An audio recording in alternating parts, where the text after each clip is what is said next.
Ladies and gentlemen, it's Championship Sunday inside the Gateway Arena, and oh boy, do we have a heck of a show for you. Teams from all around are here to find out if they have what it takes to beat the champion. 6 matches, 4 titles, 4 trophies, 4 winners, $25,000 on the line, and it all starts right now. Welcome to the official pre-show powered by Barbasol. I'm Anna Prosser, and I'm here on the desk with my illustrious colleagues who are ready to give you all of the info about every single game. Good morning, Lawler. Introduce yourself to the people at home. Hey, I'm Lawler. I'm back day 2, full of rest, ready to get going, and wearing a suit and tie today. We went full fancy today. How about you, Fawn? Hey, I'm Fawn. You can follow me at Fawn the Legend on Twitter. I love video games, and on my left is Ron Burgundy. I've gotten called a lot of things today. Ron Burgundy, the Ronald McDonald, and also a Bond villain. So You do look like a Bond villain. It's a That's vibe. crazy. It's a vibe. That's a I was good the one, villain yesterday, so I had to come prepared today. Understandable. Well, if you're just joining us today, first of all, pro tip, it's Mother's Day. Don't forget to call your mom. Happy You're Mother's Day, welcome. Mom. Love Yeah, you. or anyone that has been a mother to you in your life. But if you're just joining us today and you weren't here yesterday, don't worry, we got you covered. Let's check out what happened yesterday.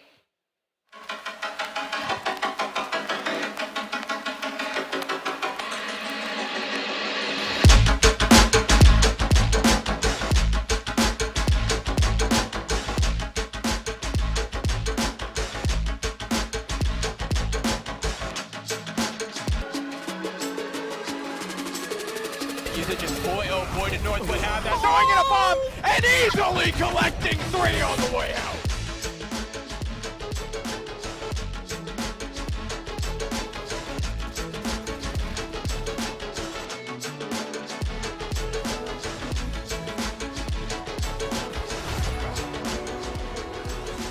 Throws the tree. Wow, Sonic's barely outlasting the active hitbox there.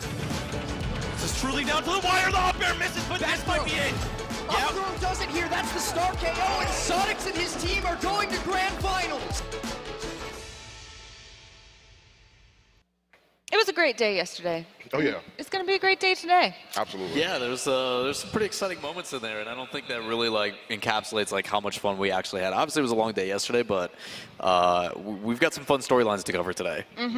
And we have money to give away today, which is always very fun. We have a huge prize pool. Let's take a look at how the prizes are going to shake out for each game. This first game, we're looking at the Super Smash Brothers prizes.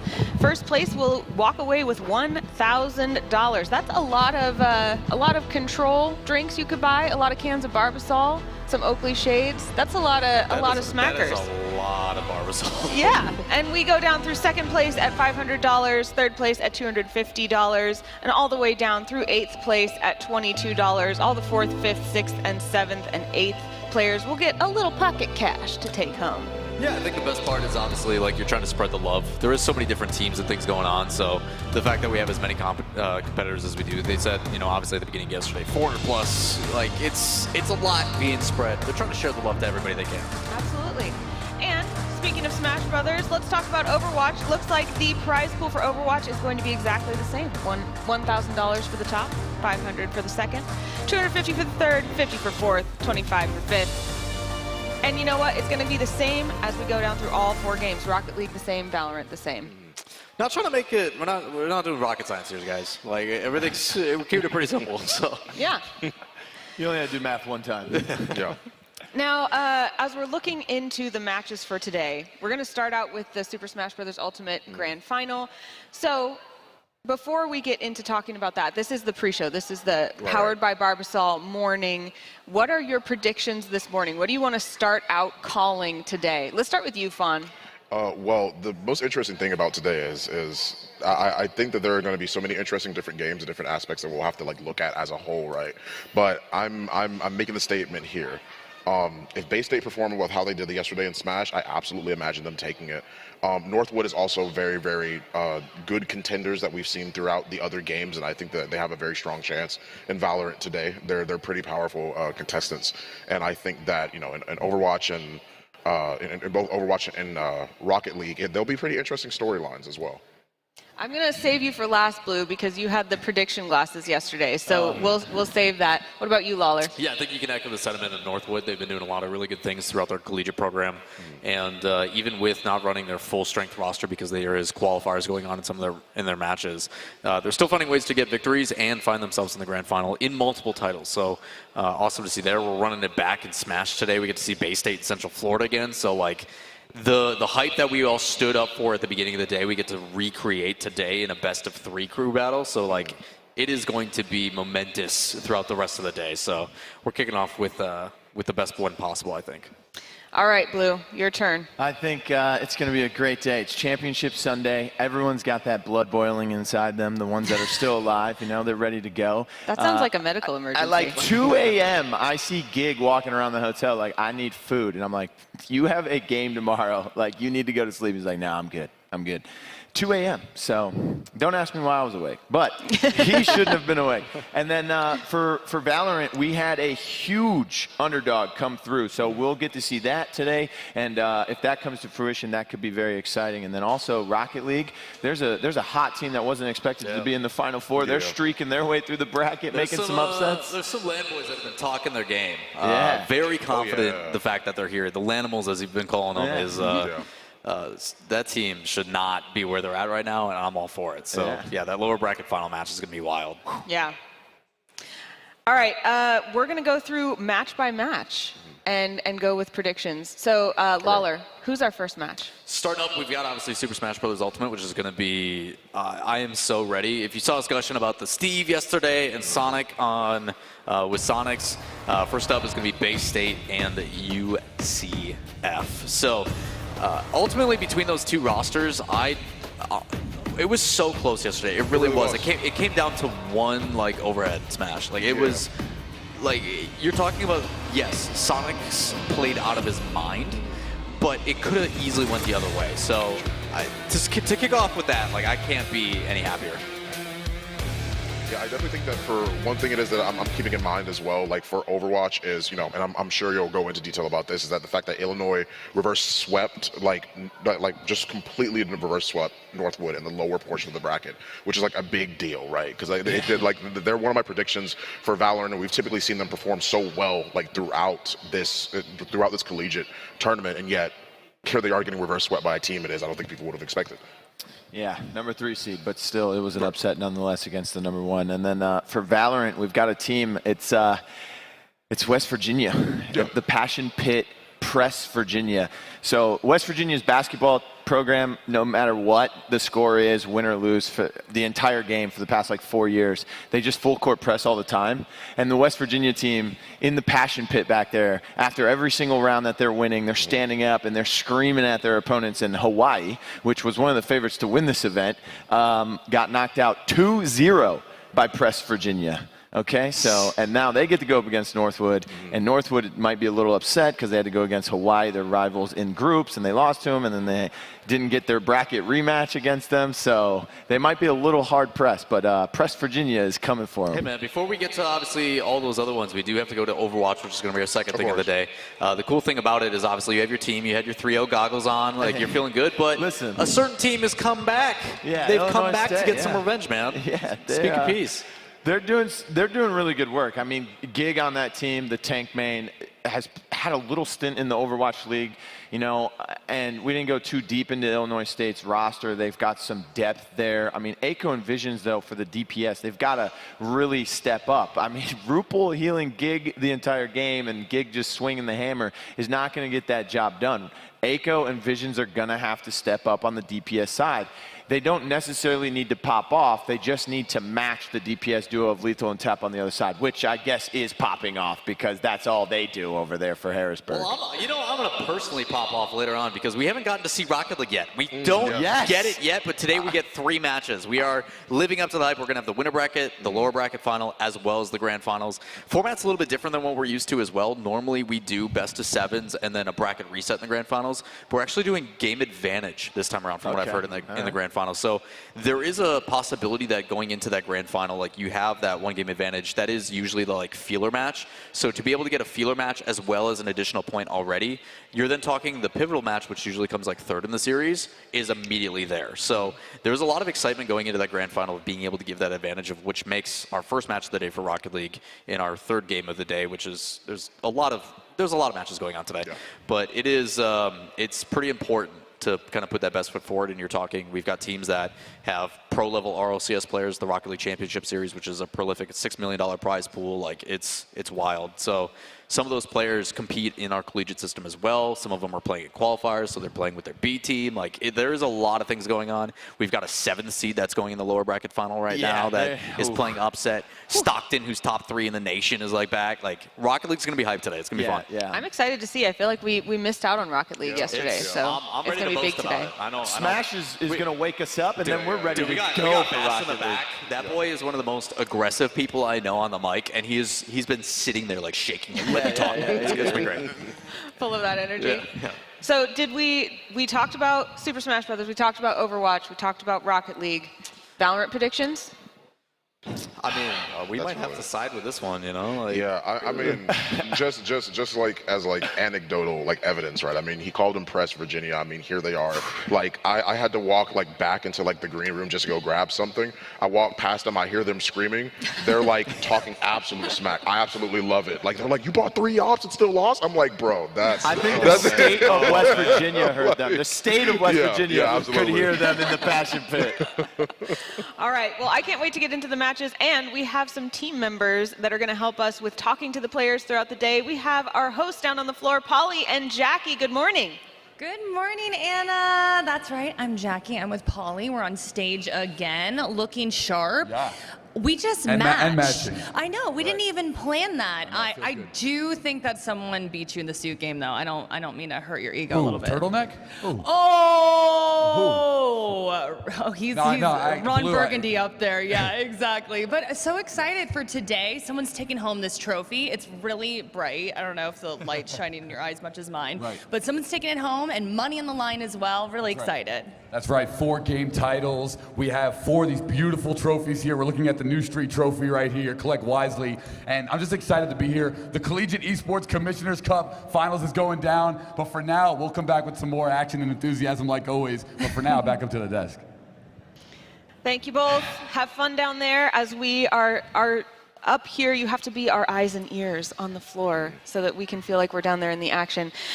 We have a schedule of matches. We've kind of implied it, but we want to make sure you know exactly what to expect today. So if we could take a look at that schedule. Again, we're going to start right away with Super Smash Bros. Ultimate, followed by Overwatch. And we're going to get the times up there, but are we glad we're starting with Super Smash Brothers? Oh, yeah. Wake us up. I'm becoming biased towards it. Yeah. Hey.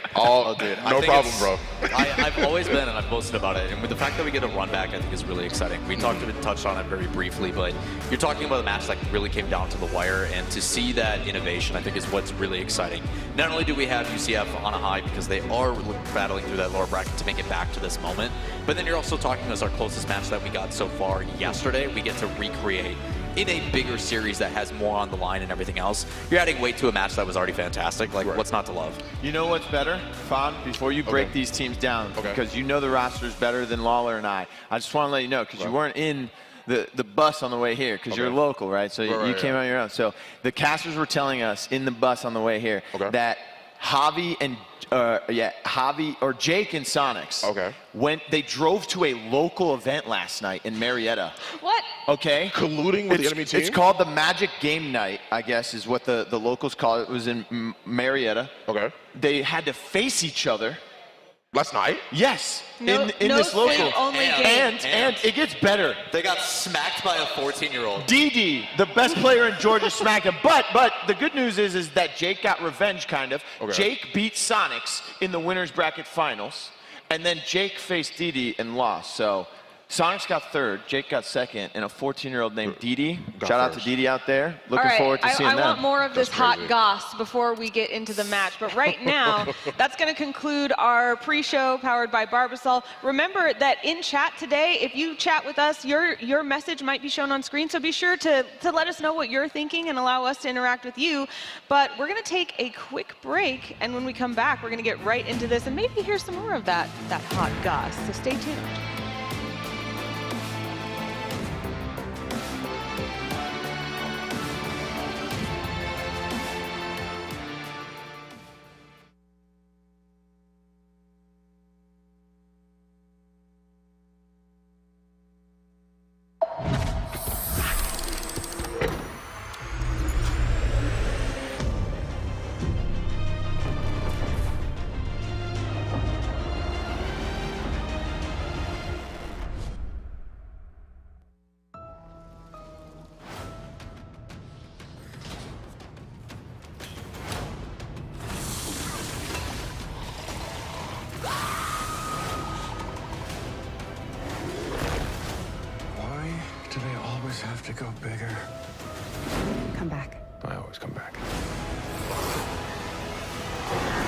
Barbasol. Limited edition collector's cans. In stores now. Capture them all before they're gone. See the movie. Rated PG-13.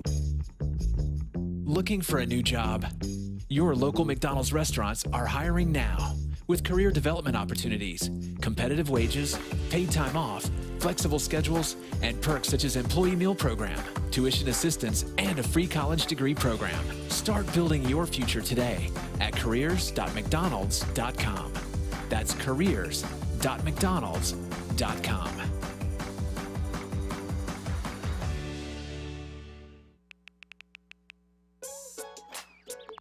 Worried about your friend, but don't know how to reach out? You could say, how are you, or get a fake tattoo. You could ask with an app if it works for you. You could chat with them in VR, it's all good. If you think you should check in, yeah, you should. Whatever gets you talking. Reach out to a friend about their mental health. Whatever gets you talking. Learn how you can help at seizetheawkward.org. So you want to join the war against cancer? Well, good news, creators. Now you can fight back while you stream. Thanks to the Leukemia and Lymphoma Society, the world's largest nonprofit in the war against blood cancer. I always loved video games growing up. I knew that I had a talent.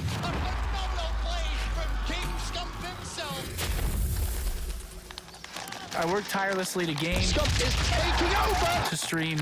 So I'm talking about produce content, not only to keep the fans happy, but to set the standard. Why we call him one of the best players on the game right now. So that the next kid coming up will see the work and want to push harder, and maybe even further. Woo! I'm feeling good! All right, I'm here with the host of the CECC, Paulie right here. Good, brother? What's going on? Yes, so we are here with Drink Control. You know, if you guys don't know, I am a gym rat when I'm not in my esports clothes, so let me show you how to make a nice little protein shake here. They got almond milk, my favorite. Check this out. We're gonna put about 10 ounces of almond milk. We have their lovely cookies and cream meal replacement here. You know me, I'm a big boy. I need 200 grams a day, so I'm going for 2 scoops. There we go. 2 scoops. Let's shake it down and drink it down, baby. Drink Control, the official meal supplement replacement of the Collegiate Esports Commissioner's Cup. Let's see what it tastes like. You better not do me wrong.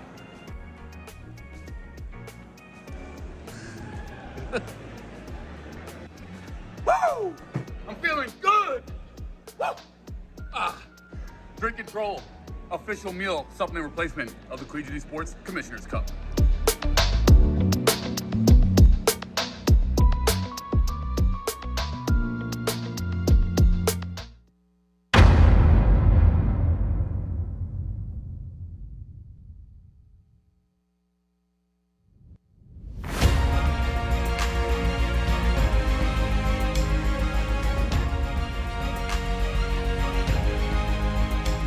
The Collegiate Esports Commissioner's Cup. This event has brought teams from all around to compete. The first of its kind. The largest to ever happen. From the West Coast to the far side of the East Coast. From amateurs to professionals.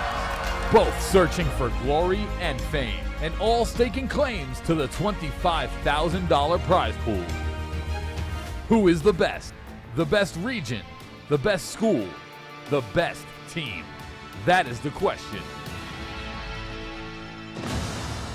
All those answers and more start now. Welcome to the Collegiate Esports Commissioner's Cup, live from the Gateway Arena in Atlanta, Georgia. I'm Jackie Jing with Polly, and it's Championship Sunday. We are so excited.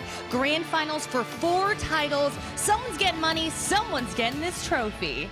Geez, Jackie, you know, normally I'm Paulie hype. I don't know if I can follow that. That was pretty hype.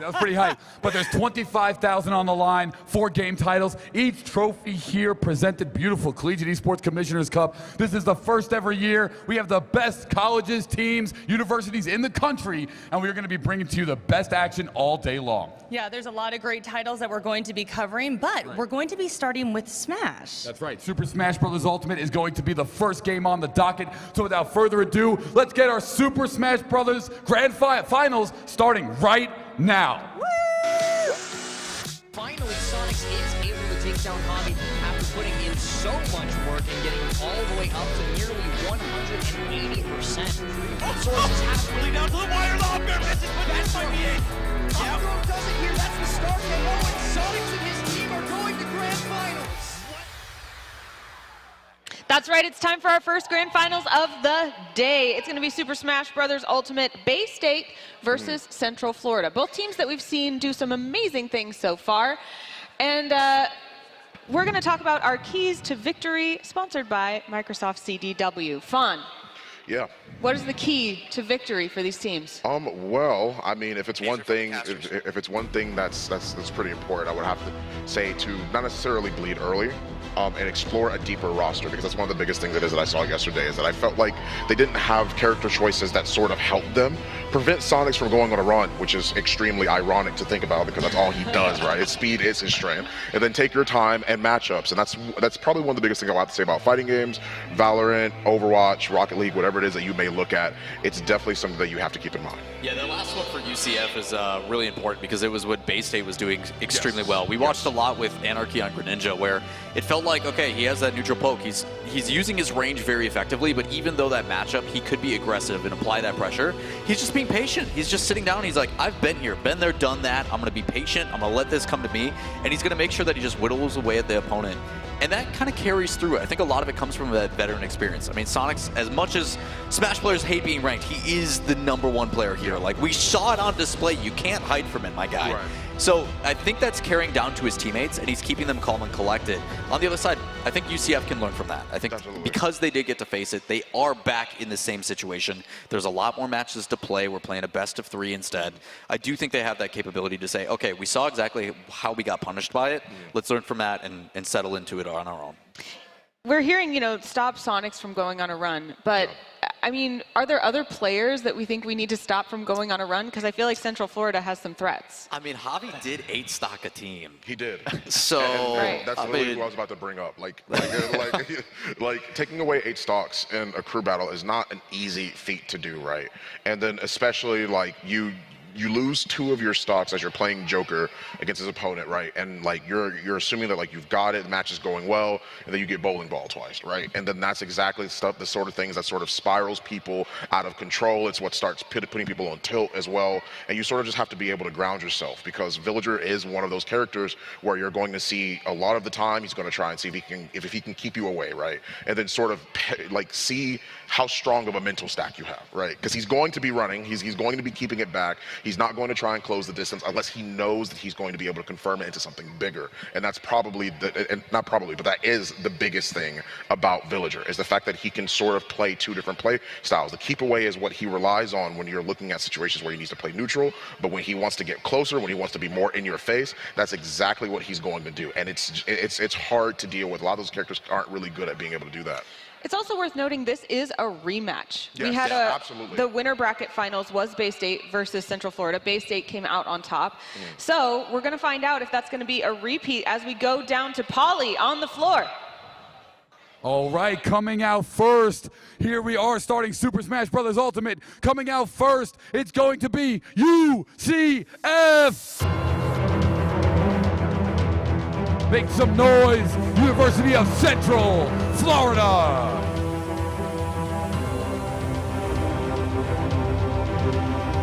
And coming out second to the Collegiate Esports Commissioners Cup Super Smash Bros. Ultimate start, it's Bay State, let's go! Bay State University.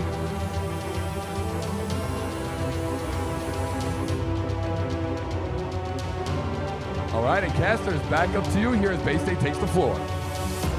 Hey, thank you so much, Polly. I'm here behind the scenes. My name is Last. I'm here with Max Ketchum, and we are going to be bringing you the action for this grand finals of Super Smash Bros. Ultimate. We've got 2 of the best college teams in the entire country, let alone the entire world, and we're going to see them face off in a rematch of yesterday's upper bracket finals. Yeah, dude, I cannot wait to get into this. Of course, they did square off yesterday. It barely went to Bay State. And if you just look at those lineups in front of the desks right there, you can see 2 very different teams, right? Bay State, the favorite to take it, the #1 seed, coming on the winner's side of grand finals here, right? So these guys, they've been aggressively recruiting top players from all over the country, right? They have Sonics representing DR/Las Vegas. They have Nexus representing Southern California. They have great players from New England and from all over. But the underdogs coming from the loser side. It's going to be University of Central Florida, just kind of a grassroots smash team, right? Accidentally recruiting some of the best players in their entire region, right? We have Jake, we have Javi Unearth, Psychic, and Nave.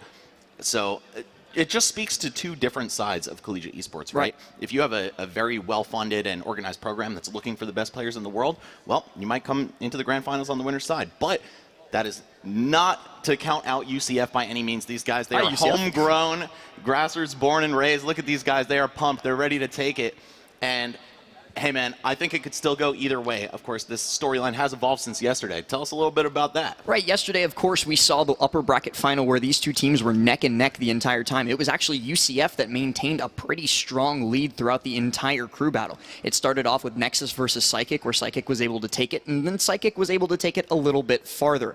Anarchy came in and tried to bring it back, but Jake was still able to two-stock him, bringing it to what I believe was a 5-3 lead for UCF. But then at the very end, Sonics was able to come in, wipe out those 5 stocks. It came all the way down to that last stock situation. Both players post 150%, and that one missed down tilt from Javi was all of the difference. Sonics was able to get that grab up throw, and that was the game. Now they're in winner's side. They have that little extra cushion, that extra set of mistakes to make, if you will, if they could. But it is still best of one, so there's not too much room for error. They're going to have to bring their A game. They're going to have to play their absolute best, or UCF is going to show them that yesterday was not a fluke. Yeah, no doubt. And of course, we alluded to it on the analyst desk as well, but there was a local Ultimate tournament yesterday called Maji, and Jake and Sonics actually squared off in winners finals there, and the set went to Jake. So perhaps that's going to influence the performance between these two players if they should meet head-to-head in the crew battle today. In the last encounter, Sonics got the better of Jake, only losing 1 stock while taking out Jake's remaining 2. So I don't know, maybe the players have made some adjustments. Maybe Sonics hit the lab, rewatched the footage of himself losing to Jake, and has brought something new to the table. We'll see, though. Of course, it's possible that we don't even see the same head-to-head matchups at all, right? Things started off with Psychic versus Nexus yesterday. Went very well for UCF, but now I see Anarchy leading off for Bay State. Okay. Yeah, if you'll recall back to Jackie's interview of Sonics after their victory yesterday, Sonics said one of the biggest things that he thought was a problem with Bay State going into that upper bracket final was that, hey, we weren't really prepared for the lineup and the characters that they were sending in. We weren't ready to deal with that. So we're going to make some changes. We're going to change our order. We're going to change our lineup a little bit because Bay State also has a pretty deep roster. They've got 7 players here repping for them. So they have a lot of leeway in terms of counter picks, in terms of who they're going to send in when. And it looks like they're going to take full advantage of that. They were expecting maybe the Nest to lead off again. It might not be the case, but they're going to try and counter it with that slow, measured gameplay that Anarchy showed us yesterday with their Greninja. Yeah, and that said, UCF, they do have an alternate as well. They have Nave on the Ken, and also Psychic mains 2 characters. He has Palutena and Nest. So there are 2 things that could really switch up the tide of battle here, and we'll see how it's going to pan out. And it does look like they're starting with Nave. Wow, Did he lock Chrom? Yeah. So starting off with Chrom Greninja, completely different than what we were expecting. You did mention that Nave could be coming in, and we're seeing Nave lead off for the team of UCF. They're playing their button warmer right now, so maybe he was just picking that Chrom to kind of get the game in his hands. They haven't had a ton of time to warm up this morning because it is early in the morning, so maybe they just need to get that sleep out of their hands so that they can get ready to go, because again, this is a very, very important match. $10,000 on the line. You do not want to be going into this with cold hands. Yeah, 10,000 at 10:30, man. It's basically a crack of dawn and Smasher time. So I wish the best of luck to all the teams. I'm sure they woke up nice and early, got some practice reps in, but I really do like how both teams are kind of changing up their strategy here. Again, Chrom versus Greninja, that's a far cry from Falco versus Ness, and it's 2 different players on each side of things. Nave was not even fielded in the crew battle yesterday. Right, yesterday we did see Nave be the one who was used, kind of kept in reserve, kind of kept on the bench, and I wonder if that's an additional part of the strategy of UCF. They're using somebody that the other team has not seen before. They're using somebody that they have not had the opportunity to prepare for. That way they have, that kind of curveball thrown into the mix that they're, hey, I don't know how this person plays. I don't know how to counter them. I'm going to need to take maybe 1 or 2 stocks before I have a handle on them, if I even can get a handle on them, and get taken out in that process. Yeah, and I'm surprised to see Nave go for the Chrom over Ken. I mean, Chrom's a very volatile character. He can be edge-guarded super easily, die at very early %, but when he gets cooking, it's hard to stop him. And I think Ken fares very well against the likes of Falco and Greninja because of their fast-falling nature. That said, it's a little tough for him in the neutral, so I can understand him not wanting to go with his typical main, but I feel like he might be able to make a huge breakaway, maybe like a 2-stock win with the Ken. We'll see how the Chrom pans out, though. Of course, I've not seen him play this character yet, and I'm definitely keeping an open mind. And I think that's definitely incredibly important for the Smash Knights out of University of Central Florida. They need to take that early lead like they did yesterday, because even yesterday, when they had that 5-3 stock lead, they weren't able to close it out. Sonics came in and cleaned up house, so I think they need to give themselves a little bit more padding, or rather as much padding as possible. That way they can get away with, you know, a couple extra mistakes. Right. I mean, that 5-stock to 3 situation did put them at last hit, right? So I feel like that's kind of the benchmark. We want to see them go into the last player, go into Sonics with 5 stocks or more remaining. And I think that could be the ticket to a bracket reset. But, of course, with such a deep roster as Bay State's, anything can happen. It looks like we do have the 3 decided, though. It looks like Sonics, Nexus, and Anarchy are going to be the 3 representatives here. So no Toxex, no one else on the roster going to be showing up here, at least for the first set. And that could definitely change if there's a reset. That's another thing that's incredibly scary for UCF. Even if they do manage to reset the bracket, having come from loser's side, they're going to have to deal with a whole nother roster potentially in the reset of this bracket. But it does look like the Chrom was just for the factor of a hand warmer. We've got Nave on the Terry today coming through against Anarchy's Greninja, and I do like this pick quite a bit. Terry, an incredibly volatile character, but you said it about Greninja. Once he gets going, he really does get going, and Greninja, a little bit on the lighter side, might not be surviving too long if some of those big damage combos come out. Yeah, definitely mixed us up here in the booth with the Terry pick as well, but of course this is much more in line with a Ken player's character selection, right? And I do think this is pretty good against the fast ballers. Terry, Ken, all those fighting game characters actually have insane combo games. Absolutely, we already saw it right there, the F-tilt crack shoot being a true combo at that percent, and he's going to be looking for a few more of them. We're also going to get a test of Anarchy's SDI because, again, one of the most important things in the Terry matchup is being able to SDI out of the jab-jab power dunk confirm. Otherwise, you're guaranteed 30% or even a KO off of it every single time you get hit by jab. Yeah, it's such an important combo for Terry, and if you can shut that down, then you can shut the character down. That said, these guys just about 1% away from each other, starting to grow, of course, as Anarchy continues to win neutral, keeping that corner in his control. Oh, a quick reversal, though. Okay, we're going to see Nave roll through. I like the roll through from Nave to take stage positioning because he immediately goes for that shield grab. He's not hesitating in those situations, and as Terry, you do have like the lack of end lag to be able to do that. That was interesting that he tried to go for the mix-up off of it and actually gets a shield poke off of the power dunk to take the first stock of the crew battle. Yeah, just another reason that move is so scary. If you don't angle your shield up, once it starts to whittle down, that's free damage for Terry, and in this case, a free stock for Nave here. We've got Go online as well. Let's see if that comes into play. It could be huge damage, even if it's not going to lead into a kill. Max, Anarchy has to play so carefully in neutral here. At any moment, Nave could just pull out that Buster Wolf or that Power Geyser, and it's not going to KO quite yet, being at 4.5%, but that's not too far off of when Anarchy is going to be losing that second stock. He needs to take this now, something like a down tilt full hop fair, or anything else along those lines that Greninja has at his disposal, or else he's going to keep getting caught by things like Jab Jab Power Geyser, or Jab Jab Buster Wolf for the second stock. That must have been the exact percent that would kill him at. You could see Greninja's momentum start to peter out as he approached the blast zone, but unfortunately, Anarchy gonna go down 1-3 here. This is huge for UCF, especially if Nave's able to hold on to this stock. If he can 3-stock him here, okay, I was gonna say, maybe we're asking for too much. Yeah. But yeah, and the thing is, that's what's so scary about Terry against a character like Greninja. He got jabbed twice, and he died for it. Nothing else happened to that stock except the 2 jabs. Now, though, Anarchy cooking a little bit with this dash jump nair combo.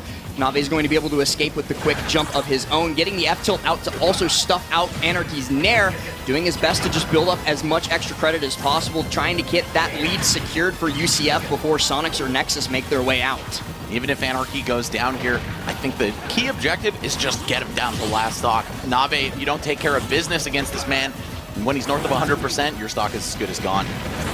Jab Jab Power Dunk coming through once again, 89% and only 7 away from go for Terry. Anarchy needs this KO now, but he doesn't find it. The spot dodge avoids the down tilt as well. Roll behind, he's looking for a jab there again because pretty much anything into a go move will KO. That's the jab, but he jumps out just barely in time. Yeah, if he had gone for a second jab into Buster Wolf, that would have been everything right there. Oh my god, slipping by even with the autocorrect jab coming into play. Okay, Anarchy, it's do or die for you right now. Oh, and What? it's gonna be It! He jumped into it. Anarchy escaped from certain death and then jumped right back into it. That is the most unfortunate extra jump I've seen. And Nave just shrugging his shoulders going, hey, we take those. Maybe just trying to mash very quickly to SDI out of the jab power dunk. Maybe jump to get a punish afterward, but no.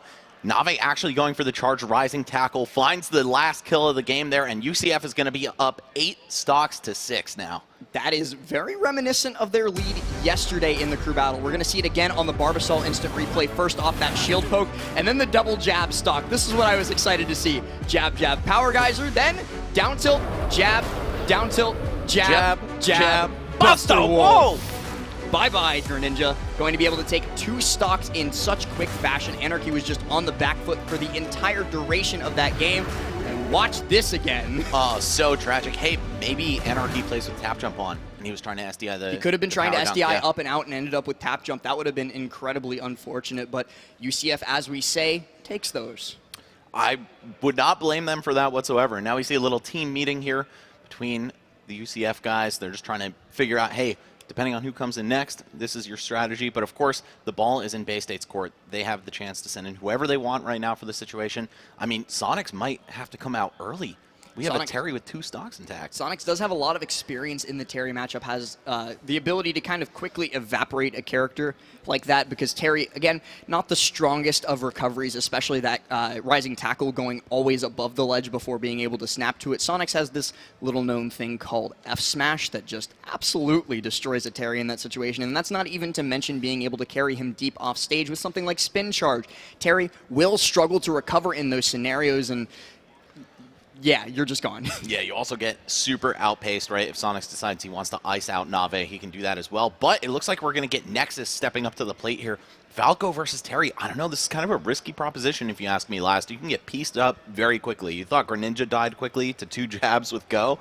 Yeah, I mean, Falco, it's just going to happen to him all the same. Right. This matchup is basically going to be a toss of the coin to see, hey, who wins neutral, who wins the game, because either one of these characters are fully capable of blowing the other one up on a moment's notice. We were talking about the rising tackle going above ledge and being punishable by Sonic's F smash. Well, it's also punishable by things like Falco Dare to be able to take the stock early, or if Falco just gets a long juggle, Terry has very limited resources in the air to be able to escape that. He has 1 crack shoot or 1 burning knuckle, 1 jump, 1 air dodge. Once those things are extinguished, it's Falco's playtime. He's not going to let you get back to the stage. Yeah, and with the pretty limited airspeed of a character like Terry, can be really hard to get down. Falco is just as much a combo machine as his opponent will be in this game. So it really comes down to who knows the matchup better.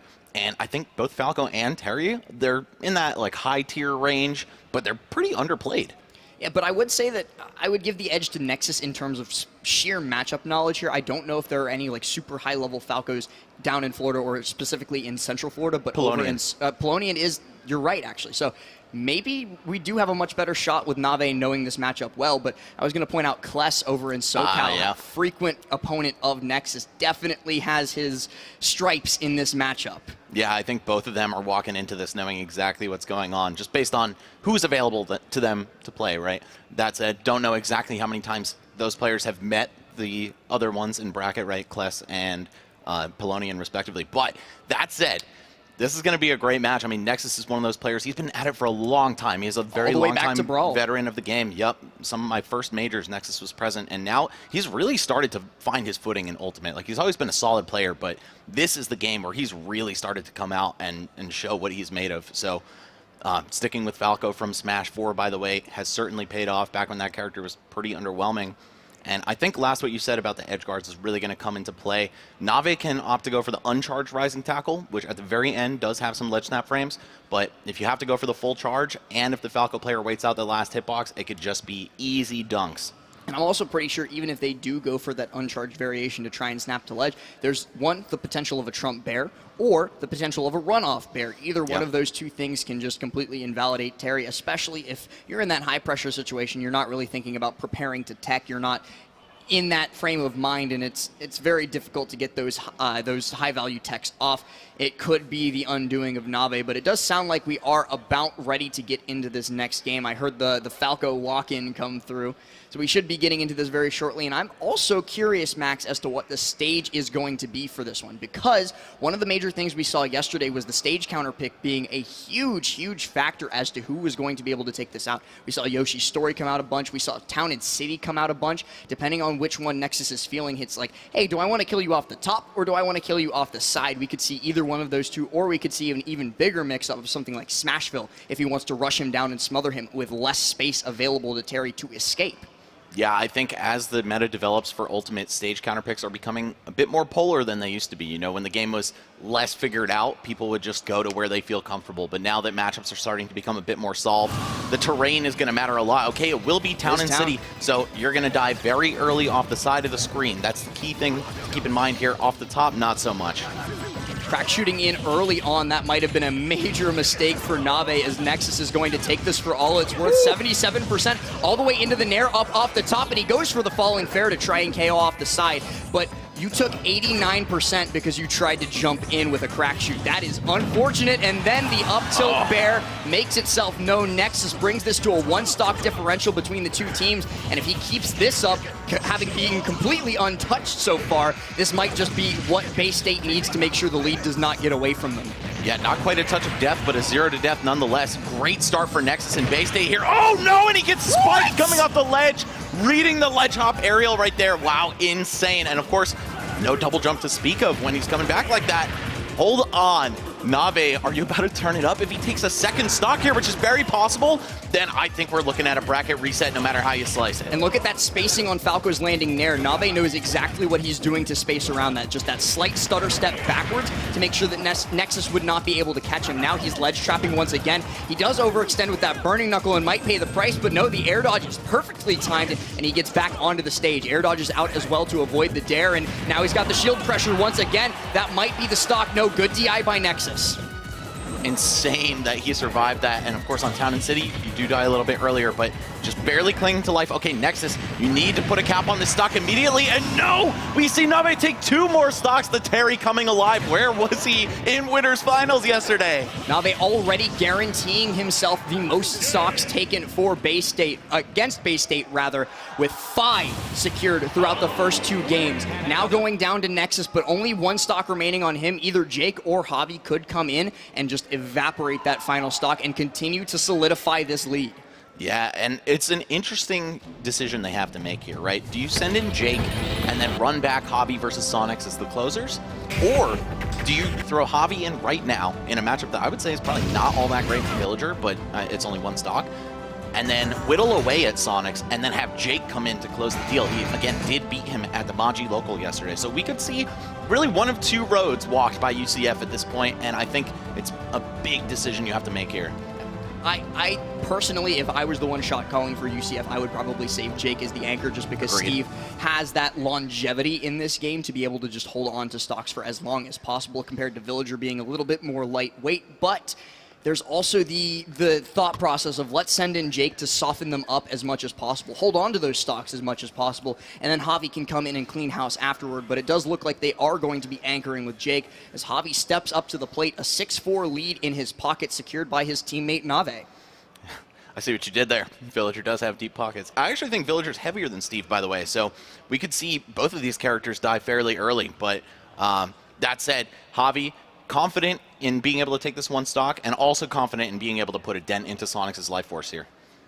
I'm going to be getting that brief hand warmer in before going up against Nexus. You definitely need those hand warmers before fighting Falco, just to make sure that your SDI and DI is on point, escaping those multi-hits, escaping those combos, because otherwise you're not going to have a fun time. Yeah, and even if you do SDI super optimally, Falco's moves connect pretty reliably too. And of course his air drift comes into play and can keep you in there in that multi-hit mix. So we'll see exactly how well each of these players knows the matchup. I mean, again, CFL does have Polonian available for Falco practice. Where is Nexus learning the Villager matchup from, though? If it's anybody, I would say it's Bobby Wasabi, who recently moved down to SoCal and has been playing in locals there, but like he hasn't been there very long. I don't know if he's been at the same locals as Nexus. It's like, again, where do you learn Villager at the highest level? It's not a common character. It's not an easy matchup to play either, but I do think that it is pretty heavily Falco favored, just specifically because Villager is heavily reliant on projectiles, both in neutral and in advantage, and Falco has that frame 1 reflector at his disposal, especially if Javi tries to get maybe a little bit cheeky and goes for a tree play on the ledge. That ledge drop full hop down B is going to send that tree right back where it came from, and you don't really have a good time if you get hit in the face with your own tree. No, not at all. You'll probably die at like 20, maybe even 0%, but I don't know. I feel like Javi probably just won't afford that opportunity to Nexus, and he's going to keep it as reserved as possible. Fight with the melee attacks as much as you can. But, of course, Villager, half of his moves are projectiles, so you don't really have a choice in the matter half the time. And even to get your Lloyd Rocket set up to control the neutral, it can go off the rails real quick. That said, if you pocket a reflected Lloyd Rocket and you hit Falco with it, he'll explode. Mm-hmm. He will just evaporate because those damage multipliers are definitely no joke. But in this next game, we are going to be going straight to Small Battlefield, which an interesting choice from the Villager counterpick, probably wants to give Nexus less space to get those setups and those long distance carry combos. But at least off the bat, pretty even in terms of percent. Now, last we did say the benchmark for UCF to win this is 5 stocks minimum going into Sonics, right? And Javi, he can afford to lose a stock here, but if he cleans it up right now without dying, we're looking at a really good chance at a reset.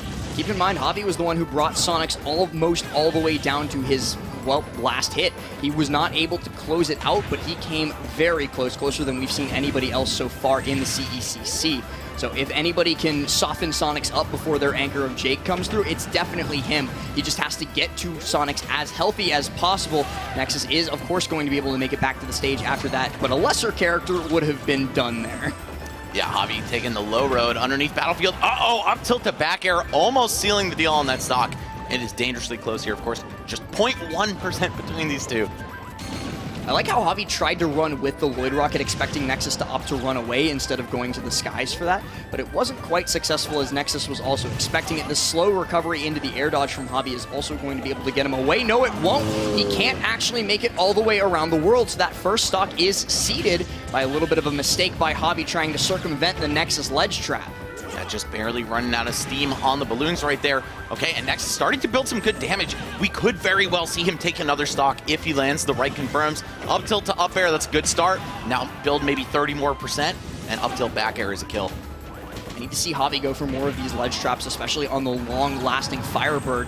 When it's rising up, you have the opportunity to go out there and counter him, but we're not going to have the opportunity to see that, and Max, your prophecy has come to pass. UCF is going to be heading towards Sonic with a lead of 5-3. This is the bare minimum, as we called it, so it's not like it's the absolute best-case scenario. The best-case scenario would be a healthy, fresh Javi, or maybe even like somehow a Nave going in with 1 stock remaining, but this is the next best thing. Yeah, we'll see how it shakes out. Of course, Sonics has definitely shown the ability to beat Javi hand-to-hand, right?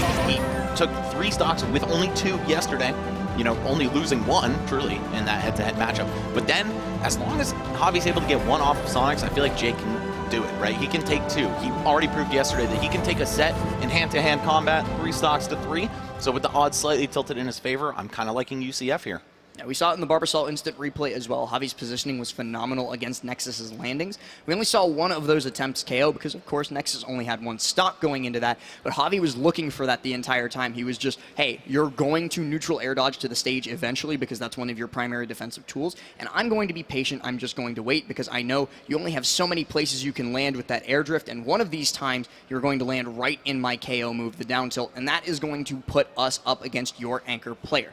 Did a fantastic job setting that up, and now Sonics is going to be stepping up to the plate, representing both Bay State and the Dominican Republic all the way here from the Caribbean, looking to, well, clutch up for Bay State. So cool seeing international players make it out, especially in the collegiate environment, man. I feel like a lot of these schools coming in, they're all just US-based or based in Canada as well.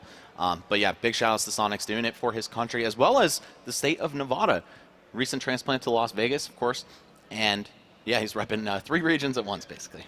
Absolutely, and you know, love to see it. It's 3 regions, 3 times as much support from the fans when you're trying to run through a bracket like this one. You see Jake waiting in the wings back there, trying to keep his hands warm, looking up at the camera because he heard me say his name. Shout out to Jake, man. That's the homie.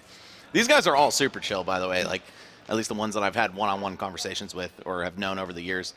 Javi, back in Smash 4, I believe was Fuji, right? Was his old tag. Yeah, one of the best villagers in the business. And honestly, I would not be surprised if he's the best villager in all of the U.S. at this point. And really one of the only remaining ones. Really, one of the only remaining ones. We don't have a lot of like the Smash 4 holdovers like Captain Awesome or anybody along those lines. We do still have, like I mentioned, Bobby Wasabi, originally from New England, moved over towards SoCal recently. Yep. We also have Pokelam representing Tri-State, I think. I believe from Westchester. But like I mentioned him like 3 times yesterday. I forgot about They're him. not here. We've got Javi, and Sonics is going to have to deal with it. Right. All right. So the best Sonic in the world, one of the best players out there, #1 in Dominican Republic. Number one in Vegas. Yeah, right, yeah. #1 in a lot of things, and his school #1 seed in this bracket. So we'll see if Underdogs UCF are going to be able to take this to a true finals and knock their opponents into the loser's bracket with them. And you see that trophy up in front of them. They know what they're playing for. They're sitting at those tables, maybe getting a little bit distracted during the matches, going, oh, I want that trophy. I want it so bad, alongside that $10,000 prize pot that's split between some of the top teams in this bracket. They know exactly what the stakes are. Some of them have folded under the pressure. We went from 16 teams down to 2. But of course, these 2 did not. They're here for a reason, and we're getting into this potential final match, rather, on Pokemon Stadium 2, the same stage that we saw between Sonics and Javi yesterday.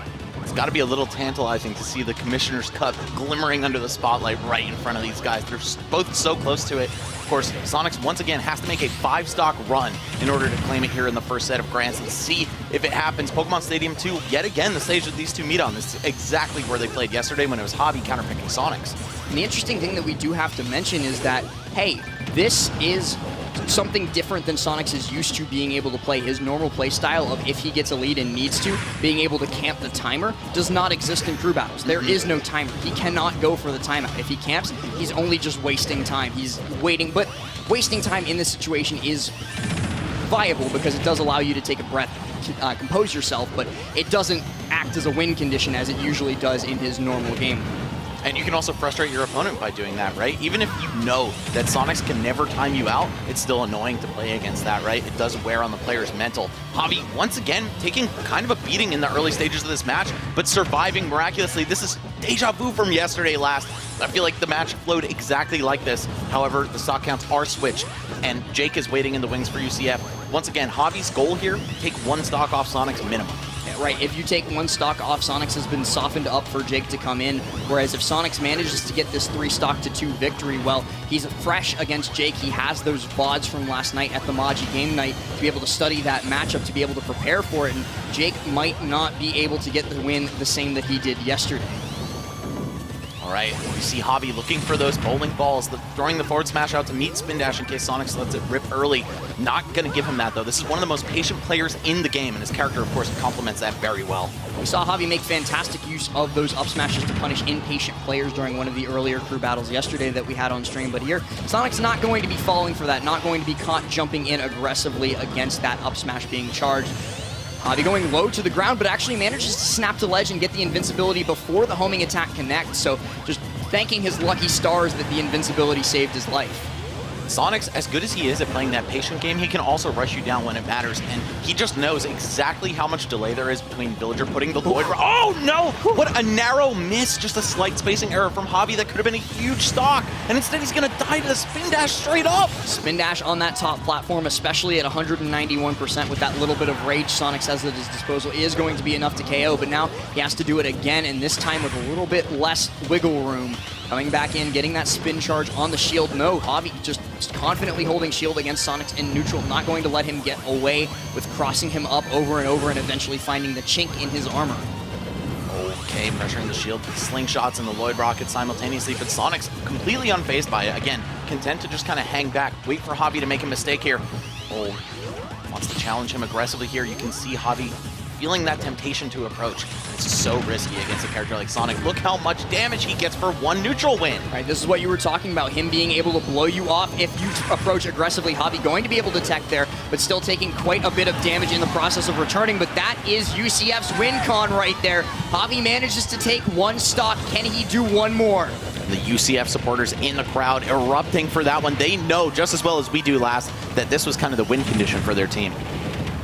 Sonic's getting that spin charge fair in again, pushing Javi off stage. Javi's just kind of taking a victory lap at this point, saying, hey, can I get a little bit more? Getting the grab off of the spin dash as well, into the dare, putting him on ledge, looking to drop a bowling ball. It's not going to be enough to KO. Sonics has a little bit more weight than that behind him, but one more of those mistakes will be deadly. And I love the counterplay to homing attack that Javi went for there, just trying to roll back, get a huge whiff punish. There's so much lag. When Speaking of huge whip punishes, Javi gets the parry off the parry, and that is a second stock gone. 93% after the hit? Oh, excuse me? That's the earliest I've ever seen that move kill. Rage. Yeah, Rage, and of course it's gotten a bit of a knockback improvement since the last Smash game. Oh, and the back air is going to connect, but Sonics, I don't know how good he's feeling about that one, because Jake can just come in with 3 full healthy stocks and find any kill move to get this one done with. That's a lot of diamonds you have to deal with, and with Sonic being a little bit on the lighter side, one back air at around 70-80%, depending on the stage, is going to be curtains. Let's watch this again in the Barbasol instant replay. This is the first stock that he managed to take out. Sonic's accidentally homing attacking in the wrong direction, but then being able to recover with the spin dash to KO, and then almost closing out the match with a 3-stock right here. One tech from Javi changed everything, gave him that secondary opportunity to get back onto stage, gets the down tilt to KO, and then says, let me get another.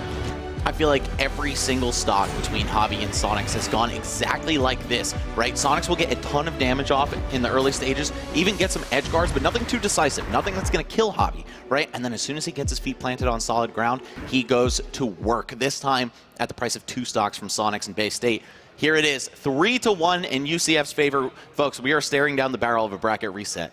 It almost feels like watching a combo character play against a heavyweight, right? It's like that, you just have to pay the tax early on. You have to let them get that big damage on you before you have the opportunity to, well, play the game, right? You don't get to play sub 90%, but once you get to that point, hey, this is just like being at 0. I just don't have to get hit.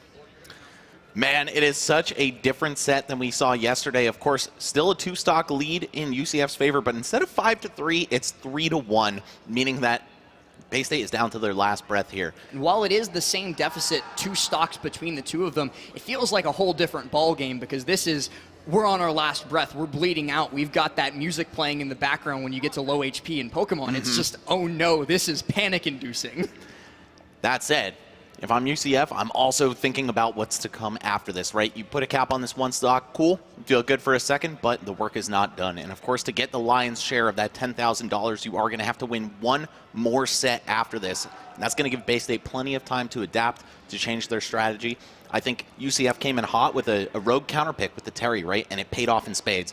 But is that going to be the case next time? Who knows? You might also have to deal with a very, very angry Sonics asking to open up the new crew battle if they go for that reset. And I've seen what Sonics looks like when he's coming from a loser's side, and he's never all that happy about it. It's a force to be reckoned with, and I don't know what UCF's strategy is going to be. They might have to open up with Jake just to deal with that. Now, I don't want to count Sonics out either. There is certainly the potential for the reverse 3-stock. Yep, but these are 2 of the finest players in the entire game, both with some insane results at recent majors. Jake, of course, 3rd place at Glitch. Sonics a top 8 at Pound just 2 weeks ago. We were both there for our birthday weekends, you know? Vibing out at the Xanadu venue in Laurel, Maryland, having a great time with both of these fantastic players. But here we are at the Gateway Center Arena in Atlanta, Georgia. Both of these teams looking to take home the Commissioner's Cup. Only one of them can go home with it, and I think both of them won it quite badly. Look at that placement right there. That's beautiful. Logo in front of the logo. And guys, like you said, only one team's getting this, and maybe they split it into thirds. Maybe they see a welder, you know, and just divide it. No. No, I don't think so. Please do not rend the trophy asunder. Hey, man, they all got to share in it equally, right? True. They do have that prize pot split. I wonder if they'll split the trophy in conjunction with the prize pot as well. If UCF wins, they got to give the whole thing to Navi, to be honest, or Nave. Because 5 stocks to open up the crew battle. Yeah, that's like, again, in a crew battle with 9 stocks, it sounds like basic math, but we do have to harp on it that, hey, you've taken the lion's share of stocks away from these guys. You've given your team a huge lead to work with, and then Javi coming in and doing that to Sonics with only 1 stock remaining, like, hello? Yeah, UCF is certainly looking like a new team. And hey, they did bring a new roster, technically, one of their 3 players being changed from yesterday. Whereas, did Bay State play these exact 3 last time? No, they played Toxics, right? Indeed, yep. So they're going to be getting into this game right now. Jake and Sonics having exchanged the customary fist bump before what is absolutely guaranteed this time to be the final match of our grand finals, but definitely could not be the final match of this entire bracket. All right, let's see. Either Sonics just turns it up to 15 right here and wins, or we get another set right after this. Let's find out. Look at this setup. Jake is immediately suspecting that Sonics is going to approach from underneath with spin dash, and Jake just goes, I dare you, do it. Right, I've got an anvil ready for you. And of course, standing on the block and farming resources as well. Jake trying to get as much iron as possible, use those mine carts to escape the corner, use those anvils to escape the air, and all he has to do is just gradually chip away at the stock. There's no rush to land a kill move here for Jake. Right, and that's also playing heavy on the resources that Steve has on offer. He's already got a diamond in pocket, and Sonics is going to have to deal with a lot more of them if he plans on taking out 3 stocks from Jake, but he's already having quite the difficulty dealing with Jake's wall setups, trying to break through those with down tilt so he can run underneath, and using the reverse minecart to discourage Sonics from dipping underneath. Now, for those of you guys who have keen eyes on Twitter, that setup with the minecart in between the 2 blocks in the corner of Pokemon Stadium 2 might look a little bit familiar. That did happen yesterday in their bracket meeting, leading to a really early kill on Sonics. Jake is already going for that trademark Jake Smash, the dash back spot dodge F Smash coming through, and one more of those will decide this grand final. 88% doesn't seem like a lot with the KO power that Steve has at his disposal. It's 180. I love Jake challenging the spin dash with Elytra as well, just going for that clank. Normally Sonic can get a ton of damage off of spin dash into aerials. But man, last we were talking about how some characters like Lucario and Sephiroth are great for making comebacks in crew battles or like leading off with. So if you win the match, you'll go into the next one with a stock deficit. Steve, I think the exact opposite. He is one of the best closers in the game. You go into a set with 3 stocks, all you do is farm those resources, and Jake gonna deliver on that bracket reset. UCF sending Bay State to losers bracket with them. That is a bracket reset, 3-0 being the score from UCF, getting a little bit of redemption for what happened yesterday, that last stock situation between Javi and Sonics, and now they have that shot at the Commissioner's Cup, that shot at the lion's share of the 10K prize pot. Only thing that stands between them and that is winning the rematch. And it's, of course, much easier said than done, right? You could just say, oh, well, they just did it right now, so why not run it exactly back? No, Bay State has 7 players available. Of course, UCF does have an alternate. They have Psychic, who they would probably play in the place of Navi if they just, or Nave, I keep saying that, play too much Zelda. Too much Ocarina. That's us popping off in the Barbasol instant replay when, I believe that was the replay of Anarchy getting caught by the double jump up B. I swear that's not on purpose, guys. It's not for the camera. Either way, wow, that stuffing out the ledge hop there with the down air, absolutely ridiculous. Yeah, these sets, or these matches rather, were so good between these two. You can tell that they both deserve to be here in the grand finals. Such a good match for each other. This one more time too, Javi being able to get the down tilt to open up Sonics' first stock. He had done his job. He was fine. He had already secured what UCF would have needed, and then instead continued to get more. He wanted more, he got more. I still can't believe how early that up smash killed. Anyone want to check the setup for underdog boost? Please don't. I'll just say it. Please don't. You can't fire me. It's too late. We're already in grand finals, True. right? This is grand finals. Well, actually, grand finals reset now. We're not in grand finals anymore. Yep. True finals, as they call it in my neck of the woods. Shoutouts to the House of 3000 team, of course, for coining that term, which is now becoming a bit of a standard. And here we have a team meeting / production meeting with UCF, trying to figure out their starter, of course, strategizing for the next set. Bay State likely doing the same just off camera. And guys, this is so exciting because we don't know who's coming in, who's going to start. And look, the rest of Bay State is here. We saw on stage during that first match, there were 3 of them. They had already picked their lineup. The only question was the order that they were going to be coming through in. Now, all 7 players right there, they're ready to go. All of them major threats. Right, and you can also tell the difference between the programs at play here, right? There's a coach, a team manager on the side of Bay State, as well as 3 extra players compared to UCF. And this is just the guys, just the team doing like it on their own, right? A ragtag underdog sports movie here where the prep kids get taken down by the kids from the boonies. Exactly, it's Globo Gym versus the Average Joes. Exactly. For any boomers out there. All right, well, if you can dodge a bowling ball, you can dodge an anvil. You can dodge a Jake Smash. Yeah. All right, we will see, folks, exactly how this is going to pan out. Of course, there's a lot on the line here, a lot of cash, a lot of pride. And these teams are going to take their time figuring it out, and credit to them for doing so. I mean, you got to take this seriously. Prep for this like you would prep for a final exam. Why don't we make a couple of predictions in the meantime at what these lineups are going to be looking at? Let's go for the easy one first, the team with quite a few less players. Let's talk about UCF's lineup. If I am UCF, I'm probably leading off with Javi. He's been the X factor. He's been the crazy stock taker and the stock tank for these guys throughout this entire bracket. So I'm going to lead off with him and hope he does what Javi do, pop off. Then I'm probably going into either Psychic or Nave again just to continue to loosen up and maybe expand that lead. And then, of course, Jake to anchor. You were talking about how strong Steve is in that anchor position, and I could not agree more, Max. But over to Bay State, what are you thinking about for them?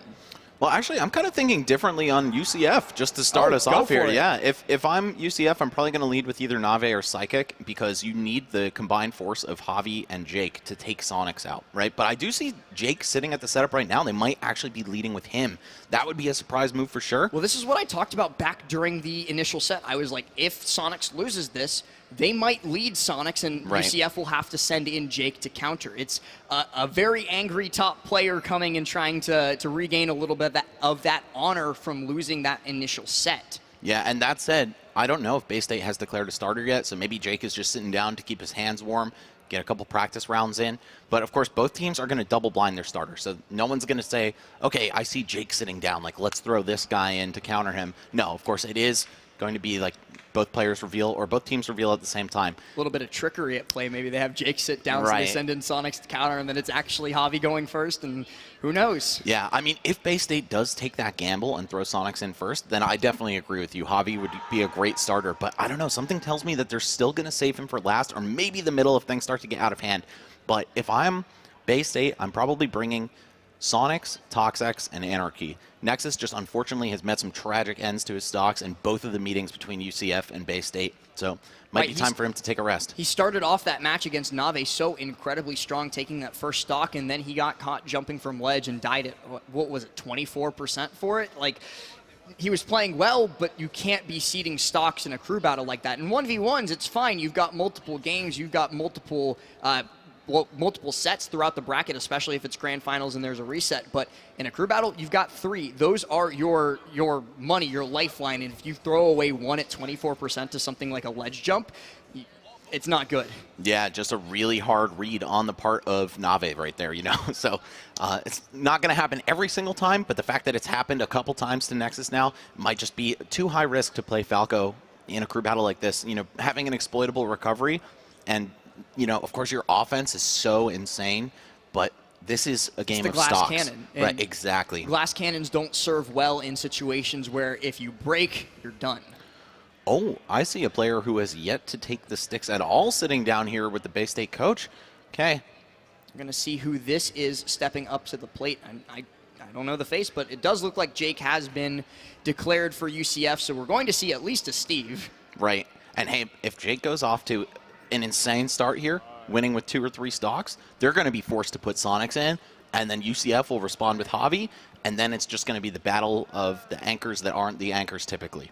Absolutely. So we're going to be getting into this very, very shortly. I would imagine Jake doesn't need too much of a hand warmer after that performance in the initial round of grand finals, but well, their opponent definitely does. So we're going to be getting into this match very shortly. And again, the stage is going to be incredibly important as well. PS2 is always good for Steve, but if you leave Final Destination open, they're going to go there and use the shovel for all it's worth. That rarely used tool.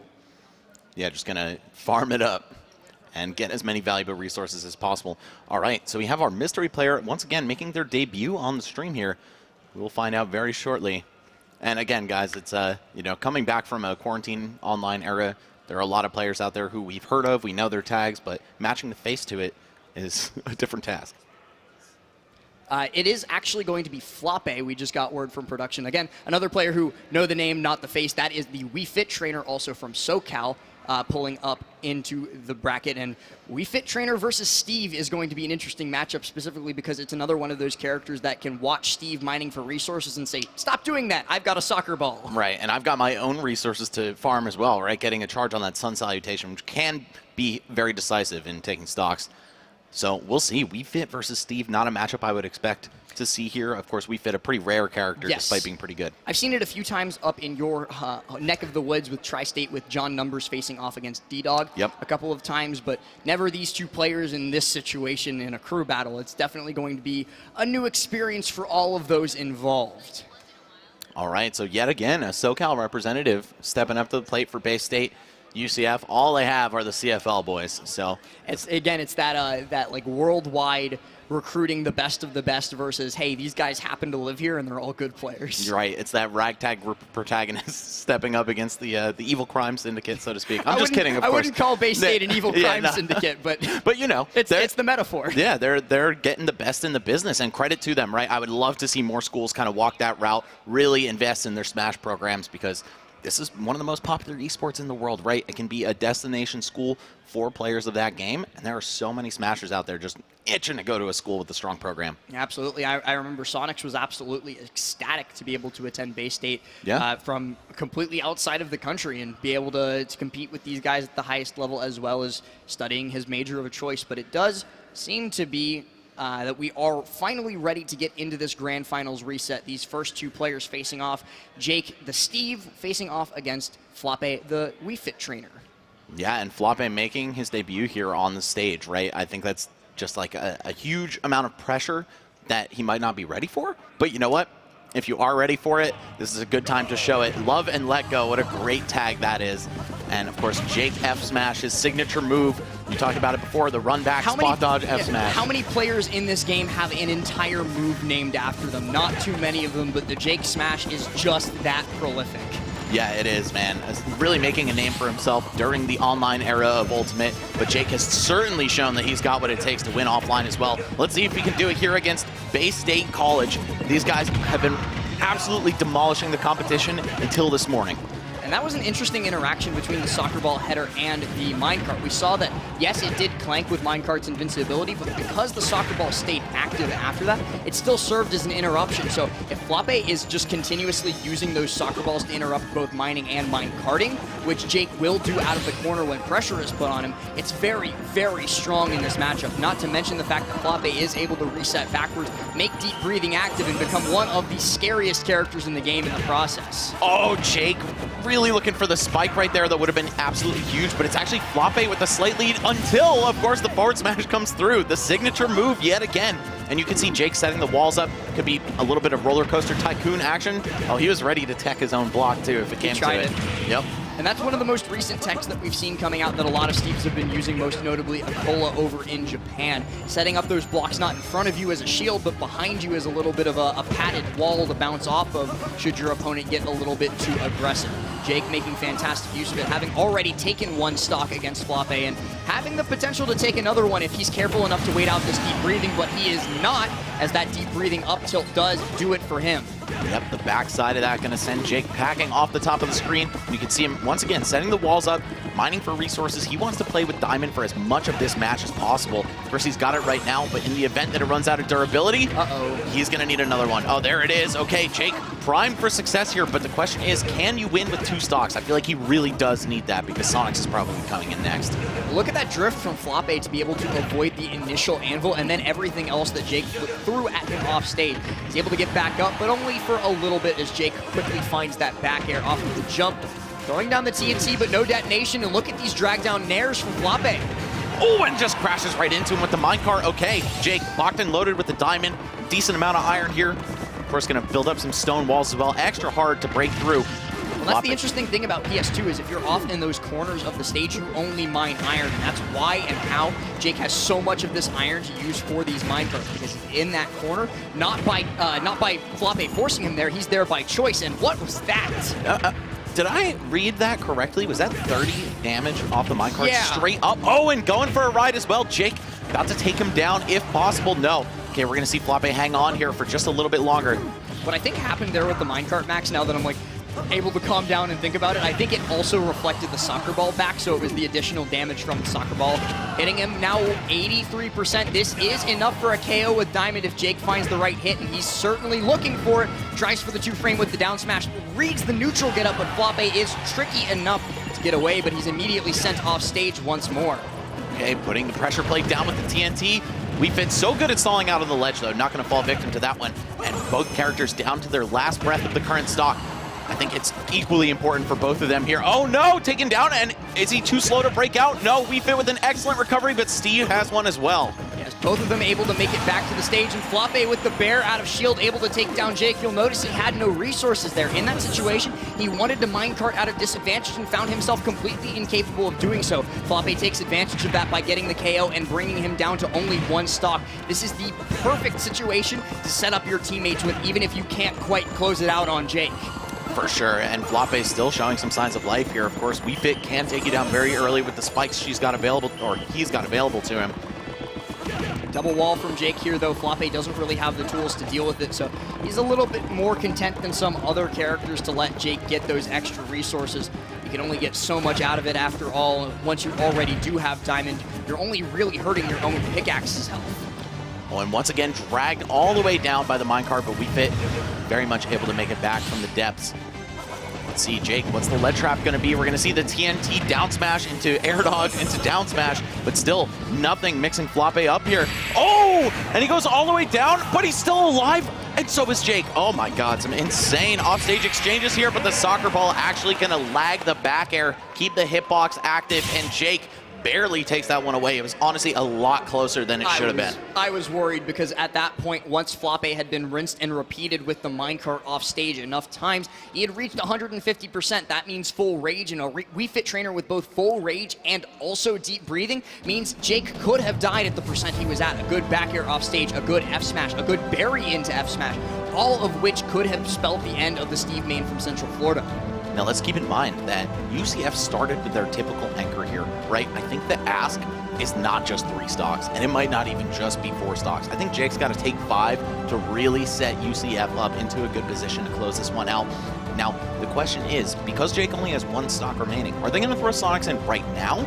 Or are they going to say, you know what, I think one of our other players can take this stock, maybe only lose 1, or maybe not lose any in the process, and then we still save Sonics for last, have our airtight anchor to close things off. It's always a risk to send in anybody against a Steve with 1 stock because it's still Steve, so in that situation, Sonics could end up dropping a couple extra stocks that maybe he's not looking to, but it does look like it is Sonics stepping up to the plate, so it seems that Bay State's strategy is going to be to have Sonics do this with minimal damage and then just run havoc upon UCF.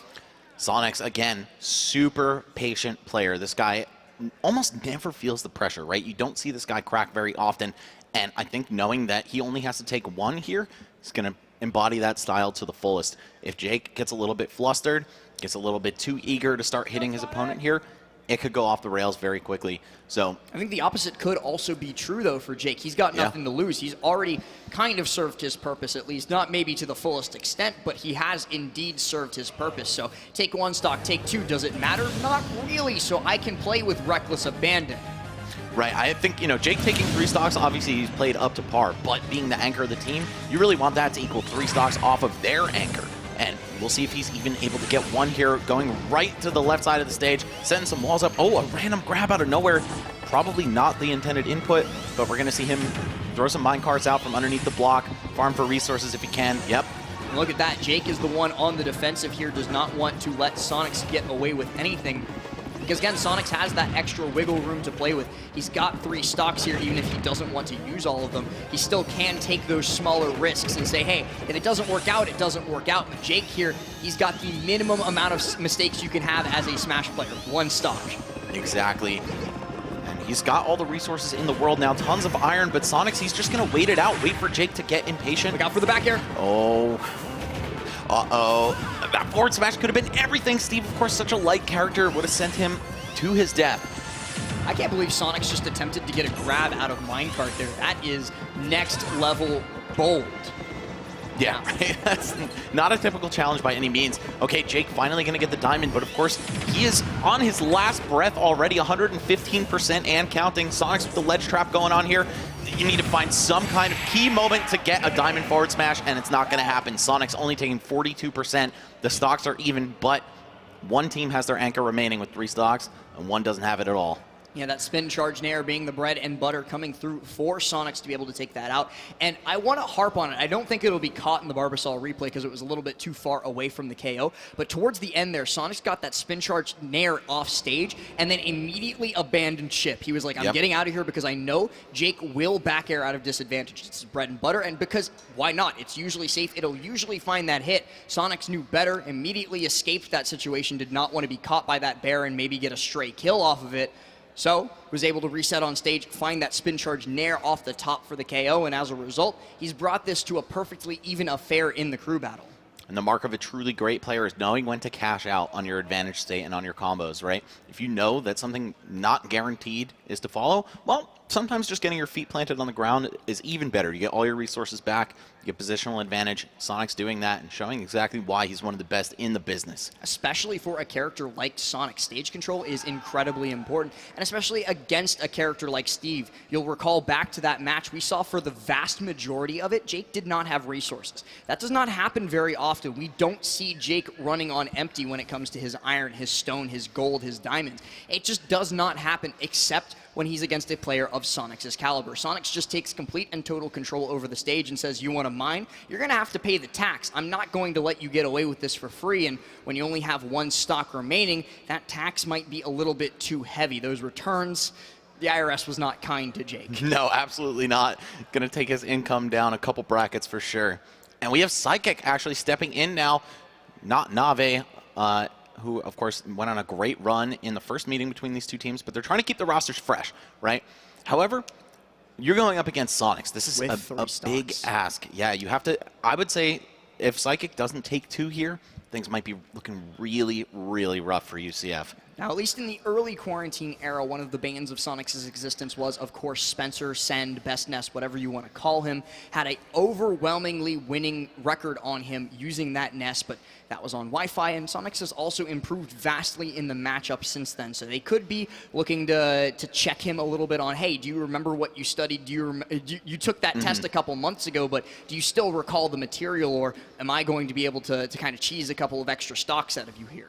Now, I'm also curious what the level of experience against Sonic is for Psychic. Of course, there was Diz, who played DDD in Sonic and Piranha Plant, mostly Piranha Plant, though, in Central Florida for a while, but I believe he's returned home to SFL. So I don't even think he's available local practice for these guys anymore.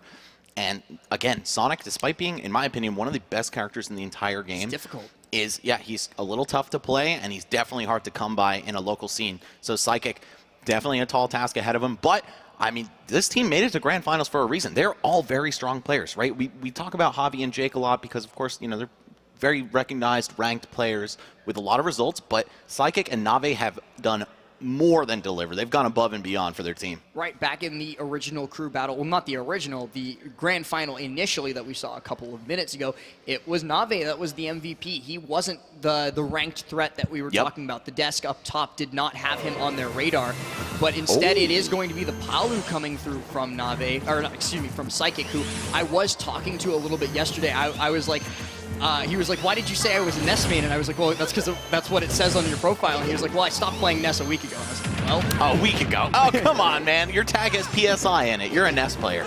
That said, Politana. Maybe. Yeah, maybe.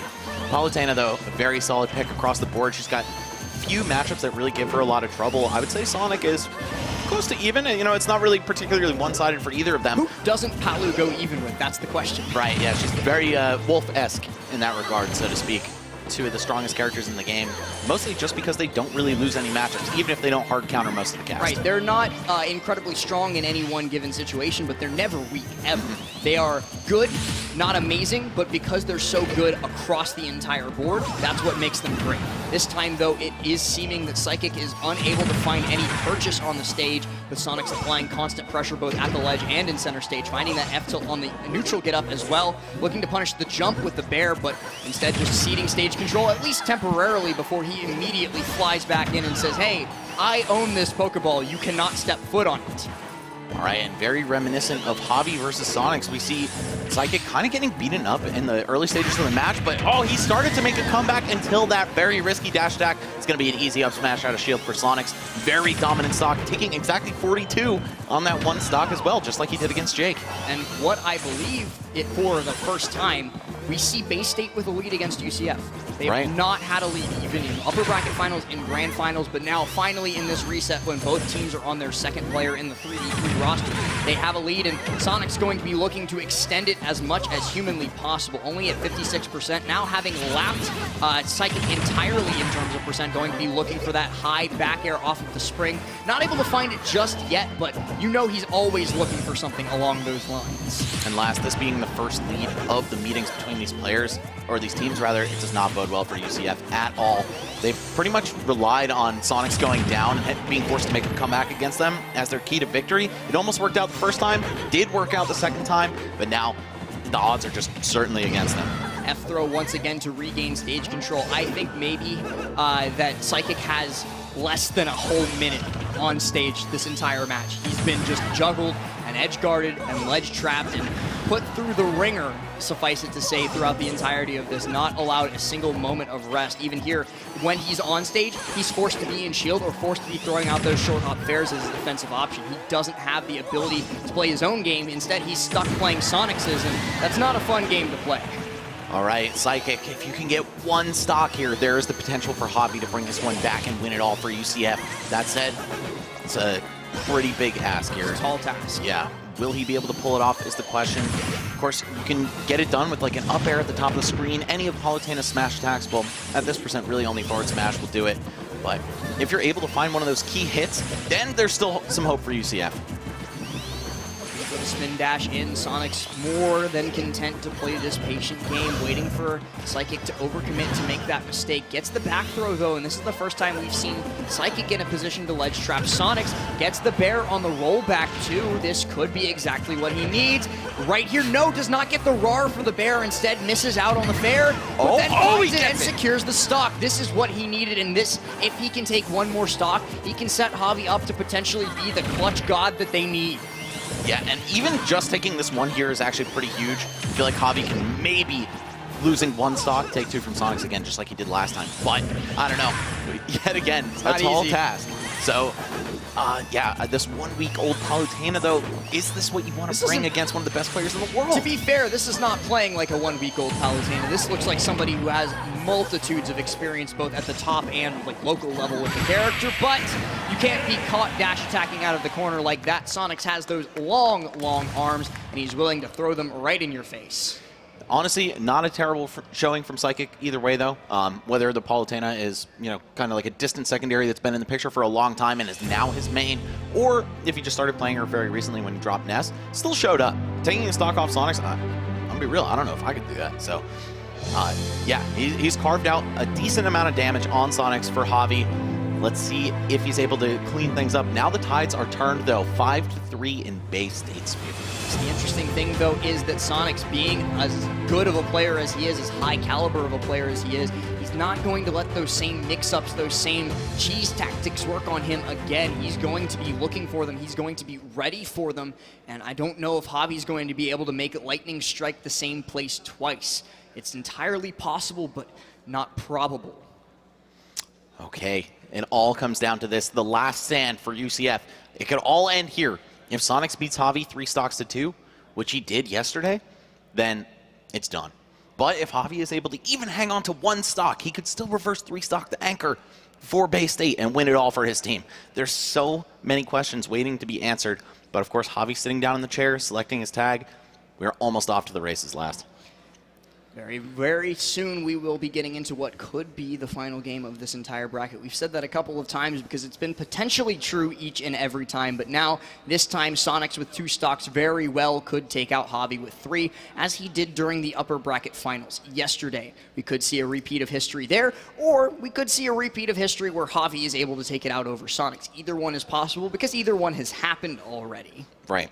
And, hey man, we are once again seeing this stacked team full of final bosses in the form of Bay State coming with so much firepower here. But the underdogs, UCF, they've managed to take it this far and this close. They were a hair's distance away from winning winners finals yesterday. They actually delivered on it in the grand finals, set 1 today. But in the reset? Are they just running out of steam? Has Bay State figured something out? Is the player swap what contributed to their success? Honestly, I'm also not very sure about UCF starting Jake. I think it was a big gamble to say, hey, you know what? If they start Sonics, this is the right play. But what are the chances of that actually happening? I would say pretty low. And then Flappe came up huge, being able to take not 1 but 2 stocks away from Jake, setting up Sonics to just, as a completely healthy character, take out Jake's final stock without too much bleeding. Now, he's just, again, like I said beforehand, running amok among the UCF team. But I do want to talk a little bit about what you brought up a second ago, where like each and every one of these players is a final boss. They're all phenomenal, all locally ranked, all nationally ranked, all internationally ranked even. But they would be the star of the show on another team. Here, they're just another one in the lineup. Right, and I think having that depth of talent in the roster here for Bay State, that's what's gotten them this far. That's why they're on the winner's side of the grand finals heading into today. Of course, showing a little bit of a slip up in the first set, but UCF, they're not to be trifled with either. The homegrown team, you know, the boys, you know, from Central Florida, of course, not too far away from here in Atlanta. It's certainly motivating to watch them pull it off this far at least.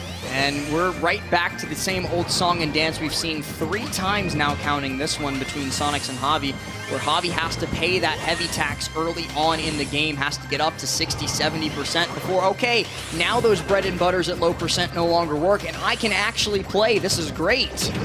And this time, it's very reminiscent of the winners finals. 3 stocks for Javi, 2 stocks for Sonics. But, of course, there's another player in the back for Bay State. So we'll see if Javi can not only rewrite the script and actually win this encounter with these odds, but also has to go on and sweep the anchor. Right, they've got Toxex, Anarchy, Tony Pajamas, Nexus, so many big killers here. We were talking about those final bosses, and those are all certainly examples of such. If Javi shows any form of weakness, they'll just come in there and finish it off, whatever Sonics could not do. And that's even given the fact that Sonics might just do this himself without need of an anchor. Exactly. We could crown our CACC 2022 champions right here in this match last. Will it happen? I don't know. Oh, no, double jump. Okay, but this time Javi has learned from his mistakes, knowing that Sonic sometimes likes to go for that high recovery and then either air dodge or drift onto the stage. Unfortunately, though, gonna meet his end to that back air. And I think the margin for error on the side of UCF is pretty much run dry at this point. 2 stocks to 3, I'd say, that's their real ticket to victory here. Is almost entirely gone. Javi needs to come up bigger than he has ever before to be able to clutch this out for his team and take them to the Collegiate Esports Commissioners Cup Championship with Sonics. Well, he's looking to make sure that does not happen. It's not going to be an SD. He still had his double jump, but you can't have a Sonic set without an SD is what I like to say. I think even beyond the SD, just having all that time to get the bowling ball ready was really scary there. Javi, of course, a real sniper with the bowling ball, but unfortunately just going to throw it out a little bit too late. Look at the immediate recognition and then the cancel of the spin dash by Sonics there. He saw that Javi was going to be setting up with that high up smash and then immediately got out of dodge. Dude, did you see the ledge regrab from Sonics there? He barely got away with it because Javi's tree pushed him back and couldn't drop the bowling ball over the ledge. Super unfortunate, but hey, that is the curse of unit collision in this game. It's such a prominent factor in Ultimate. Sonics really working down the second stock from Javi already. And the edge guard, yes, managing to thread the needle, get underneath the balloons, and we are 1 stock away from crowning Bay State as your CECC 2022 champions. It's still possible, it's still doable. Javi still could be the hero that UCF needs, but is looking less and less likely by the second. With every hit that Sonics gets, it gets farther away. Their dream seems to shrink off into the horizon. Now spin dash in, into the fair, putting Javi onto the ledge, but then immediately ceding control. Then air comes through and allows Javi to get the first setup that he's gotten in a while, but he misses with the bowling ball. It is just enough to push Sonics out, though, so that the air dodge will not allow him to return to stage. 1 stock apiece, 41.2% on Javi. Meanwhile, 0, a fresh stock on Sonics, and he's looking to do everything with it. All right, we saw Javi with momentum in the last meeting between these two in the first set of grand finals. It actually went his way quite handily, so if he's able to make a huge breakaway like this, we can at least see the anchor come out for Bay State. Oh! Nair on a shield, looking to punish that. He gets the berry, but Sonics with an amazing mash gets out in time. Now he's caught in the jab, but he's already established the fact that he's willing to challenge these things, and now Javi cannot be as blazing with them anymore. All right, Javi coming to life here, 67-73, still within reach for either player. Of course, you have another entire player to work through if you win this, if you're Javi. looking for those landing fares to just set something up, but now clanking out spin dash with the nair out of shield. He's discovered it recently, but it's been serving him well. Falling back onto the stage, Javi gets the ledge grab. Sonics does not actually punish the get up. Javi now has the tree up to also interrupt his progress. He's looking for the exit. He's looking for that one critical connection to close this all out and go up against Bay State's anchor, but Sonics, he's looking to take all the glory for himself. Oh, and he might do just that. No, it's only a sour spot in the neutral air. Javi, 112%. Will he be able to hit the perfect line and make this comeback? Stepping back, setting up that Lloyd Rocket, looking for that up smash, but getting beat out by Sonics' Bear. Now going underneath the stage, barely able to drift back up after the interruption on the balloons. The pop was not enough for Sonics. He's going to have to find some other way to close this out, and I think he wants the F smash if you can catch on to that. Yeah, I think he's showing his cards just a little bit, but Javi also showing some nerves. You saw that reverse forward tilt on the platform. Oh no, jabs in the corner. This could be a shield grab. No, he just rolls through. Sonics ends it, and Bay State College are your Collegiate Esports Commissioners Cup 2022 Grand Champions. Congratulations to them. Sonics, after a little bit of a disappointing performance in Grand Finals, comes through in a big way during the reset, puts the team on his back, and takes stock after stock after stock for them. Shaking hands with the rest of his team because they know it would have been a much more difficult path if he had not done all of that for them. Man, and big shoutouts to Floppe taking the first 2 stocks off of Jake, paving the way for Sonics to literally solo the entire roster. He eliminated 3 players in a row. Let's take a look at some of these Barbasol replays as well. That forward tilt right there, such a decisive moment for Floppe and for Bay State, as is that back air out of shield, pushing Jake to his very last stock. And you could see the emotion on his face as he got KO'd right there. Of course, puts a cap on it very quickly after with the back air, but I think that was just the beginning of the end. The start with Jake, I think a bit ill-advised, I'm not gonna lie. It was not what they needed to be able to take this out once more against Bay State, but if you'll recall back to our friends up on the desk when they were talking about the keys to victory, one of the most critical ones for UCF was shut Sonics down. Yep. They did that during the first set. They did that actually pretty well back during the upper bracket final, but here, he took 7 stocks. He went absolutely crazy, running over the UCF roster without a care in the world, did not show any emotion whatsoever, was just calm, cool, collected, and brought his team that victory here at the Collegiate Esports Commissioners Cup. But, ladies and gentlemen, after that reset, that is going to do it here for myself and Max Ketchum here on Smash. We're going to throw it back up towards our friends on the desk because we know they'll have a lot to say about this. I think we do. Thank you both so much. Excellent casting. What a fun match. Especially Fawn over here in the middle has been yelling quite a bit. Absolutely. There's so much to talk about here because we did have that bracket reset. So let's rewind. Let's go to the first set of matches.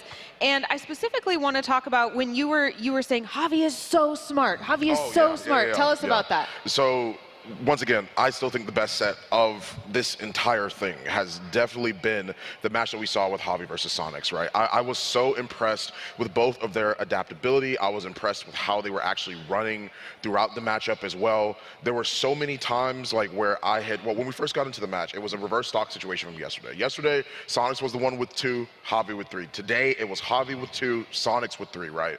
And for both of them to play absolutely out of their minds, the best it is that I've seen them play, at least in this tournament, is insanity. The tech underneath and to the parry down smash, to the up smash, the fire, they were playing out of their minds, right? There's a lot of times where I saw that Sonics was actually trying to be very, very aggressive, try and go in, and set the pace.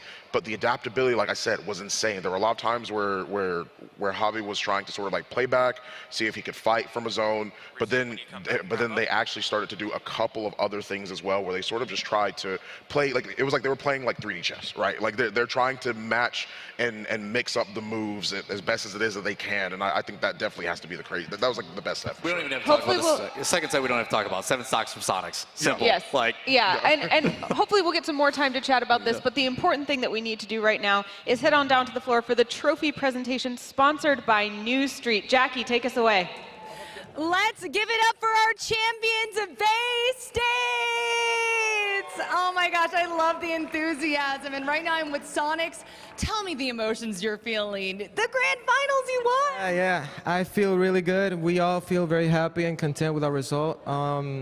We were nervous though. We're all still a little nervous, but we're really, really happy. Oh, congratulations. And anything that you want to say to the fans watching at home, your supporters? Thank you for the support, especially my girlfriend.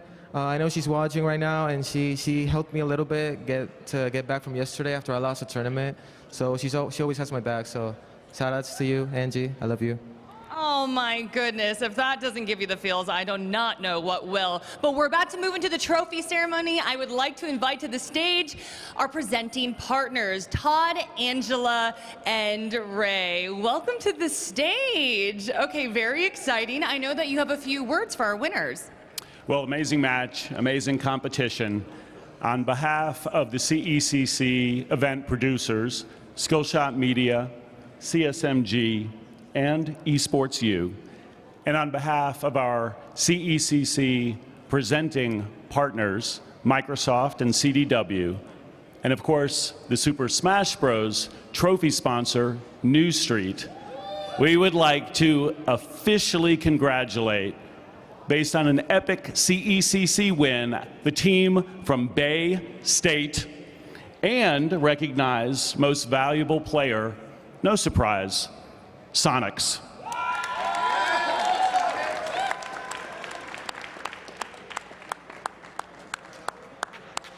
Let's give it up for Bay State! Woo! Y'all get in there. Come on, lift that trophy up. All right, let's send it back to the desk. Let them enjoy this. I love that. I love an I love you to end a match, huh? That's sweet. It's a good vibe. It's a good vibe. Good Obviously, vibe, Jackie, I'm surprised she didn't have more to say to that. If you haven't seen Jackie's socials, it's a good vibe. She's probably in her feels right now. But yeah, really cool stuff to see them. The camaraderie that you see from that roster, I think, is really good. Obviously, Sonics gets a lot of love, but can we talk about Floppe? Yeah. Oh, yeah. To start it off, to bring Steve down to one stock, absolutely. This is a guy that we see a bracket reset. You lose that first side, and then you're like, okay, what do we do? How are we going to make these adjustments? What are the changes that we need to have? And to bring a player that we haven't seen on stage yet, to bring in a completely different person and be like, hey, man, you're going to be the guy that opens up for us. We need you to take something. We need you to do a good job. One stock, we were happy. You and I were discussing it. If he takes one against Jake, I think we're doing okay. Right. And then he took two. And then it's like, oh, is it going to take three? It was getting closer and closer. So, yeah, it was pretty surprising to see that out of Floppe. And credit to him, man. He made his mark. It's worth noting we were talking about how they changed things up as soon as they reset the bracket, because we started out with Anarchy versus Nave, and then we had a totally different match, Floppe versus Jake. And I'm sorry, Blue, I cut you off, but I want to hear why you think they made those decisions and any of your highlights for the match. I mean, off camera, we were talking about they have such a deep roster. What can they do? You know, we were looking at Sonics, Nexus, Anarchy throughout most of yesterday and today, and then we kept saying, you know, they have the three players that are in the top 6, and one of them's Tony's Pajamas, and we haven't seen Tony Pajamas. I know you love that name. You wanted to. I was hoping, you know, Tony would play so that you get to see the Pajama Man. Dude, that name is it's so perfect. It really is. They also have Toxics, though. So they had 2 players that we could have seen, and then they just come out of nowhere with this wild card who hasn't played all weekend. We haven't even talked about them. We didn't have them written down, and then they set the tone. They lost that match, but taking 2 off of Jake there, that was massive for this team, and I think that really set Sonics up beautifully to just finish it all off.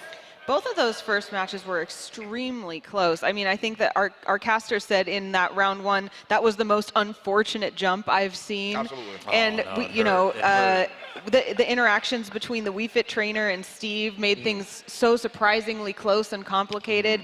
Do you think that either of those had a chance of shutting down Sonics, as that was one of our keys to victory? I think that there was a possibility with that being the case, right? I definitely think that there was something that was super, super interesting about that. Throughout the tournament, it is that we've seen. I think Floppy did an absolutely amazing job. And once again, here's the clips again from the set. This was absolutely insane. He missed the tech, so obviously he goes up for the down tilt.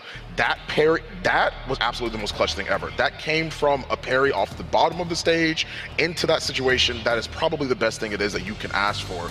Just essentially back and forth between these 2 players. I think Floppy set them up amazingly for the next bracket reset. And this, icing on the cake, right? Like, absolutely amazing to be able to see that. Like, forcing it out, obviously being a little bit too afraid to move in.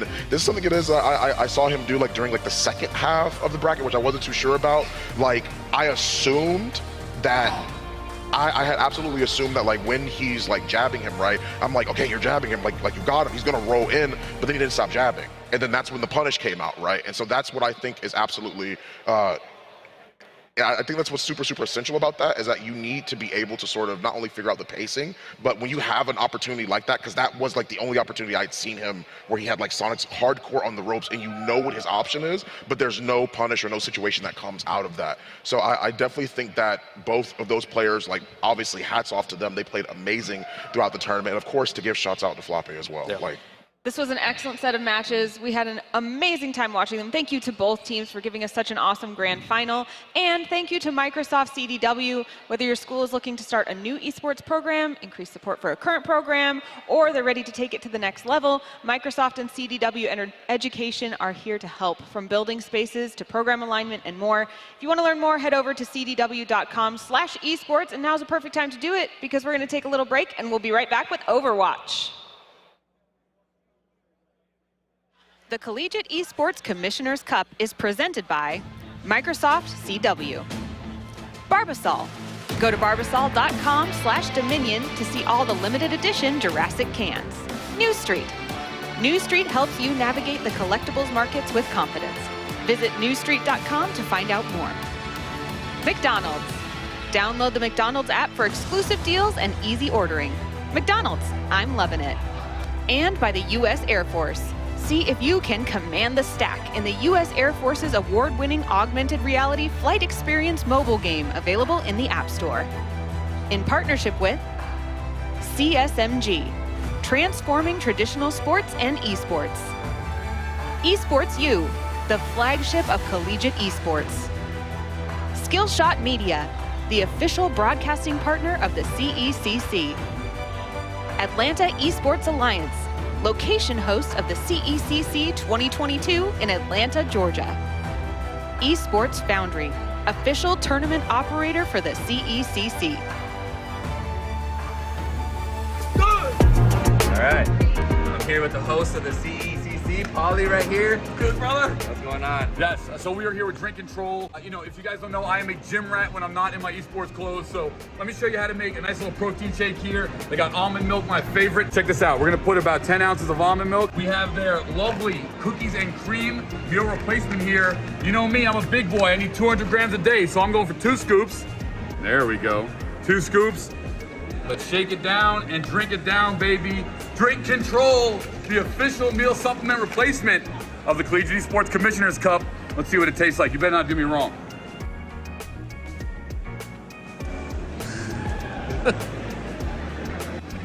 Woo! I'm feeling good! Woo!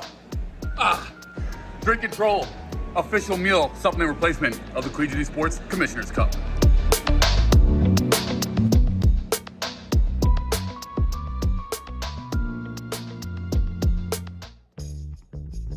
Looking for a new job? Your local McDonald's restaurants are hiring now, with career development opportunities, competitive wages, paid time off, flexible schedules, and perks such as employee meal program, tuition assistance, and a free college degree program. Start building your future today at careers.mcdonalds.com. That's careers.mcdonalds.com. So you want to join the war against cancer? Well, good news, creators. Now you can fight back while you stream. Thanks to the Leukemia and Lymphoma Society, the world's largest nonprofit in the war against blood cancer.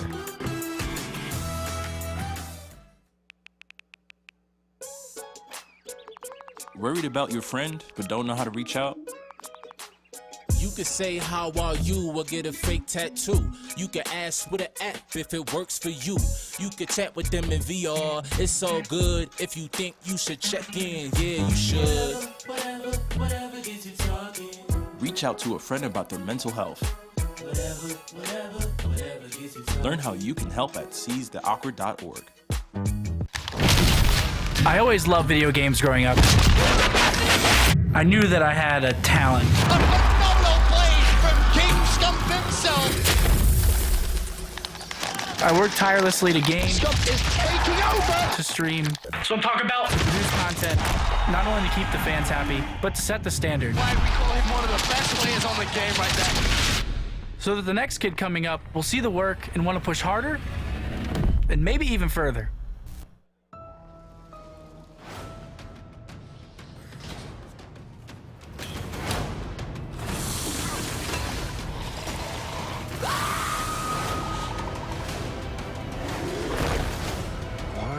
Do they always have to go bigger?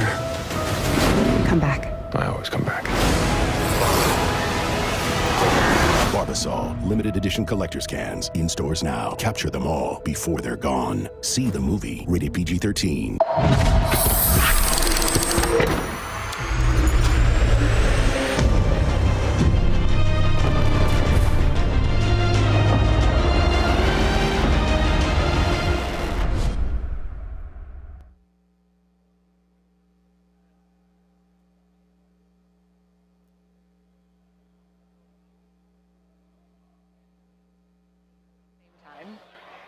I don't think that's a natural. Stand by, guys. Coming back to you guys in 5, 3, 2, 1, and we're back.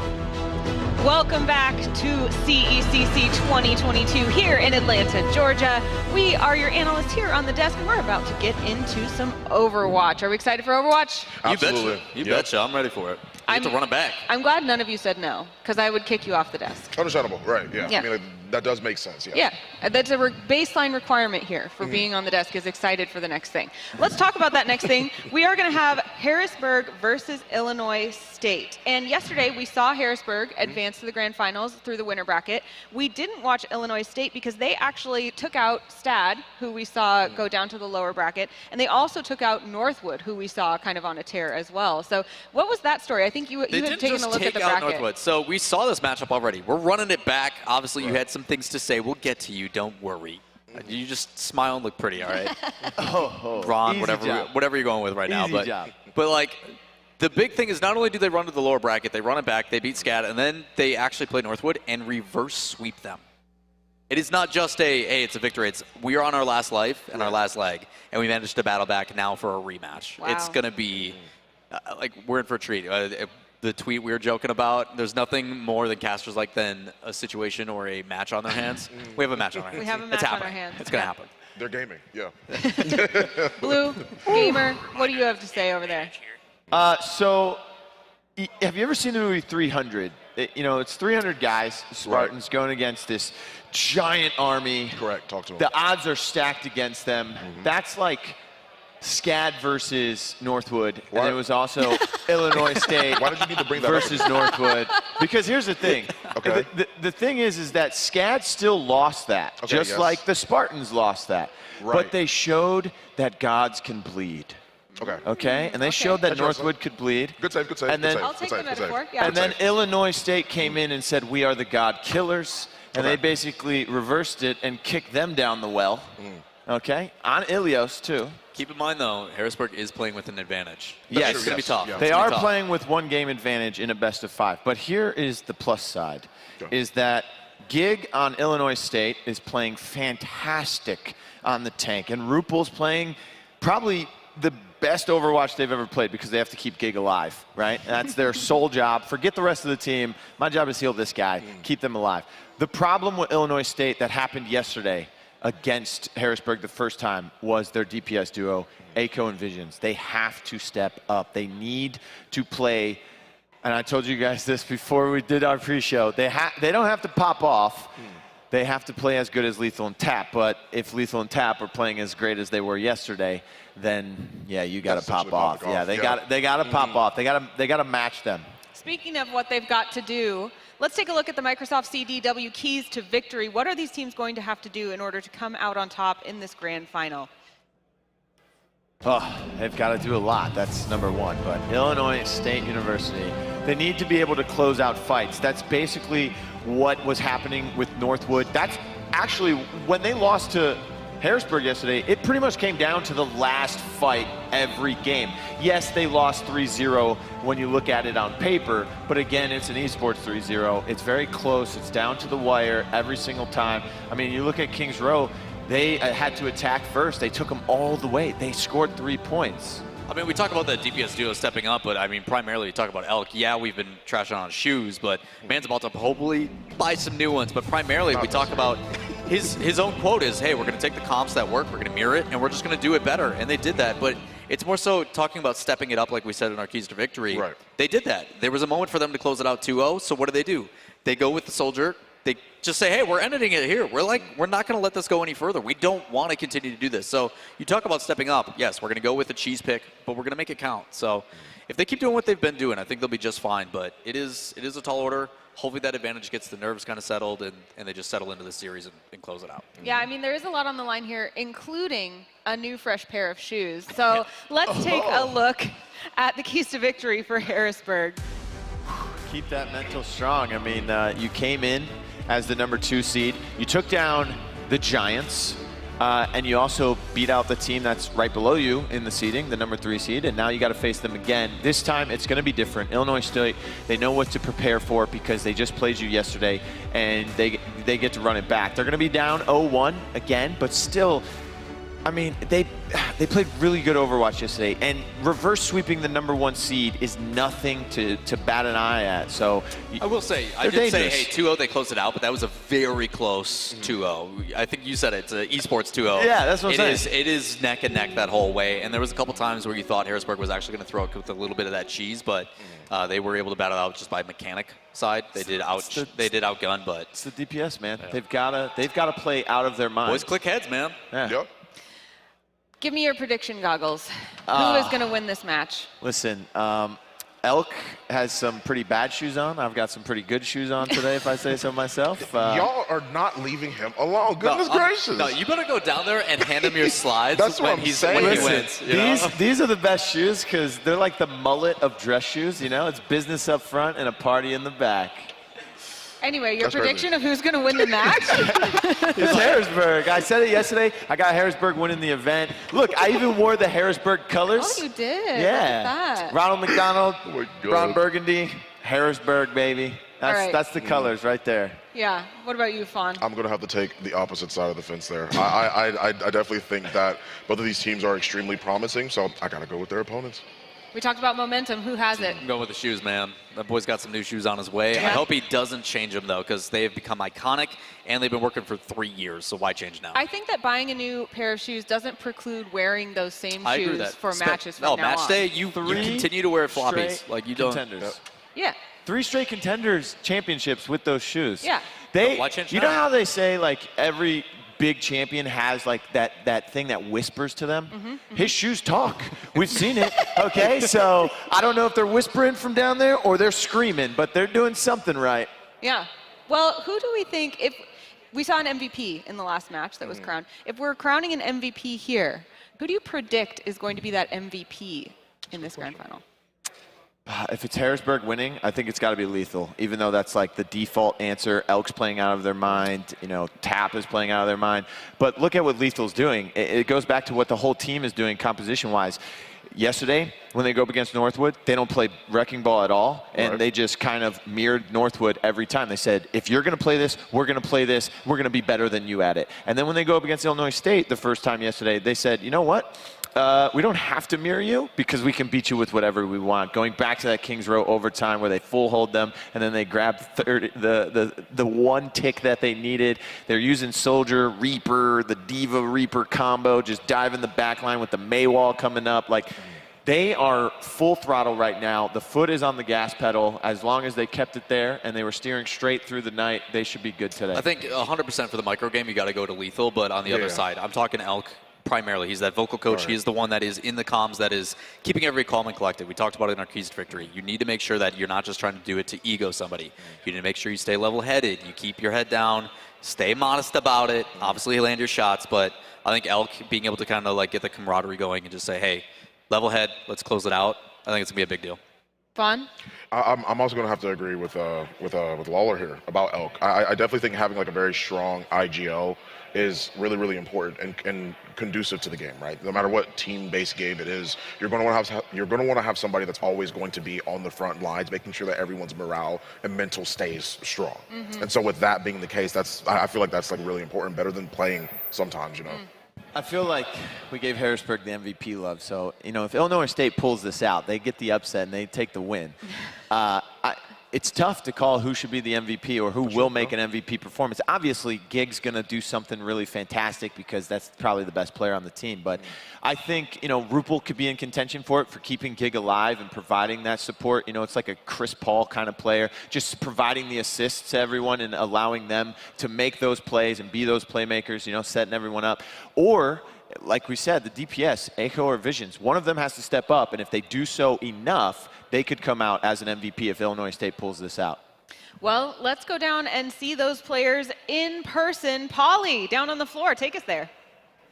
All right, let's introduce the first team here. It's going to be Illinois State University.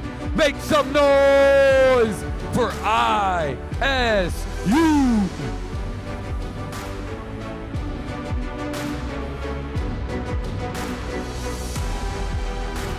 And next, we have Harrisburg University. Let's make some noise for Harrisburg.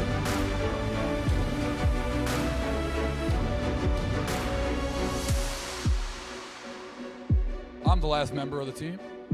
Okay, all right, so we're going to have our Overwatch Grand Final here. This is going to be exciting stuff. Real quick, Harrisburg, you going into this game, who's coming out the winner? I think we're coming out the winner. We had a really dominating performance last match, and I expect we're going to put up the same result. All right, you heard it from the man there. Now over to ISU Redbirds. How are you guys feeling going into this grand final match of Overwatch? We're feeling great. We're definitely better individually. We just need to come together as a team. All right, you heard it there from ISU. Here we go. Grand finals of Overwatch starts now. Casters, over to you. Boy, oh boy, did Northwood have that. Throwing in a bomb and easily collecting 3 on the way out. Chipio's eaten it. It's gone. A huge advantage for HU as they make their way in. Fire, they'll find the big move onto account. Dynasty showing us a little bit of old school Overwatch. I think, ladies and gentlemen, we may have just witnessed the 3-0 to end the night. Harrisburg.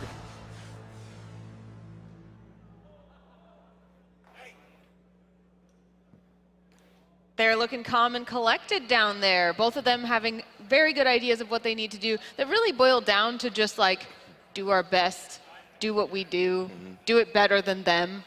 What do you guys think of what those players had to say?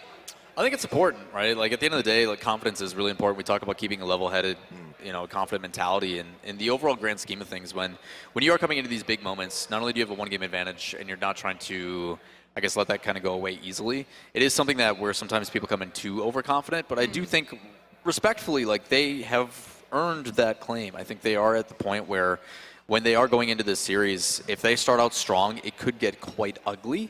Yeah. But if it does fall back, I think that's where that mental fortitude comes into play, and that confidence that they do have of, hey, we're just mirroring, we're egoing, we're doing our thing. That like overconfidence, I think, is also just as good depending on the circumstance that's provided. I like what Illinois State had to say where, you know, we're all very good, we just have to come together as a team. Right. I think that's very wise thinking where it's like, it doesn't matter what each individual of us does, it matters what we all do together. What does it take to come together as a team at a competition like this? I mean, just hanging out with your team after hours could be something. It's like those team bonding things. Not talking about the game. I've learned that, like, the more time you spend with your teammates not actually focusing on the actual game that you play together could just bring you guys closer together. That way, like, when something bad does happen, you know how to deal with it in, like, a mature or respectable manner, or you understand that if someone's harping on you from your team and it's not your coach, that's constructive criticism. They're just trying to make you better because your team's only as strong as your weakest link. So if you can create those bonding moments outside of the game, whether it's, you know, before the event, after the event, or just at the end of yesterday coming into today, that's something that you can build upon outside, and that helps build chemistry. And that's one thing that I think is really undervalued in esports because people swap teams all the time, and collegiate, they also play pro, so they're going back and forth with these different teammates. That's why Harrisburg, I think, has such great success, is because Tap and Lethal have played together in contenders together. They play here together. It's that camaraderie and that chemistry that they can build outside of the game. I mean, all of these players, too, we're here in Collegiate where a lot of them are kind of big star players on their own, or they've had multiple experiences that they're bringing to this team. And I kind of feel like this maybe speaks to, you have to adjust your play style as well to what your team is doing. You have to not want to be the hero. You have to want to be the teammate, right? Right, yeah. Yeah, I definitely have to say, like, not being the hero is, like, such a big thing because, like, everyone always wants to play up to, and you see it a lot in ranked, right? Especially from, like, solo queue players and things like that. Everyone always wants to be the hero. They want to have the cool clip and play moment. Ranked and competitive are two different things, and I think that needs to be said, like, importantly for anybody that's out there that might be considering joining a team or, like, playing with a team. Playing together, like, having those hero moments are important, but they come naturally. There are lots of things that happen when you are playing conducive as a team. You have to understand the boundaries of what your role is and not encroach into somebody else's, right? That's something that is that you have to be able to understand, and working together with that cohesiveness is going to carry you to victory a lot of the time. Absolutely. You know who's carrying us to victory? Barbasol. Scan the QR code on your screen or go to barbasol.com/Dominion to see all the limited edition Jurassic cans and enter for a chance to win weekly Jurassic-themed prizes, including a Jurassic-sized grand prize. You know what's Jurassic-sized? My love for the casters. Casters, are you down there? Can you take us into this game? Yes, we absolutely are. Thank you guys so much. This grand finals is getting ready to be an incredible one. We got to watch this match earlier on, but talking about both the teams, they're playing fast, loose, flying like aerial aces by the seat of their pants, and I can't wait to see where it goes. It's going to be great. Yesterday, there was a losers finals taking place, and it was ISU fighting in a reverse sweep to make it to the grand finals today. That already tells how much they wanted to be here and everything that it takes to get to this moment. Now it's all about delivering in this grand finals and see how far they can get. Yeah, I think they got the mental fortitude to do it. You mentioned that match last night, dude. It was late that they were playing. It was so late, and they played 6 matches for ISU since the beginning of the day till end of the day, and they were just grinding. They were just on. I mean, to make a reverse sweep happen at the end of the day, right? It's got to be exhausting, but we talked about our keys to victory, Microsoft CDU earlier on, and now we get to bring them really into fruition. Harrisburg with Lethal and Tap, and ISU with Vision and Echo, the players that we've been looking at right now as the players to beat here. There have been DPS caps aplenty coming out from Harrisburg, and if you can't get over that hurdle, it's going to be a hard match. And something that we saw yesterday was one of the biggest highlights for the side of Harrisburg was that DPS line, right? The way that they were complementing each other. It was Tap getting the opening pick, often with the Echo, and then it was just Lethal absolutely popping up in every single hero that he wanted to play. It's insane what this player is able to do, and a flexibility that, yes, in a way it's going to be expected for your DPS line, but not everyone can make it happen the way that this guy does it. Yeah, and our other keys to victory that we were talking about, we brought up what compositions you're playing. Harrisburg, as they were lining up out here to do the walkout, we got to talk to them a little bit about what they want to run. They're just playing it fast and loose like I was mentioning, but should we see that ball? I worry a little bit for ISU. We saw the effect that Soames could have, the player that you were mentioning to me earlier on, just from these uncontested positions when you're playing ball against Rush. It's up to the Lucy, up to the Diva, up to your DPS to try and get her, but Soames was making it so difficult, and those anti-nades were absolutely incredible. Yeah, I just couldn't stop talking about those anti-nades because they were so clean. They were opening up the fight in a composition that is so difficult to run. And again, that is why not many teams want to run it. It requires so much coordination in different parts of the map to make sure you're diving the correct targets at the correct time. And if you don't have the coordination, you're not going to make it happen. That is why the anti-nade was enabling that to happen. Then we see, like we talked about, Tab enabling a little bit more of that pressure, that initial pick in the backline, and everyone else following up. It's so difficult, but they do it to such a high level, to such a beautiful execution that I just want to see more of it. Yeah, and should we not see those ball comps? It's almost inevitably going to be Reinhardt. It's going to be Rush coming out from ISU, and Harrisburg might just want to mirror it, especially depending on the map, right? We've been taken to Kings pretty much every single time we've been on stream thus far, and should we go back to Kings one more time, I think that'll be the matchup almost guaranteed, and that one was actually pretty close. Despite the 2-0, those Reinhardt games were pretty darn up there, and now as we head into things, it's not likely too much Reinhardt, but they are going to mirror it again here. And it's going to be this map again. We talked about it yesterday, right? One of the maps that you're having the most difficulty if you're not winning that early fight, recontesting it with the Lucio, with the Wrecking Ball potentially that we get to see late, with the Tracer. There's so many possibilities that are going to delay that point control that the enemy team is going to try to take. So that initial execution has to be perfect. We talked about it. We know that Harrisburg does to such a high level, but what can ISU bring to the table this time around? I mean, it's got to be Aiko's play, right? Aiko versus Tap, when you're talking about Rhymes with Maze, is all about the initial walls and making space. First one doesn't connect. Good counter wall. Both Reinhardt's in a bit of trouble, but it's Gig who finds the one-way ticket back to spawn initially. Akawa taking him down, and the whole comp's going to fall. And there's an early investment of the Immortality field, but it pays off at the end. Everyone was protected, everyone playing around to make sure that the kill is going to happen and to make sure that the reset right away has to take place on the other side for ISU. There's no more opportunities, they're going to back up. They're going to change a little bit as we see Aiko going into the Doomfist, wanting to go for the dual 2, but it's going to be especially difficult knowing what Diva is capable of doing, of playing in the backline, supporting that backline and making sure that Elkin Soames is staying alive. I mean, it's the panic button we were talking about yesterday. You lose a fight, swap Doomfist, problem solved. Seems to be working for Aiko most of the time, but this engagement is a little rough. Moving in past the Maywall, not everybody got in here. ISU does find the first pick. Tap down now, waiting for that Maywall to come back up. They're looking for their advantage, but it's not going to be there. Aiko with charge on cooldown. Lethal, dive in. Akawa under a lot of pressure here, but with Lethal going down, the fight's broken wide open. No longer with that big threat that can walk in. And it's both of the DPS not going down, a pretty good opportunity, but the Soundbearer trying to keep the side alive, and ISU fighting, finally managing to make it work, but this is where things get the most difficult. It's Dagger, one by one touching the point, trying to make something else, and Lethal is back in the game.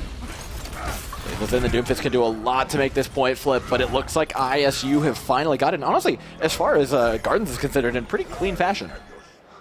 They make it happen fast, and now it seems like there's going to be a pause. It's a pretty good moment, too, in a little bit of slow time, but the ultimates that are going to come up next. We get to see Gay has a Shatter. Is ready, available to use at any time, and is going to have to push forward, potentially the bridge, even though a lot of teams, especially SU, they don't like contesting that bridge. You know how risky it is. And when you have a Doomfist too, right, we saw the value early on, but you can only get the May when you have a Baptiste that has an immortality, when you have a Lucio who's just going to get away. The Doomfist is just potentially going for the DPS, potentially trying to put a little bit of pressure while everyone is distracted in the middle of the fight. Yeah, and I mean, these are arguably two of the best Doomfists that we have here. It's really dangerous to play against either of them. You see how quickly a fight can turn off of the basis of just one punch alone. But when you bring the whole team into the mix, it does become a lot more difficult. People think, Doomfist, just hold right click, let go of it at the enemy team. It's not that easy. Not when there's these players in, not when there's CC. This is not Overwatch 2. It is not as simple as that. And I've always been very hesitant to see the Doomfist, and I love bringing it up because when it's not working, it's really not working, right? You're just getting taken down. The Doomfist is trying to go to the backline, and it's getting absolutely no value. Usually players having to swap. But for these two teams, like you said, I mean, they are in the grand finals. They're able to play a Doomfist to such a high level, and they're also able to get resources for the rest of the team, which is also such a key part of being able to play Doomfist, right? Being able to get in and get out of those fights without getting taken down, making sure that your ultimate is available as well to just run away, to regroup with your team. Yeah, and looking at this point in general, I want to zoom out and look at what the percentage is like right now, because it's a decent flip for ISU, but Gardens is one of those maps where you can easily take that 0% and turn it into 100 with some good staggers, with a good retake. That was something that we saw ISU doing really well yesterday, was actually measuring how much ability they had to get back into fights that they may not have gotten an initial advantage in. And it's a back and forth that we get to see early on, and it's always a good indication. It's a map, like you said, we got to see yesterday, we got to see how back and forth it was, but we didn't quite see the 99 to 99, right? It was a little bit of momentum gain towards the beginning for the side of ISU, and then Harrisburg just getting away with it once they were able to play the composition that we talked about. Which is also something that I'm waiting to do, but in a scenario like this one, you're just going to be playing for those ultimates, you're going to be playing for those staggers, that 99 to 100%, that it's everything that you need right now. And it's just taking it step by step, right? Yeah, well, I feel like step 1 is lock May, step 2 is walk out, step 3, die, step 4, swap the Doomfist. Both teams did it.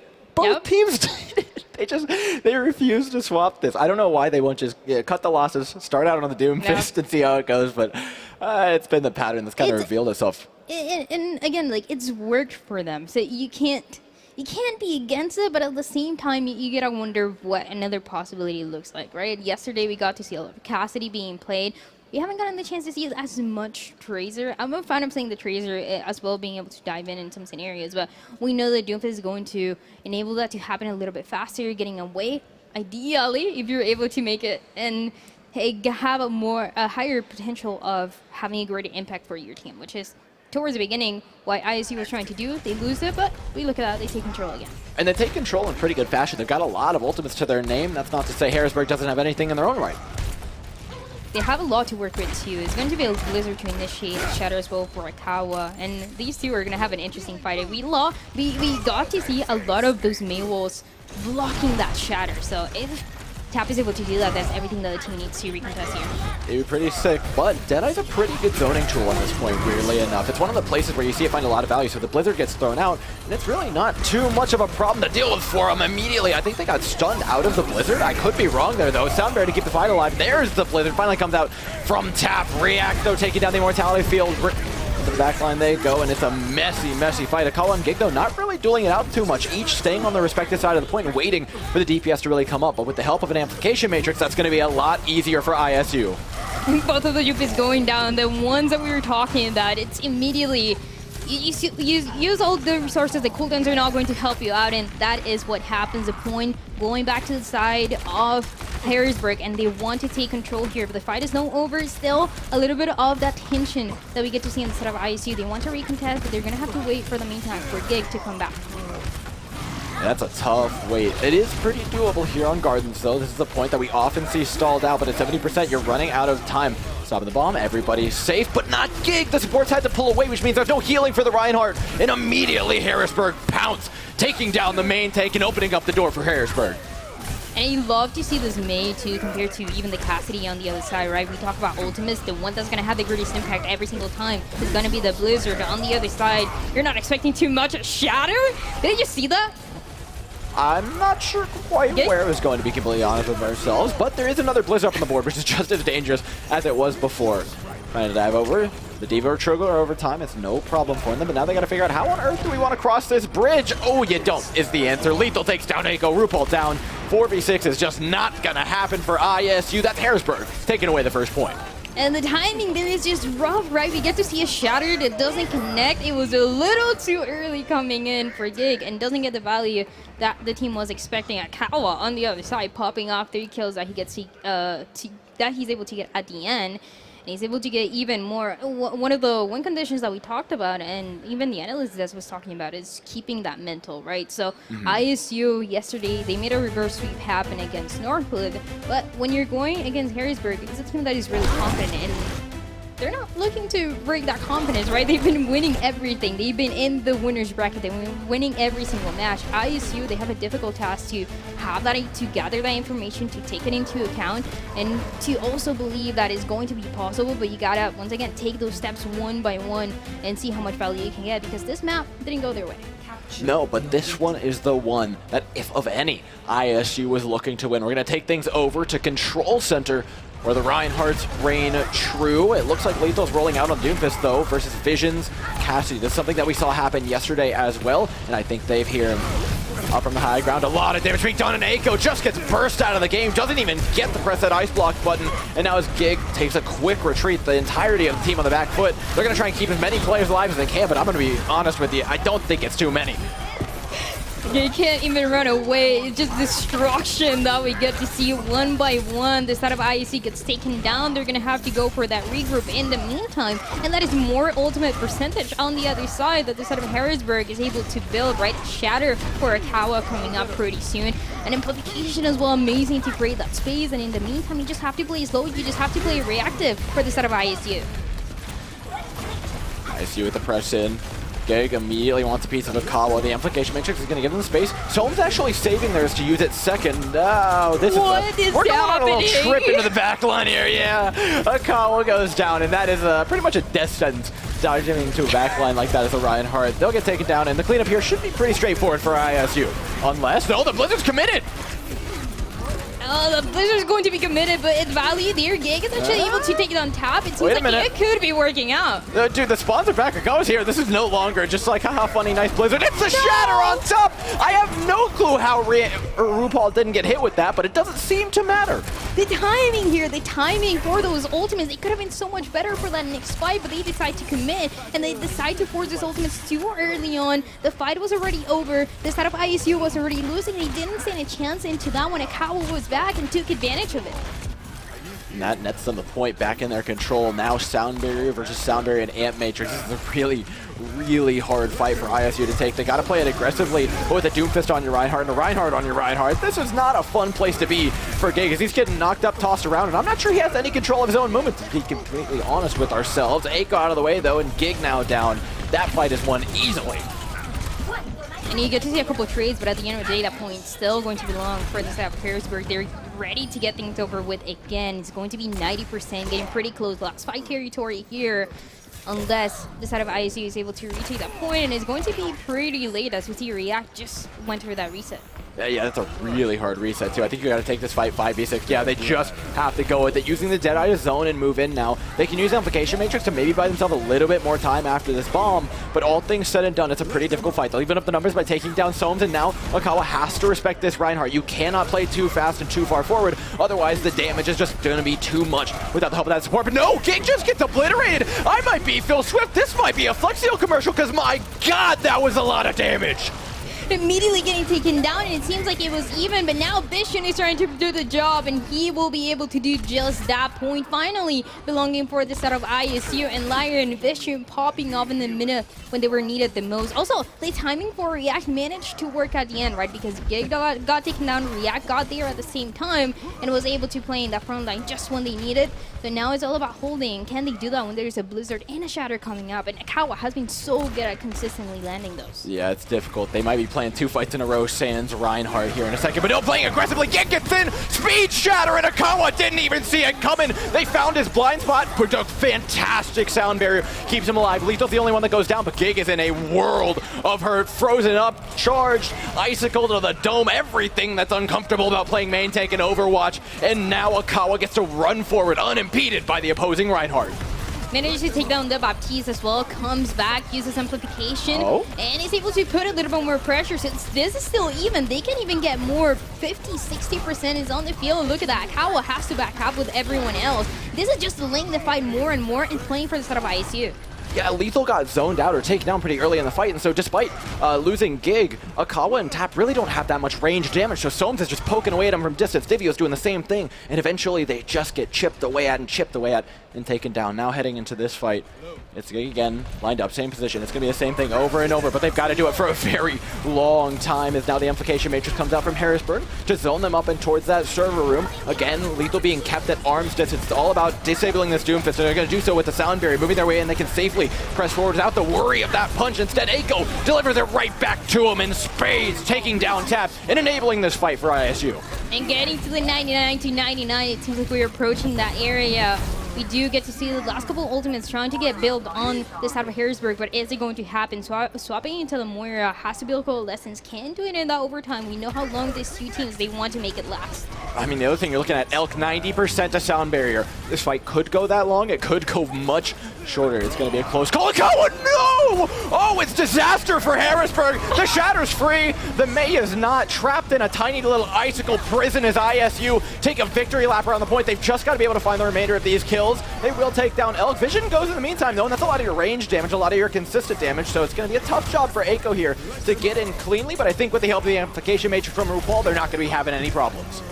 And coming back, everyone was able to step up and make a difference at the end. A fight that was won right from the beginning. You lose 2 members of Harrisburg early on, and you know the Gig, the supports are going to take advantage. You can see them. They're stressed out. They want to win this, and they're able to win that control, but it's one more to decide it. I think that might be the first time we've ever seen somebody shut down Lethal so effectively. Lethal was zoned out of the past like 3 or 4 fights there. Yeah, but it's also Doomfist, right? At what point are we going to see Lethal playing something. Yeah, when he just locks in like Bastion and kills 6 people. It seems like we saw yesterday. Right? For the time being, at least, the Doomfist seems mildly neutered, if nothing else. And that's a good sign for ISU. It's none of the Doomfist are having a great time, right? We see them going in, we see them getting out immediately, because if you're not getting that kill right in the first 2 seconds, the value is not going to be anything teleported right away. Oh my god, just charges out the door. Akawa just concedes his entire health bar in order to concede that of Giggs. They say nobody gets to play with health, but ISU on the point. They get to charge up the Symmetras, and it's all about the Symmetras in these matches. Build up those beams and microwave down the main tanks. Tap and Vision doing exactly that, but Vision takes down Tap, and that's going to mean ISU get to take the point. We haven't gotten the chance to see the beginning of this map, how those TPs land, but this is now the second time since yesterday that we see ISU winning and getting to that point first, landing that TP just a second faster, and that's really making a difference for them to hold, and even having the barrier to use in the hands of Vision. Yeah, ISU's rollouts on this map have been, quite frankly, just incredible to begin with now, though. They've got those 2 ultimates, they've got the wall and an Ant Matrix. So many tools to just keep Harrisburg away, which is why Lethal is so helpful. They can take off angles with this Echo, which makes that Amplification Matrix far less annoying. It also makes the wall far less annoying, but it still is just tools that are going to be used to kind of pull time off the clock. And this lane that X5 is something that the ISU is trying to look to do, but entering right away Amplification, and immediately the barrier coming up. Shatter available for either side. The walls make this fight so awkward. This is why we're going to Overwatch 2, ladies and gentlemen. Akawa, though, has effectively zoned it. Oh my god! An MTD for the century. Gig laid on his back. That is a Shatter, not a prediction, not of anything. He sees the shield. He says, I know you're going to drop it. Do it. Bop! Lands down the Shatter.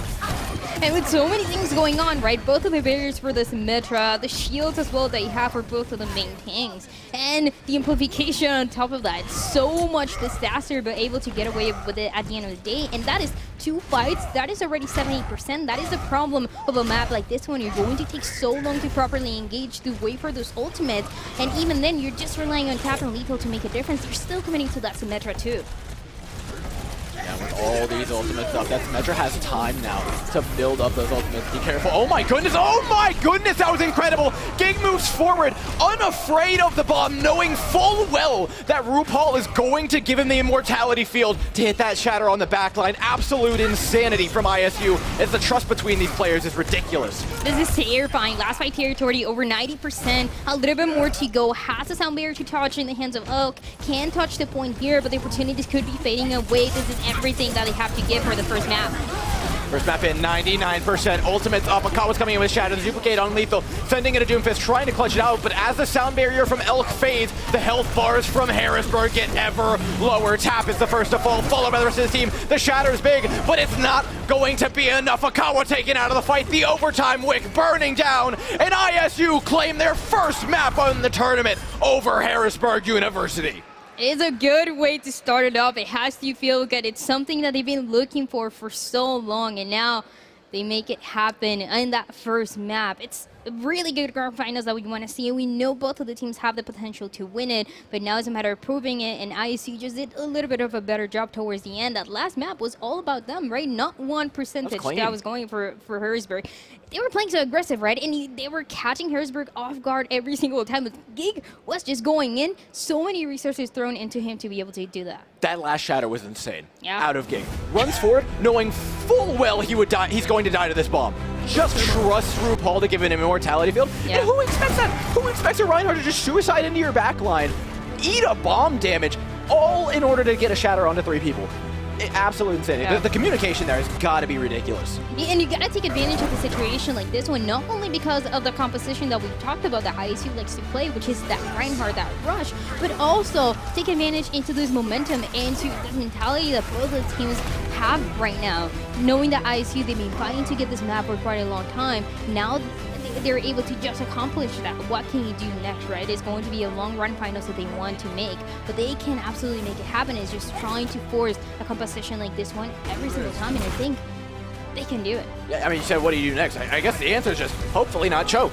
Keep this thing going. It is Harrisburg's map pick, though, which I think makes things difficult. Harrisburg hasn't had to pick many maps in this tournament, if we're being completely honest with ourselves. But now that they have the luxury, what do you think? Because honestly, we've heard the Harrisburg ego a little bit. But I don't know, after losing a map, you have to feel like it's a little bit bruised. Do they still try to take this thing to something like a King's Row? Do you think they still try and force a Ryan mirror? Or do you think Harrisburg says, you know what? Maybe you are a pretty good Ryan team? I would love to see the King's Row again because we know how close it was yesterday, right? It was Harrisburg closing it at the end of the day, but it was making it really, really intense. It came down to just a couple fights in the third and fourth round. So it was a really good possibility for them. I would love to see that King's Row. I think is definitely a possibility here, but I also think it relies on the role of the DPS, and I feel like it's a conversation that we had since the beginning because when we got to see it in this map, we got to see the TPs. It was ISU landing it first, and then you're committing that Symmetra for way too long. That is usually when we see teams trying to swap to something else, to a Cassidy maybe. I mean, there's so many possibilities, often that Echo, often that Farah too. But when you're not bringing that, you're trying to commit to the composition. It seems like it was for one time playing against what Harrisburg has been trying to bring, which is the complete opposite, right? It's lethal, something's not working, he's swapping. But now it was committing to the Doomfist, committing as well to the Symmetra. At that point, they got to bring what they had yesterday. Yeah, look, we have to give absolute credit to ISU's DPS line. Vision and Echo did exactly what we asked of them. Yeah. Granted, it was a little bit of a weird composition when you're running Symmetra. It's kind of a Lijiang Tower special. It's not often that you get to do that, but the name of the game is keeping your Symmetra alive and microwaving as many people before they go down as you can, and that's exactly what happened. Vision and Echo were enabling one another, making sure that Symmetra couldn't get dove, and pumping out as much damage as humanly possible, so much to the point that they were doing more than that of Harrisburg's DPS. Yeah.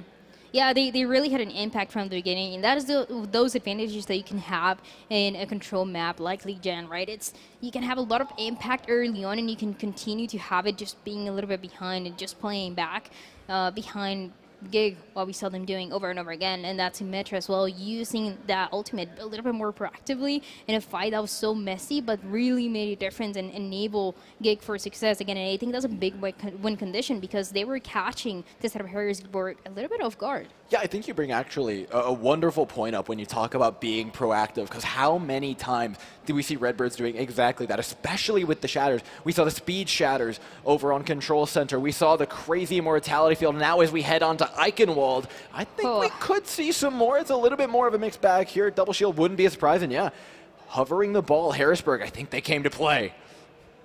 Honestly, Eichenwald, I'm really interested to see the playstyle because this is a map that we haven't seen for these two teams playing against each other in this tournament. Yet, again, we saw that King's Row that we were expecting, but at the same time, and knowing that it was a Harrisburg pick, knowing the main tank, that rush style that ISU wants to play, they want to bring something new. They want to be able to play a composition that is going to enable them a little bit more, like we talked about. And this is when you're going to be bringing that ranking ball.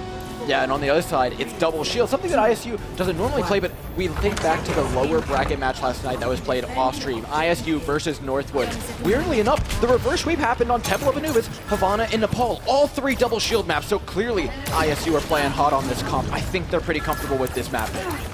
Yeah, it is a pretty good way to start it off too, and I feel like one thing that is really good about the set of ISU is Gig and React playing together, playing off of each other, which is something that you have to have in that tank line. It's something that allowed them to win those losers finals yesterday, and they can win them this map too, but it's got to be starting slow every single time. Of course it is, and you're looking at Tap. Tap's been the nuisance of pretty much every Double Shield composition, but they make their way forward before Tap ever gets the opportunity to put in that damage. In fact, taking so much space between Gig and React, juggling the shields back and forth in order to push the likes of ISU back, so far so that they lose a couple of players. Elf will have to resurrect, though, to even back up those numbers. Gig is not willing to give up the space, though, remaining steadfast on the Orisa, pushing those twos forward and forcing Akawa to take damage if he wants the space. You see Akawa backing up for just a little bit, but that's not going to work out. One by one, they get taken down, and it's a beautiful composition to be played. I got the chance to see those losers finals yesterday, and it was insane what the tank line for Giga and React were doing. Like you were mentioning, it can have such a big impact, especially in a map like this one where we often see that full hold taking place. And it's one, at least, even if that full hold doesn't happen, is one where you can delay this push for as long as possible without having a Bob, though. So the situation is a little bit more complex for the defense.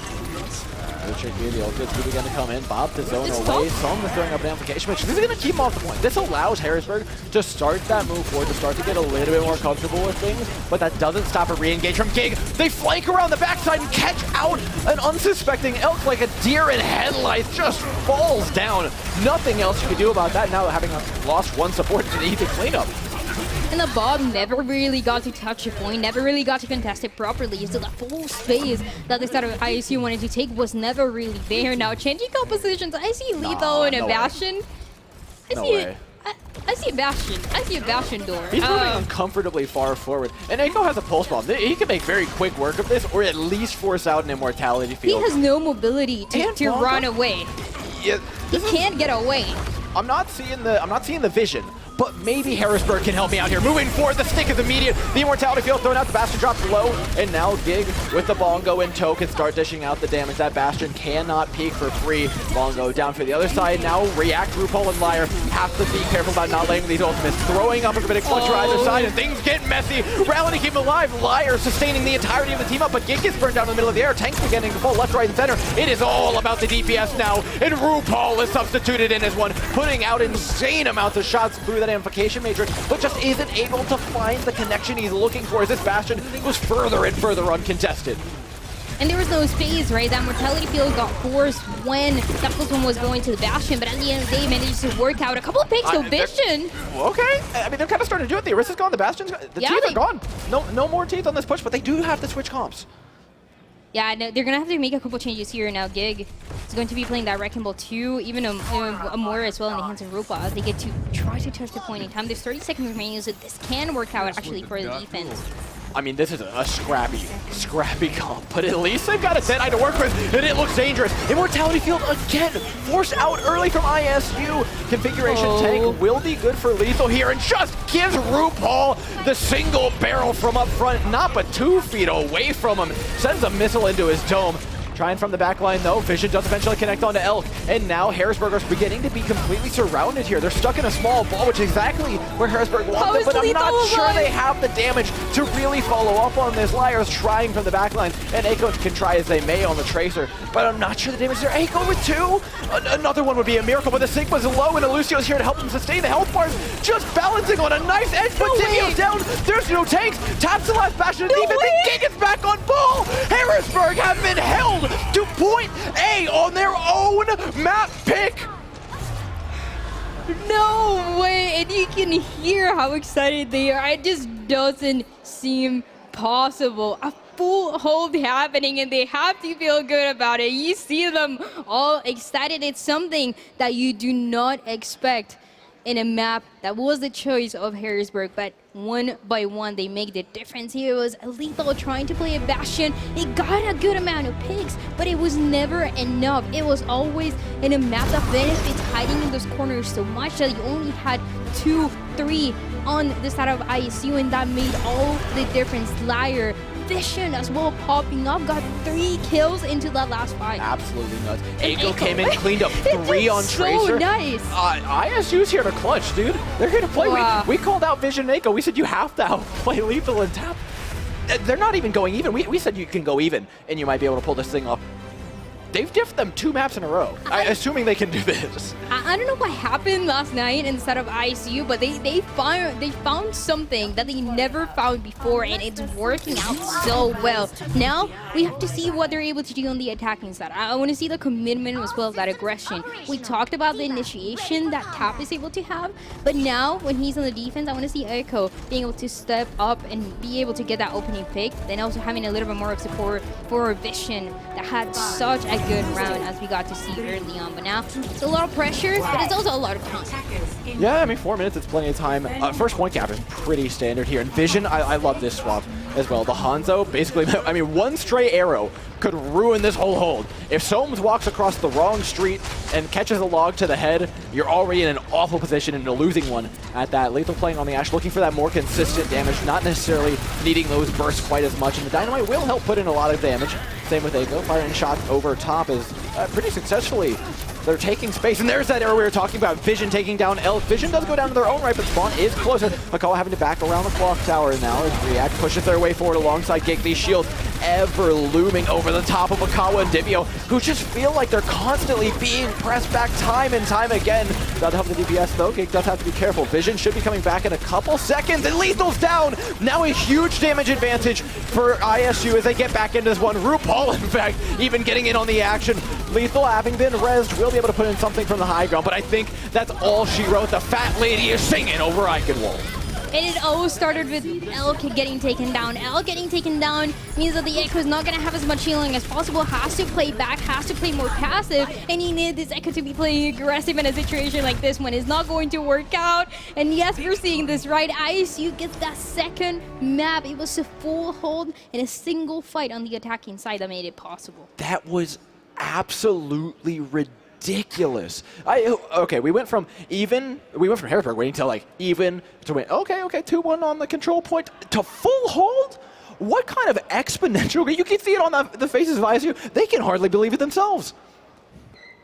They have to be feeling good, and they love to see it as well. It's what we expected in grand finals, right? Those surprises, those maps that we haven't seen from them before, that we haven't seen from them. That means that it's a lot of mysteries, a lot of questioning what is going to happen, how this double shield is actually going to be played. And it was in such a beautiful way, initiating and playing a little bit more aggressive. Yes, you're going to be defending, but you see how the shields for the Sigma and Gig are able to allow them to push forward, to enable the DPS to get the kills, and to enable a situation like this one. It's definitely something that I was not expecting. Yeah, the U.S. Air Force replay shows us all here. Gig's hyper-aggressive Orisa enabled by their off-tank as well. Shout out RuPaul, who was probably putting in 10k per 10 on the Baptiste. Absolute absurd amounts of damage coming out from the support lineup of ISU. Everyone is working here, and you guys saw when we were looking at the player cams, the whole team smiling, but more importantly, Gig smiling. This team lives and dies by this man. And we saw it last night when they were playing up against Northwood. This team is so momentum-based. When they get going, though, and when they're all smiling and when the morale's up, all the cards align. And they have that. They already have 2 maps here, and they can make something like this happen. It's just, like you said, keeping that mental up, keeping up any possibilities, any map. And it's going to be a map pick coming in for Harrisburg again, but well, that didn't work out too well for him last time, did it? Exactly. It didn't work out. So what can be expecting for them? Because that rush, Gig is able, and Gig and the side of ISU is able to enable it in such a good way. And now the double shield too. And the potential next map that we get to see, that is going to be a TCP. Which feels like you kind of have to go the same direction. There's not, I mean, it's going to be a similar composition probably that you can force, at least for ISU. Yeah, there's very few places where you can force like a dive or a ball matchup that it's isn't uncomfortable. It's uncomfortable. Exactly. Like, even if there's a place where you can throw here, where you can play ball, right? The likes of Hanamura, pretty much a lot of the 2CP points, you can just play ball, send the ball to points on the tracer point, yada yada. But the defense is always going to have that option. Even when you switch sides, you still have the option. You can play the rush, you can play the double shield. You're really just trying to enable yourself with this map pick more than anything else when you're talking about 2CP or Assault. And I want to see what is going to be brought to the table here. The map is going to be the most interesting, right? Yeah, we're going to be finding that one after a quick little break. It is halftime. We have seen 2 maps. This has not gone to script, ladies and gentlemen. Keep your eyes glued to your screens and your jaws planted firmly in your seats, because we'll be right back.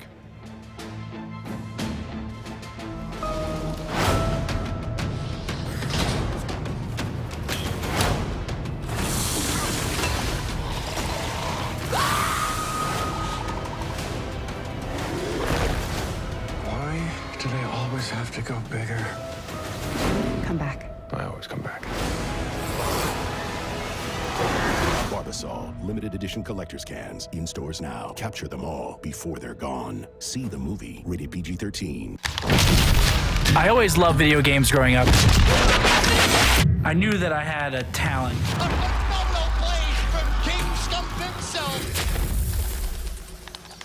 I worked tirelessly to game, to stream.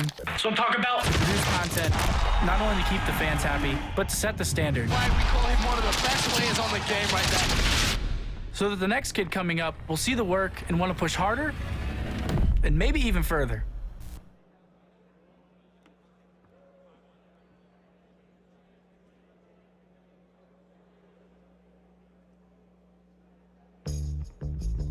Looking for a new job? Your local McDonald's restaurants are hiring now with career development opportunities, competitive wages, paid time off, flexible schedules, and perks such as employee meal program, tuition assistance, and a free college degree program. Start building your future today at careers.mcdonalds.com. That's careers.mcdonalds.com.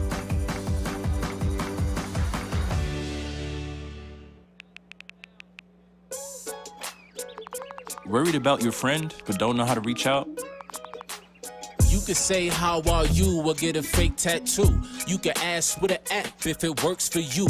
You could chat with them in VR. It's so good. If you think you should check in, yeah, you should. Whatever gets you talking. Reach out to a friend about their mental health. Whatever gets you talking. Learn how you can help at seizetheawkward.org. So you want to join the war against cancer? Well, good news, creators. Now you can fight back while you stream. Thanks to the Leukemia and Lymphoma Society, the world's largest nonprofit in the war against blood cancer.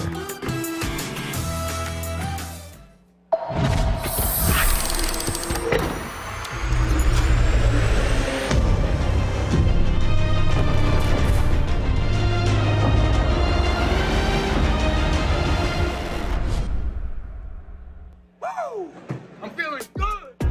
All right. I'm here with the host of the CECC, Polly, right here. Good, brother. What's going on? Yes, so we are here with Drink Control. You know, if you guys don't know, I am a gym rat when I'm not in my esports clothes. So let me show you how to make a nice little protein shake here. They got almond milk, my favorite. Check this out. We're gonna put about 10 ounces of almond milk. We have their lovely cookies and cream meal replacement here. You know me, I'm a big boy. I need 200 grams a day, so I'm going for 2 scoops. There we go. 2 scoops. Let's shake it down and drink it down, baby. Drink Control, the official meal supplement replacement of the Collegiate Esports Commissioner's Cup. Let's see what it tastes like. You better not do me wrong.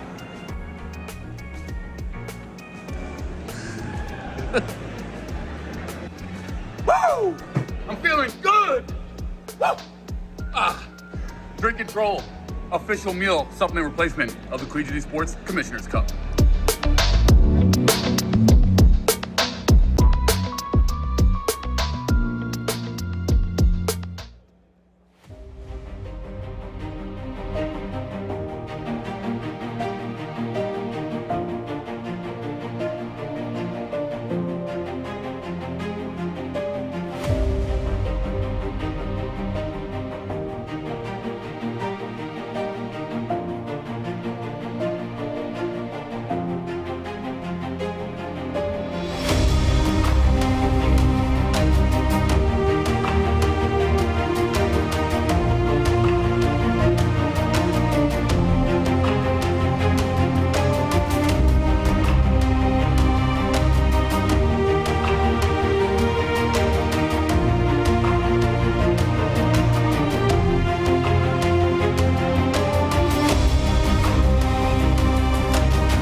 And welcome back, everybody. A quick halftime to get through things, but it is only quick at that. I think enough so that ISU could maybe maintain some of this momentum. Yeah, they have the potential to do it. They just won 2 maps at the grand finals, which is I can't believe absolutely this, insane. dude. It's insane what we're watching right now. But then again, Harrisburg, an amazing team, was able to win 2 maps against ISU yesterday. So now it's a matter of resetting the mental a little bit, seeing what you can do different, and also knowing that you still get to choose a map.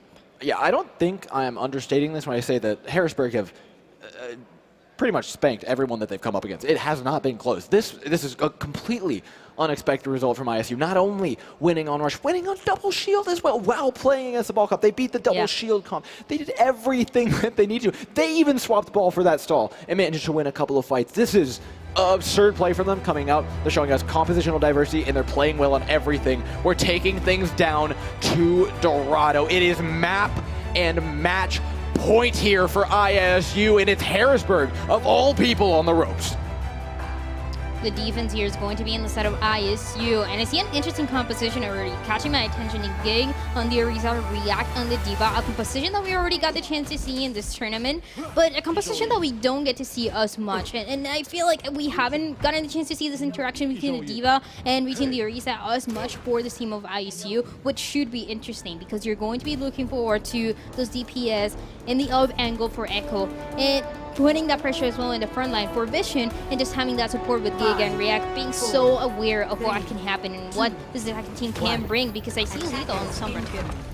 Yeah, that's a scary, scary thing. We've seen this ball competition played before, but now you've got some more solidified win conditions with Lethal Sombra that they get to set up as well. You know they mean business. Harrisburg coming out full meta. They've locked in the Zen Brig. A lot of the time we've seen them run something like a Mercy Ana or a Mercy Baptiste. They will bring out a Baptiste for a little bit more sustainability getting through this point. I think they recognize that they don't need the Brig because they're not really going to be dove at all. Instead, Eiko would just kind of free farm that character. So making a Y swap as well, and with the cart pushing up here, this is fairly expected. Everything's going to plan thus far for Dorado for both sides. What matters is kind of watching for the timing that Gig drops here and when the team wants to group up on the low ground.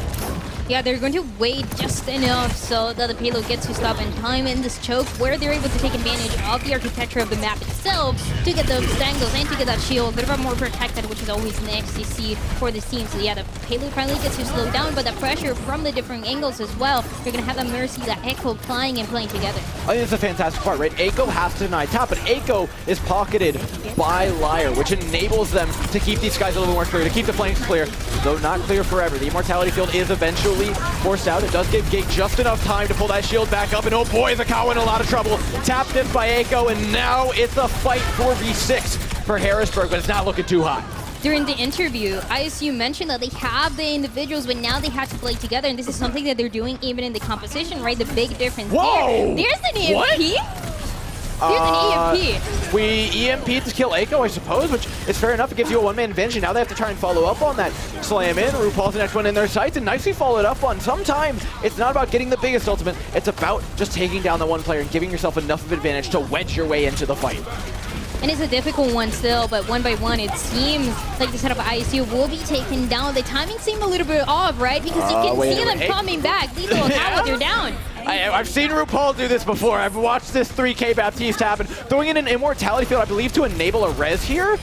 No, I think they're just throwing it in to make sure that Mercy's safe, so no big deal, but a great retake. I'm still not a fan of that EMP, but now trying to commit early on for this defensive setup as everyone is able to come back alive. Tap putting the pressure, no one has seen him yet, and a Transcendence also that is forced. It got forced out, and now there's so many more ultimates coming up for ISU. They've even got an Amplification Matrix. It is nothing, and I mean nothing, especially with the ball going down. React gets a nice eat on the pulse bomb. It feels like Harrisburg can get no foothold. And they're playing a lot slower compared to what we've seen from them before, where they're constantly building those ultimates. Sure, Akawa's going to have the minefield, but what can you do with the minefield? That space alone is not going to be enough for this team. The time can be running out. It was 4 minutes, now it's down to about a minute remaining by the time the fight actually starts, and then you start to worry because the support ultimates can be available. RuPaul can initiate here. That's the big opportunity. RuPaul can play aggressive. We've seen ISU do this the entire time. 60 seconds, not quite final fight as we get past the 50-second point, but pretty dang close to it. Lethal with the EMP has got to connect, and I see a whole lot of players, but it's pretty hard to hit a lot of them. Hits 3, that's the tanks and a Tracer as the bomb started into the backline. They do have peeling opportunities here, and React will have the bomb in order to get the remake. In fact, there's hardly an engage from Harrisburg. They try to take away this small room, but Gig still remains true on the cart. The space hasn't truly been taken. Now stuck in a small room. This is the last place your dive composition wants to be. Oh, you gotta reset quick because there's less than 30 seconds remaining here, and the tension is on. Lethal was able to build 2 EMPs, but now the pressure to get something else done, changing to SJSU going into Hansel, going for a desperate opportunity for a desperate opening pick to make sure that at least you can make it for this first checkpoint. Desperate's the right word, but RuPaul is going to be dodging logs left, right, and center like a lumberjack in a very angry forest. Divio looking for a dive, and a cut was down again! The first gone in the fight just doesn't get to do anything. Top of the pulse bomb in a dream could give this team an opportunity, but React can sniff it out. Look at this defense matrix, knows exactly what's coming. The stick still does eventually land, but the immortality field's still up. RuPaul's holding on to so much. They layer that on top of a rally. This fight's as good as done, ladies and gentlemen. This has been beautifully played by ISU. A clinic after what was a beatdown against them yesterday. They've come back for revenge in full held on Dorado. I can't believe what we're watching. I can't believe my eyes. It just ISU holding, not even allowing that first checkpoint to go on the other side. And it's such good control that they're having. It really seems like the side of Harrisburg, it's going into those fights, committing ultimates. Their communication does not seem to be on point as we got to top yesterday. And this is causing them very, very long fights that are not ending up the way that they're expecting. I mean, I think ISU are just bringing something to the table here that nobody was expecting. The coordination is off the roof. I think the Nets mentioned it with the interview, and just how, hey, you know what? We've got all the right pieces. If they fall into the right place, this puzzle is solved. Not only they fallen into place on Reinhardt composition, they've come to fruition on double shield and ball as well. Double shield, which got them through the match last night against Northwood, probably the most prolific double shield team here. They are just turned on ever since like midnight last night. I guess Cinderella's come home to the ball. And playing under pressure as well, knowing that they were able to adapt into what we saw yesterday against Northwood, and now being able to adapt into a rematch that is happening at the grand finals to full hold, to full stop that payload, not getting that first checkpoint, and getting even more to work with on this attacking side. Now, it's going to be a little bit more risky to take. I know the Gig is going to go for the hook, see if he's able to land something. Usually, I haven't seen one of those landing in a while. No, it's been a hot minute, but we got to talk about the compositional swaps over here from Harrisburg. Normally, you know, I would consider it just their flexibility. They can play whatever they want. It feels like they can play everything. But right now it looks like scrambling. Right now it looks like throwing spaghetti at the wall and seeing if it sticks. We've swapped over to Winston Dive, and Lethal has brought out what has become his signature Genji at this point in the weekend. Some's playing on that Ana where they've had so much. This is all of Harrisburg giving it everything they've got to try and hold ISU out. And you have to hold close. I mean, you have no other chance here on the side of Harrisburg to stand a chance into this one, trying to build a blade. Already Anthony connecting pretty well, forces Gig to back up, and he's actually committed to that Roadhog. Yeah, and of course that immortality field as well, but remember, with the Roadhog, as Mimi as it is, all it takes is one hook. Akawa catches the wrong end of it, but Divio will get them out, build them out of that situation. Lethal going down in the back line, though. This is exactly why Liar is playing on the Brigitte. You can peel away so much of that dive. Echo now beginning to climb bit by bit over the top of Harrisburg. They get into the back line and they keep that cart moving forward. And on the other side, right, you're just trying to enable this Genji for success, but Lethal gets taken down early on. Soms now does have the nano, but the time is running out. This is one more fight for them. So and it's also a support line that is such at a big risk all the time. RuPaul is going to be having that amplification to use, having a good momentum to work with. This could be one more fight for the grand finals. Everything on the line. Giggs hunting in the back line, looking for a Winston. He may have caught him out. It's so close, just barely getting out alive. Akawa survives with half a health bar. RuPaul restabilizing with the help of an amplification. Make sure the Lethal's back in. He's got his signature blade, looking for one, looking for Echo on the Echo, hunting him down with the tracer. The focusing beam not able to find anything, and thus ISU kept at bay. In fact, throwing in a couple more ultimates, the Dragon, I'm not so sure about, but Vision is, and he can see the Vision as tap goes down, and they find themselves a way back in the fight. Gig is going to be able to take a breather here in a second, but ultimates are coming up for either side. It's a complete mess, a clown fiesta on the point, but Vision remains true. He's 20-20 all the way to the finish line. Winston in, he can throw out a Primal Rage, but all this is stalled. There are no more tools to end this fight left in Harrisburg's pockets. It is now or never. It's a Riley that is being invested too, but gets slowed down just for a little bit. Echo and the duplicate doesn't work as long as they want it to, and once again the support's being able to make it work. They keep him live, bombs up in the air. Echo Liquid picks onto a call. The main take now down. The sustainability lacking here for Harrisburg. React coming in, takes down Soames. That could be it. Gig triumphantly pushing them off the point as they can chase sweet, sweet victory and the greatest upset of the Overwatch bracket. Illinois State University are your CECC 2022 champions. Yesterday it was close, but today is the victory for ISU. They were trying since the losers bracket, playing 6 matches yesterday, playing that one match today, the one that mattered the most, the grand finals, and they're able to get away with the #1 spot. You see them celebrating, and they have to be feeling good. It's something, it's a rematch that they wanted, and they knew that it was possible. We just watched the stars align. Every single player, every single role, all we got out of ISU all weekend long. Rush, rush, rush. Turns out, you know what?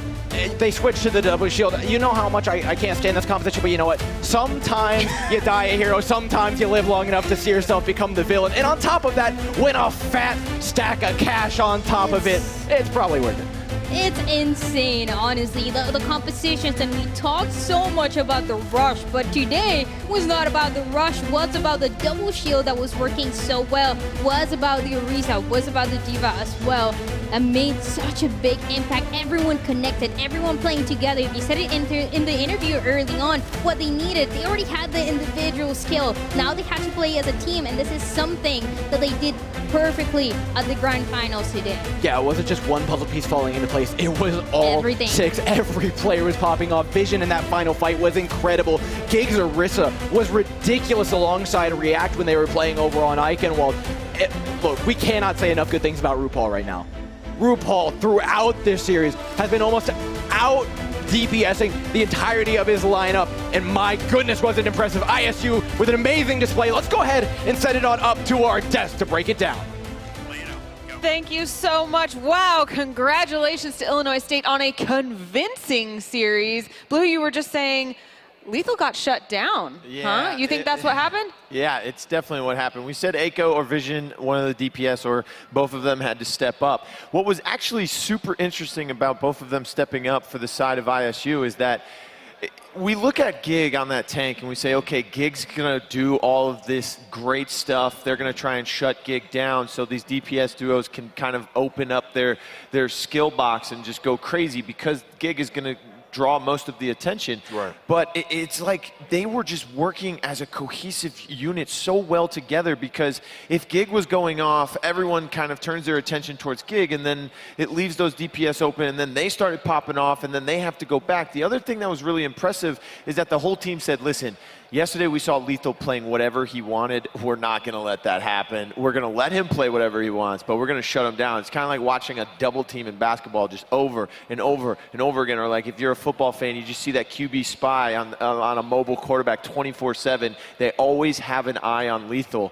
So he couldn't be very lethal, and all that pressure kind of fell onto Tap. And another thing is that Elk was doing a great job, but I think that So Ames was the one who had to carry most of the weight. Those immortality fields were coming in clutch. Like, it stopped like 2 Cassidy ults, it stopped a Diva bomb like 4 times. But the problem is that those plays are coming at great moments, but the rest of the team was just kind of falling apart behind that, because yeah, you stopped those ults, but what were you doing so correctly yesterday was using so many little tiny pieces of your utility and getting the most success out of it. So ISU said, we're going to do that, and then the mirror comps came in, but it was the mirror comps that were winning for DPS. I think that we're very close to our trophy presentation sponsored by New Street, so as soon as I get the word, we'll head down there. But I want to take a moment to thank our sponsor, Barbasol. Remember, you can scan that QR code on your screen or go to barbasol.com/Dominion to see all the limited edition Jurassic cans and enter for a chance to win weekly Jurassic-themed prizes, including a Jurassic-sized grand prize. That's what these teams are winning today, too. This is a big deal. And let's go ahead and go down to the trophy presentation sponsored by Barbasol. So exciting. I am with our champions, Illinois State. You just won the grand finals, Gig. Tell me, how are you feeling? I'm feeling great. I'm happy for the boys. We worked hard, and after the reverse sweep against Northwood yesterday, I knew this game was ours. We were just in the mentality, hungry, and just ready to take what's ours. Such a hard-fought battle, and RuPaul, we definitely got to talk about his performance. Oh, he played great. You know, yesterday, I don't know, but today, he put the team on his back, and couldn't be more happier and proud of him. Is there anything you want to say to your teammates? Sure, they already know what I say. I love them, baby. Come on. I love it. Anything you want to say to the fans at home? I just want to thank everyone that's watching us. I know it's been a long year for Redbirds, but I'm happy we ended it on a good note, and thank you for coming out and always supporting. And now we're going to move into our trophy ceremony. I would like to welcome to the stage Angela, Todd, and Ray. They are with our presenting partners. And Angela, I know that there's something that you would like to say to the team and everyone watching at home. Good afternoon, everyone. I'm Angela Bernhard-Thomas, Executive Vice President of Esports U. On behalf of the event producers, CSMG, Esports U, and Skillshot Media, and our presenting event sponsors, Microsoft and CDW, and our trophy sponsor, Barbasol, we'd like to congratulate Illinois State University, their victory at CECC Atlanta 2022, and also congratulate the MVP, Gig. Thank you. All right, let's give it up for Illinois State!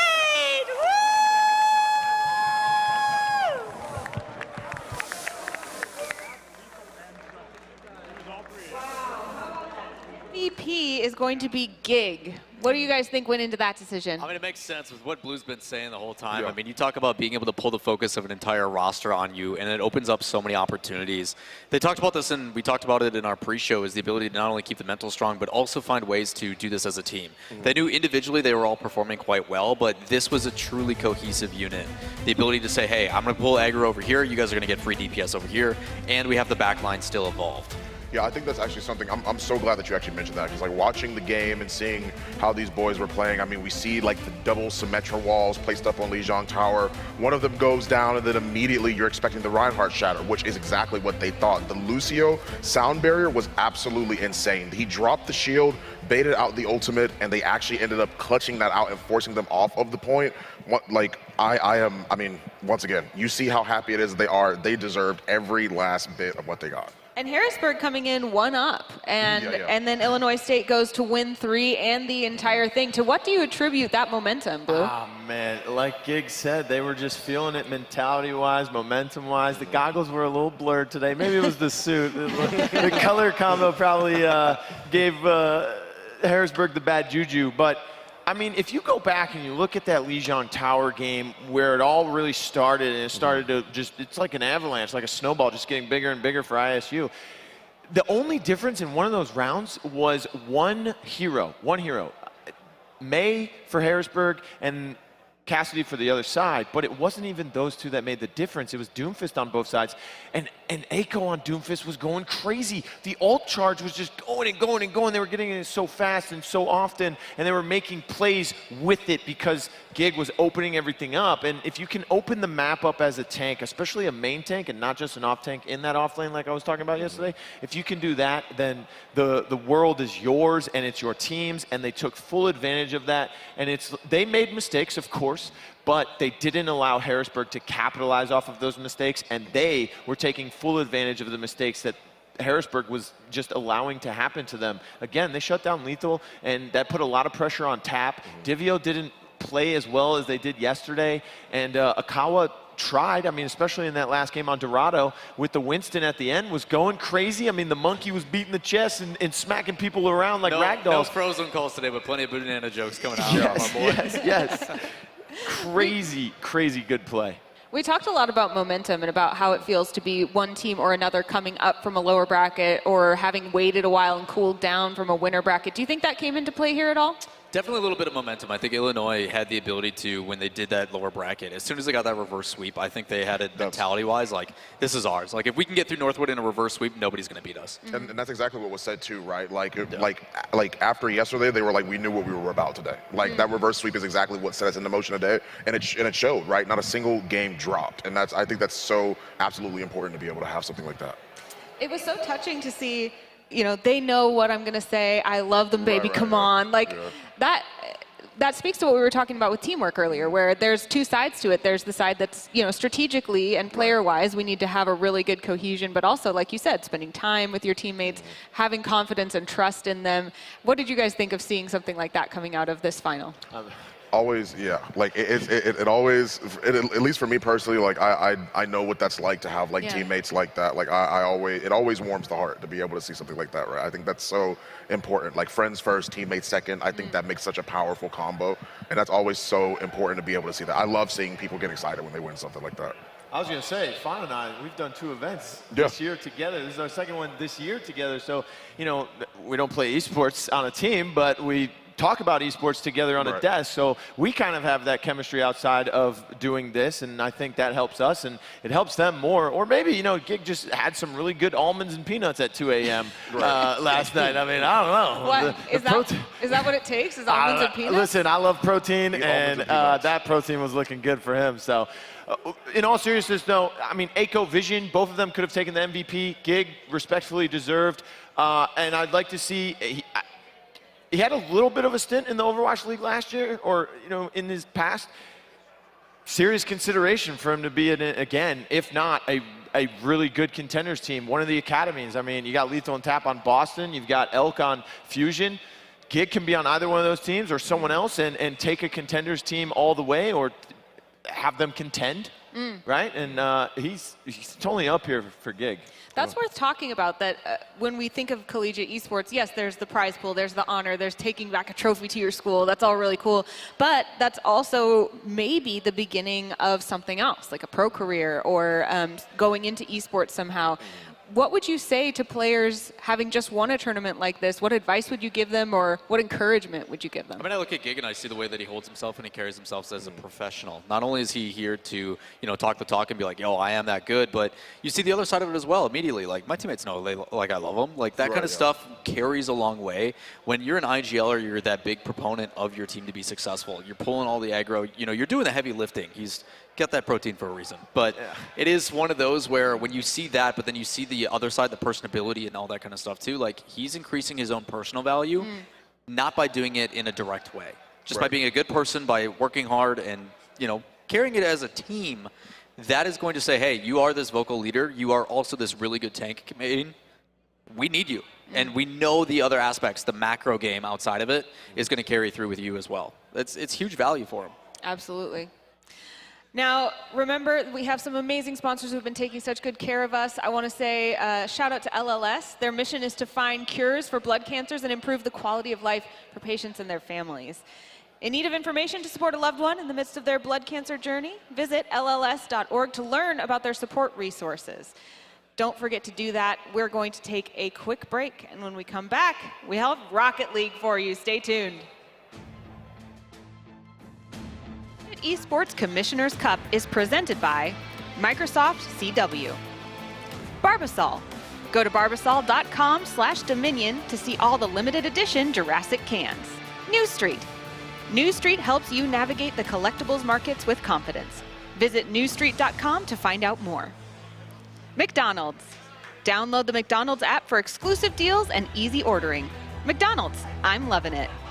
And by the U.S. Air Force. See if you can command the stack in the U.S. Air Force's award-winning augmented reality flight experience mobile game, available in the App Store. In partnership with CSMG, transforming traditional sports and esports. Esports U, the flagship of collegiate esports. Skillshot Media, the official broadcasting partner of the CECC. Atlanta Esports Alliance, location host of the CECC 2022 in Atlanta, Georgia. Esports Foundry, official tournament operator for the CECC. So you want to join the war against cancer? Well, good news, creators. Now you can fight back while you stream. Thanks to the Leukemia and Lymphoma Society, the world's largest nonprofit in the war against blood cancer. I always loved video games growing up. I knew that I had a talent.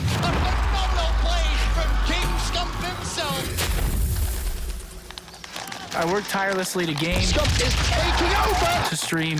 So I'm talking about produce content, not only to keep the fans happy, but to set the standard. Why we call him one of the best players on the game right now. So that the next kid coming up will see the work and want to push harder, and maybe even further. Worried about your friend, but don't know how to reach out? You could say how are you or get a fake tattoo. You could ask with an app if it works for you. You could chat with them in VR. It's so good. If you think you should check in, yeah, you should. Whatever gets you talking. Reach out to a friend about their mental health. Whatever gets you talking. Learn how you can help at seizetheawkward.org.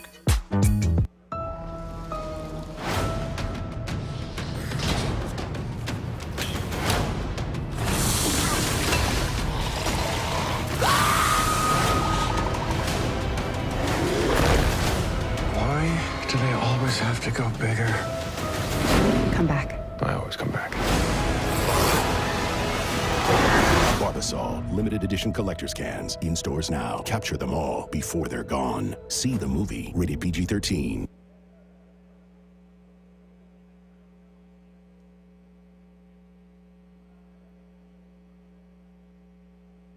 Woo!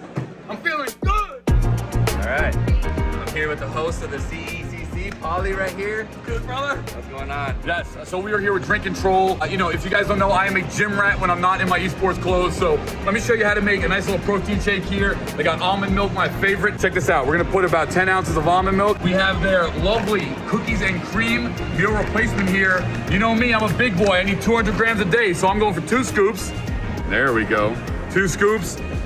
Let's shake it down and drink it down, baby. Drink Control, the official meal supplement replacement of the Collegiate Esports Commissioner's Cup. Let's see what it tastes like. You better not do me wrong.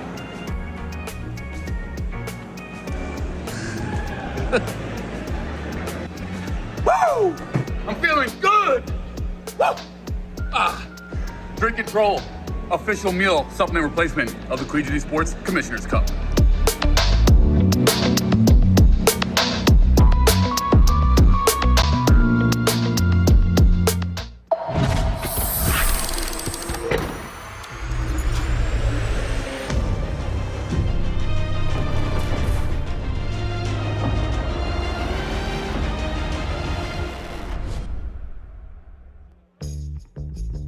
Looking for a new job?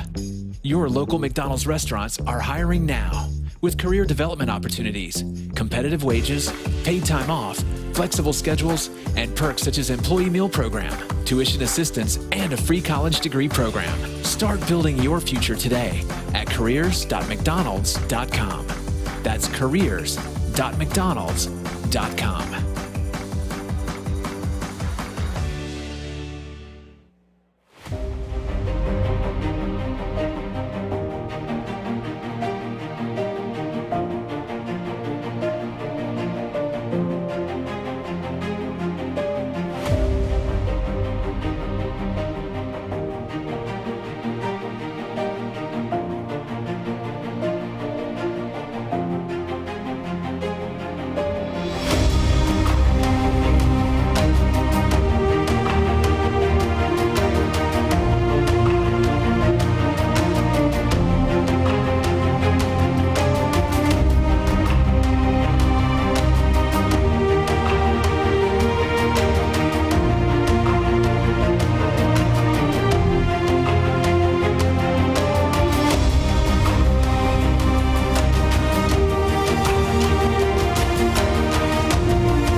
everybody, and welcome to the Collegiate Esports Commissioners Cup 2022. I am Septilence, joined by Brenda, who is not only a Twitch streamer, but a cancer survivor, brought to us by the Leukemia and Lymphoma Society. So, Brenda, of course, if you're comfortable, can you please kind of walk us through what cancer you had and kind of how you battled that over time?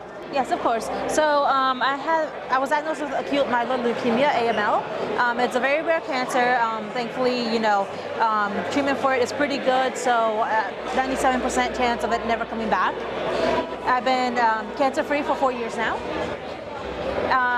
Because of this, I am not able to donate blood, which is something I always wanted to do. So I found different ways to help out, and doing charity streams, charity events has helped out a lot. Great, and what a perfect segue. I was going to ask, I feel like there's a very unique bond between cancer and video games. That's not something people would often kind of put hand in hand, but somehow you've gone above and beyond to create this connection between the two. And even off the interview, we talked about those charity streams that you've done. So can you walk us through kind of how you use your Twitch channel and your streams to bring awareness and raise money for these foundations?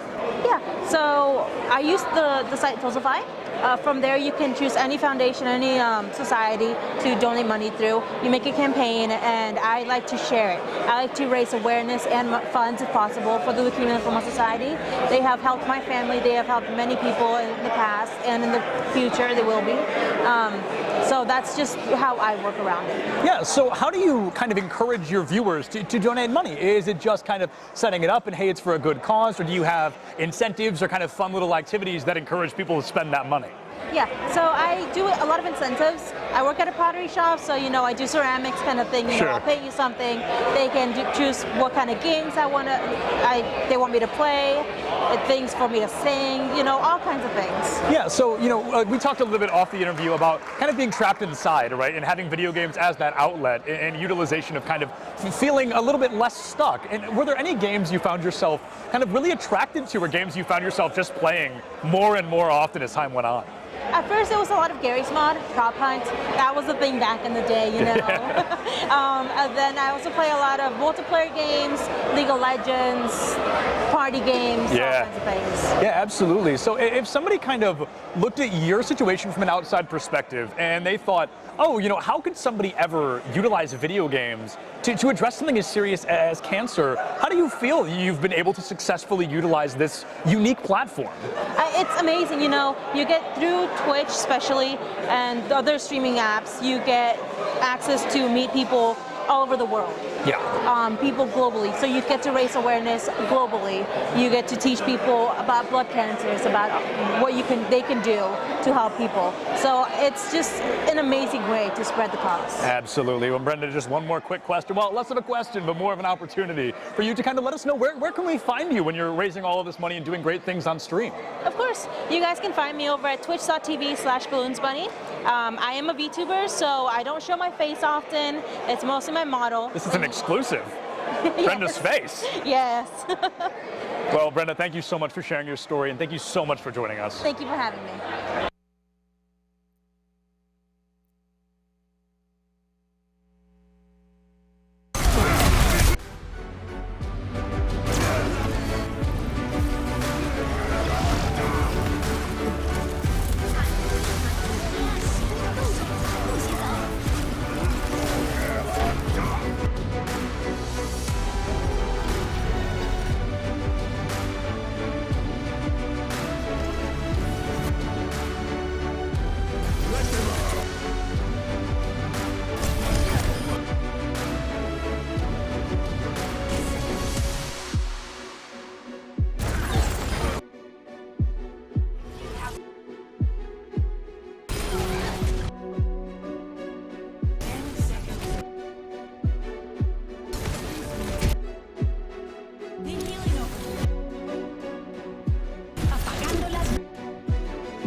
Hello and welcome back to CECC here in Atlanta. It's 2022 and it's time for Rocket League. You look very excited, Laura. I've had to wait a day for this, all right? Like I'm getting antsy. I'm getting antsy. I'm almost like Bass in the back, but not that hype.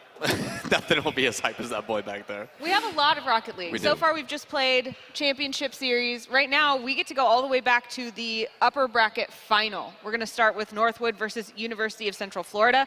Two names we've been seeing a lot throughout throughout all the games, actually. Two teams that are really doing well. Then we will do the lower bracket final. That's going to be Stockton versus whoever loses that first match. And once we figure that out, we will go to the grand final. So all Rocket League for the next little bit.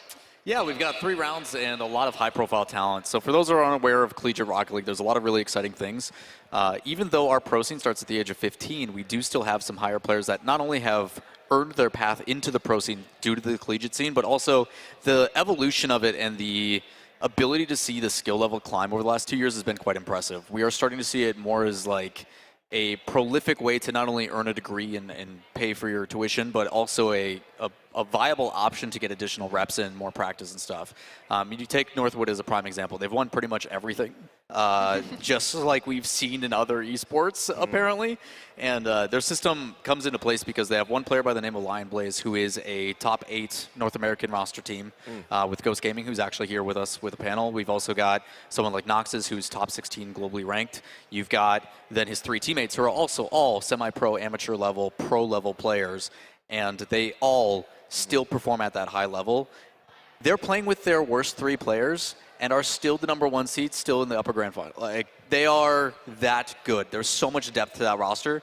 You're then looking at Central Florida in this match. They're the 7th seed coming in, and they've beat the #2 seed in Columbia and the #3 seed in Stockton.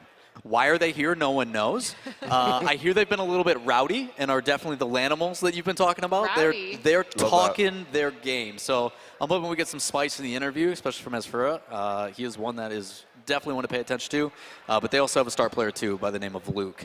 Luke actually used to play for Ghost Gaming on the pro roster for quite a while and has kind of gone through some other stuff, taking the collegiate route and everything else, and is earning his degree and doing big things. So a lot of talent in our first matchup, and we haven't even talked about Stockton yet. Yeah, this is the first time we're seeing any Rocket League. How are you guys feeling about going into this? Well, I'm going to have to rely on as much of Lawler as possible. We sat down and played a little bit, and you're just sitting here like, what is... Oh, yes. Oh man. Like... My analysis is ball hit good, ball hit bad. Like, that's pretty much about as much Cargo as I'm going to... Yeah, right, exactly. Yes, honestly, you could probably cast Rocket League Pro. That's all it is. That's all it is, man. We play cardball soccer, Like, it's pretty straightforward. It does play more similar to hockey with the way that it is. It's a 3v3 rotation. So you are seeing kind of like a line change mentality from the shifting of possession. But the beautiful thing about Rocket League is everything is provided to like a golden goal opportunity. The game doesn't end unless the ball hits the ground. So if it is only down by 1, getting to play in that 0-second time and that anticipation of like this moment that keeps building and over again, like our live events live and thrive off of it because the entire crowd just continuously goes, oh, like every second that it comes down, they count down for the final seconds. Like, the any given second of like a high prolific moment can being possible is one of the greatest reasons, and it's super accessible. Anybody can sit down and watch and understand ball go burr, ball go in net. Like it's very straightforward. So the accessibility of the game is its bread and butter, and is why a lot of collegiate programs take it as their #1. What about you, Blue? What do you like about Rocket League? My name is Blue. I'd like to yield my time to Lawler. No, seriously, Lawler. It was always like one of my bucket list items for esports, for anything actually, was to be at an event that you were at for Rocket League. I appreciate that, man. Thank you. And now that I get to be on the desk with you and just listen to you this close about it and intimate. That's so sweet. That's like times 10. So I'm honored, man. I'm honored. I'm enthusiastic about these matches, but I'm more enthusiastic about listening to you break it down and talk about it. And Bass, too. Bass is... Yeah, Bass has been... He's excited. Yesterday morning! Yeah, he's freaking out. So I guess I can pose a question to you guys then. Obviously, because it is my bread and butter, it's my mainstay, it's what I've been doing for 7 years. Is there something that you've always like wanted to know about the game? Or is there something like by watching you're like, okay, I understand the simplicity and the accessibility of it, but there's these other things that I'm just like, what the heck is happening? Right. Hit me with it. Well, there's definitely one thing it is that you had talked about before, which once again is like the sort of like implicit nature that Rocket League has, which is like, once again, ball hit, ball go in net, right? Which is like something that it is that everybody understands no matter what sport it is that you're playing, right? and you explained this a little bit to me. I'm excited to see sort of like the in-depth mechanical stuff, right? Because that's something that I'm always interested in whenever I'm watching games, whenever I'm playing games. I want to know about the in-depth stuff, right? The stuff that's going to be crazy, the stuff that's like very small and minute, but it makes the change in that play, right? That the average viewer wouldn't really be able to understand if like we're looking at it for the first time. Yeah, I think that's the beauty, but it's also the difficulty of it. Right, so Rocket League in general is a physics-based game. So you talk about a sports simulation like Madden or FIFA. If I'm playing FIFA and I want to pass the ball, I hit a button. Right. In Rocket League, I am physically controlling how fast the car is going, brake checking the ball, making sure that I touch it soft enough so I can maintain possession. If I dodge into it or I push into it, you got to make sure that everything you do as an individual is perfection. And now you're adding multiple players, and you see like a give and go on the field where it's a perfect pass play downfield. That is every single person putting themselves individually in a perfect position, hitting it just right with the right pace, putting in the angle, like the placement of the shot, like everything on an individual level. So while it is very accessible and very easy, there is no other game like it. So you, in an FPS, point, click, shoot, translates all the way back from like Doom and Quake. Rocket League doesn't translate from anything. It is a brand new genre that has never been done before. So for a lot of people sitting down and playing it, it goes one of two ways. Either I love it because I can physically see myself linear progression the hours I put in, or this is way too hard, I hate this. I can't stand it. So it's that engagement that, because it is a physics-based game, there are so many different nuances that are done by the individual, and like in the big moments, it's a giant chess match. That's all happening split second. I love talking about Rocket League. I think the three-dimensional space it takes up is so fascinating. But we need to focus in on this exact match that we're about to watch. So let's take a look at the keys to victory. We're looking again at Northwood and University of Central Florida. What are they going to have to do? So Rocket League in particular is a very momentum-based game, and you can see it on the first one, keeping your composure due to land. We've seen someone in particular by the name of Central Florida take that to a full degree. You're the 7th seed and you're coming in. Not only are you composed, but you're confident. You are getting in the face of the opponent. You're not afraid to go and take these risky plays, even though things are easily punished. So the composure side of things, when it does go wrong, these matches go by very, very fast, making sure that you can level out. The other side of it, too, is of some of the longer sets. We are now getting into best of 5s and best of 7s. They are grueling because Rocket League is that physics-based game, because it is so attention to detail. Your mental is flying at 110% every single second, and you have a 60-second break in between every single game. We play back to back to back until the series is done. There is no timeouts. It's 100%. There's also the side of the psych factor, which is always great. The best part, I can see the crazy flip resets and the musty double touches and other mechanics. You have no idea what I'm talking about. Right. But when I see some guy break check a dude and break his ankles and his ankles turn into wine, that stuff, those psychs, those fakes, the big moments, the deeks kind of stuff, that's what I live and breathe for. It's my favorite stuff. So we do have the micro and the macro game within the game itself, but then you also have the mental game outside of it. And then the whole concept, be assertive, that confidence that we're talking about, that has been Central Florida's bread and butter so far against the #1 team, arguably. When we polled all these players, who are you afraid of? Northwood. Every single person. Even Northwood, when they responded, was just like, you should be afraid of us. Nobody else. Thank you so much to Microsoft CDW for those keys to victory. I want to talk about what's on the line. We're going to get an updated prize pool here. Looks like first place for Rocket League is going to be $3,000. Second place, $2,000. Third place, $500. And for that MVP that is chosen at the end of the match, they also get $1,000. Hold on. MVP gets $1,000 on their own? They do. Hey, I can play Rocket League. Let me go down there. Yeah. Y'all need a sub?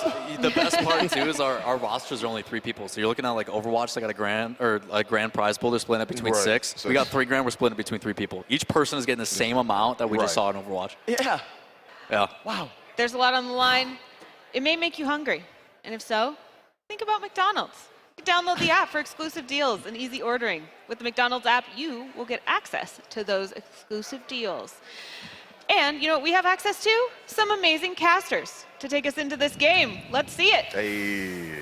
Here we go. We've been waiting all weekend for this one here, Trevor, and we have finally arrived. Rocket League has arrived, as well as Northwood and UCF. We've been talking about this all weekend long. UCF, I hate to say it, UCF fans are going to hate me for this. You shouldn't be here. 7th seed walking into this. They don't have their best player, and somehow they've beaten everybody else in the competition. They arrive here against Northwood, and to say that this is a tall task, well, that is an understatement beyond compare. Yeah, I'm really excited for UCF to see what they can do here. You know, not only for them to be main stage in the bright lights, we are too. We got the Oakleys on to help, simmer that down a little bit. But having UCF here, like you said, should not be here by any means, by any stretch of the imagination, right? It's a completely unheard of stretch that they've had. That started before we even got here. Yeah. They're a wild card bid that lost to USF to get here into this event. And what they've done with the opportunity has, by and large, exceeded expectations. They've gone 6-2 over all of their series. They are looking outstanding, and I'm so excited to see what they can do against Northwood, who, as we've talked about, as everyone in every game so far has talked about, has pretty much dominated competition. They're unreal. To give you guys reference to this, Northwood has won almost every competition in Collegiate Rocket League over the last year. The only one they have not won was CSL, and that was actually an upset victory against one of the teams that is in the lower bracket here. They lost to Siena Heights. Stockton, our lower bracket team, then won the entire competition. But aside from that, Northwood has taken everything, including this tournament here. They are 6-0. They have not dropped a game thus far here, Trevor. They are unreal dominant through this. But again, UCF, man, they've got that fire. Something is driving them here at this LAN. Yeah, they set it up there, the Lanimals, the demons, up close and personal. And that's what we talked about. This is the point of being here in person, embracing that LAN culture, right? Get loud. Make sure that the other team knows that you're there. If you do some amazing play, make sure that not only do they see it on their screen, but they hear it in their ears as well. And I just love being back here in person because we get that full experience. We get to see, we get to hear everything going on, not only on main stage, but everything that's been going on behind the scenes as well. I'm so stoked for what's happening. And am I reading that right? Do I see Lion Blaze on stage? I know Lawler was talking about it. We were talking to Lawler about that. If that's actually Lion Blaze, it's a different lineup right now here for Northwood University. But, well, we're going to have to find out, as it does look like game number 1 here has officially arrived. We can actually see the full lineup now, and well, we'll find out. Is Northwood actually playing with their star-studded striker, or are they going to be playing a little bit different? For right now, they're playing with some fire, as we are 15 seconds into this one, and already Pirates is on the board. Yeah, Pirates firing the cannons, getting the first goal here of Rocket League. We get to see on stream, a day late, $1 short, but Pirates getting the first one up. UCF taking the lead here. I'm so excited because of just the be assertive mentality that we've had. Just making sure that you come out swinging. All right, well, right now it does look like we're having a bit of issue technically, so I believe that it is Northwood. Down. Yeah, you're right. Yeah, a little bit. Northwood is in the lead right now. We're going to get that corrected real quickly, but it doesn't matter. The action will continue here, as we've got 4 minutes, 30 seconds left on the clock in this best of 5, and Luke, he's trying to stunt a little bit here. That's the flip reset that Lawler was talking about before. Those mechanics going to be on display, as both of these teams are some of the best teams, not just in Collegiate Rocket League, but in Rocket League as a whole. So right now, it does look like, though, there's a bit of pressure going up against against Northwood right now. Does look like they're going to be able to relieve it. Bit's going to take this one on the back end. Not the greatest clearance, but Luke will clear it out for now, as Furrow with a miss, though. And as we continue to go back and forth here, usually game number 1, Trevor, just a bit of a feeling out period. Neither team really going to try and throw everything at their opponent as much as figure out what strategy they want to play with. Yeah, and that's the benefit going into, as Lawler was talking about, the best of 5s, the best of 7s, the extended series. You get these opportunities, but just getting the favors from the uprights here. Bit's going to get an equalizer goal. Great catch there at midfield to send it wayward of the goal. And that upright coming in clutch for that 4th teammate. Oh, it's a beautiful shot, and it's a heck of a way to try and respond to what was an early goal there out of Northwood. We got 3:49 left on the clock. Plenty of time for either one of these teams to really take this game by storm, but this is kind of what we're expecting. As much as Northwood come into this one the favorites, Trevor, UCF, they're not going to give them an easy fight. They are going to claw their way through this tooth and nail until they eventually find that final ball drop. But right now, they're actually keeping it up. It's going to send this one high into the backboard. Decent touch off the backboard. I was going to say clear it not too far, but as Furrow misses that ball, it seems like maybe the Lanimal's going to take a second to really come to life. Yeah, I got to catch your breath, regain composure. Going for attempted reset there, but will lose possession to send it back to midfield. This defense standing up pretty strong. They're doing a good job to disrupt a lot of these passing lanes here and not really letting these plays formulate. And this is, as you touched on in game 1, just kind of feeling each other out, seeing what the play's going to be, seeing the styles. Great read there off the wall, but unfortunately will be challenged at 50 and losing possession. But we'll maintain down on this side of the field at least. It's just kind of going back and forth right now out of midfield here. Doesn't feel like either team's really taking a good possession as much as it's heavy touch after heavy touch. Example there is Bits tries to clear that one out, but is intercepted by Buddy. So Northwood will continue with their offense here. Drop down pass and tries to intercept it, but not quite enough.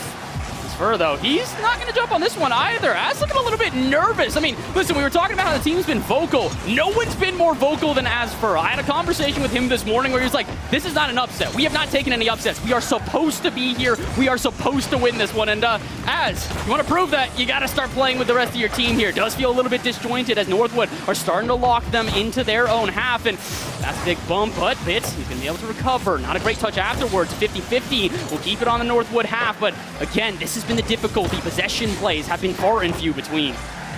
Yeah, these possessions have just been traded off back and forth the last 60 seconds or so, and waiting now to see kind of what the next development's going to be, right? You've got the taste of what this game's going to play out like. We've traded a goal each in that first minute and a half and some change. Now it's a point of who's going to find the play, who's going to find the passing lane, win the challenge, or force the other team to make a mistake. That is the biggest thing, is not necessarily these teams making mistakes, but realizing when a mistake is made and being able to capitalize on said. It's huge. It's one of the biggest things in Rocket League is being able to recognize the vulnerabilities of your opponents and adapting as that continues here. We talk about it a lot. It's not the first mistake, it's the mistakes after that become a problem. And well, speaking of mistakes there, the shot a little bit off target, but it's okay because we're going the other way, and it does look like Luke is prepared on defense. Decent 50-50 in the corner. Buddy will win the next one though and send it to the backboard where Az Fur is waiting. He should have a flip in his bag. He does indeed as he receives it off the ceiling, but it's not going to get much further than this corner here. Northwood really putting on the pressure right now, as it really does feel like the further we get into this one, UCF, I don't want to say that they're panicking, but it does feel like they aren't really putting plays together as much as just trying to clear the ball to open space. Yeah, playing a lot more reactive to the situation as to where the ball is on the pitch, and trying to find something to put together without really putting a lot of thought into it. And as they were talking about a physics-based game, there is so much that you have to put together to be able to formulate a play. And I think on both sides really interrupting enough of that, but there you start to see momentum shifting where Northwood maintaining longer possessions, just creating this pressure on this side of the field where even winning these 50s, they lose possession of the ball. It's just temporarily. Now, here's the big thing, though. We talk about this a lot. Pressure, it means a lot, but it doesn't mean anything if you can't get shots on target. True. And it's been a while since we've seen a good shot out of either squad. Again, this midfield presence has kind of just been sending it back and forth. With 20 seconds left, the last one will probably be the decider, or we go to overtime. And folks, if you've never seen an overtime in Rocket League, well, it's golden goal. You get that goal, you take the game. And right now, it's looking like we are heading there. 7 seconds left on the clock. The pressure is up against Northwood, though. But as Hockey clears this one off the backboard, I'm assuming that'll hit the wall and hit the ground, and oh no. Carry. Luke, why would you do that? The double touch, it's open, but it's not on target. We head to overtime, game number 1. What a way to start a Rocket League series, going to extra time, getting some free Rocket League under our belt, and a great opportunity there, just missed it wide. And now after that, they're going to be reeling, kicking themselves, trying to find a quick answer, a quick strike back, and immediately applying this pressure, picking up right where they left off. Had the chance there, but great denial by Bits. That was a really big play, but the pressure is not over yet. We've been talking about this. Northwood getting further and further with their possession plays, but that's not going to be enough. 50-50 out of the corner here. Luke's going to keep the pressure on, try and clear that one out, but as Hockey sends one to the ceiling, it might be a pre-flip into the ball. That would have been something special had they been able to manage it, but unfortunately, Northwood are going to come up short so far. 40 seconds into overtime here. Maybe now we can see a breakaway play from UCF, but as Hockey intercepts, it's not going to happen. He's also causing chaos in front of the net, and he will backflip to end this overtime. 46 seconds in, Northwood take the first game. The backflip for style, it's about sending a message. You don't have to do it clean, but you do it crisp, and Hockey putting that one in the net, giving them the 1-game advantage. Northwood, as we'd expected, still winning. They have yet to drop the game. They squeaked that one out in overtime, so it almost happened. UCF almost did it. There's a few areas where they need to improve on, relieving some of that pressure, finding those outs to get out from the back of their zone and try to find something to transition into an offensive place, where they just couldn't do that for that last half of the game. It feels like a lot of these heavy touches that we've been talking about the entire time are not necessarily without reason, but they're without force. When you're going to have a heavy touch like that, when you're trying to clear it off your half, put it to open space. Do not try and put it to a defender, and really take your time with those touches. It feels like the team's a little bit panicked right now, but here's the good thing. It's only game number 1, and even if they do lose this series, which is a long way away, they've still got that lower bracket as well. But I don't think UCF are trying to head there. I don't think they plan to head there at this point here. And as we look at the replays here, brought to you by Microsoft and CDW, you can really see the pressure was on at the end here. No one on the line really able to make a correct touch. Right. Hockey, he takes full advantage of it. Bits had a great denial there 20 seconds prior to, but then after that, it's just kind of, okay, deep breath. regain composure, and realize that the attack is still going. You have to get back into the rotations, put yourself in a position where you can still stand up defensively. And like Lawler was saying, this is a point now where Game 1 of 5, there's a long series left, but you still have to maintain because this is a quick, virtually immediate turnaround. Okay, put that game behind you. Now we're on to Game 2. This is still a fresh series in your mind. Yeah, this is one of these things where it's why I love Rocket League so much. We were talking about this earlier today when we were back in the green room. We've seen games where a team gets absolutely decimated. It's 8-2. They're just being absolutely throttled the entire time. And then all of a sudden, you get that 1 minute break in between, and now they 3-0 sweep the other team the other way. It's a really weird game. The volatility in Rocket League, the momentum in Rocket League does not make a lot of sense unless you've watched a lot of it, but I can guarantee to you watching at home or here in the arena, it's going to only further the excitement, as it does look like we're going to take a break from said excitement. Looks like we're having a bit of technical difficulties, so we're going to pause this and make sure, or maybe not a break entirely, we're just going to watch as Luke running the shades? All right, Luke, I like it. Stunting out here. I see you. Blocking out the haters. 2 thumbs up after that performance, trying to continue their run here on the top side of the bracket. That is also the other benefit of this is that, okay, yes, but you don't want to take that mentality where if we lose the series, we still have another chance. You still want to have the mentality of we're going to win this series, right? We're coming out on top because, granted, on the other side of it, there is still a very scary team. It's Stockton. And to give you guys reference why we are referencing, Stockton as such a threatening team, remember how we said the only time that Northwood have ever lost a league, it was Stockton who took it. And the only time that UCF have really struggled in league play in CRL was against this team. They lost to them in league play, they lost to them in playoffs, and now they get their revenge, and they do it without Bambi. So it's really an incredible feat here thus far for UCF, but the feat's not over. They may have locked in the money, they may have a chance to get at least 3rd place, but they want more. They want the glory. They want to prove to the rest of the world here and the rest of the collegiate scene that they are the Lanimals. They are the team that can get on land and decimate their opponents, even if the odds are against them. Yeah, it doesn't matter who's on the roster. They just want that big shiny trophy that's sitting center stage. They want to walk away with, the money's cool too, but how many people could say they got a big trophy in their case? I don't have a trophy case, but if I did, that'd be front and center right there. Oh, yeah. It's beautiful. It's a huge trophy, and I know it's a huge honor for these teams, and that player in particular. Remember, I've been talking about somebody, saying, hey, I've been chatting a lot, talking about, how good he is at this game and how ready he is. That is as for that player right there, and that is the trophy that we've been talking about. Look at it, Trevor. Those are so cool. So nice. The shine, the polish. Whoever shined that needs a raise for sure because those are crystal clean. that is just pretty. That's right around the corner. I could just run out stage and take that and run. Honestly, I'm kind of thinking about it right now. But you know what?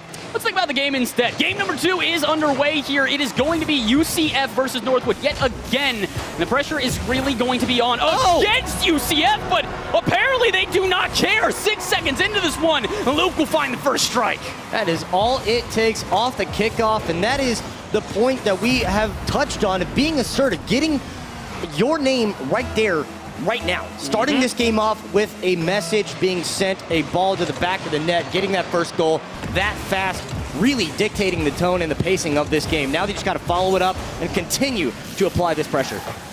We got to see if right now they can keep this up, though. Again, they found an early goal last time, but weren't really able to do much with it. So this is going to be a very different game for them here. They really do need to try and hold on to this possession a little bit more thoroughly, and I think that they're doing that right now. They're definitely diving into the ball, putting the pressure against Northwood, but someone's got to be there on the backboard. Buddy gets a free clear, and Pirates gets a free follow-up. So what happened? UCF, you were keeping up the pressure. You're doing a good job of making Northwood uncomfortable, and then oh boy, that happens on the back end here. Bits will come through to the rescue for his team, but it doesn't seem like the nerves are completely gone here, Trev. Not quite. Just got a little shimmy shake and we'll be good to go after this. 60 seconds here into this second game, and now the pressure's going back the other way where Northwood is picking up after a good clear here, but will be caught at midfield. A great attack we saw from UCF, almost threaded the needle, but yeah, the misnomers on the other end, just a couple of mistakes, a couple little misinputs, and all of a sudden you find Northwood on the other side, almost getting a shot off, but good deflection, good stand on the line. And it does look like the defense is definitely starting to start up here and get a little bit stronger on both sides. Usually Rocket League is a game that is very all around. If you have a defense that can't stand up to the offense, or you have an offense that can't stand up to the defense, you're not going to be able to win it. You really have to be careful. And Hockey, you got to be careful as well, my friend. That is not a touch you need to make. A little bit of colliding there out of midfield, and it's going to be the end of the Northwood offense, or so I thought. Pirate's going to send one to the backboard. Buddy's up for it, and he will slam it home. Redirect through the air, and there we go. Northwood will tie us up. A great read there. As soon as you thought the attack was done, Pirates sent it up, and Buddy came in with the dunk from midfield jump, the pre-jump was there, was ready. Great read there from that side, and just being able to get the goal back. Just phenomenal Rocket League play. It really is. That's a player to watch here. We've been talking about, how these players are semi-pro, somewhat pro. Buddy is probably one of the most prevalent players here in this lobby. He just qualified for closed qualifiers for RLCS, meaning he's got a single day left and he'll be in the biggest prestigious event in all of Rocket League. So he's got to be feeling himself. He seemed like he was hyped last night when he got in, and seems like he's pretty hyped right now because he's doing some nasty things out here on the field, and it might work out. That's a free flip out of nowhere. Okay. Can Luke get back to it? Indeed he can, and Buddy, he will not get a follow-up touch. Pitch will clear that one out, but this is a scary place here, Trevor. Yeah. If Northwood are coming to life, UCF, get prepared. Yeah, real precarious position they found themselves in. All three UCF players in the corner at that point have since reset, got themselves back into position. Now the demo's going to give numbers advantage, take themselves up the wall with full boost, but a good challenge there on the wall will take it back. But this attack's not done. They're still just going to keep applying this pressure. We hit the halfway point through game number 2, and this series already playing out exactly like we want. An overtime game 1, a tight game here in game number 2 halfway through. This is everything we could have asked for. This is exactly what we were hoping for here. Again, UCF, they may come onto this one on paper as the lower-seeded team, but that doesn't really matter to them. Like we've been saying, they've been playing an uphill battle pretty much since they got into Collegiate Rocket League, and they knew they were going to have a battle here, but they've been very, very prepared. Thus far, at least, but with 2 minutes remaining, they still got to try and hold on here. As for a decent clear out to the side, he'll have one of his teammates receive it and send it the other way, but pressure's still up against them here. It does feel like UCF are getting a little bit too passive. If they start giving this much space to Northwood, you know they're going to do something disgusting with it. Yeah, the attempt at the cross coming over, taking the boost as well, just starting to dominate this side of the field and just starving the UCF squad here with the demos coming through to try to give advantage. And the other side is going to be getting that one, but immediately cleared back out, sent the other way. And now this is just the long clearance to see if we'll get one off the backflip. What a save from right to left. Luke will make sure this game stays knotted at 1 apiece. Man, we got to give credit to Luke. He has really been stepping up throughout this entire tournament thus far. And I mean, UCF, you definitely look like a team that can take down Northwood right now, but with about 1:15 left on the clock, they've got to do it here and now. They lose this game, Trevor. They got a reverse sweep. And listen, reverse sweeps happen in Rocket League. They do occasionally happen. They're very rare, though, especially in a LAN environment like this where the pressure is against you and you really have to step up when it matters. So, speaking of stepping up, UCF, it is now or never. 1 minute left on the clock. They're going to try and clear this one out of their own half, but as it gets trapped in the corner, it doesn't look like it's going all too far. But he clears it out to center, and Pirates with time and space and boost in the tank. This is not what you want. Pass out to Buddy, shot off target. Follow-up, going to center it again, and Buddy will try and dunk the last defender. Cannot get there. Hockey puts it on target, and Northwood with a chance to close out this game, but cannot hit the mark.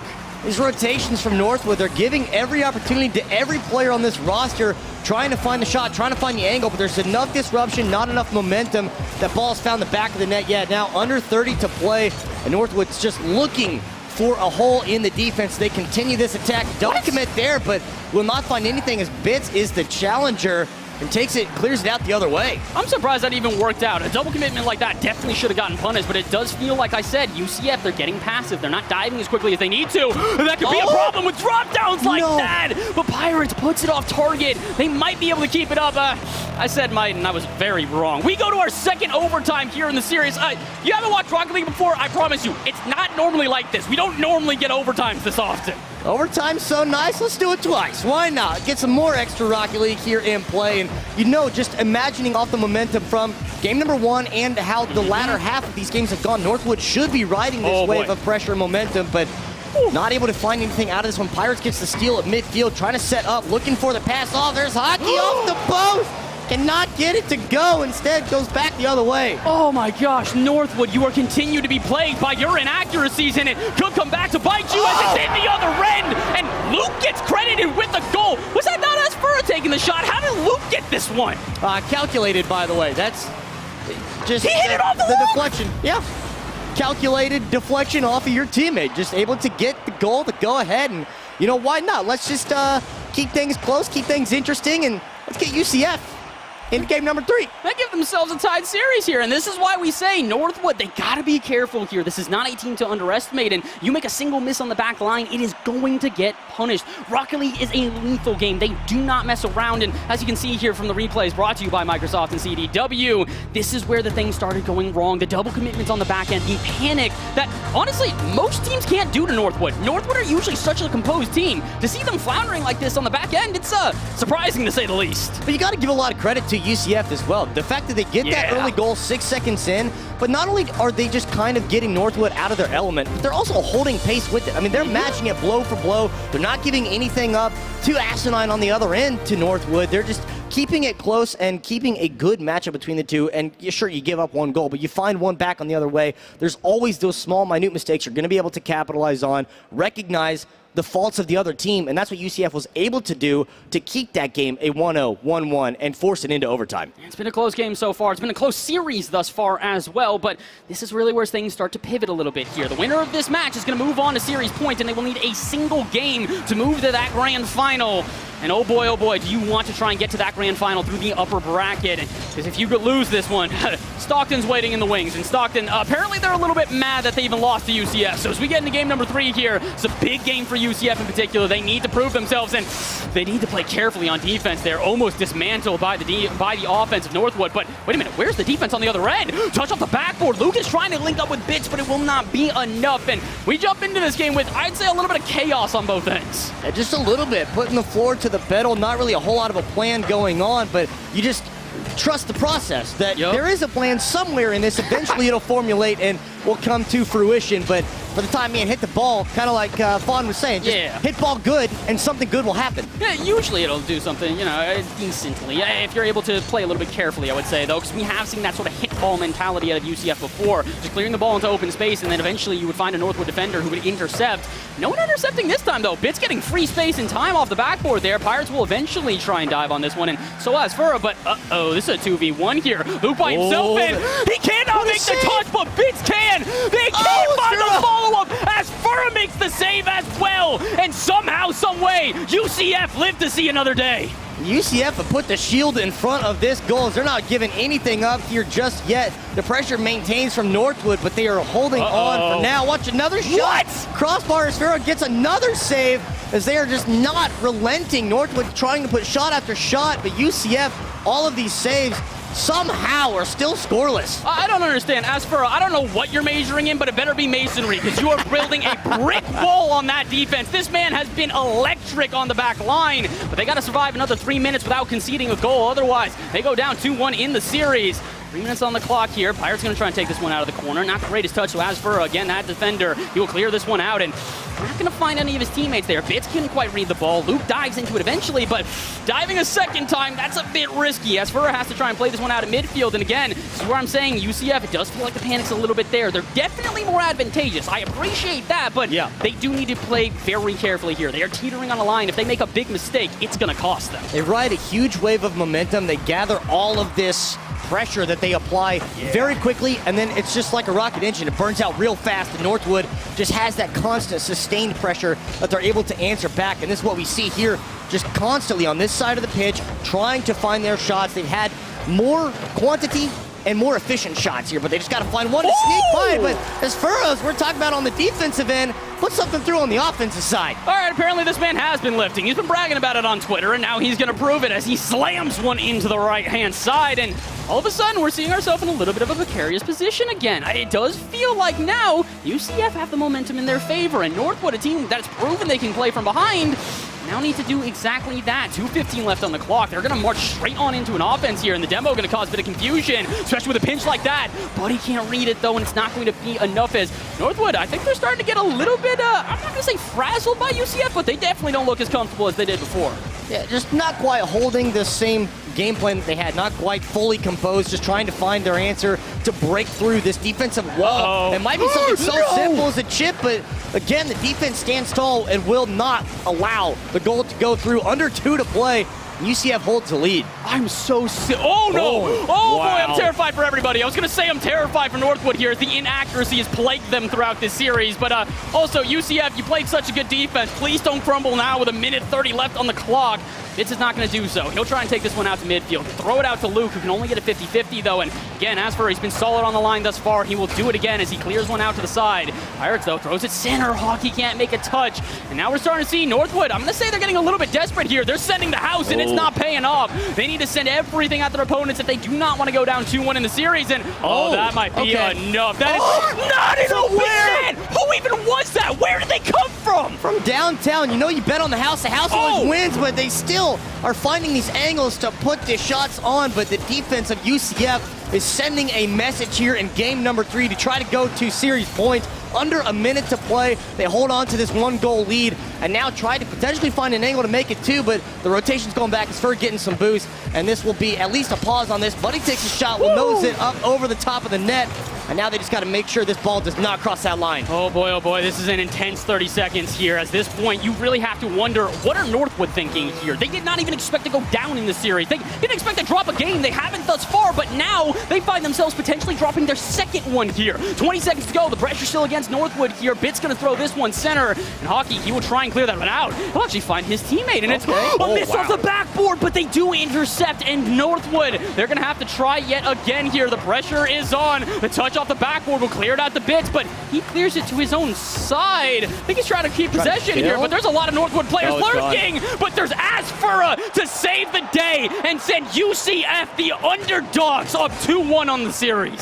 A simple goal, a single goal was all it took for them to take that game and now move to series points here. Saves. That's insane play. The defense of UCF, I'm going to give it to all of them. I mean, every single one of their rotations on point to just stop this relentless Northwood offense, just not able to get these attacks to really formulate to get that goal scored. There was multiple opportunities where that ball should have crossed the line. Northwood should have had a couple of goals, but just did not let it happen. Dude. Oh, just the nose. That's all it takes. Dude, listen, as for, I'm so sorry, my guy. I was joking around with you saying, you know, are you really going to be able to step up like you do? Yes. The answer is yes. It's very clearly yes, as they are now 2-1 on the series. UCF a single game away from moving to that to that grand final with an advantage. And we can't explain how important that is, that extra game, that ability to fight against your opponents with a little bit of extra safety net. And especially for a team like this who, again, they're not supposed to be here. True. UCF, the 7th seed, without their best player arguably on the team, and now they might just take down Northwood as well. They're going to continue on, but they got to now try and prove that here in game number 4 as they are up 2-1 on the series, and with 4:45 on the clock and the offense in their favor, they find another early strike here, Trevor. I don't think they're just keeping on to momentum. I'm thinking they're taking this series. It took a minute and some change last time around to get that first goal, but slow and steady wins the race. They're trying to find something, but the defense will come across and make that save, send it back to midfield. As Ferd trying to find another one. Bit's coming up, but we'll get caught there in front of the net, not allowed to get the shot on. As we'll just watch the midfield play some back and forth, collection of boost, and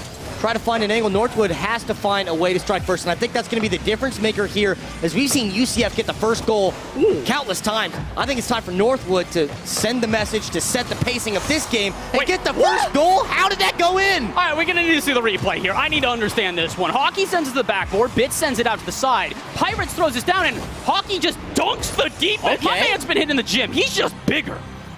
Built differently to get the first one. So Northwood, as I was hoping they would, gets the first goal scored, gives them advantage early on in this game, and hopefully they're going to be able to maintain this offensive pressure now to put UCF on their heels and watch what we saw the inverse of last game. I want to see a game number 5 here. Listen, I'm not cheering against you, UCF. It would be awesome if you get to the finals here as the underdog. It really would be a spectacular story, but I just like good Rocket League. And right now we are seeing great Rocket League. Both of these teams at the upper echelon in terms of collegiate play, and they're proving that here with the back and forth battle out of midfield. Bit's going to try and throw this one center. As for I don't think he's going to get a touch, but they almost fake out the defense there. They're a little bit flustered as they don't really seem to know what to do with this ball. Eventually, Buddy will throw it out center, and where's the flip reset? I knew it would come, and Luke knew it as well. He will make the save, and again, UCF, stellar defense doesn't even begin to describe what we're seeing. Able to get the flip reset, but read it like a book. The force is strong with Luke here. Is able to make the save, send it back the other way. But now they got to find a way to get something going, to get a goal scored for themselves. And this is just, as you said, great Rocket League between two great teams, regardless of who's on. Try to get the play off the backboard, but does not formulate too much. Buddy will take position, carry this one down the field, up over the top, look for the goal. Fakes out Luke this time, and Buddy puts it to the back of the net. All right, this is something I don't think we touched on. This is physical play to a T. Buddy flicks the first one and goes head hunting for Luke, and he will find a body along the way. 2:56 left on the clock, and I hate to say it, but we're looking like we're going to game number 5 here in a series where we haven't seen more than a 1-goal lead. Northwood finding 2 here in game 4. UCF, you're going to need to find some sort of recovery because it does look a little bit treacherous for y'all right now. Now this is the point where the limits have been tested. We'll see what the answer's going to be for UCF, and maybe find something open all the way down. They'll take the freebie any day of the week. So they find one back real quick. I got a couple of questions here. That dive out of midfield, out of I believe it was Buddy, a bit questionable, but I don't need to say it to him. I know that Northwood's in his ear right now going, dude, why? And, well, dude, why? 2:40 left on the clock here. UCF have found themselves a second life here in this game. Can that be enough? The light at the end of the tunnel that they are searching for is a grand finals appearance where they can meet Northwood again, or they can even meet Stockton. We don't really know, and, well, we're going to find out as Bits takes this one through the corner, sends it center. Luke able to intercept, but doesn't really do much with the ball, so Asfer is not going to jump. He's rather going to just play out of midfield and try and prevent the inevitable counterattack here out of Northwood. No touches on the backboard, but Hockey takes it away from his teammate again. Crossed wires here. Northwood, they look completely incredibly disjointed. Yeah, just a miscommunication there on that end, but good defensive stand going the other way, reading, able to get in the air to make the challenge, not allowing any sort of good shot opportunity to prevail in that situation. Come up on 2 minutes to play here, still the lone goal lead, and just trying to find a crease in either sides of these defenses as UCF just has to find this answer back. His first going to carry this one down, but will be caught by Pirates. And now just this back and forth midfield play. Bits will get, again, the catch here. They do pick up that corner boost. Well, looking for something over top. Hockey will be denied by Luke once more. It's a pretty simple, straightforward shot, but this pressure, again, from Northwood is starting to really impose itself. This is the issue right now for UCF, is that they don't need to have this back and forth battle. This absolutely favors Northwood as they're just wasting time off the clock. Rocket League goals may come out of nowhere, but usually you can start to see the development of a play. Either that or it's a defensive mistake, but we don't like to talk about those. I'd rather, you know, if I had any wood around here, I guess I'll knock on the box in front of us and say, hopefully we don't see that. I'd like to see a stunt. I'd like to see someone hit the nastiest shot we have seen all day, which, to be fair, this is our first Rocket League series, so we probably should see some nasty stuff, and could be this right here. Hockey, though, able to clear it out to midfield, but unfortunately they have a player waiting. What are they going to do with it? Pirates able to make the 50-50 and clear it out. And with a minute remaining here, Northwood, they're looking down the barrel of a game number 5, and UCF, well, they're just terrified of going there. Yeah, really, really intimidated to be in that situation, back against the wall, but that's the underdog special. That's the Mamba mentality where they're going to be able to play at their peak. And Northwood here, you got to imagine there's at least a drip of sweat coming down because they hadn't dropped anything so far. And if they're looking down at game number 5, then maybe, just maybe, that's enough to get them off edge here. But 30 seconds to play. UCF's going to have to find an answer real quick as Northwood's been in control of possession, control of the ball. Bits able to get the nose on. We'll keep that one out for the time being. Try to find something to go the other way. It's not going to be enough, though. They're going to find some resistance out of midfield here. As for launch and clear to the backboard, and Buddy, a bit of an awkward pinch. Luckily enough, Hockey will be able to recover, but this is off the backboard. Are they going to make a touch? They will indeed. And again, as for he's starting to look passive. We said this was an issue. They don't want to dive out of midfield, but they got to start diving now. 3 seconds left as Hockey clears out to the side. It's up to Bits to keep it alive, and he will not. Northwood even out the series, and Trevor, we're going to game number 5. This is exactly what we signed up for. This is what we wanted. This is what we wanted all day yesterday. We get it today. And, you know, you say you hate to say it, but I love to say it. I love Game 5. Give me more Rocket League. This is all I want. And between these two teams, as we expected, we don't really know what's going to go on. Put the predictions in. I would have said 3-1 to Northwood, but UCF really came out swinging and really set the tone and made a statement here early on in this series. And now going into not only Game 5 of this one, but going into the next series of the lower finals, that coin toss, I don't know.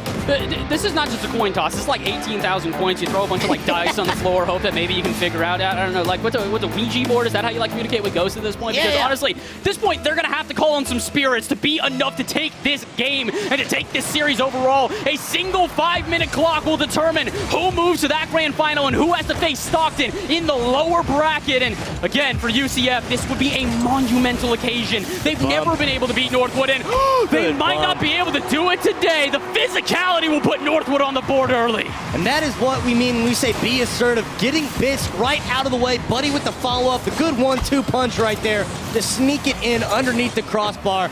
That is just textbook attack. Getting two players lined up like that to make sure you pave the way. And the crazy thing is now that's their second physical goal here. So if they found a way through this UCF defense, not being the physicality, the rough play here, you know, getting a little bit involved with the picks and the mud.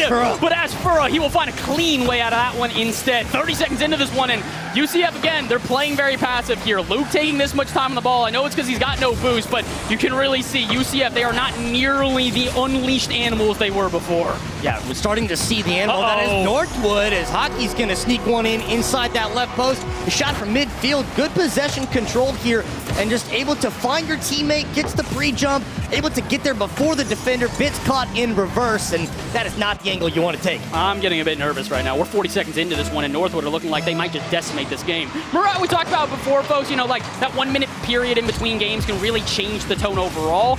It can change the tone for the worse for certain teams sometimes. When the pressure gets up against you, UCF, are you going to be able to stand against it, or are you going to crumble underneath? And right now, I hate to say it, they're not just crumbling, they are shattering into dust. And that's not going to be enough to change that one up. Clear out to midfield. Buddy's going to easily intercept that one. And, ooh, more physical play is going to throw the defense off a little bit here. Bit's not able to get that clean of a touch, so it'll stay in the corner. And we'll at least relieve it for now. Hockey sends it out to midfield. Touch off the backboard, but oh my. That is what we're talking about when we say mechanics. Hockey stunting on everybody. All of a sudden, Northwood looks like they had UCF exactly where they wanted them for the entire duration of the series. A 3-goal lead now. Under 4 to play. As we mentioned last game, it was just a single goal that made the difference between all the previous ones. Now all of a sudden, Northwood really coming out with the message here. Their offense has come online. This team looks like they are in full form. As why not add another one? Buddy puts the 4th one on the board. I'm really getting not just nervous at this point, I'm starting to get ready for the lower final here because 4-0, that is not just an I'm not going to say impossible. I don't want to say impossible, but improbable. Improbable is probably the best way to put it here. As UCF, they haven't made a comeback in the series thus far. Every time that they've been able to take a game, it's been 2-1, where they were at that 1-1 scoreline for so long. They tried to do it in the last game. They were down 2-0 and eventually got a goal on the board, but what about 4? 3:30 left on the clock. It's possible, but it's going to be difficult, but maybe a goal here can change that up. But as Furra sends one to the backboard, can't quite read the pass, and all of a sudden Northwood, they launch up yet another offense.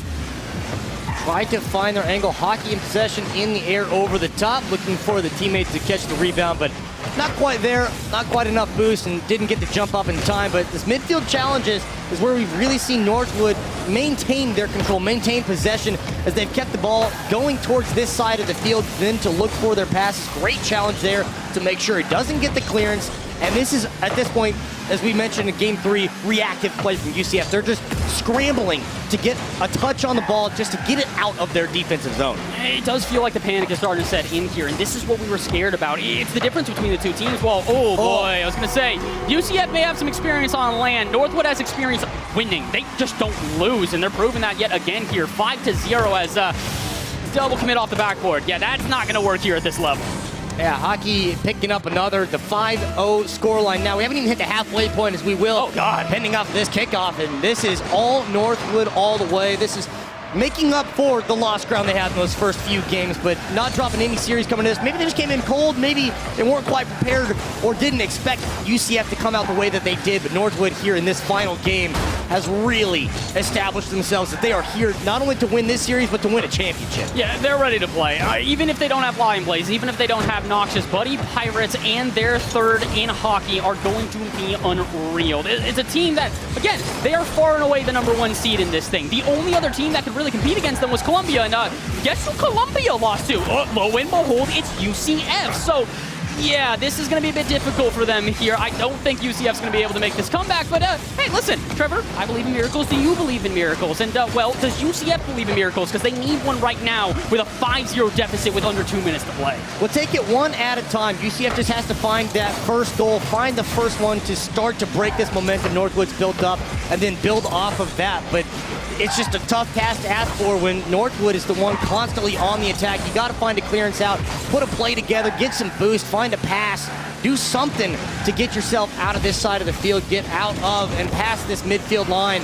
But under a minute and a half to play, it is looking bleak for UCF in this series at least. The good news is, though, they're not done yet. Well, what is that save? Come on now, you're just, there's no reason to go for a squishy save there. That's what it's called when you go in and out of the goal. You probably gonna save that standard, but Northwood, they're trying to stunt. They're not just trying to take this game, they're trying to prove that, hey, whoever does find us in that upper bracket or in that grand final, be prepared and be scared at that. With a minute to go, I know UCF is scared right now because they have got not just a date with Destiny, they've got a date with Stockton in that lower final here, and it's another best of 5, so they've got time to recover, but it does feel like their mental is going to be a bit in the gutter as they walk away from this series. That's the benefit, though, coming out of a series. We talk about the 60-second turnaround in between games. The difference here is that you get at least a little bit of time to recover before you face off your next opponent, but Money's going to find one off the hood, off the crossbar, and that will get rocketed into the back of the net. What kind off of the pinch? Good Lord. All right, listen, if you've ever heard me cast before, you know my reaction to that.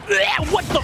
That's disgusting. That's making me sick. 6-0 here. Northwood, they're going to find themselves not just a cherry on top. They got a boatload of cherries. They brought an entire truck and just dumped it all over UCF. And, they might just dump another one into the back of the net as well. Going for their 7th. Denied by the defense, but how much longer can they deny it? Because, well, they can't deny the inevitable here, Trevor. It is going to be Northwood taking this game and moving to the upper bracket with that advantage. Yeah, it just, with the Staten victory as well. I mean, 6-0, putting up this many goals is just unexpected initially. And the fact that you can do it against a team that's played as well as UCF has here on land, I mean, this is just really not only winning a series, but sending a statement to the team you're playing against, to anyone else you potentially would play against, because it's not just the people here at the land, it's any other team you're going to play in the collegiate scene.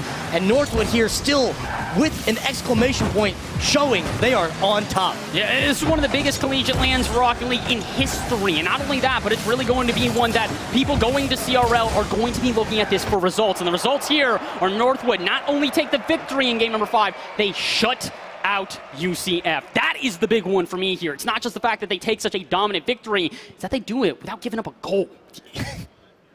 Shutting down an offense is not easy, but the fact that they managed to do it, we watched such stout defensive play in those earlier games, and all of a sudden, the defense just slowly crumbling apart, just chipping away one at a time. You watch the mental boom go with it, as it just all of a sudden, everything crumbles, it all falls apart. There's not enough super glue in the world to put that back together, and a 6-0 victory for Northwood to move them on to the grand finals. Not only do they move on to the grand finals, they get a game advantage in that one, but now we talk about what's going to happen on the other side of this one. You know, congratulations to Northwood for this dominating victory, but now we get to see a rematch that has already happened at this event.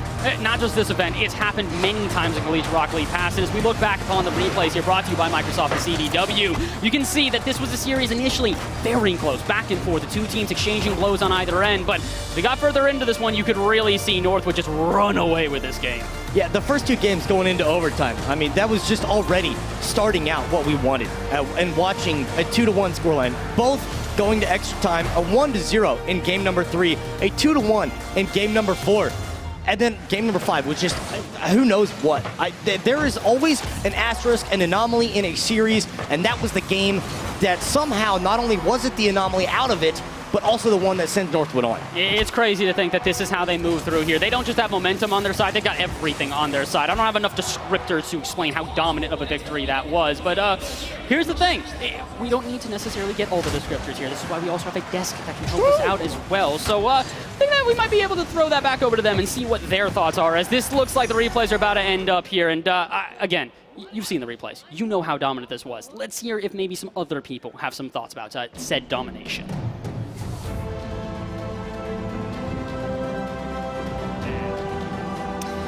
We do have some thoughts. I think Lawler especially has some thoughts, but what a series. Northwood coming out strong with a victory to begin with. 2 games, University of Central Florida looking dominant, and then Northwood was like, no. Ending up with a 6-0 in that game 5. Yeah, it started off actually pretty in favor of UCF. They did a really good job of actually providing quite a bit of defense. Credit specifically to Esfer. There's multiple times where you saw him actually checking back and cutting rotation towards his own net to actually cut off some of these angles. And Northwood, it felt like almost gave them too much respect at the beginning. There was a lot of times where I felt like Northwood was throwing possession away and just being like, okay, we'll be mindful, we'll play it coy and stuff like that. And then game 5 happened. And I try to put this into perspective. Hold it up. You need a telestrator, because I was telling him, hold it up. Can we zoom in? Look at what Lawler's doing up here. You can't see it, but it's fine. But no, here we go. It's drawing all these lines. He needs a telestrator. That's all from like 2 games. They're like just trying to figure stuff out. But like it's to put it into perspective. So like the MMR ladder for ranked and stuff like that. Like you're talking the difference in skill from like. It goes bronze, silver, gold, plat, all the way up. the difference between like silver and like our ranks that are like 2 higher than champion is some of the same gap between the highest rank from the people who just get into it to the pros. And their 2 best players who are pros are missing, and they're still putting on a performance like this. The team of Northwood is so talented, and it comes to a point where it's like, are you allowed to be this arrogant? And then you see a pre-jump pass pinch between Buddy and Hawk for 6-0. Yes, you get to be this cocky. It's fine. Like, keep doing your thing. It's unbelievable. Casters were saying they were trying to stunt. Would you agree? They're styling on the competition. There's nothing wrong with that. Like, when you're up and you have that many goals. And credit to, obviously, UCF. Like, they get to go back to do a rematch of that semifinals. Like, there's a lot to be excited about. Defense looked pretty solid. I think the hardest thing that they struggle with is, while efficiency, 1,000% is on their side, they spent, like, 4 minutes in their own half, and then they would go break out once, get a shot. It's a perfect infield pass as Fear puts it top right, slots it, and it's like, okay, we're good. But they got to find a way to sustain that. Northwood is doing a phenomenal job of finding ways to clear the ball and get the possession out of their own half. But UCF, the defense has been pretty stalwart. Like, I'll give them credit for it, but against a team like Stockton that's also a good offensive powerhouse, it's going to be tough. We have an interview with the winning players on the ground. Let's see how much stunting they were doing. Polly, take us away. Thank you so much, Anna. I am here with Buddy from Northwood University. You guys are on a tear right now, steamrolling the entire year. You know, Buddy actually competed in our very first online event, the CECC, last year. Buddy, what's it like being online year 1 to now in LAN at a stage like this for year 2? Being at LAN is just so much better. Like, the environment that just, like, it's more competitive. Online, you know, you're just in your room doing whatever, but in LAN, you see the people, you know who you're beating. That's right, you get to look them in the face. So you guys defeat UCF. You're going to take over the winner upper bracket right now. What are the vibes like on the team? Are you guys confident that you're going to move on to victory here? Of course we're confident, always confident. Excellent, and out of the remaining 2 teams left, is there one that you're looking to particularly go against? Ooh, so UCF or Stockton? I think I'm going for UCF, kind of grudge against Asper. Because they also did beat Stockton in their first bracket as well. So that's Buddy right here. Buddy, congratulations and good luck in the finals as we have more action coming up next in Rocket League. Desk, back over to you. We can't fault him for saying, yeah, we just 6-0'd them. We'll play Central Florida again. It's more of the grudge match. Like, Asfero's got a big mouth. Nothing against Asfero. He's a very loud guy, and it's super entertaining, but Buddy wants to shut him up. Across the stage, being able to point at him and go, hey, we beat you again, it's got to be a good feeling. We talked to Lawler a lot. What are your guys' reactions to that match? They hit the ball really good. Like, I was like super impressed, you know. But to be honest, all jokes aside, it was actually really, really nice to hear, you know, like the analytics, but like behind the camera when we were off camera as well.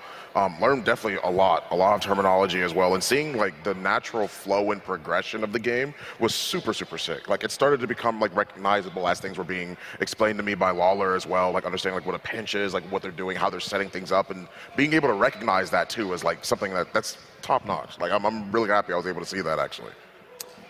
I mean, UCF played a great matchup versus them, but I think they have 3 problems, and that's really what it came down to. One was, you know, like those casters were saying, a beautiful analogy, the Knights were holding the shield strong up against that goal, but eventually it just started to kink. I mean, knock after knock after knock, shot after shot after shot. Eventually, something's going to go in. I even mentioned that on the desk. While we were watching it and enjoying those games, I said, you know, they're playing really good defense, but that's because they have to play defense a lot. And when they did play offense, they made the most of their opportunities. The problem is that, or from what I can see watching this, is that they cannot handle games that are really large in score margin, right? Like, when it started to get to 2-0 within 40 seconds, then 3, then 4-0, then 5-0, and then 6-0, it was the weight was just on their shoulders, pushing down on them, and they were just getting buried into the ground. Because if you go back into their matchup where they beat UT Arlington, who beat Columbia, right, the 2 seed, and then they beat UT Arlington, which was a top 5 team coming into this.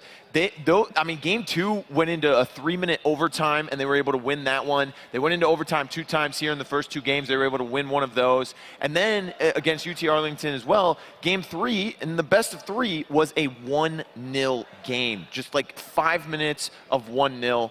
And I think they have a much better success rate in those closer games, and I think that's what UCF's going to have to do. If they can pull out this win against the number 2 Stockton, and they come back and they have to go against this Northwood team once again, then they're going to have to keep it as close as possible. It's going to be tough because of the 7th seed. I mean, we've been harping on this all weekend.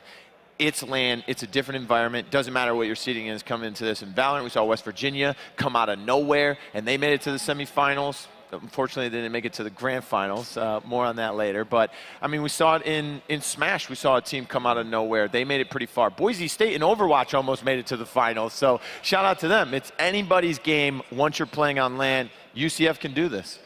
Yeah, our casters actually were saying about University of Central Florida, they should not be here in the winter bracket, finals. But I guess it falls to them to prove whether they should be in the grand finals still, as they will go up against Stockton next.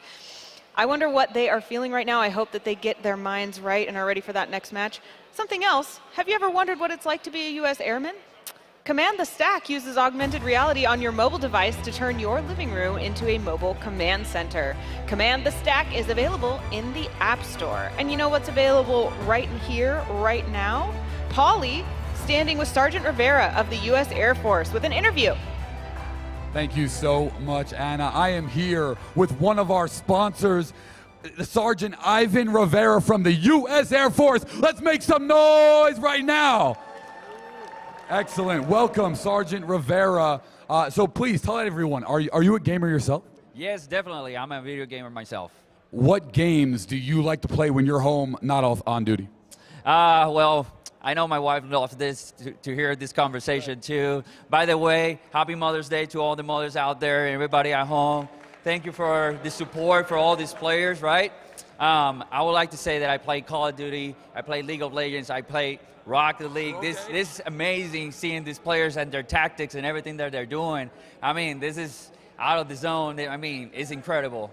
Really, really appreciate to be out here with you guys. Thank you. Absolutely, Mr. Rivera. It's a beautiful, Sergeant, to have you here. We have also the virtual reality truck outside, which has been pretty popular attraction for the outside here. What's it like being at the Collegiate Esports Commissioners Cup? This is the very first one ever on LAN. You're a part of history just by attending. How does that feel? It feels fantastic. I mean, all these players and seeing, you know, like I said, you know, they're in college, they're having their studies and stuff like that, and it is a great opportunity that the Air Force itself, you know, present ourselves in the ground and be part of this event. You know, go check us out. Yes. Check the virtual reality out there, see what is actually you know, on the actual jet seat, and control the boom operator or be on an F-35, you know, shooting targets and stuff like that is absolutely incredible. So. All right, well, if you want to be just like Sergeant Rivera, make sure to go head out to the outside activation, that U.S. Air Force virtual reality booth. Mr. Rivera, thank you so much for being here. We are absolutely thrilled to have you, and thank you so much for your service. I appreciate it. Thank you so much. Have a wonderful day. All right, desk, back up to you guys. We'll see you soon. I wish we could go out there. So you're going to have to do it for us. Yeah, we're willingly enslaved to this desk. Yeah, there's a race car simulator. There's like a race car. You sit in the race car seat. Stop. It sounds fun, and I want to do it. But That's all right. They're out there to experience it for us. Yeah. And I love the shout out from Sergeant Rivera to moms. Again, it is Mother's Day. If you haven't called your mom, do it. Hi, Mom. I miss you. Do you guys have anything you want to say to your moms real fast? I mean, yeah, we have the air. It's clip time for our moms. Yeah. Fawn, you can go first. Mom, without you, I wouldn't be here. Because I know it means a lot to you. Yeah.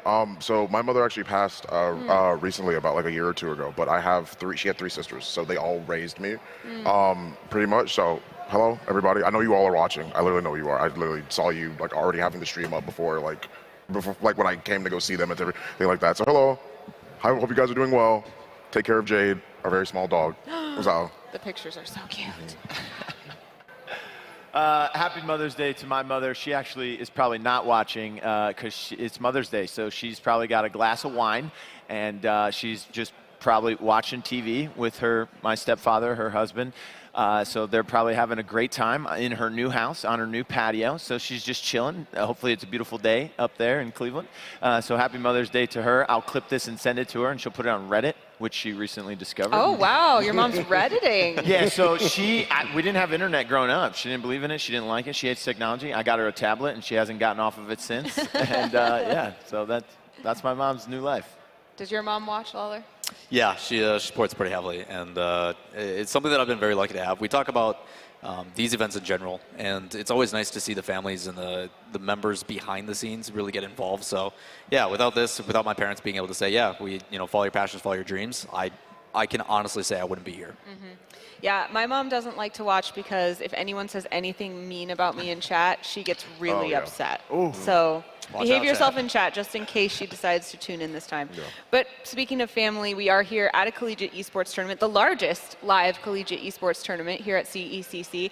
And I think that family is something that I see as such a big part of these collegiate events because, these are younger people who hopefully have their families either supporting or coming to see, like, why is this something that you want us to support? We talked a little bit about this yesterday, about the collegiate esports scene as a way to garner support in a personal, relational way. Yeah, I think it bridges that gap. There's a lot of people that are looking for that validity where it's like, oh, you play video games. Oh, you're getting paid for video games. There's no way that's real. And then you come to these events, you see the production, what goes into it, and everything else. And then you have the parents that kind of get that, okay, not only is it they're playing video games, but they're using it as a way to provide for their education. They're paying for tuition, but they're also getting life skills and learning, how to be part of teams and all the other social aspects that come from it. It is no longer the, hey, you're sitting in your basement at your mom's house, not talking to anybody, just playing your games. Not that there's anything wrong with that. I still do that. But, like, it's one of those where, like, the connotation that comes to negative and is primarily an issue that I think mainstream is still trying to get away from.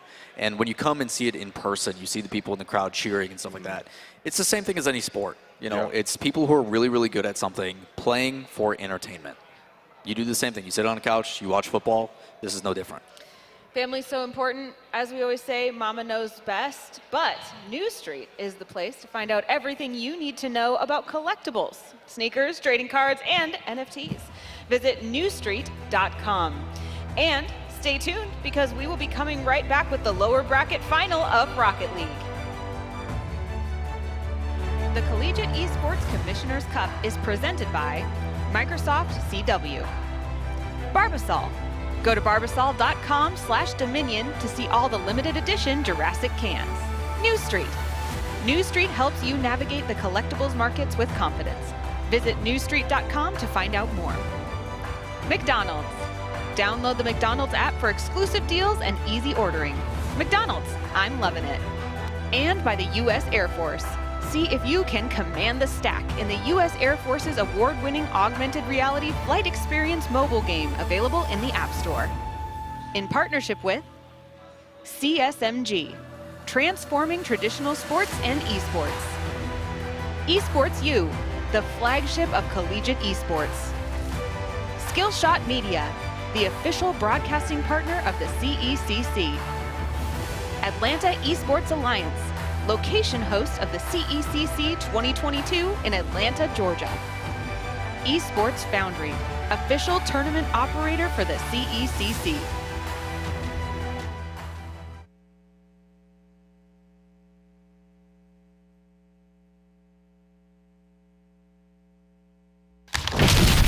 I always loved video games growing up. I knew that I had a talent.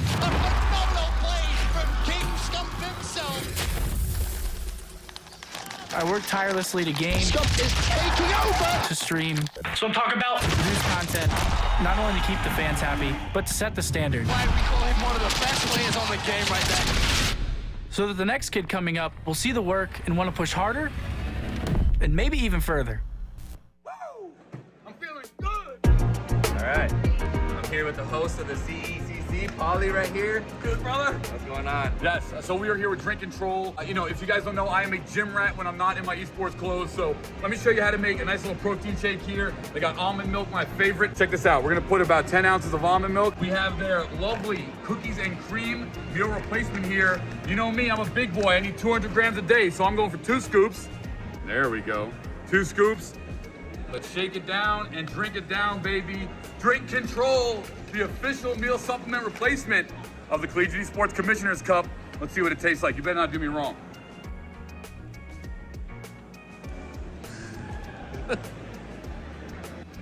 Woo! I'm feeling good. Woo! Drink Control, official meal supplement replacement of the Collegiate Esports Commissioner's Cup.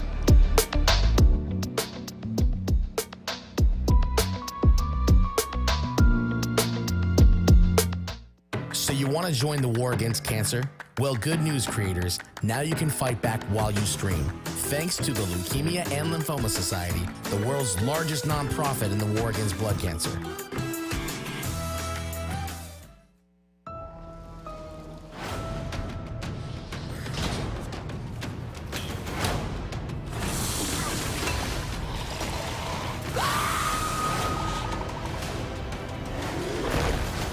Why do they always have to go bigger? Come back. I always come back. Barbasol, limited edition collector's cans. In stores now. Capture them all before they're gone. See the movie. Rated PG-13. Worried about your friend, but don't know how to reach out? You could say how are you or get a fake tattoo. You could ask with an app if it works for you. You could chat with them in VR. It's so good. If you think you should check in, yeah, you should. Whatever gets you talking. Reach out to a friend about their mental health. Whatever gets you talking. Learn how you can help at seizetheawkward.org. Looking for a new job?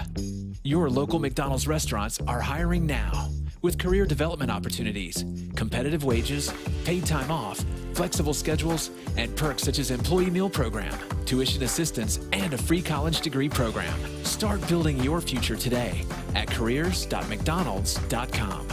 That's careers.mcdonalds.com.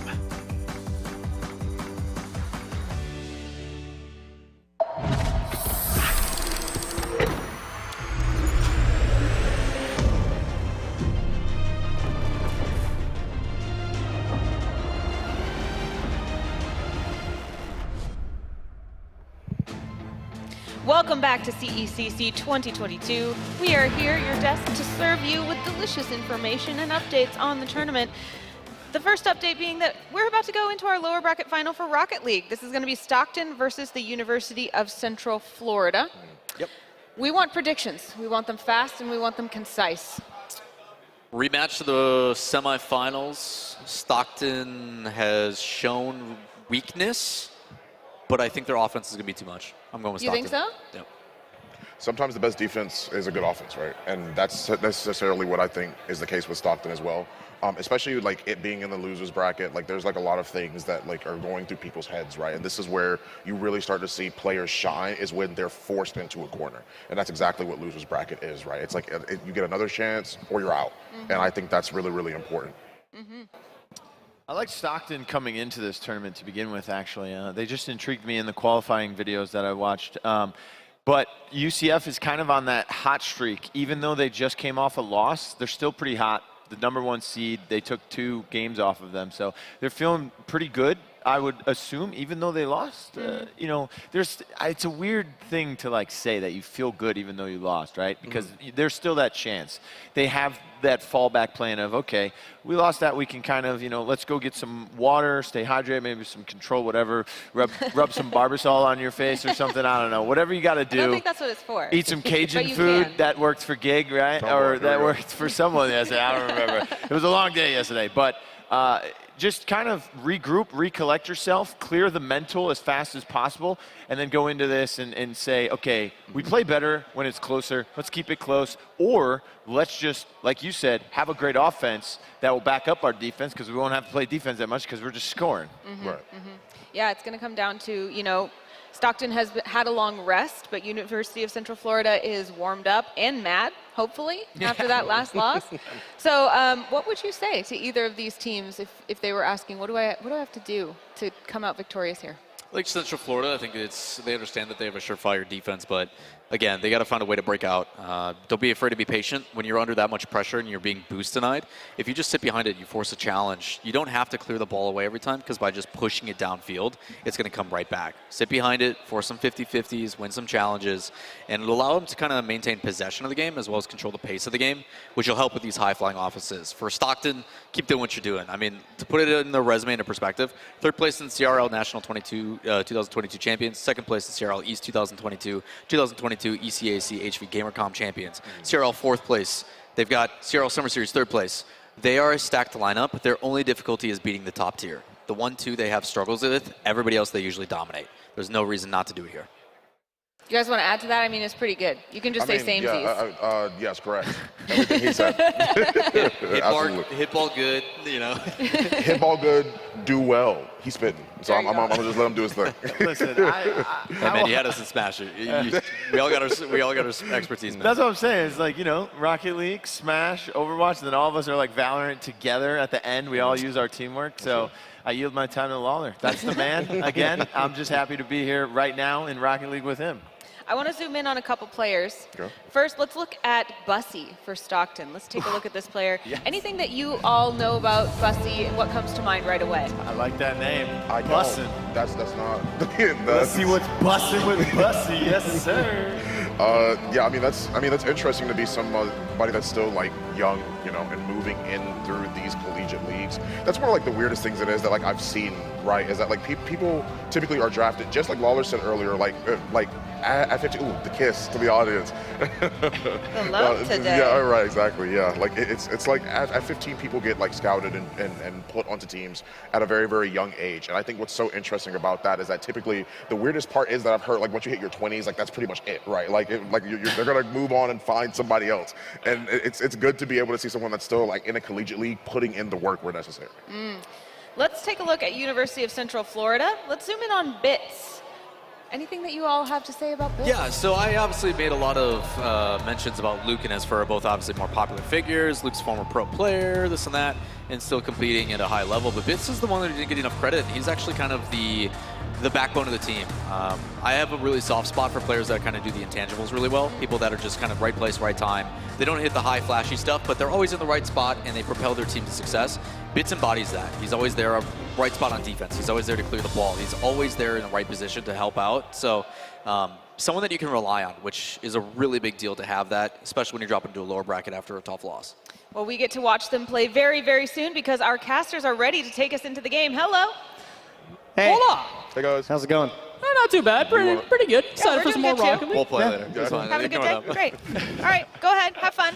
Appreciate it. All right, here we go. We got the lower bracket final, and we've got a rematch here. We've seen these two teams play many times before. We talked about this. UCF already taking Stockton down here in this bracket, but they met before this bracket. They've met in many other events, many other times, so this is going to be big for UCF. A chance to not only redeem themselves, but prove it wasn't a fluke the first time. They can do it again.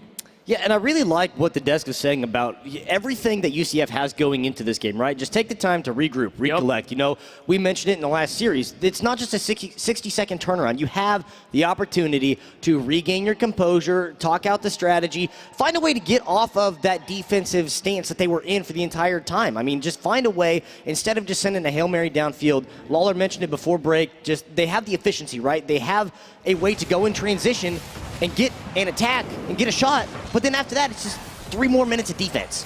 Well, we got 5 minutes on the clock instead here, not 3 minutes, and let's see if we can find ourselves a different result than the last time. Can UCF redeem themselves? But they can do it pretty early. I guess one thing hasn't changed, Trev. UCF still getting early goals. Getting the first goal, the player we just highlighted in Bids, getting the backbone of UCF, getting the first goal, and once again, striking first. They did this against Northwood, and this usually bodes very well for them when they're not playing from behind. 100%. And before we get too far into the action here, I did want to, sort of tail on to something the desk was talking about before. Sure. Hello to my mom. Happy Mother's Day to all the mothers watching as well. I know my mom is watching this broadcast. I know my stepmom's watching as well, so hello to both of them, and happy Mother's Day to them both. I love you both, and I hope that you guys are enjoying the show thus far. And you, the audience, I hope the same. As we are getting underway here, it is an early goal for UCF, but Stockton looking to rebound. Yeah, trying to find something to go the other way. Esfer trying to put a shot up, but will be caught across the top. Top Cheese is going to clear this one and take it to midfield. Good challenge here at midfield by Esfer again. Maintain possession on this side. And this is the change we wanted to see from UCF. Translate this ball to the offensive zone and make something happen. Oh, they're still trying to make something happen here. They might have found that early breakaway goal, but usually the early goals don't mean a lot. It's usually the defense trying to posture itself, trying to figure out how they want to play, and I don't think they have. Oh, boy, I really don't think that they have. Luke finds the pass and slams it top left.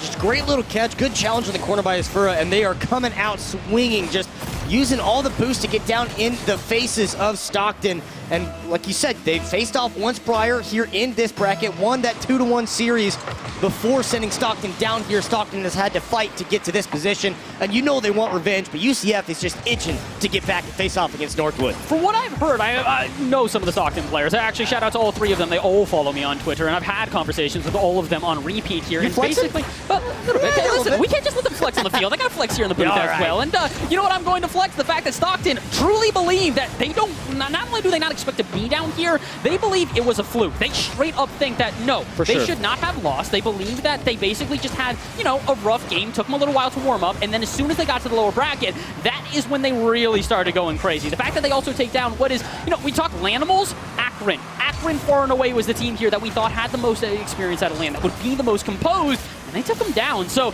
Stockton's got a little bit to prove here. They want to show that they can not only get the revenge, but that they can really do it in style. And thus far, they haven't really been able to do much at all. 3 minutes left on the clock here. They've yet to get a goal in UCF. They've yet to really been flustered on the defense. Just look how composed they've been on this back line. And doing a really good job here at making sure there's the difference between the last series and this one. Stockton on the other side would really like to break this trend that they've had of playing a full series. Everything that they've won so far has been the 2-1, the 2-1, the 2-1. Like, they just want to be able to end something before it happens, and Top Cheese might have the answers. We're going to get something back just shy of halfway point, sneaks it inside the post. That's a great 50-50 from Drip as well. The fact that Top Cheese, though, can read that and recognize Asfura just doesn't have a touch. It's the patience, it's the accuracy. It's something that we've been asking for. Lethality when it comes to an offense. Not just sending shots randomly, not just throwing stuff against the backboard, but really putting it on target when it counts the most. And, well, they've done that right here just before halftime, but they now need to try and find another goal and really prevent another goal out of UCF here. If they are able to find a quick response, it's not going to be the dagger necessarily, but it's definitely going to take away any momentum that Stockton has been building here in game number 1. Okay. That's terrifying. I don't know why you would try that, but you know what? UCF, who am I to question? At least you're keeping yourself in the lead for now. Just a sharp inhalation of, oh no, I didn't mean to hit the ball that way, but able to get out of that one without paying for that. And as far as trying to take one down the way, tried to get some axles broken. The fall from Luke, but will be at least denied temporarily speaking. You see the possession going the other way. Now look for some moves. Top Cheese going to go try to catch in the corners. This game has been rather explosive comparatively, and we're seeing a lot more demos, a lot more physicality. It feels more confident. Waller was talking about this on the desk, and I think he's 100% right. Northwood were respecting their opponents too much, and then as the series continued on, UCF started over-respecting their opponents as well. It's why they were passive. We were hearing from one of our producers, apparently the team got pretty quiet when it came to game number 5. No longer calming effectively, no longer really communicating, and so this is going to be the difference here. Both these teams are drilling this at target. They are continuing to dive at the ball with utmost confidence, and it's really giving us some explosive gameplay, and it's giving us goals like that. Bits to find the third and possibly the ender here for UCF versus Stockton in game 1. Just a great read on the defense, watching Drip and Top Cheese, neither one of them getting up in time, and seeing Luke at least just given enough of a nudge to help that one across if it needed to be there. Instead, Bits gets credit and gets the 3-1. That 2-goal lead, it's safe for now, but how long will it last? Dude, it's Rocket League. Nothing's really ever said. Actually, I take that back. You know what? 6-0, 2 minutes remaining. Okay, I will say, that maybe. Yeah. Just a little bit. I'll give it like a smidgen of, that's probably secure. And my word, this should be secure as well. Luke cuts across the midfield and finds a fourth for UCF. Picking up what could have been the hat trick there, but able to just get up in the air before the defense can get there. And this is what we're seeing. These last couple of goals, Stockton's just been a little slow off the ground, a little slow on the reaction, and instead given the opportunities to UCF, who's finally found their offense. Well, the big thing here is also UCF, they're going to be way warmer. They just played against the number 1 team in this entire bracket, so they're absolutely going to just be hitting shot after shot after shot after shot, whereas Stockton kind of got to take a second to get into this series, and they can't take too many seconds, though, and, well, if they take 50 seconds here, they'll take a loss in game number 1, but the good thing, it's a best of 5. We've still got a lot of time to play here. We're no longer in best of 3s, and I think for Stockton, that's going to be a huge relief, because the last time they did lose to UCF, it was 2-1. You go 2-1 in this, okay, cool. Let's play game number 4, and let's play a 5th goal into the back of the net here, as Burrow finds himself another one, and now I will say it, UCF will find game number 1. Yeah, just a little overcommit the demo there at midfield just to guarantee there's no chance the defense is going to get back in time. So that 5th goal, 35 seconds to go. 4-goal lead here at this point. UCF more than likely barring, I don't even know what. There's no way, but I just don't think it'd be pretty cool if it would. I mean, it'd be cool, but it's basically, so the way that it works in Rocket League, for, again, those that are unfamiliar, you do need a little bit of time to get to the goal here. The kickoffs are going to take a couple of seconds, and so unless you're basically getting kickoff after kickoff after kickoff after kickoff, there's no way Stockton are taking this one. And at this point, it's mathematically impossible. 20 seconds left on the clock here. At this point, Stockton, they're just counting down the seconds so they get to game number 2. And that game number 2, they need a response here. It's not just that UCF won this first game. I'd say this is domination.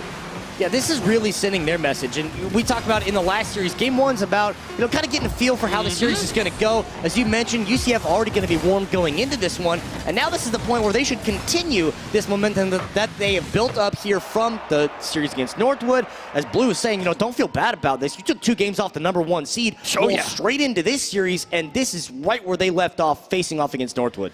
They find themselves in a pretty good position here. But again, the job is not done yet. We found this last series there. UCF were able to take the second 2 games of the series. They had a 2-1 lead on the series overall, and then the final couple games. We'll leave it here. We don't need to rub it in there. No salt in the wounds right now. Watch the VOD. It's there. It's fine. You guys can look back on it. But actually, though, it's a big start for UCF, but the job is not done. They want a rematch against Northwood in that upper bracket. They got to keep on trucking like this. And as you can see from the replays brought to you by Microsoft and CDW, this was a decently back and forth game at first. And then I don't really know what happened, but UCF, I'm glad that it did. Y'all looked incredible.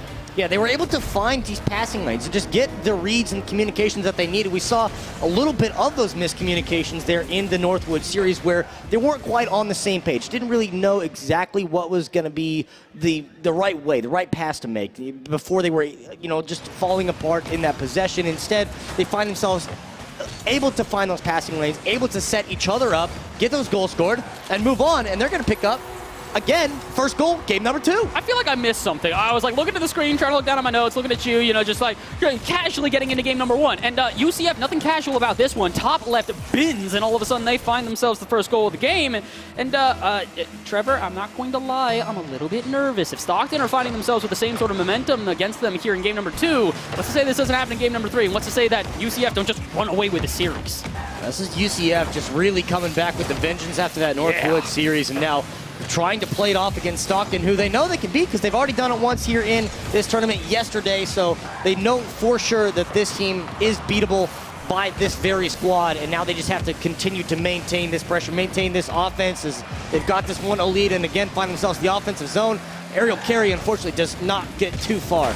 That's a big miss on the ceiling there. Asfura with a chance to keep the offense alive, but instead I think Boise with a good clear off the backboard is going to send this one skyward. And Topshi's going to send this one to a little bit of a corner there. The waterfall going to drip on down. And speaking of drip, Drip's going to try and put a shot on target. Asfura continues to be that brick wall on defense, finds himself another save, and possibly finds himself a counterattack as well. Drip, that's not the greatest touch. And Boise and, Boise and Topshi's just kind of toppling over each other here. And all right, I don't really know what's going on. That's double commit after double commit after double commit. And UCF, I think they'll hold on to offensive possession here, but maybe let's take a second and, breathe, fellas. Yeah, let's take a double by twice the amount and then rewind it, run it back, realize that these rotations not quite on, get back on the same page, set up the communications once more. And that goes both ways for both these squads that have had these minute double commits in this last 30, 45 seconds here. And see if Drip, Topshi's both going again. The double commits, it's just, something is just off with this Stockton squad. It feels like it's nerves more than anything else here. We talked about that. When the nerves got against UCF, it wasn't like they were double committing constantly, but it was the lack of communication that really was the dagger for them in that last series. And I'm wondering if that's the same thing happening for Stockton right now, because look at this. Boise by himself on the back end. Asfura is going to just be there to play nuisance ball, really annoy the defense. And then again, 2 players in the corner. It feels like Stockton right now are not communicating as effectively as they need to, and that could come back to bite them as Luke's got time in the air. Boise will take this one off the backboard, try and stem the bleeding for now, but it does feel like Stockton, they really do need to be careful. If we see a second goal for UCF, it's not just going to turn the tide in their favor, it might just turn the series in their favor. Yeah, this has gone really back and forth comparatively to the first game where it's just been a lot of back, but the commit on the defense, miss on that. Asfura will get the goal scored. Coming out of the box, could not get it to touch, and instead it finds the back of the net. And this is what we talk about. It's the little things that separate teams. You make a mistake like that on the backboard, a team like UCF, who we even talked about, their pace of play is ridiculous. They're not going to miss that. Asfura's not going to miss that. He's got something to prove. Yeah. He wants to show that he doesn't just talk on Twitter, he talks in game. He can talk his game all the time that he wants, and right now he is proving that. Although defensive against a little bit of a wall here, they'll find themselves some escape as Vitz is going to try and clear this out to midfield. Oh, over the top. Another miss from Stockton, and that's going to lead to a third goal. I can't believe that managed to get by not one, not two, but all three players. Even Luke there to catch, realizing the defense is there. No need to put the nose on. Just let that one fly, touching nylon and getting a 3-0 lead just past the halfway point. UCF is cruising. Yeah, this is a bit of a scary place right now for Stockton. It's not just the fact that they find themselves down 3-0 here, but it's also the fact that they lose this game, they got a reverse sweep. And listen, reverse sweeps, they are possible. I've seen them in settings even more intense than this. Yep. But here's the thing. LAN, it's a different vibe. It brings out something. When the nerves go against you, they don't just go against you, they will cripple you. They will throw you under the bus, and it's going to be difficult to try and recover. So, UCF, you keep playing like this, you're going to throw Stockton into an absolute tizzy, shaking at the knees, and I think that they might just do so, because with 2 minutes remaining, Stockton seemingly getting more passive. Lads, I don't think that's how you change this one. You got to get in the face of UCF, get them annoyed, get them uncomfortable. That was one of our keys to victory, was being assertive, especially if you find yourself down 3-0. Look for the play up the backboard, even with the demo. Can't get there in time. Busty's at least going to be able to deflect it to the side. As far as finds himself on the ball once more, but will get denied back to the other corner where Luke will receive. But this is, as you said, Stockton just kind of slowing down a little bit, has to find their answer as they got all three in the offensive half and still can't find a possession, can't find anything to go. Oh, but maybe Luke can find something here. Not quite able to make the touch, but the offense is still going to be in favor of UCF. Touch out of the corner, though, not really going to work out. And as for doing what he does best, holding down that midfield and making it difficult for a quick transition. Maybe it was a bit too quick instead, as we have an own save from the team. I still don't know what to call that. I always say own save, but it doesn't even sound right. What I really should call that is a disaster. Yeah, just the unfortunate timing there. That's what we talk about with the physics-based game. You have to be able to not only deflect the ball at the right angle, right trajectory, right speed. You have to do yourself that too. Looking for some flip resets. Top Cheese will not let that highlight reel come through. As we've hit 45 seconds to play, still the 3-0 lead here. Stockton's got to find an answer now. Yeah, barring a miracle at this point, I don't think Stockton's going to find this. And again, we talk about it's not just the fact that they lose this game, it's the fact they get shut out. If they can find a goal for the road, that would be massive. But these shutouts can really get to the mental of a team, and especially a team like UCF, who are not just riding on momentum here, they're riding on revenge. They want that shot at Northwood. They saw the chance to not only go to the grand final with an upper bracket advantage, but they saw a chance to take down the big dog, something that almost no one has been able to do besides, in most recent memory, Siena Heights. So Siena's not here. UCF is, and UCF is up 2-0 on the series. 6 seconds left on the clock. At this point, it's just a formality. They're going to find themselves one game away from a rematch against Northwood in that upper bracket. UCF taking game number 2 in this best of 5. Now just that, as you said, one game away to get themselves back up to the top where, yeah, it's an uphill battle to face off against, but they first have to finish this last game. I said in their series against Northwood, there's not enough super glue in the world to put them back together after that 6-0 decimation.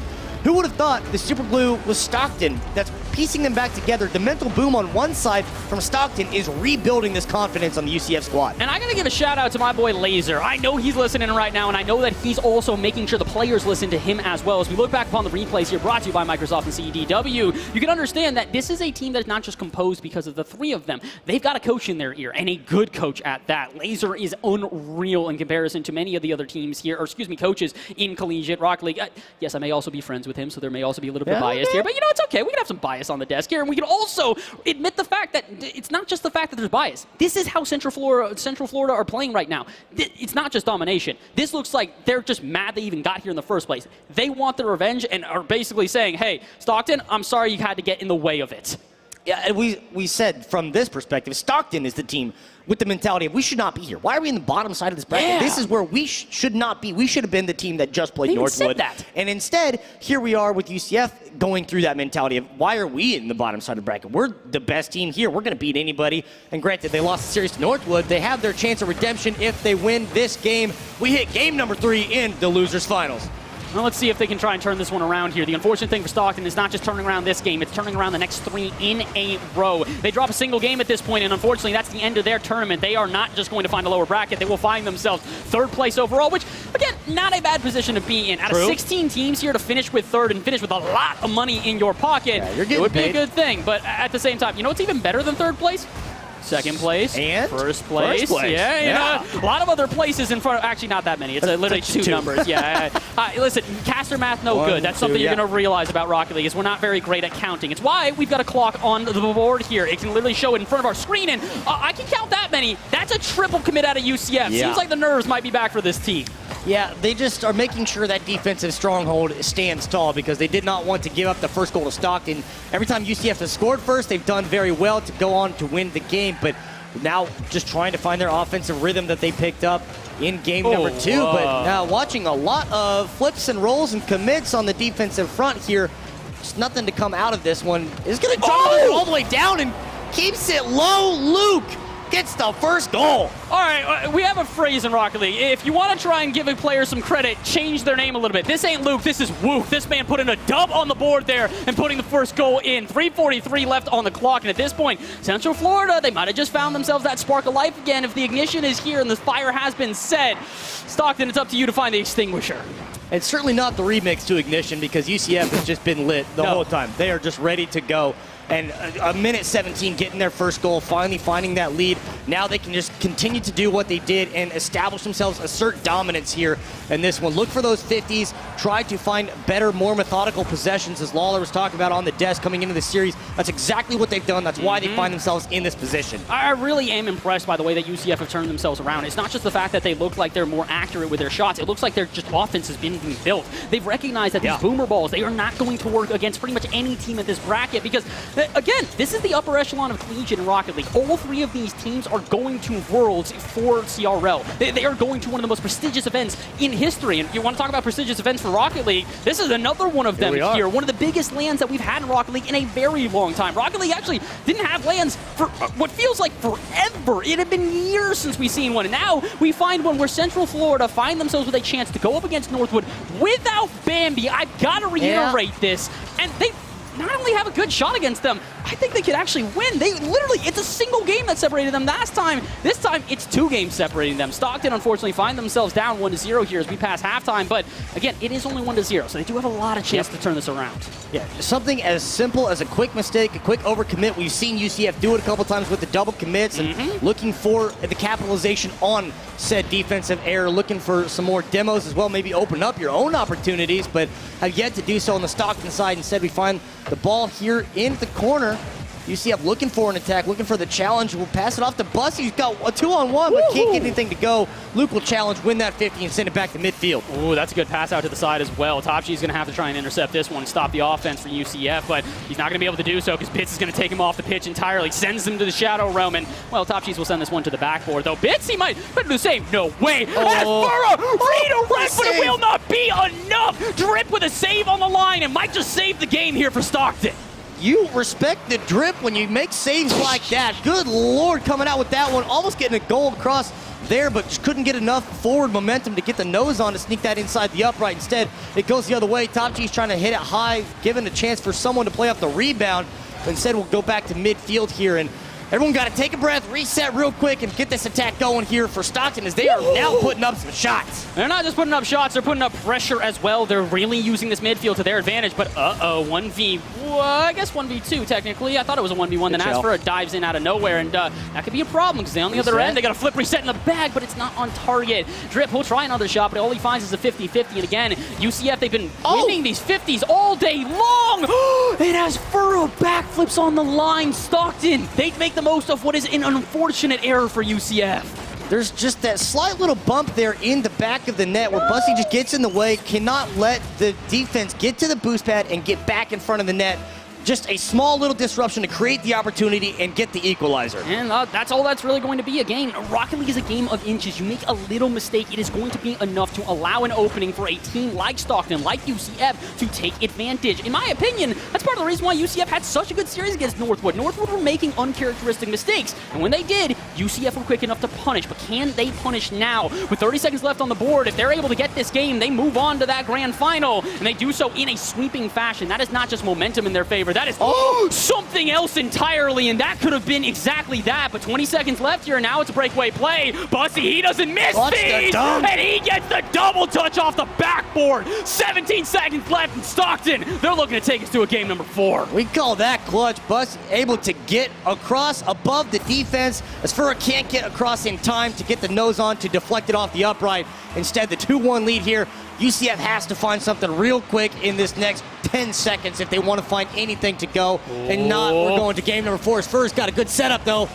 Watch Bits coming in. Can't get that touch, but they're still on the right side of the field. Oh, they've got the pressure, but they've only got 5 seconds. Luke gonna send us one center as Faro misses the ball, and I think that's gonna be that. That unfortunately is gonna wait. How did they keep this up? No. Yeah. Nah, not gonna be enough. Stockton will take their first game here of the series, and now they will make it a series, Trevor. We find ourselves with a 2-1 in favor of UCF, but guess what? We had a 2-1 in favor of UCF last time, and that didn't really work out that well. So let's see if they can change history. Can they find themselves a little bit of something else here in game number 4? And as we look back upon game number 3, brought to you by Microsoft and CDW, you can really see this is where Stockton started to step up and really put on the pressure. And this is where I'm starting to wonder if Stockton has now hit the point where they are just as, if not more warm than UCF, because, you know, they came in relatively cold. They didn't play North. They didn't have that luxury to play number 1 seed not very long ago. So now maybe they're at that point where they are warmed up. They are ready to go to match what UCF has put on the floor, and coming back with that, a couple of late clutch goals, able to get that final one, 17 ticks on the clock. I mean, that's exactly where Stockton wants to be, to know that not only can they score, they can beat this squad. As we go to game number 4, UCF trying to get back up to the top side. Stockton still fighting to stay alive. They got to be careful here. I really do think that if UCF lose this game, they will most likely lose the series. And you cannot give up chances like that. A huge beat by Luke, but neither Bits nor Asper are quick enough to get to it. And we talked about this last time. This is what unfortunately sunk the ship here for UCF in their last series. When they started getting passive, they started getting outpaced by their opponents. Yeah, you don't want the complacency to set in. Bits behind the ball at least enough to deflect off and not give an open opportunity, but you see the aggressiveness from Stockton is maintaining possession down here, and they're doing great to challenge and keep this pressure up. As we see the shot on Drip, will get denied there, send it back to the corner, and here comes the rotation one more time to keep this play alive. They're forcing double commits out of UCF right now. It very is clear UCF are not nearly as confident as they were before. There's another double commit out of Bits and Luke, and no one gonna go for the ball. Hey, fellas, if you want to try and win this, you kind of have to touch the ball. Remember what Fawn said? You know, no, good touch, bad touch, that type of stuff. Yeah, UCF, maybe take yourself a little bit of a chance here and find if you can get yourself a decent enough touch to clear it off the half. That might be the one, and is it gonna work? Drip's gonna try and dive. What happened? We were so calm and collected before. Now this is just chaos. That is exactly what you would expect to a point. You know, for 10 seconds, chaos is going to ensue. Just let these teams get back on the same page. Let them take a breath and get out of whatever mentality that just was to just hit the ball. At least put some pressure on to hit ball good and put themselves in position. Bit's going to make this rotation around. You see Bussy able to get there in time at least to get a nose on, but they're still maintaining these shots on as they've reset, got some boost back, and tried to find the clearance out. Is first going to get one to miss and try to take it the other way. You see both of them with the demo. It's going to go up over the top. It's going to get the bump on the backboard as well, but boost picked up.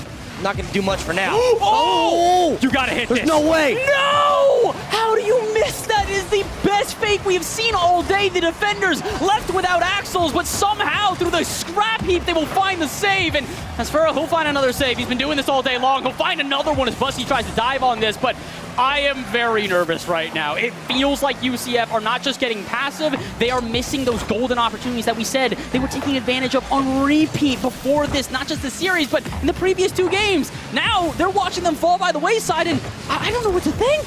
Stockton in the first minute and a half had all those double commits where they had opportunities with the offensive side to put a shot on, get a goal scored.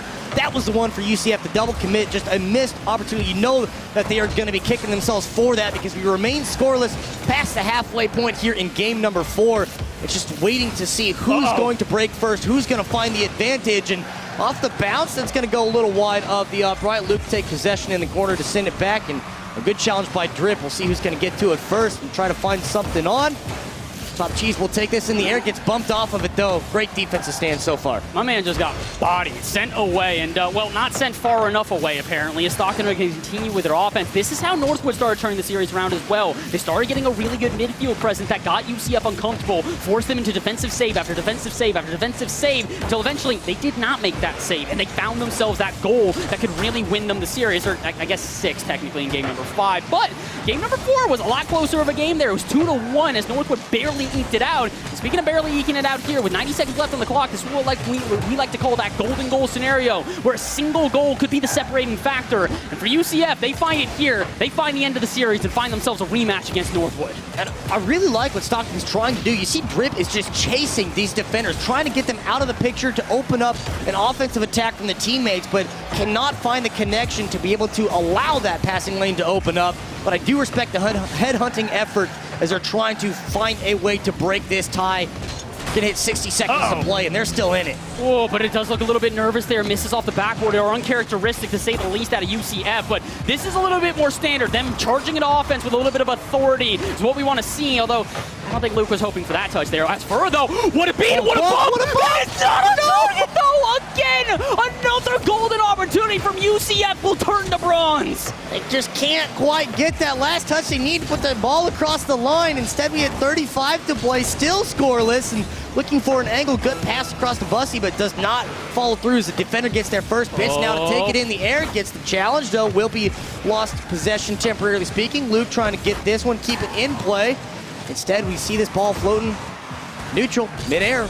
Watch off the backboard, can't find anything. These defenses just constantly challenging and not letting anything go. Oh, this is so tense. You can feel it in the air. You can cut it with a knife. And, well, you can also read what is on the board right now. 5 seconds left. If we find a goal now, it will surely send UCF to the upper bracket again, or it'll send Stockton into game number 5. And, oh, boy, Boise with time and space in the air. You don't want to see that, but it will not be enough.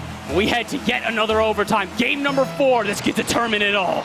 You said we're not good at counting, which is great because that was 4 zeros across the board. There were zeros on the clock, zeros on the scoreboard, which is super easy for us as they almost get the first goal under 10 seconds, but they cannot get that last bounce to go through, and Stockton is trying to fight to get to game number 5.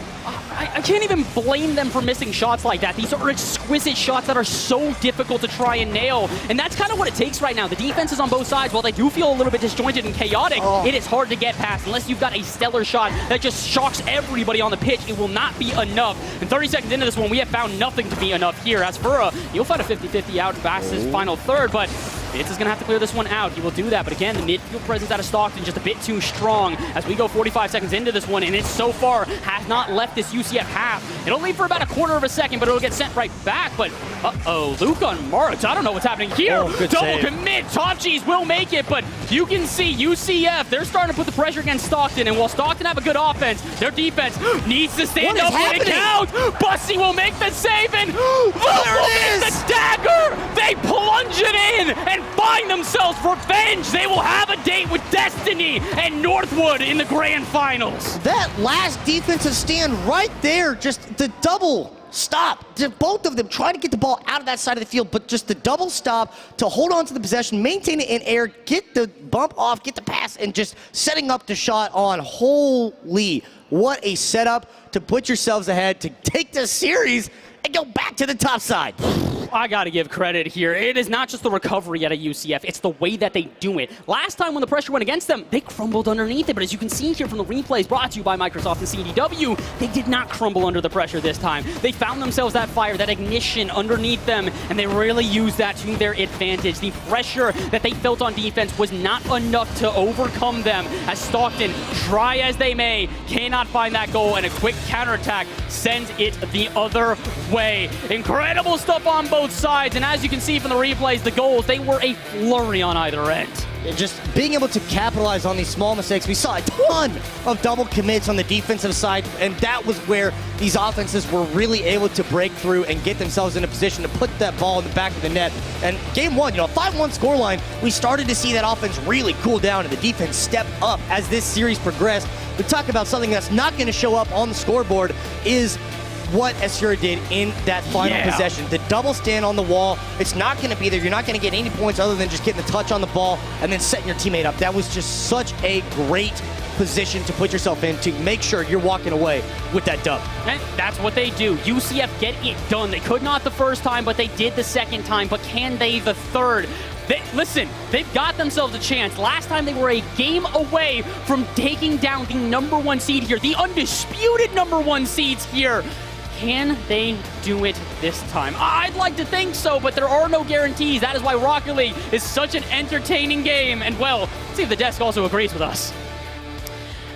I I do think it is a quite entertaining game, and I think these fine fellows here agree with me. Do you not? You guys know my bias. You guys can go. You guys can answer. It's a simple game when you look at it, but when you start to play or watch players of this level, or even the pro scene play, which some of these are players in the pro scene, you quickly find out that such a simple game is such a complicated dude, game. I see math brain just boop, boop, boop. Well, when this guy's drawing, when he's drawing over there, I see it. I don't understand how you calculate geometry that fast. Right. You know? It's all instinctual. Literally, because like. Yeah, it may be instinct, but it's happening. The calculations are in there. I mean, some of these guys have 10,000 plus hours. Like, it's just after a certain point, it just becomes natural. Top Cheese has got like 3,000 hours on Switch, I think Bass was telling me. It's like his favorite player arc story. Just started out on Switch, like 3,000 hours on the Nintendo Switch, and then swaps to PC and instantly is an all-star on a top team with Stockton, and I think like in the eyes of the pro scene, but Stockton, though, they do fall. We kept talking over you, Fawn. Did you have no.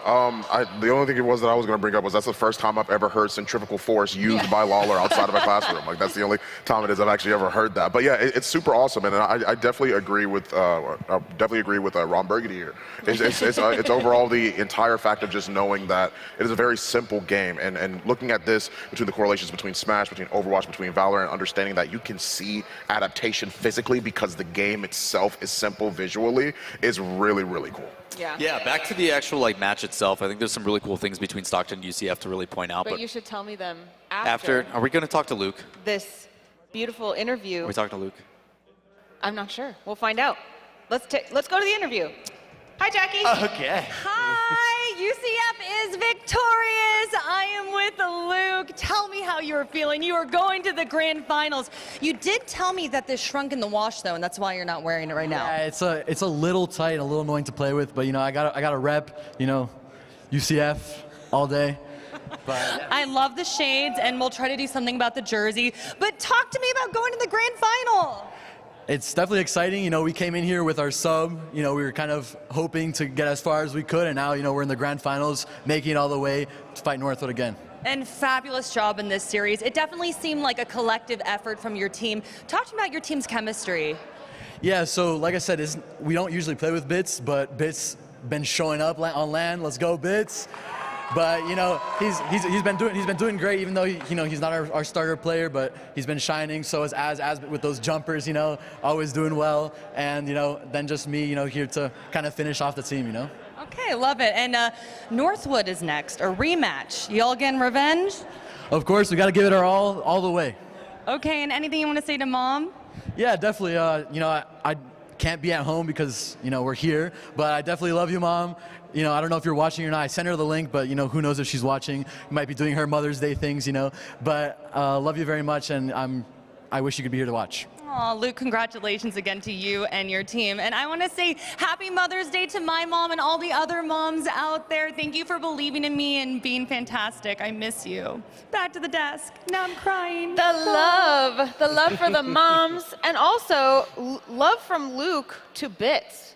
Really giving credit there. What do you guys think of that? Yeah, I think the best way to put it is the way it started off. I mean, you're talking, I said, hey, Bits is reliable. He's this guy that's just been able to step up for him. And we talked this whole weekend about, hey, it is the whole any given Sunday type of situation. We got a 7 seed versus a 3 seed. But the level of comfort that you're seeing out of both Esfera and Luke, and then Bits, when he comes in and he's also that reliable, he's the one hitting the shots right at the very beginning. And then it's paired by the other ones. You could just see, it felt that Stockton never really found a form. It always felt like they were feeling kind of off. Eventually, they do bring it back. They get a game, and it gets a little bit more competitive. But throughout the whole thing, all smiles from UCF. Yeah. Cool, calm, collected, having a good time. I mean, you see the energy of Luke in the interview. It seems like they're in a really good spot. I think this really shines a light on the fact that they're playing with a sub. I mean, they just said Bits is their sub. Bits is shining out there. Doesn't look like a sub. So the ability to not just have someone that has that capability of popping off as a sub, but bringing them in, having that chemistry with them. Another thing we talked about this weekend is having that chemistry inside and outside the game. And when you are able to give those kinds of reps in the regular season or in some of these minor events to your sub, and you can build that chemistry in and out of the game, and then you can bring them to a LAN event like this, even no matter what seed you are, they're the 7th, you could be a higher seed, you're still in that same situation with a sub. And now they're making it to the grand finals with them. So they're playing really well despite I wouldn't even call it a handicap coming in because they're playing well with them. And they will go to the grand finals to rematch against Northwood, who just beat them they just played them. So we were talking about hopefully they're a little mad, hopefully they're getting a little reset. What do you think the nerves are like going into the grand final? I mean, there's a lot of banter between some of the players on those teams, so I know Northwood's looking forward to probably playing UCF, getting as for a little bit of love as well. So unfortunate for Stockton, man. We talk about how they're the 3rd seed.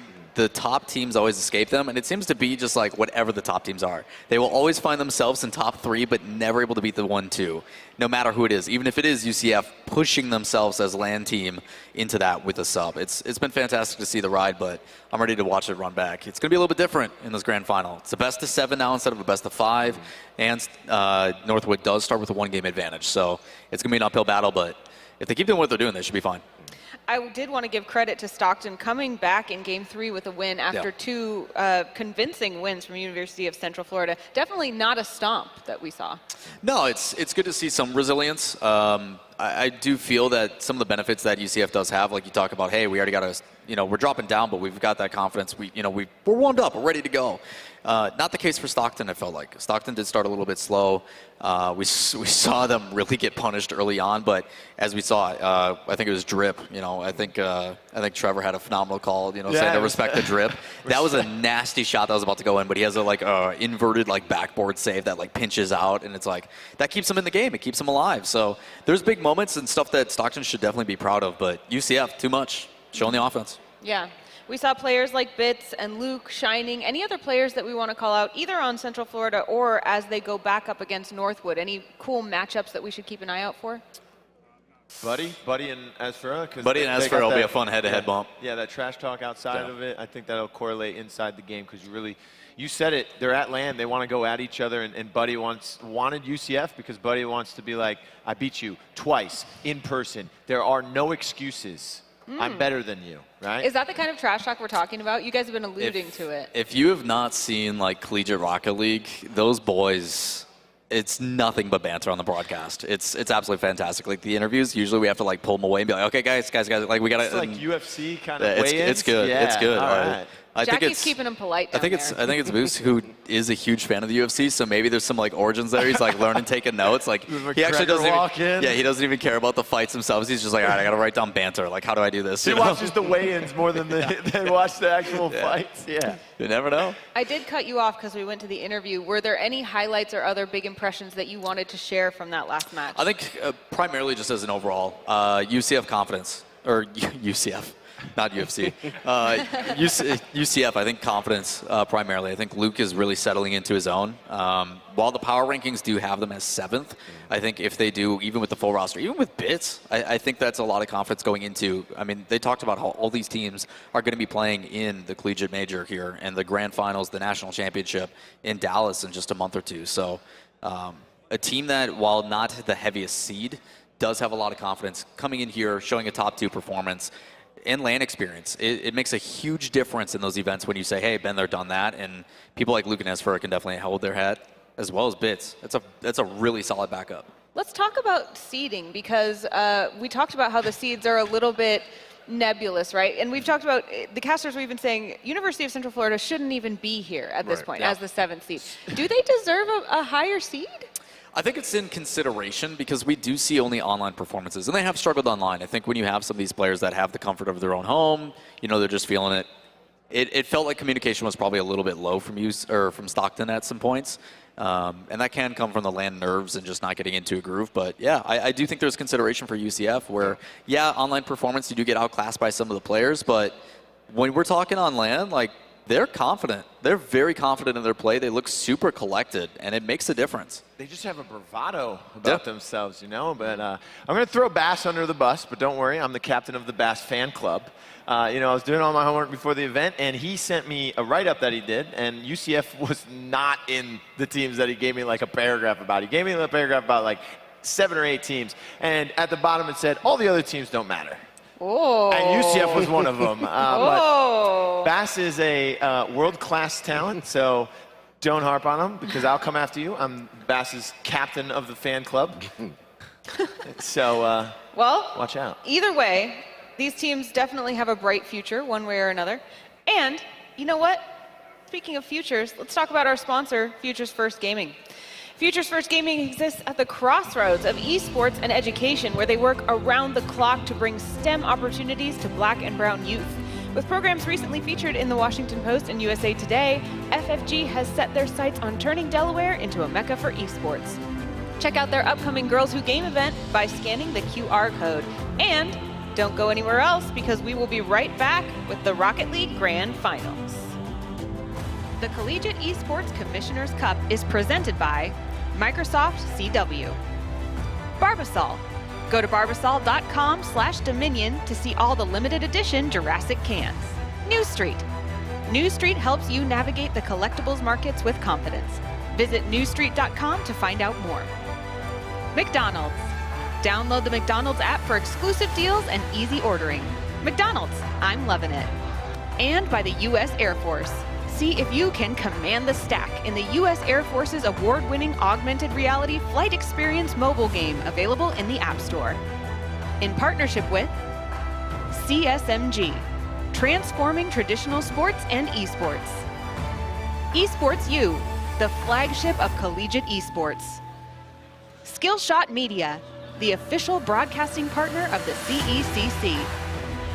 Atlanta Esports Alliance, location host of the CECC 2022 in Atlanta, Georgia. Esports Foundry, official tournament operator for the CECC.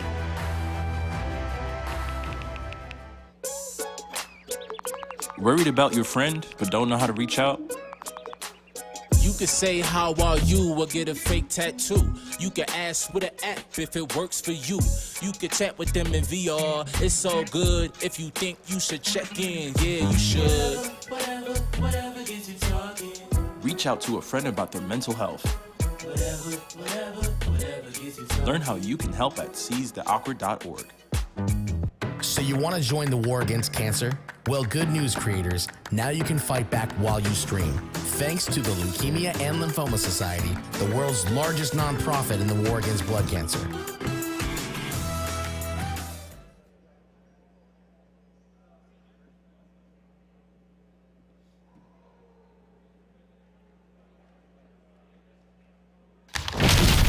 I always loved video games growing up. I knew that I had a talent.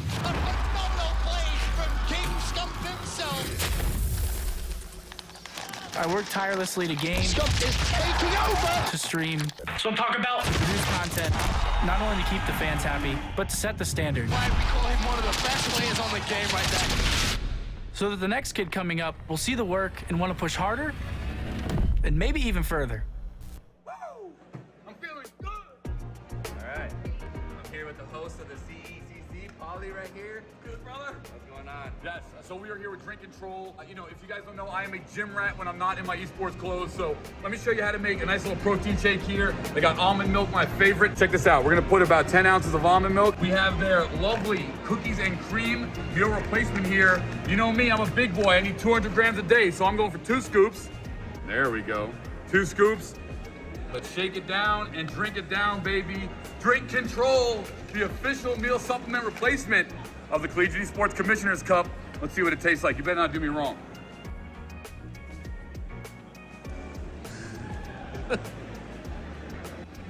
Woo!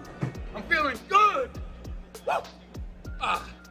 Drink Control, official meal supplement replacement of the Collegiate Esports Commissioner's Cup.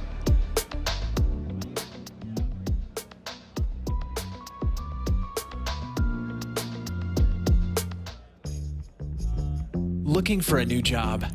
Your local McDonald's restaurants are hiring now with career development opportunities, competitive wages, paid time off, flexible schedules, and perks such as employee meal program, tuition assistance, and a free college degree program. Start building your future today at careers.mcdonalds.com.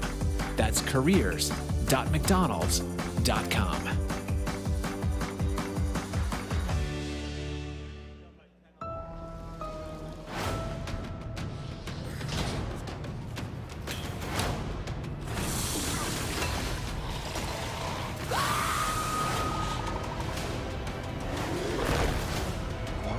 Do they always have to go bigger? Come back. I always come back. Barbasol, limited edition collector's cans. In stores now. Capture them all before they're gone. See the movie. Rated PG-13.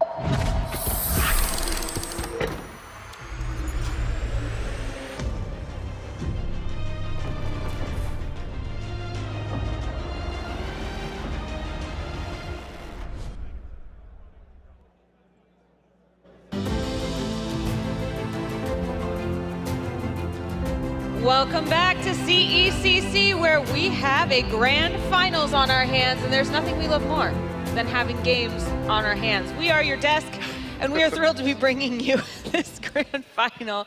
I'm Anna Prosser. This is Lawler. This is fun. This is Blue.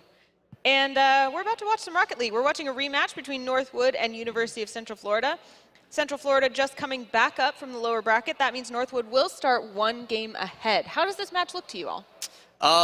I think it's a lot closer than I think they want to make it, although we just talked to Bass a little bit, and he had some banter from behind the scenes. As for one of the star players, obviously for UCF, feeling absolutely confident, says, hey, it's going to be a 4-1, and it's only because you guys get one advantage. So, yeah, they're feeling really confident on UCF, and rightfully so. I think him and Luke are working really well together. I think they're at the point where, you know, the pairing that they have and the ability, the chemistry that they have on stage is feeling really good.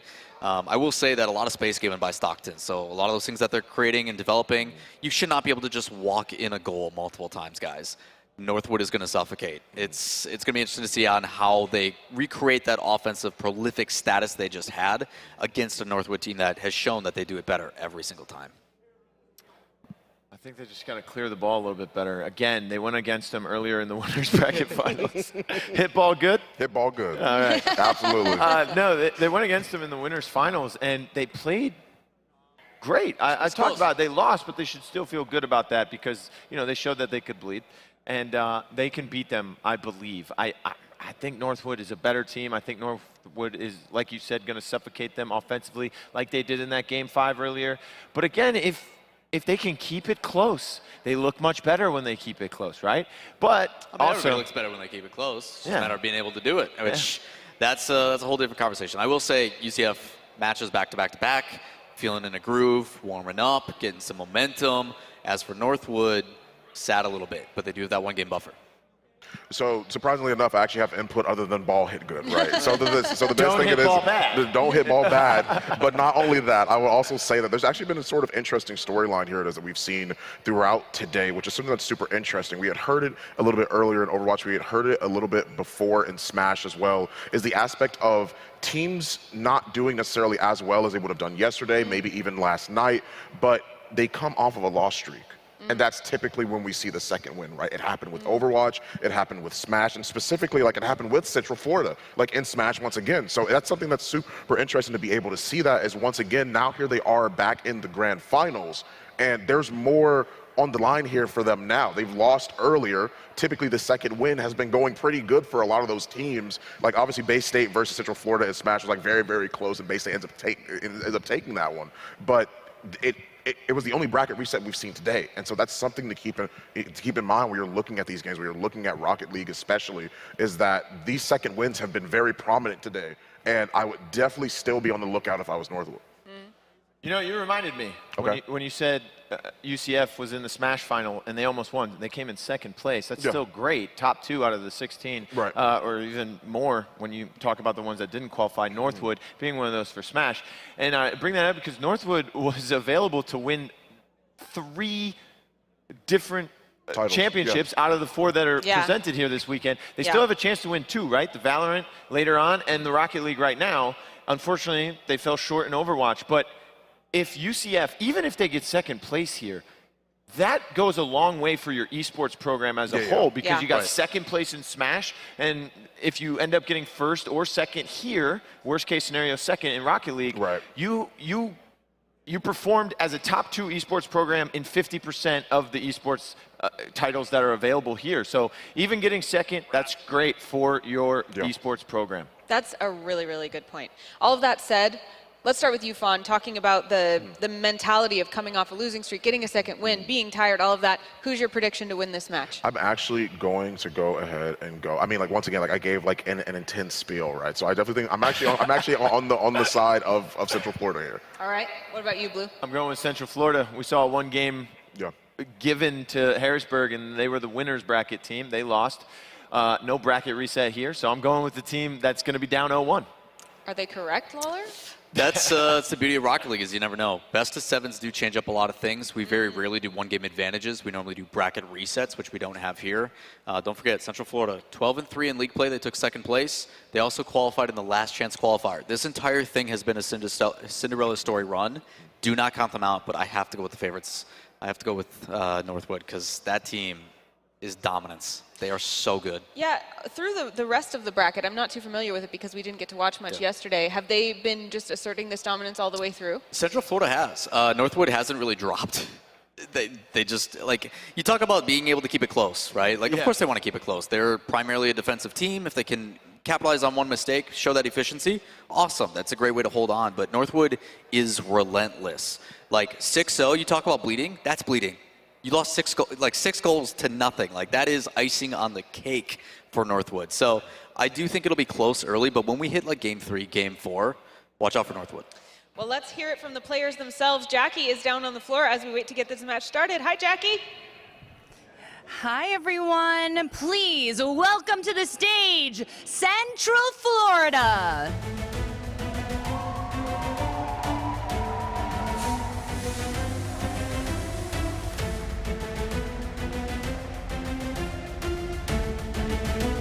Versus Northwood.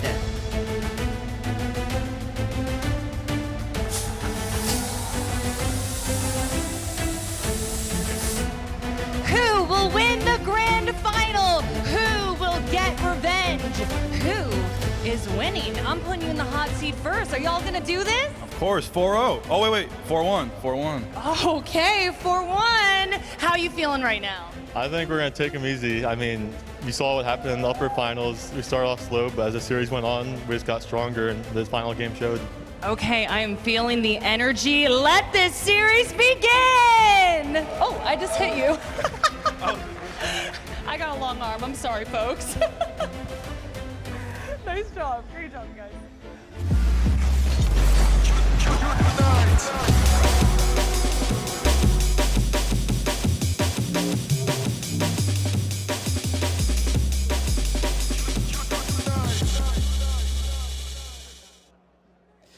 Here we go. It is grand finals time. We have arrived. It is Northwood versus UCF in a best of 7 to determine who is champion here in Atlanta. CECC, the Collegiate Esports Commissioner's Cup for Rocket League, is all going to end here and now. And what a build-up to get to this point. I mean, starting out with the winners' finals, where we saw these two teams squaring off a banger of a losers' final series as well. I mean, just between both of those, to build up to this grand finals, you know what? I'm okay with waiting a day to put us on Sunday, get all the excitement into one action-packed sequence here, because these two teams facing off right now, you know, they made the flight. It's the UFC, right? No, but this is the UCF. They're stepping into the octagon right now.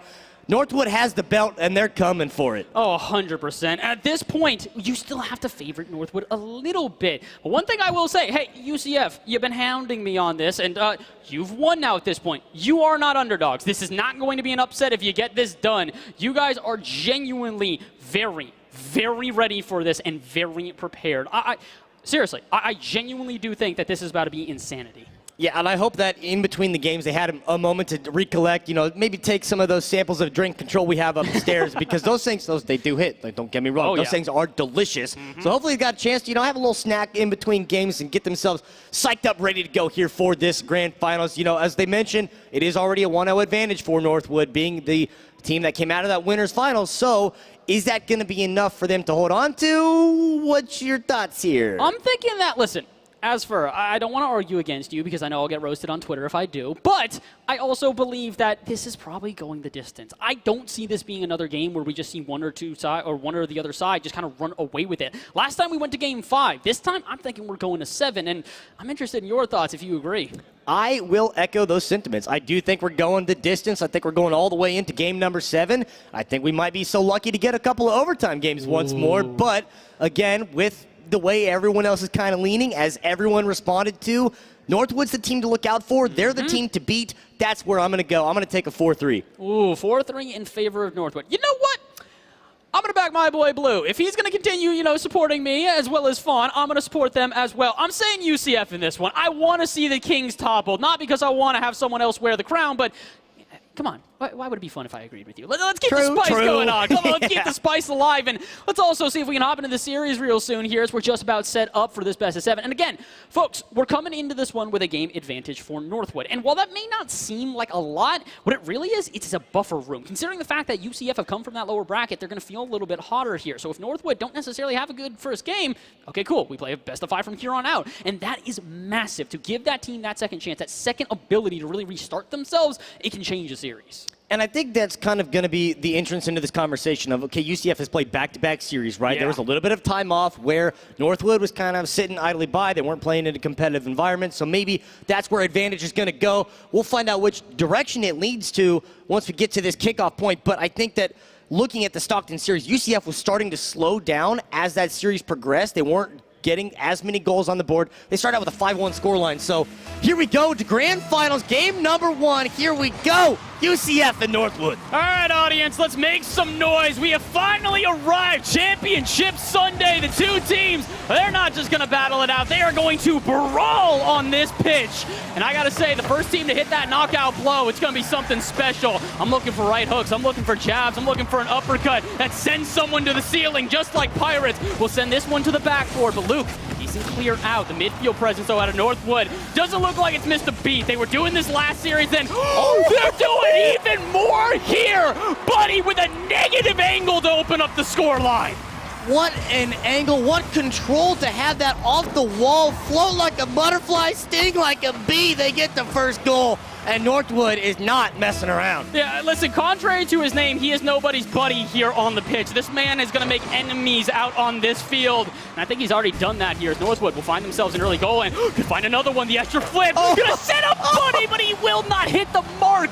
But one thing is for certain, Trevor, we're 40 seconds into this one, and no, Northwood, they did not fall asleep. They are still just as warm. We are not slowing down in this series at all. Already getting the 2 great shots off from Northwood and still maintaining this pressure. This is exactly what happened in their last series. Northwood spent so much time on this side of the field, and they're continuing to do so. Oh, they're putting on the pressure here, but can they find themselves a second goal? As I really do think giving them a second goal within the first half of this game, it not only sets the tone for the series, it also puts UCF in a bit of a tough position as they will now be down 2 games overall. But we're not there yet. 3:48 left on the clock, although that's an awkward play off the backboard there. Doesn't look like they're going to be able to clear it out. Luke is going to be able to find himself at least a 1v1, and can he get it past? No, tries to get a flip reset in the back, but not quite able to do so. Pinch attempt on the wall, also not going to be successful. And this is what we were scared about last time. When UCF started getting passive and started trying to go for a little bit too much out of midfield, Northwood were very quick to shut them down.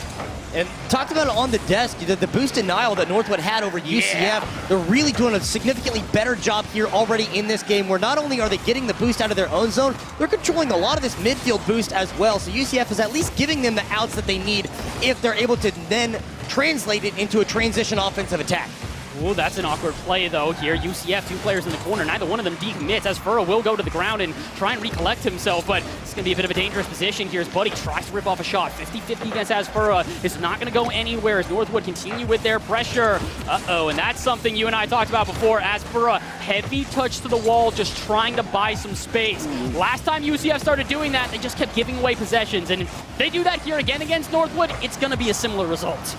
And I'm liking the patience here that UCF is now showing and watching these mistakes from Northwood. A couple of misplays, a couple of overcommits there opened up a brief opportunity for UCF. They just couldn't capitalize on it, but we're seeing this play on the other side of the field where it's not just a lone possession with a one efficient shot. Instead, they're able to get at least a little pressure there on the Northwood, but we're past the halfway point. It's still only the lone goal here. And Northwood's looking to strike for the second, but Bits in the air is going to make the save and push it to the side. Yeah, a little bit of a breakdown of the pace of play there. Both teams trying to fake out each other, but neither one of them is getting bit by the mind games. But maybe Bits can find something instead here. Does he have a flip reset? No, but he's got Luke in the wings, and Luke almost flutters that one into the top left, but not quite enough. And Northwood, they will wipe the sweat off their brow for at least a second, but what about another 2 minutes? That's how long we've got here in game number 1, as Asfur is going to try and take this one out from the corner. We'll get a pass down center, but again, heavy touch goes to nobody but Buddy on the other side here. Feels like UCF, they're desperate to break out of their half, and will do so no matter the cost.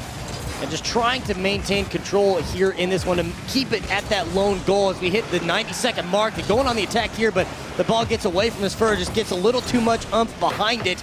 Instead, starts to go the other way, and Bits is going to be able to catch this at midfield. We leave it hanging. Asfur with the 50 is going to send this one to Luke, who sends it wayward of the goal, but the defense steps up in time. Asfur almost able to intercept that one and try and get a redirect, at least put a shot on target, and that's the big issue right now, Trev, is that we're seeing, it's not just that UCF are getting locked into their half, they're not really getting shots on target. They'll be in offense for about a quarter of a second, and then immediately have it sent the other way. So UCF, it's time to break out and do more than break out. Find yourself some possession. Again, another heavy touch. Pirates way too quick on the ball. He is not going to get caught off guard by that. And honestly, UCF, if you don't get creative, unfortunately, you're losing game number 1. I really like the attempts at the pass plays here. They're looking in the right passing lanes. They're just hitting it at a little too harsh of an angle where the defense is able to challenge and able to stop and disrupt these passes from coming off, and thus giving Northwood these chances where they come back the other way and are just controlling time of possession. Here's that bounce is going to sneak underneath Bits, and Pirates is going to get the second goal. Oh, no, it's just an awkward drop-down pass. We call that a waterfall when it comes off the corner like that. Asfur tries to read it, but Bits is already committed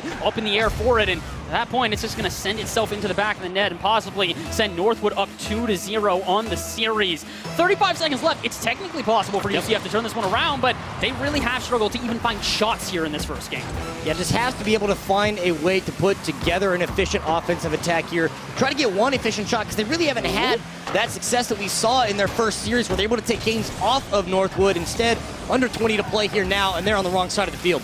And they really are, and at this point, I think that they're the wrong side of game number 1 as well. 18 seconds left. It's nigh impossible for them to find this comeback, but maybe Luke can at least get a goal for the road. No, again, another heavy touch out to midfield where Northwood will intercept. And as Pirates take this one through the air, he might just get one for the road. Indeed, he will. A little bit of an assist there out of Buddy. I'll give him the asterisk on my score sheet as, yeah, they find a third goal, and they find game number 2.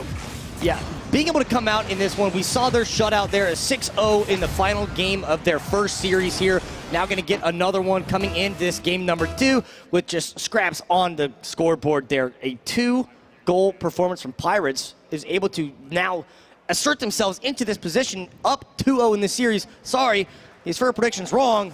Northwood's got at least a couple more. It could also be right, unfortunately, for him. He did mistakenly say 4-0 initially, and, well, it's possible. They're 2 games away from it. It's going the other way. Yeah. Listen, other way, who cares? I have to say at this point here. And, well, as we look back upon the replays here brought to you by Microsoft and CDW, it does feel like Northwood, they cared a lot about this game number 1. They knew they had to set the tone. They knew they needed to rebound because they showed vulnerability. When you prove that the Giants can bleed, all of a sudden, someone's going to try and take you down. So patch it up, grab a Band-Aid, get yourself back ready, and it does look like Northwood are exactly that. They are prepared for the battle that is ahead of them. Talk about stepping in the octagon. Well, it looks like they have stepped in, and they don't find themselves submission first round, but they find themselves a heck of a lot of punches. Yeah, the defender of the title is here to stay as they're trying to hold on to this championship belt as they got that game number 2 win. And we talked about UCF establishing dominance early. When they score the first goal, they do a lot better. I mean, because they just don't have to worry about that extra added pressure. The fact that Northwood's able to not only strike first, but continue to layer on that pressure, continue to maintain that offensive attack, they're doing exactly what we saw in the end of their series. They said it in the pregame comments. This is where they left off. This is where they expected to be, and they picked up. Well, let's see if they can continue to pick up the pace of play here as Northwood look to take their 3rd game technically in a row. They walk into this one with a 1-game advantage, technically giving them game number 1. They walk into game number 2 taking a shutout victory. Again, we have to emphasize how important that is because now at this point, UCF, they're going on 5 minutes without a goal here in the series. They've yet to score at all. Maybe they can change this up right here and now. It's a decent passing play building up. I don't know how that pass was read, but also the double commit on the backboard will not be enough. Pirates, somehow, some way, just doesn't get annoyed enough and is still calm and composed. Somehow able to get that just out of the defense. Aggression, but once the commits, the other side, I cannot believe that the miscommunications, the commits on that end are going to lead to the goal. Northwood strikes first again. All right, filthy, sickening, disgusting. Audience, you want to say it with me this time? Disgusting, just filthy out of Northwood. Breaking axles, breaking hearts on the back line, and potentially putting UCF in a tough position. They lose this game. They got a reverse sweep against Northwood. And again, we've been talking about how hard a reverse sweep is. You know what's even harder than a reverse sweep? A reverse sweep against the #1 seed. Yep, that's quite a lot to ask in any circumstance, and especially when you find yourself in a position of knowing that you've already lost to this. You find yourselves down after that first 3-0 performance. Now down 1-0 in this, a minute into this game, it is asking a lot. So at the point, take it 1 goal, 1 game at a time. UCF has to find something on the board. They got to get this offense online. It looks like they're twisting wires right now, though. Both of the teams kind of toppling over each other here, but UCF not figuring out who's going to be the one to clear this out of the half, to give them that relief of pressure they've been looking for. 2 players in the corner. Neither one of them makes a solid enough touch, so Buddy will send it to the backboard. Hockey in a 1v1, and he will win it. I'm actually even wrong. There's 2 defenders on the line, and they still can't stop this. Still can't. Buddy with the great touch there off the wall, and you see just Pirates on the rotation back, leaves it open. Neither one of those defenders really goes for it. That, again, the miscommunications or just the lack of communication thereof, we heard about it after that first series. There was a lot of closed mouths in that game number 5 when it was 6-0. Maybe we're seeing an echo of that. I wouldn't be surprised at this point here. It does feel like the pressure is up against UCF, and Northwood, they're doing the most with it. They are finding themselves not goals out of nowhere. I thought they might find another one to tack on top, but they'll have to try and fight a little bit harder here. As what's going on at midfield here? This could be the boost starvation we were talking about before. UCF trying to march into the other half of the field, and they do so rather slowly. It's a little bit of a snail's pace right now, but considering it's been about 7 minutes without a goal, they're needing to find that pace of play soon. Again, Trev, I hate to say it, they lose this game, I'm betting on them losing the series as well. Yeah, it's just not looking ideal. The momentum being built up from Northwood, especially with that shot on. Great catch out of the air. Sends it down into the back of the net, and a 3-0 lead now for Northwood, who's just, they kicked it on cruise control in their last series. It's still rolling. It's crazy to think also, it's 3-0. We've got 2:53 left in the clock. That's a lot of time. We are not even halfway through this game, and Northwood have found themselves not just the, I'm not going to call them the victors, but I've called them absolute domination thus far. He might even find another goal here. Pirates trying to dismantle the defense by himself out of the corner. Can't quite get past everybody, but they will keep it on the half, and his buddy sends another one to the opposite corner now. It'll be up to Asfer to get that clear, and that's something I will say UCF have kind of been missing in this game. Usually we're so, I was going to say impressed by their defense. I'll tell you this much, I'm not really impressed by the Northwood defense here. This is a breakdown, and finally UCF get on the board. And maybe that's all it takes, just to get that single goal. Bitch just capitalizes on swing and a miss, and we've seen UCF with their miscues on defense this time. Northwood the victim of it as we hit this halfway point. It'll be a 2-goal disparity, and still well within striking distance here for UCF. They just have to maintain their offensive presence, force some more mistakes from Northwood, which is, again, asking a lot here from a team as good as Northwood is.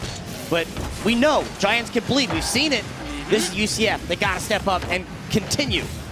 And again, we talk about Rocket League being such a momentum-based game. Goals like that can start to throw a team a little bit off guard, and exactly what we see there. Northwood double commit. I mean, even the last series was a good example. Close games, we're going back and forth, back and forth. Game number 4, Asfura misses a save on the line, and then Northwood run away with the series. So maybe that miss there on the back line is going to be enough that UCF now can get into the game. Bits would like to think so, so we'll pass it out to Luke on the front half. Luke sends it to the backboard. Yes, Asfura is up for this one, but so is the defenders on Northwood. They will cut that out and potentially take away the game as well, because with 100 seconds left on the clock, a 2-goal comeback is possible, but that's literally, well, that's 2 more goals than they've gotten this entire series. Yeah, usually if you want to win the game, you have to score more goals than the other team. So UCF has some ground to make up here.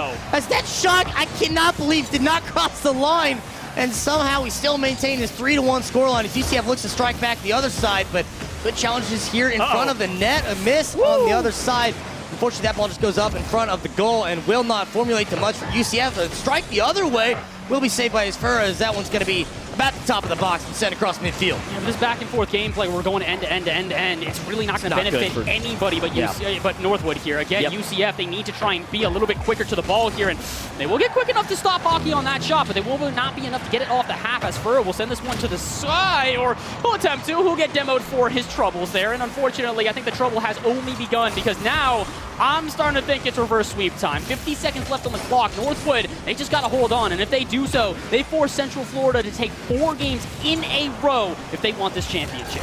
We certainly know UCF has the capability to take at least a couple, but 4 in a row is a tall order here. Northwood, especially looking as good as they are right now, just wasting this clock. And as you mentioned, this end-to-end play is nothing but bad news for UCF, as they cannot formulate any sort of an offensive plan, especially when Northwood keeps putting up these shots, keeps creating this pressure in the offensive zone, and pinning UCF all the way back on their own half. Oh, this is looking a little bit bleak right now. UCF, they're not going to be able to win this game. They just don't have the time. I'm glad they got a goal on the board, but you got to remember, the one goal they do get, it's off an error on Northwood's side. So I'm a bit nervous right now. We could be seeing the blowout that we kind of expected. We were talking to Jackie before we got into this one. I said it's going one of 2 ways. Either this is the most competitive series we see all day. It goes back and forth and back and forth and back and forth. Or this is Northwood with a blowout, and they are 1 game away from doing so. But at the same time, I mean, UCF, they're 1 game away from making this a competitive series. Start that reverse sweep. Start the momentum going. Get the engines revving and get those boost tanks full, because it is possible, Trevor. They can absolutely turn this around. Yeah, these replays from Microsoft and CDW are just going to show a lot of what we've already seen from Northwood in their last series. I mean, that was just a disgusting play there. The fact was with the broken axles. I cannot believe that some of these balls did not get across the line. The goals should have been scored to maintain this 3-1 scoreline, though. But I was just watching what Northwood has done. They played their game. At the end of their first series, they've continued to play their game, and that's what UCF has to do. They have to get Northwood off their game, which is not easy to do by any means, but this is just what has to be done here and now. Take it 1 goal at a time, take it 1 game at a time. UCF has to step into this mentality that this is a fresh start. And I think that's exactly what we were seeing there out of Laser, trying to instill some confidence in his players to let them know, hey guys, we still got a series ahead of us, and we've got a game ahead of us as well. Game number 5 underway here, as we do find ourselves with a potential end of the series. If Northwood can find 1 more win, if UCF can find themselves a win, they can keep this one alive. And no, they unfortunately cannot survive past the first 16 seconds. Northwood with an early strike. Just a great steal there, Buddy off the top, and a great challenge coming across. This Fur could not get contact on fast enough. That ball sneaks into the upper 90, and Northwood strikes first once again, which we have never seen bode well for UCF.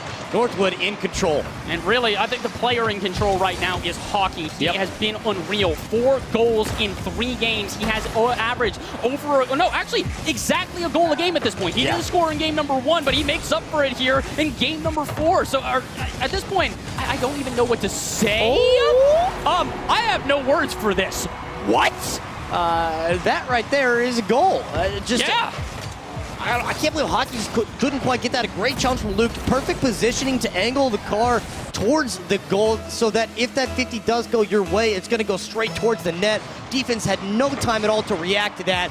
And that's an equalizer less than 20 seconds later. That's an interesting way to also get a goal there. It does feel like that was kind of both UCF getting aggressive, which we've been asking for, and also Northwood getting a little bit uncomfortable. We said this team needed to be thrown off tilt. And if you can do that, all of a sudden you've got yourself a way through. But at the same time, this is already looking a little bit precarious here. Northwood, again, they love this pressure offense. They love to lock a team into their own half, but they can't do that quite here. As for actually going to run a little bit of a nuisance play, annoy the other team, and maybe make them a bit off guard as that shot is not enough, just a little bit wide. UCF find themselves another chance to strike, but cannot capitalize. Almost stuck inside the upright. Instead, we go with the clock continuing to run, tied at 1, 3:40 here.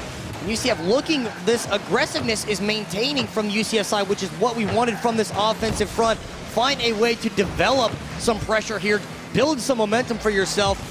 Get 1 goal at a time. They've got that first goal. Now they just need to finally take a lead here if they can, but Vince with the defensive stand is not going to let Northwood get 1. It is very clear, though, UCF, they've definitely come to life here. They're putting up a much better game than before. The resistance is definitely there, and the shots can also be, but Luke cannot find connection with the ball. Another huge chance for UCF gone awry.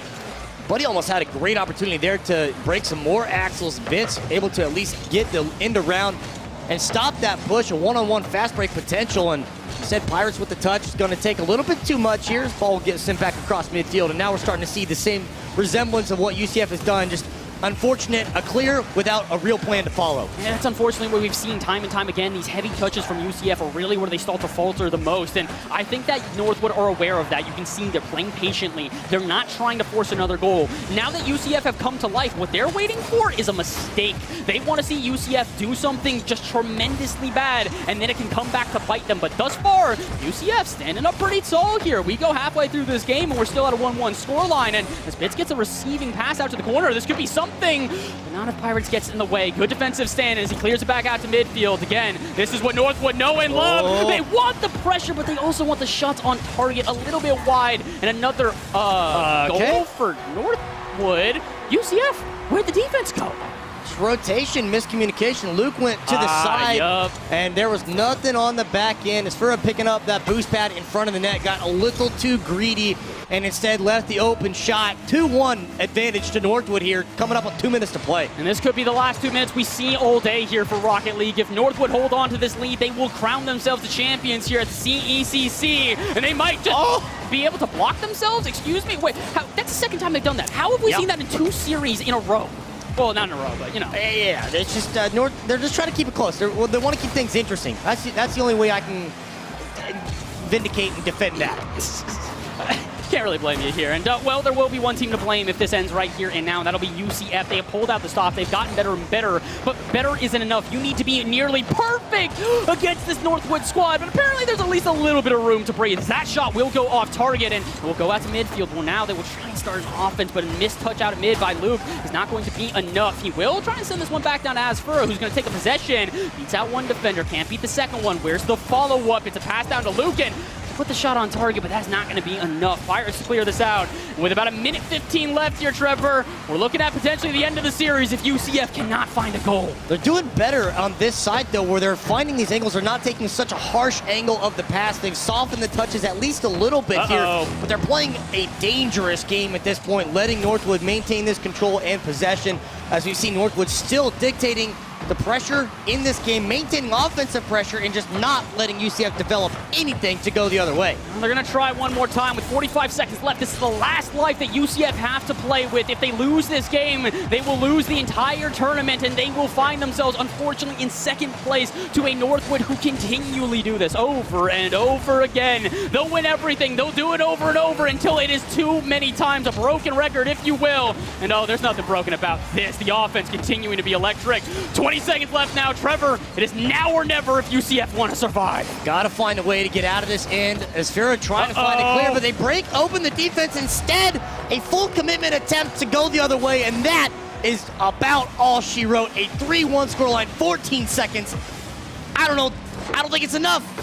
It's not quite set in stone, but the chisels are out. They've been carving the statue for a little while, and that statue is a crown. They have found themselves possibly the end, and this is going to determine it all. It's a fake kickoff. Northwood play it perfectly. They know they just need to waste time. They let the possession come into their half, and as a result, they will crown themselves the kings. Northwood are your champions. An extra one on top. Luke decides he wants to help out his opponents, and they now find themselves the winners here of the Collegiate Esports Commissioner's Cup. Congratulations to Northwood.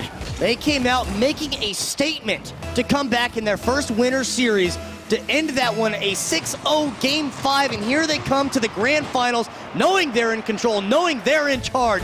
They have the leg up. They take the 4-0. They take the victory, they take the crown, and they take themselves that trophy right front and center. Northwood University are your winners. Hey, crowd, I know we got some UCF fans, but we got to give it up. Come on, let them hear it. Let Northwood know that they've got some love in the building.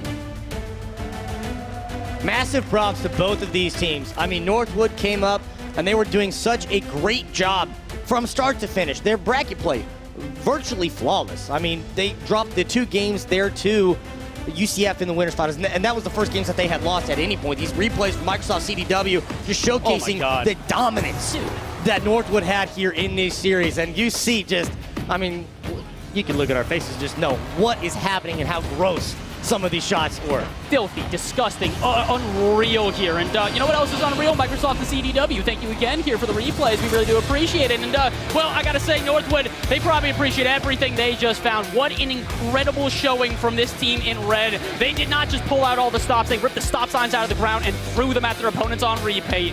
This was incredible. This was very well done. And again, congratulations to Northwood. But unfortunately, trademark, that's it. That's it for you and I. It's been a fantastic day of Rocket League. We want to thank you guys for joining us with this one. I don't even know what to say, man. This was everything we could have hoped for. This is everything they could have hoped for. And when you're Northwood, I mean, you have the right to rip those stops aside. You're the king of the land. You make the laws. Oh, and that's exactly what they did here. Hockey averaging, a goal a game. On the other side, UCF, over their 8 games they played, they scored 6 goals total. That offense was just not there. They could not get it done. Northwood in complete control start to finish.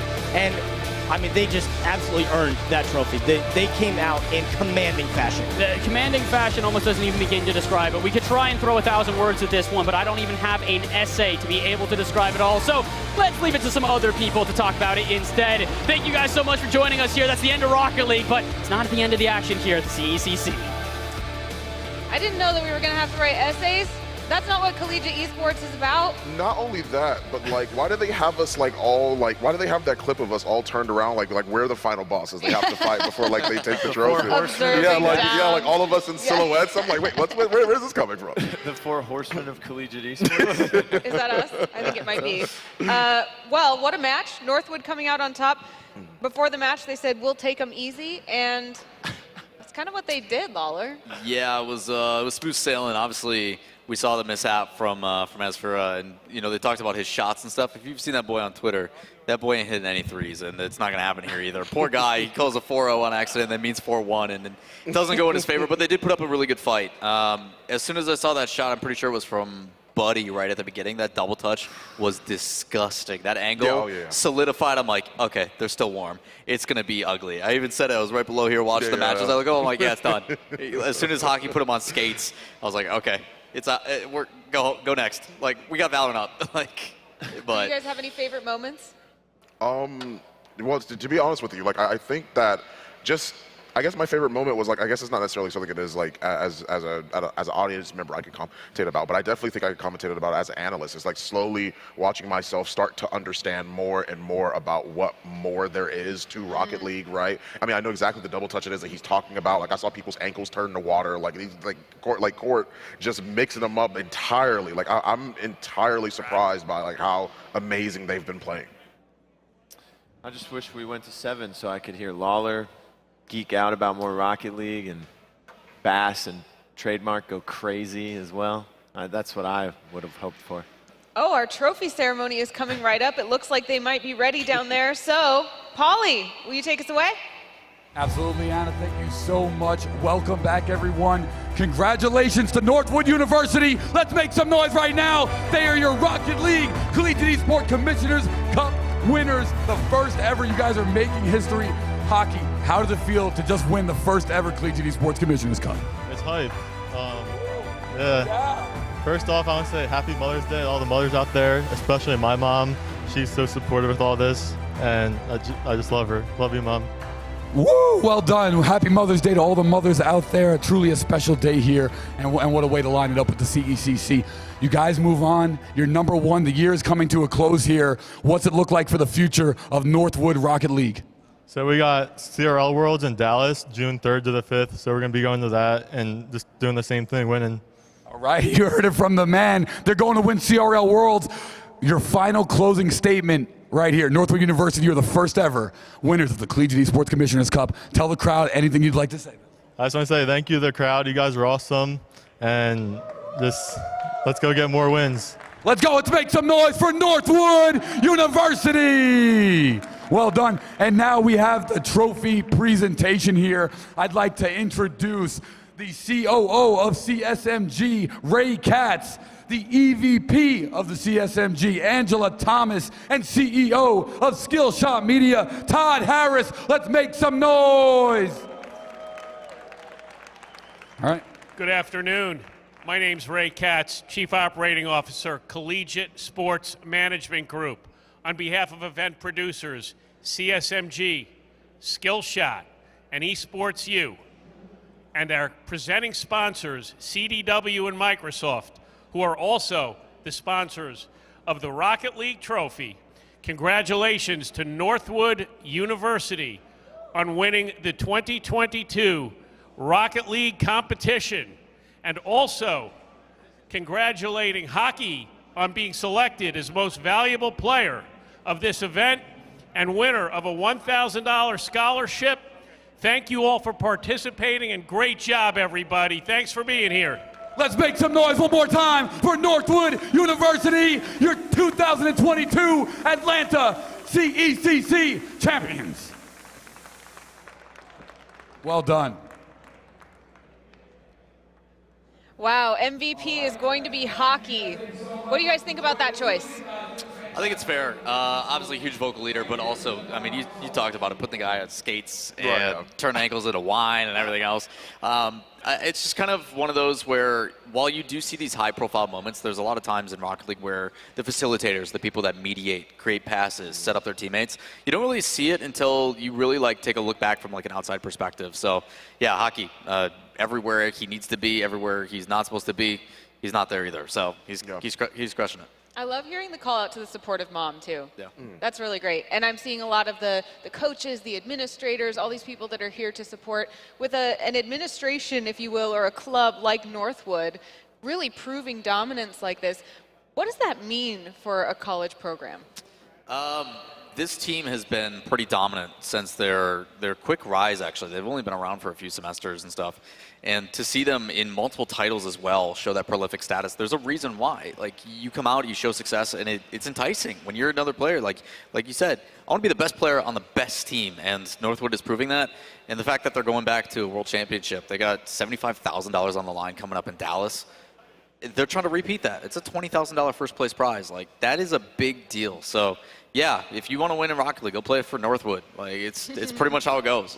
It's also I feel like it's an attractive thing to scouts. I have no idea if this is true. I just heard it in an NPC conversation passing by. But I heard something like there's a pro league scout here looking for some of these. And some of those players are really showing off their absolute best. And when you have a trophy in your hand, that's something that's very attractive to a pro team, yeah?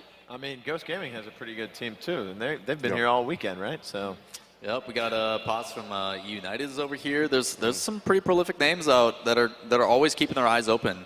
Rocket League is, because it is an open qualifier system, at any given point, every 2 weeks, you can be a player, myself, yourself, whoever, can sit down, sign up, and if you're good enough, you can make the main event of the premier broadcast. It is a possibility. So for events like this, kids that are, starting to graduate and stuff, and you do see that spark, you're like, you know what, let's give them a shot. It never hurts. So absolutely. Yeah, got to keep your eyes open. Well, like we said earlier, this was a 4-0 because Northwood was up 1 to begin the series and did not lose a game at all. We've been hearing it described as filthy, disgusting. What is this trend toward negative adjectives? Wasn't it sparkling, delicious, fantastic? You like delicious. We've learned that. I do. I like, look, I'm hungry. I've been sitting at this desk for a long time. Sweet. I don't know.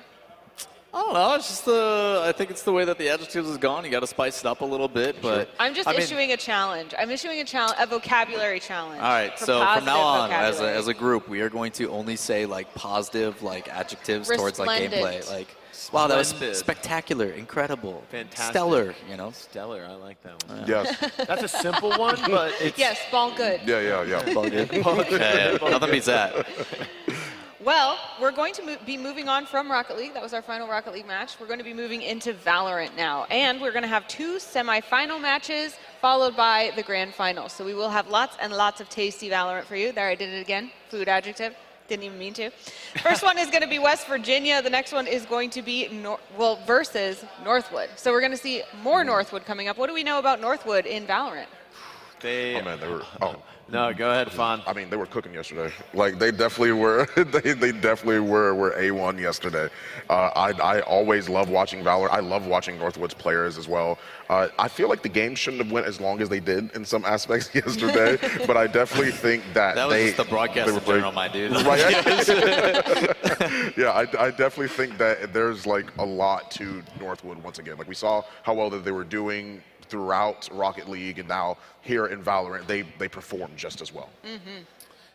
I think Northwood is one of the top 3 teams coming into the Valorant side of things here. No surprise, Northwood's a top team in another esport, right? They have a chance to win this one as well. But San Jose State was like their big rival. They were the #1 seed coming into this, and then group plays went totally differently. But Northwood came into this competition saying, we want to face Hawaii. They're like our online rival. Hawaii came in as the #6 seed, and then Northwood has to face West Virginia, surprise, surprise, because Hawaii was in the same group as Northwood, right? And this is where things get a little complicated. Northwood had to play Hawaii in groups. They didn't like that. They said, we want to play them in the elimination bracket. We want to kick them out of the tournament.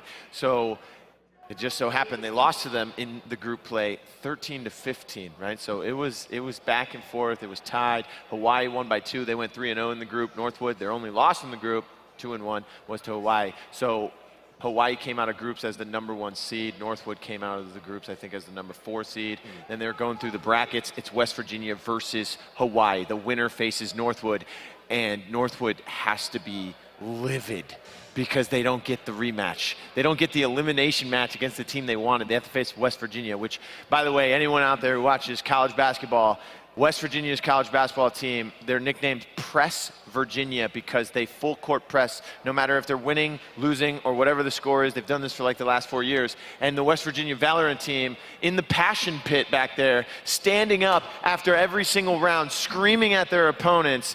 They are Press Virginia here today, and they get to go up against Northwood, who I think is just going to come out and be like, look, we're not going to mess around like we were yesterday and start giving up rounds late into the game. Right. We need to get rid of this team because they're not even supposed to be in front of us. It's supposed to be Hawaii. We wanted Hawaii. They always blame ping when we play online because they live in the middle of the ocean. We don't want that to be a discussion. We want to destroy them in the elimination bracket. We lost to them by 2 rounds in overtime.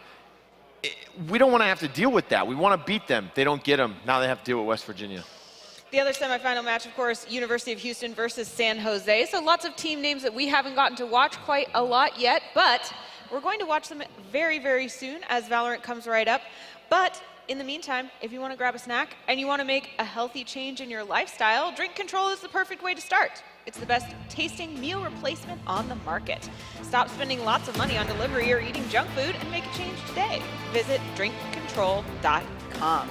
We will be right back after this break to crown our final champion in the Valorant Grand Finals. Don't go anywhere.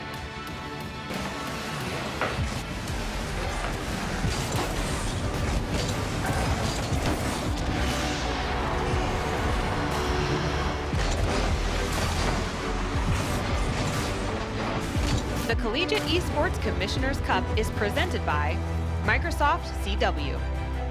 Barbasol. Go to barbasol.com/Dominion to see all the limited edition Jurassic cans. New Street. New Street helps you navigate the collectibles markets with confidence. Visit newstreet.com to find out more. McDonald's. Download the McDonald's app for exclusive deals and easy ordering. McDonald's, I'm loving it. And by the U.S. Air Force.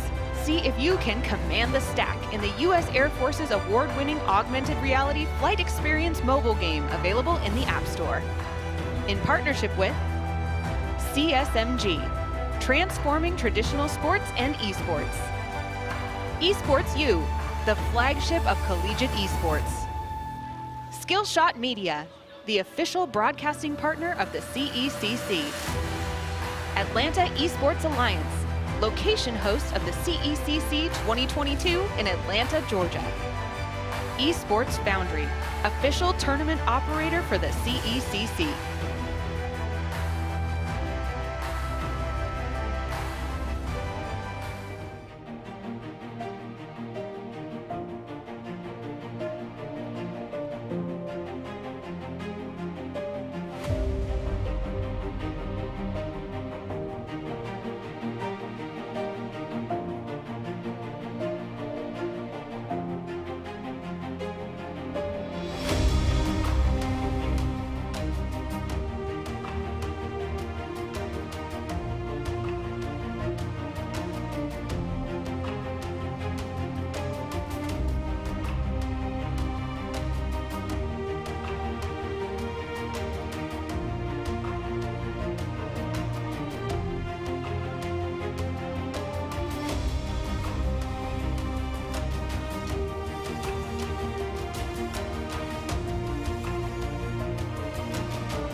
Looking for a new job?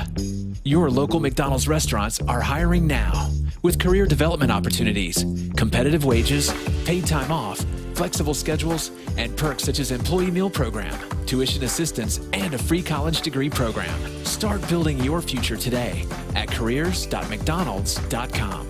That's careers.mcdonalds.com.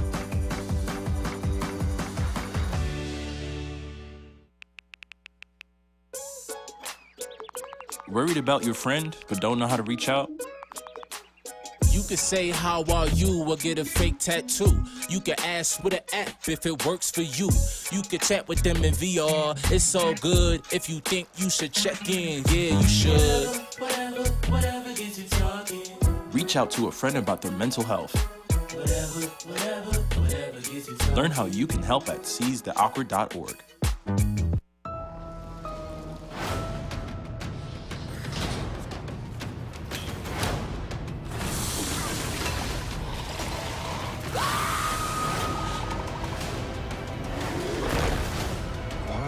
Do they always have to go bigger? Come back. I always come back. Barbasol, limited edition collector's cans. In stores now. Capture them all before they're gone. See the movie. Rated PG-13. Woo! I'm feeling good! All right. I'm here with the host of the CECC, Polly right here. Good, brother? What's going on? Yes, so we are here with Drink Control. If you guys don't know, I am a gym rat when I'm not in my esports clothes. So let me show you how to make a nice little protein shake here. They got almond milk, my favorite. Check this out. We're gonna put about 10 ounces of almond milk. We have their lovely cookies and cream meal replacement here. You know me, I'm a big boy. I need 200 grams a day, so I'm going for 2 scoops. There we go. 2 scoops. Let's shake it down and drink it down, baby.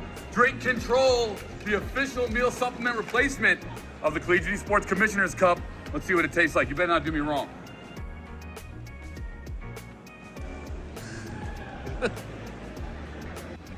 Woo! I'm feeling good! Woo! Drink Control, official meal supplement replacement of the Collegiate Esports Commissioner's Cup.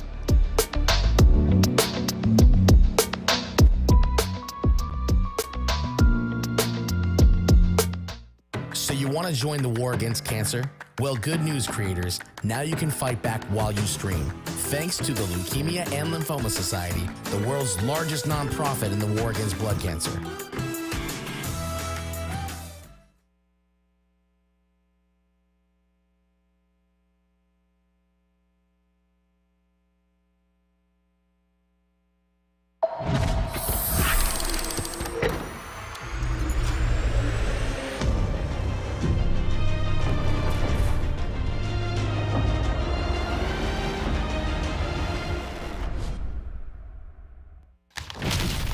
I always loved video games growing up.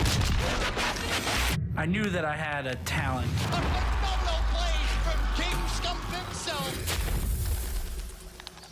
I worked tirelessly to game, to stream, so I'm talking about produce content, not only to keep the fans happy, but to set the standard. Why we call him one of the best players on the game right now. So that the next kid coming up will see the work and want to push harder, and maybe even further. Microsoft and CDW Education are working together to build and support esports programs that enable students to learn and grow, develop their skills, and be prepared for the future. If you want to learn more, check out cdw.com/esports. And a huge thank you to us, from us, to Microsoft and CDW Education. We're thrilled to be here. We are your analysts and hosts here at the desk, and we're just about to get into the final match for Valorant. It's going to be Northwood versus San Jose. We've talked quite a bit about Northwood already. Should we talk about San Jose a little bit? I think that's fair. Yeah, I think that's fair. Do you guys want me to start or should you? Hey, I've been talking a lot, so. Hey, by all means, if you want to take the break, we can take it from here. I'll tell you, you got this, man. No problem whatsoever. Blue, you want to go first, or Well, I got some intel from our boy Tanner Metro down there. Okay. I don't know. Everyone keeps calling him Tanner Metro. So he loves it. I know he's a huge fan of that. I love Tanner Metro. I have only caught a little bit of him casting online, and now that I get to see him in person, Mimi's great, Tanner's great. They're both great together, and I will actually sit and watch Valorant 24/7 if it's those two casting it. But I might say their casting is delicious. Yes, That's one. Yes, that's one. Decadent. Can we get a counter on the screen? No, but okay, so West Virginia went up against Northwood, of course, and now San Jose State University, they went up against the University of Houston in their semifinal matchup, and actually if Northwood would have beaten Hawaii in groups and came out as that 3-0 number 1 seed, they would have been, or the number 2 seed, they would have been the ones that would have had to face Houston in the bracket. So now it could be a Houston versus Northwood, but again, San Jose State won. San Jose State had a little bit of a scare yesterday, actually. They were the number 1 seed coming into the pool play. Then the groups kind of determined who would be the seeding going into the bracket, and they were knocked down to that number 2 seed just because of round count. Hawaii came out with a plus 23. I think San Jose State came out with like a plus 20. So just not even that many rounds separating them, right? So they are prime and they're ready to go. But the scare that they had yesterday was surprising. It was against Rutgers, which was a team that they had to go against twice in the qualifiers. They beat them in winners, then they had to go against them again in grand finals, I believe. So they lost a map to Rutgers, but here they lost a map again out of a best of 3, which is very scary in Valorant. And also, San Jose yesterday, before they faced Rutgers, was done with groups 5 hours before Rutgers. And Rutgers was like, we're done with groups. In about 15 minutes, we got to go play San Jose. And they do. And that's when they took a map off of them. So they've shown that gods, again, can bleed. Can they be killed? That's up to Northwood, again, which is a team that kind of starts off really fast, and they get a little cocky and start using all of their econ a little too willy-nilly. And then, of course, they lose a couple rounds. They're like, whoa, guys, put the seatbelts back on, okay? It ain't safe no more. Is that what you guys think we'll see in this match? Northwood coming out too fast? So that's definitely, it's actually so funny that you mentioned that, because in my notes, like based off of what I was watching yesterday when they were playing against Texas A&M, in gameplay wise, Northwood's pacing is actually something that you have to be very concerned about. A lot of the times, whether we were looking at Ascent, whether we were looking at Haven, they were getting outpaced in those very few beginning rounds, right? There's a lot of times where they were actually being super aggressive. They weren't ready for it. The util popped immediately. Now you have to deal with, okay, I can't see anything. Now I have to deal with Northwood rushing onto site, right? And I think that's something that they actually will have to look out for, is the fact that they can't really get overwhelmed. The biggest thing that sort of put a stall in Northwood is the fabled ye old legend of the 3-9 curse that happened multiple times yesterday with them, and something that I definitely would say they need to look out for. I think they had a little bit of an issue trying to close out games a couple times yesterday, and also along with that is the knowledge of, you know, the new character Fade not being allowed in tournament. I had checked in like with Mimi, and we had a conversation about this earlier this morning, was about the fact that you're not allowed to use Fade. It is competitive standard that you can't do that. I thought it was a GA or gentleman's agreement, but it's actually just competitive ruling. You can't use them a week out, which makes complete sense. It's only a week since the character's been out, and they're also really, really strong. So you definitely don't want to be in a situation where not only do you not know what they're doing, but you're getting messed up by it too, right? So that's definitely something that you have to keep in mind. With all of that in mind, let's take a look at the keys to victory for Northwood and then San Jose. Brought to you by Microsoft CDW. What are they going to have to do? I think the cool thing about this is, from the prep that I noticed, a lot of the time is the top 5 is actually super, super equal. Yeah. You talk about the ability to adapt and overcome. That applies a lot. When you have close rounds, it is going to come down to those mistakes that we've seen Northwood actually been making. This was the event that a lot of these rosters, specifically San Jose, said, hey, this is a good chance for the top 5 to separate themselves. The fact that they were a roster that actually was no longer considered a top dog, and now they find themselves in the grand final, I think has to go with that first point, is that mid-round adaptation. They've had the ability to make those subtle changes, but not too much to where they're straying from what they're comfortable with. Northwood on the other side, it doesn't say it on there, but I'm gonna say it. They're gonna close out these series. Yeah, like it is the number one thing. You can't keep going up this heavily and then get willy-nilly with your economy and whatever you're doing and just relaxing. Like 9-3 should not be a thing that you throw away and bring us back to like 12 to 10. Like it should not happen. You need to close out the series. I think that goes with that first one, mid-round adaptation. I think that's like really when they start to say, okay, we're up 9-3 at halftime, and then they're like, okay, what's happening here? I mean, each player on that team, especially like Ali, Benji, we saw it yesterday, they have that ability to pop off at any moment. If it's 1v5, it's not really 1v5, right? We saw Ali get an ace. We saw a 1v4 from Ali. We saw Benji go crazy. We saw a 30 bomb from someone on that team. Tyler. Yeah, Tyler. Which, by the way, we talked about parents. I think very Tyler's, nice, happy monster. I think Tyler's parents are here, or his dad at least, and they say Tyler's dad, I think, is the one that walks around in Tyler's jersey, that's saying, awesome. that's my son. So, you know, he's got the land buff plus The parent buff. Well, we're going to see if that's going to be enough, but San Jose's keys to victory are coming right up. Can Northwood adapt to their playstyle? In the meantime, what are they going to do? Once again, adapting mid-game. I think that's one of the biggest things that we see as a commonplace term around here, right? You're talking about a situation where you have to be able to not let the round crumble. Things may be going poorly, but you can still regroup, readaptate. And there's a lot of times yesterday where I saw people were just peaking dry and not using utility. You definitely have to be able to do that. That's a part of that adaptation. Good communication and high energy, mental fortitude. I feel like you can mesh all of them together into one, right? It's about having a good cohesive team, and having all three of those things is something you have to maintain. The fact that they need to maintain higher energy, mental fortitude means that it's a little bit of a struggle for them to actually do that, right? When things are going rough, I'm absolutely telling you, there's a few games out there to where if you're losing, you feel like trash. Valorant is definitely one of those games. If you're losing gunfights, if you're not performing that well, it's very, very hard to restabilize that mentally, and that's important. It's actually similar to, we saw Overwatch earlier with ISU, and it felt like sum of parts is the answer for SJSU. It seems like they have the individual skill, but sometimes they get ahead of themselves, or someone is playing individually and it gets punished, and then all of a sudden, okay, now we're playing at a disadvantage. Right. But if they keep that communication up and it all carries through, there's no reason why they can't take. Both these teams are coming in 2-0. I think the Northwood series was probably a little bit more one-sided, but for the most part, both are coming in at 2-0 victories. They're feeling confident, so when you get that first adversity that you're going up against, that is when we're going to see the testament of these rosters. How do they balance? How's the mental fortitude? How are you guys feeling? Which I'm excited to watch. I think this is going to be our closest one yet, and it's going to be a bout. I'm really looking forward to these two battles. You have all seen the trophy down there sparkling, but there's more than just that on the line. We have a wonderful prize pool for these players. Let's take a look at that. In Valorant, first place is going to be awarded $3,000, second place $2,000, third place $500, and that MVP is going to get that special buff.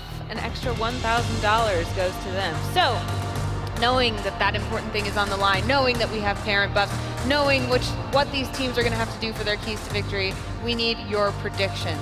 Who wants to go first?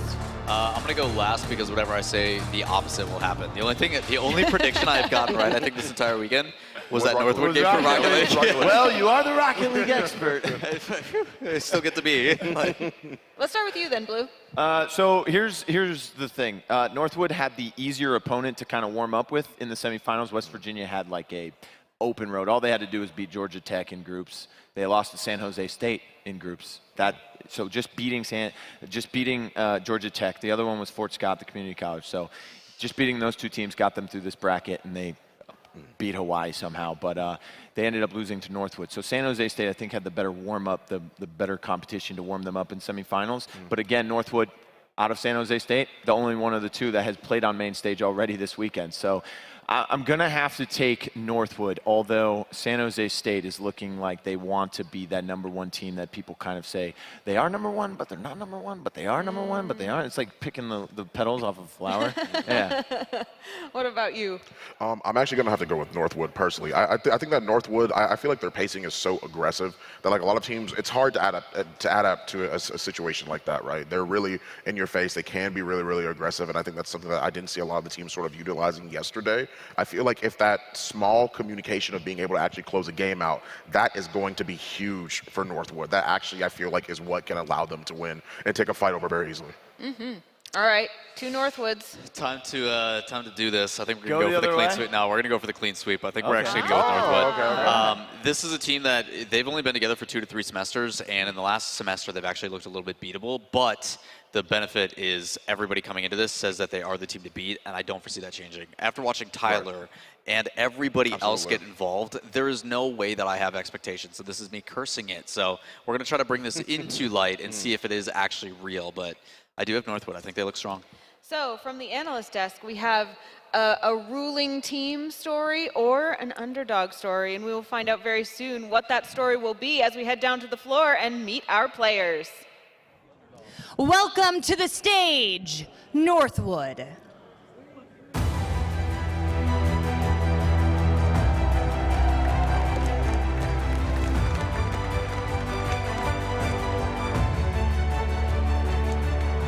Versus San Jose State. Will San Jose's winning streak come to an end? These teams have not played each other yet.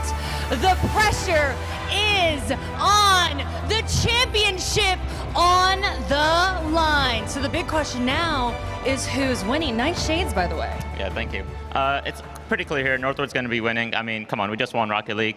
It's a no-brainer. Oh, talking a little smack there. Okay, who's taking it? You just heard what your opponent said. I already know we're about to win. We've been together for about 2 years now. I know we're going to take this home. Ooh, I love the confidence, and I love the electricity in here. Let's get it hyped in here. Okay, let the series begin. Oh, how's the defense? We're gonna get the clock now, and he's actually just gonna stick a nice flash from the outside. The last one standing. For how much longer? He's full health. No, Sam pushes through and clutch.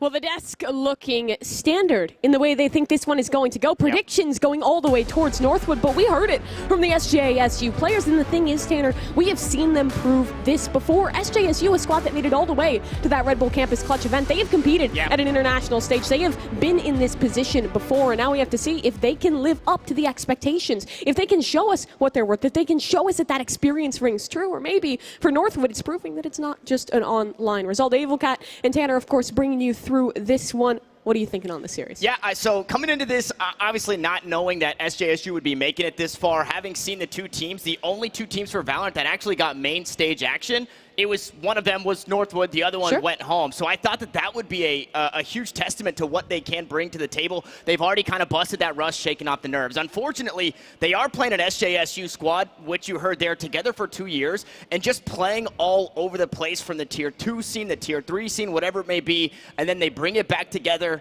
As we take a peek at our Microsoft CDW map layouts here, it's SJSU taking us to Breeze to get things started. And then we're guaranteed Haven. And should we need it, Mimi, map 3's a set.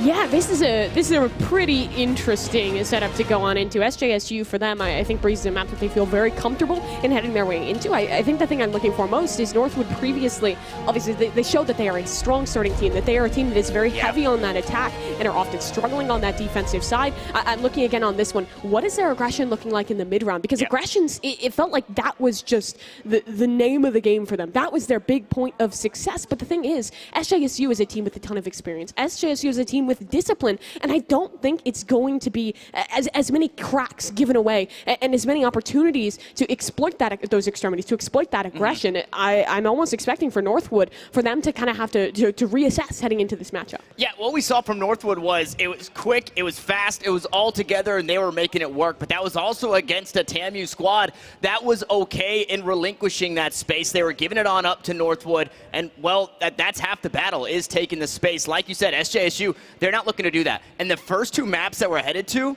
they've got a lot of space, especially Breeze, and you can absolutely expect that SJSU, defensive side, attacking side, whatever it may be, they're going to be fighting for it. Yeah, just a best out of 3 as well. So a lot of pressure on these players for sure when it is just those 3 maps. Not that full best of 5, not a whole lot to fall back on. For SJSU, I think a lot of their strength will come later in towards that map pool in terms of like the maps that they're stronger at. However, from what we've seen of this team, I think that they are one that is comfortable in going down. They've been in positions before where they've failed. They've come back. Yeah. Northwood, on the other hand, to be honest, they've had a pretty clean sweep, both through the online play since they become a team and here at LAN in person for CECC. So the question is, are they ready for that new added pressure? Are they ready for an opponent that might test them just a little bit more? It is a lot of questions. This team obviously with a ton to prove to kind of make up for showing that they have taken that spot, because for the longest time, SJSU, they were all but certainly the best team we had here in North America for the collegiate space. And now that's very much come into question. It's about reclaiming the throne for them. Yeah, and what's cool is we heard from the desk, right? SJSU, they've shown a little bit of weaknesses, but just because you can make, the gods bleed, does that mean that you can actually take them down? So it's kind of this David and Goliath story that we've got going on between these two squads. And I mean, obviously here on the main stage for the grand finals, to really wrap up the event and kind of put a nice little bow on it, what better place to look to get things done as we are just waiting to get on into the lobbies here. Again, Breeze going to be that first map. It is the pick of SJSU. Now, from the semifinals, yesterday was a long day. And the way that the groups had played, some of these players, they had long breaks as they played through their quarterfinals, and that's probably where we saw a little bit of wavering. That Rutgers map picked up, you heard the desk say it, Blue was saying. Rutgers just finished their officials, and SJSU are coming off of deathmatch warm-up. You know, it's not quite the same as playing those officials. Now that we're here, semifinals has already happened, and these players are warmed up. Yeah, for me, for SJSU, you have to bring into the question their experience, because obviously we heard 2 years as a team. They have been together for ages in this collegiate space, but there was also a stint where they kind of took a little bit of time off, stopped competing together for collegiate, and tons of these players were off playing in the NSGs, playing in the Night Tournaments, playing out there within like the official pro scene in Tier 2 and making names for themselves. I mean, you see it up there on the screen. One of the members even signed to Metro Esports just recently, that happening on through. Like, these guys have competition, not just at this collegiate level, but a step above as well in towards Tier 1, edging closer towards that kind of Tier 1, Tier 2 scene. Obviously, they're not fully there anymore, but still, that experience in so many different environments, different teams, it gives you a different perspective, and I think it gives you an advantage, especially on a stage like this. Yeah, what I think is cool, speaking of experience, and not necessarily just Valorant experience as a whole, although I will give a shout out to Dip. I have seen Dip kind of dipping his toe into that Tier 2 scene, trying to get on out there. Again, low-hanging fruit. We got to get out of the way. We're picking it up off the ground and getting rid of it to get to the, you know, the fruit at the top of the tree eventually, should we need it. But Tyler was a player that we saw yesterday go absolutely crazy. Also a player that's been highlighted to flex not necessarily just agents, but also to flex games. So having that extra mind coming from a different title, it gives you so much more, and I think that's why we see him play so well on that Sova. As we look to jump on into things, it's the agent select here as we head into map number 1 of the grand finals. Again, it's SJSU, and it's Northwood, and it starts right here on the beach. Yeah, Thig, he's going to be flexing on towards that initiator role. This is something that he plays quite often, I believe. I haven't seen a whole ton of that Metro Esports squad, but I think it is the role he's playing there as well. The players I'm watching here in way of the head-to-head is Dip versus Teddy. Sure, I think it definitely was players like Ali, players like Ferbsa in a way, Tyler especially as that flexible guy stealing the show yesterday. But I think Dip, especially on a map like this is where he can step up. We saw him kind of playing with the idea of picking up that operator. This is one of the maps where we want to commit into that, especially on this defensive side. Lock yourself in. Try and get that scoped weapon on up, because their composition generally, if they lock in what I'd expect, information, a lot of that will have to come from the scope or from aggression in combination with Ferbsa, which was something that was good for them yesterday. On the other side, though, it's a really info-heavy comp. They're running the double initiator there with the Sky, as well as that Sova. Well, Sky and KO both very good, and I think KO I would almost edge out as being the better agent on this map. Sky's information game is excellent, especially starting on the attack. The way you can play that default, get your chamber forward, pop down those trademarks, re-clearing space is really easy because you have a dog, you have 2 flashes, there's a ton for you to work with. Yeah, and we mentioned it coming into this, right? Space is so important. You lack a little of that space garnering when you have that KO, but what you do get is you get to cut those abilities offline. Yeah. And I mean, you look at Chris, you look at Ali, both incredible players in their own right. Ali was doing some crazy stuff yesterday, managing to survive, managing to clutch, whatever it may be. But once the abilities for Chris, they get shut offline, that toxic screen, it just means that site gets opened wide up across the hole. But here we go, we jump on into it to the pistol round here on Breeze. It's map number 1 of the best of 3 in the Valorant Grand Finals for the Collegiate Esports Commissioner's Cup, and it's SJSU to get us started. So excited to get into this one. SJSU, a team that I have been waiting to watch up on the mainstream throughout this event, and now they have the opportunity to play on that stage, prove what you are worth. And at the start, over towards the attacking side, we'll see what they bring to the picture. Mid control seems to be their early priority. Combine that Sova with your Jet. Assert yourself on the map, but same is true for the other side. This mid-fight should soon come, but it looks like Elbow may instead be that destination. For now, this attacking side just trying to feel things on out, figure out where any aggression may be coming, but for now, stay stagnant. Rehit looking likely over towards the A site here. Viper wall already up, but they're taking their time, trying to feel out a repush, likely coming through mid, which we see happening now on that map. And look at this, trying to sell it a flash out towards A. The wall goes up, but the spike's going across the map, and so is the Viper. Ali wants to link up with the team. He's hanging onto the toxic screen, so he might use it out towards this A site, but the play's not even here. No, it's not a fake. If Teddy falls, though, that's a great way to get things going, but it doesn't happen. 2 kills picked up now, and, well, both sites lost. In fact, still, this fight could be a little bit isolated. Ali in a position where he can fight forward. Dip as well on the scene. He's completely healthy, but information soon revealing. Dark goes forward, so too does that Bird. Chris realizes where this Jet is playing, and now he can just work off the timer. couple of sheriff shots, they just go wide. Nazi out towards mid. I mean, this round, although the spike was planted over towards B, this was Nazi and Teddy that really just cut open this defense. Yeah, completely. And it was a full commitment there from the side of Northwood. They saw that initial hit, they saw the Viper wall go on up, and they fully rotated on over, conceding so much space on the B site. There was a brief moment where they had an opportunity before the rotates came back from the players committing in towards that fake, but there's that one man just holding back sight, knocks things on down. SJSU showing the discipline, showing the skill in this one, as it is just going to be the pistols out of Northwood University. One investment towards the Marshall for Ali, but damage really just the name of the game here. And not finding too much in the way of kills, which means the economy looks the way that it does. Marshall's not uncommon to force up here on Breeze. We'll see if anything comes to fruition with that. A couple of missed shots thus far.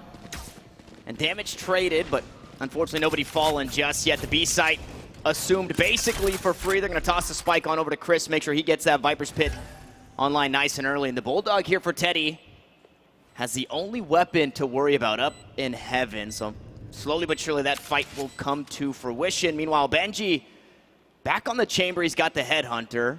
But at this point, when you're taking this long, it's all about the containment. Yeah, and they are doing well to contain for the moment. Completely surrounded are the attackers in this one, but the defense does not realize where it's coming from. Ali somehow manages to pick up 2 shots. Impressive with that. Marshall to keep this economy nice and accountable, but Thig does clear out elsewhere, and Nasi should be on the scene to keep things nice and secure. 2 players dropping, though, so a good return on investment for that Marshall. Yeah, exactly. Now we get to take a look, right? Where's the head of SJSU? Do they want to try and force back into this one, reinvest maybe, toss a weapon on over? Choi Boy obviously can just be rocking that Headhunter for the most part. I'm wondering if they're going to try and predicate this round on that Viper's Pit that Ali has available. You could try and get that one up early, but actually maybe a little too far away to commit on in too much. Getting my wires crossed with that attacking side.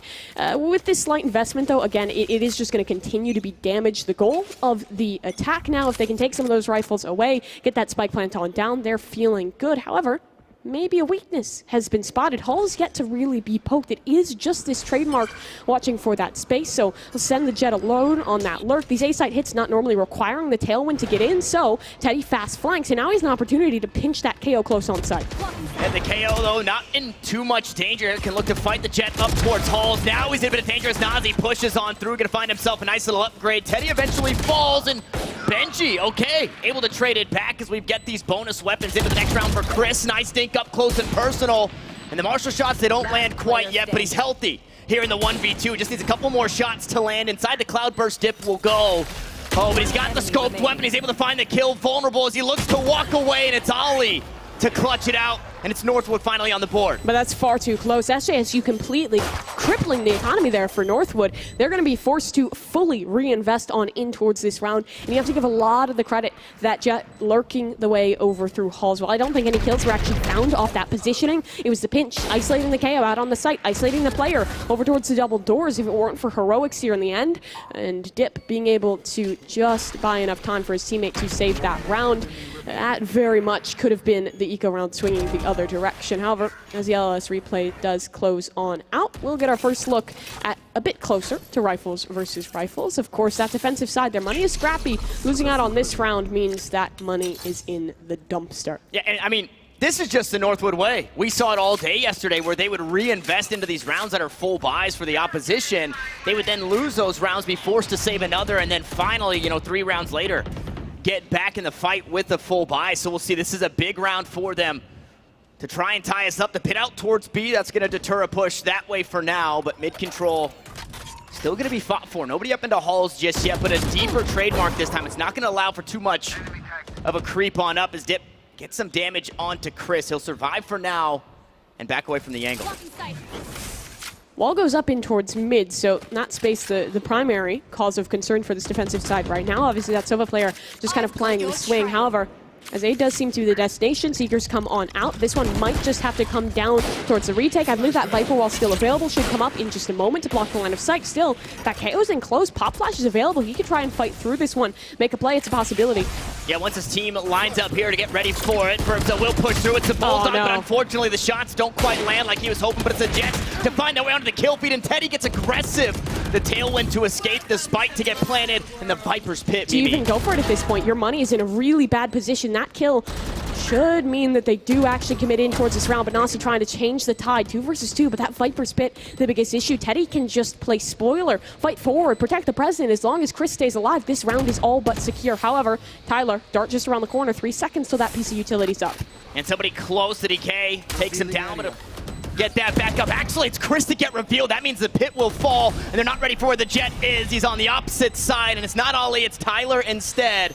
Right back to his winning ways, right back to the multi-kill for Tyler. Yeah, absolutely perfect dart there. If that recon bolt does not connect and you don't get the tag on towards the Viper, I think that round all but goes the other direction. However, the supportive line continuing to prove their prowess, as it will be a critical round swinging that direction of Northwood. Now for SJSU, they've looked good in towards some of these early round situations, consistently being able to get out on that site. The post may be looking to be a bit of an issue, and I'm not super surprised by that one. Northwood yesterday, the retakes were their strength. They play double initiator practically every map. They love putting Ali and Dip in these positions where they can just follow up off that utility, and both those players, Ali especially in this match, have been doing really well at it.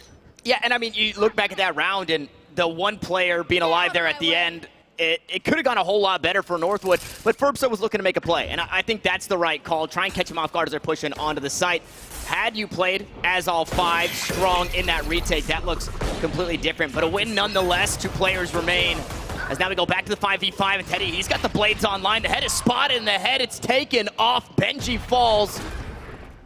And well, between the blades and the headhunter, they're starting to live up to their name. As Teddy, a headhunter of his own, the Hunter's Fury, to clear things out towards mid. Now 1 shot up towards bridge. Nothing quite there, but they're just getting ripped apart. Yeah, I mean, it's just the 2 individuals. In this one, Bladestorm is still alive and well. Ali's been spotted. Only 1 knife to work with, but it's enough. Deals the damage. Nasi finishes things off with the Marshall, and that was the eco. That was a lesser buy coming in towards this round, but Halls again is proving to be a massive issue for Northwood. This is the 2nd time now where Choi Boy has just charged his way on up, aided in that round by Teddy. So much of that space is claimed, and there's no one really to reply. Once you've lost kind of that back yellow control based off the changes in towards the site, the retake becomes just nigh on impossible, because you're first of all retaking that space towards yellow, which is already extremely difficult to fight into. Then you have to work on the site itself. It's just a bridge too far in that one. Now the money does swing the other direction. Northwood worse for wear. And another slow start. SJSU expecting some aggression. Yeah, and they make a change here for Northwood. The aggression is coming. It's a push down Halls. They want to make sure they could counter at any other play that would come back towards that A site. That was their expectation, but it's been subverted. B, instead the destination. Only 1 man is here to hold. And sure, the Viper is good as an anchor, but there's not even an orb down. I don't think there's even mollies available to help hold in this endeavor, but he sure does have a Marshall 1-shot connecting. Ali, can he get any more out of this? No.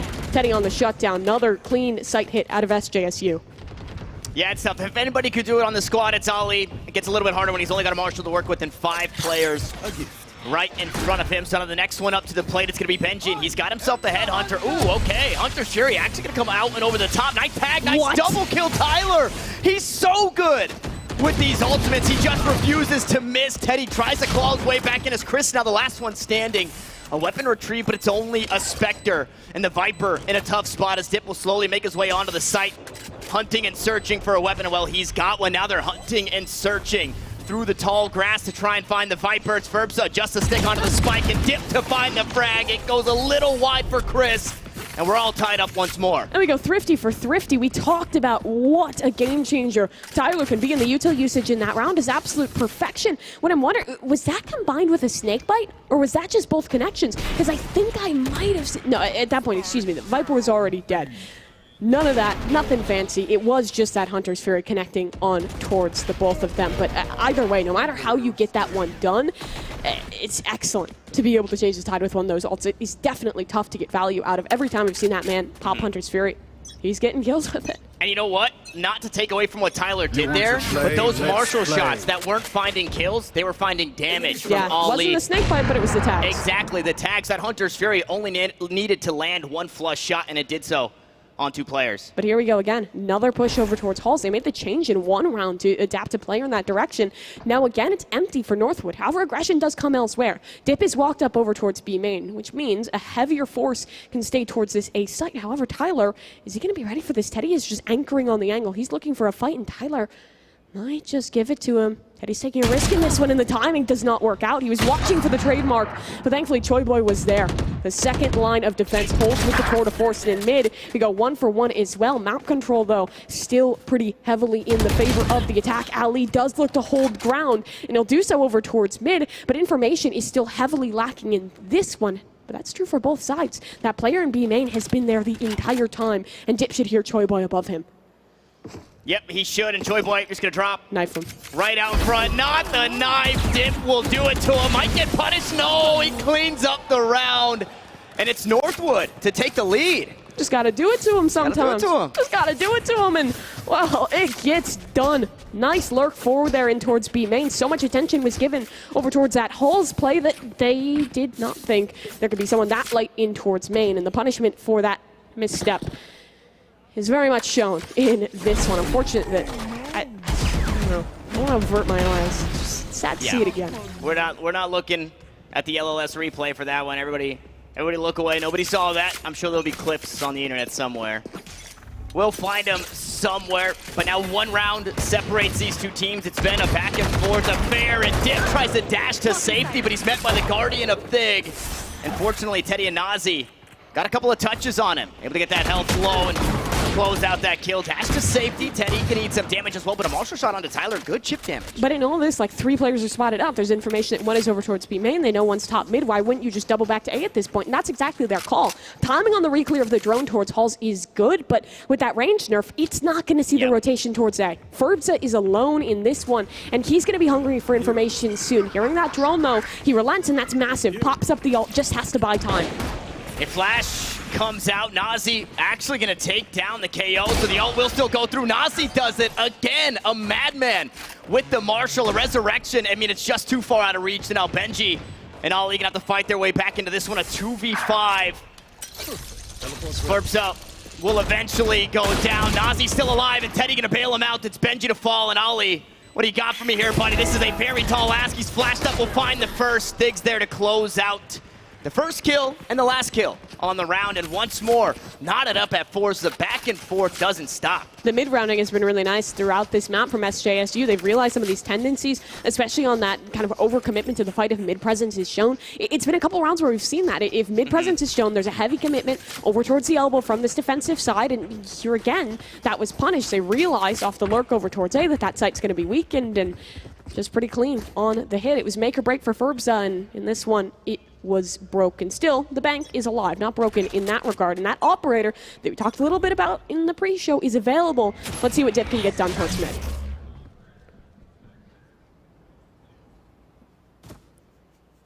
Tyler dropped down.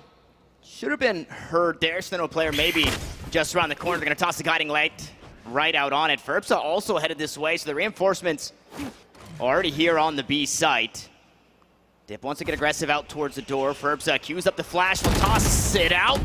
Okay, but everybody gonna back away safely for now.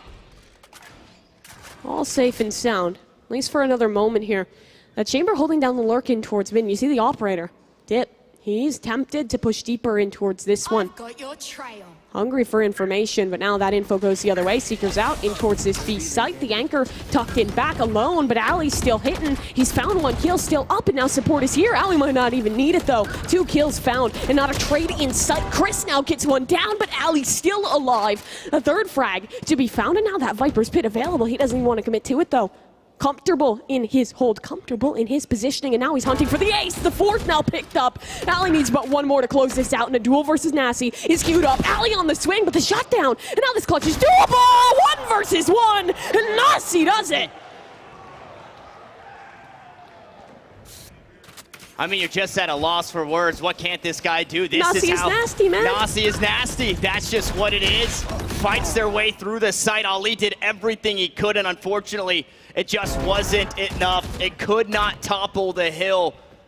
That is Nasi as we get to look back at it in the LLS replay. Benji. Oh, Benji. I mean, sometimes you just get 1 tap. Sometimes you just let the 1v2 clutch go by the wayside. And sometimes it hurts because it's going to be these rounds. We see how close this game is. It's going to come down to the wire. But look at this, more aggression out towards Halls. Teddy first to step up, and Benji going to make him pay. Yeah, great punishment. Again, Hall's control has been big for both of these teams still.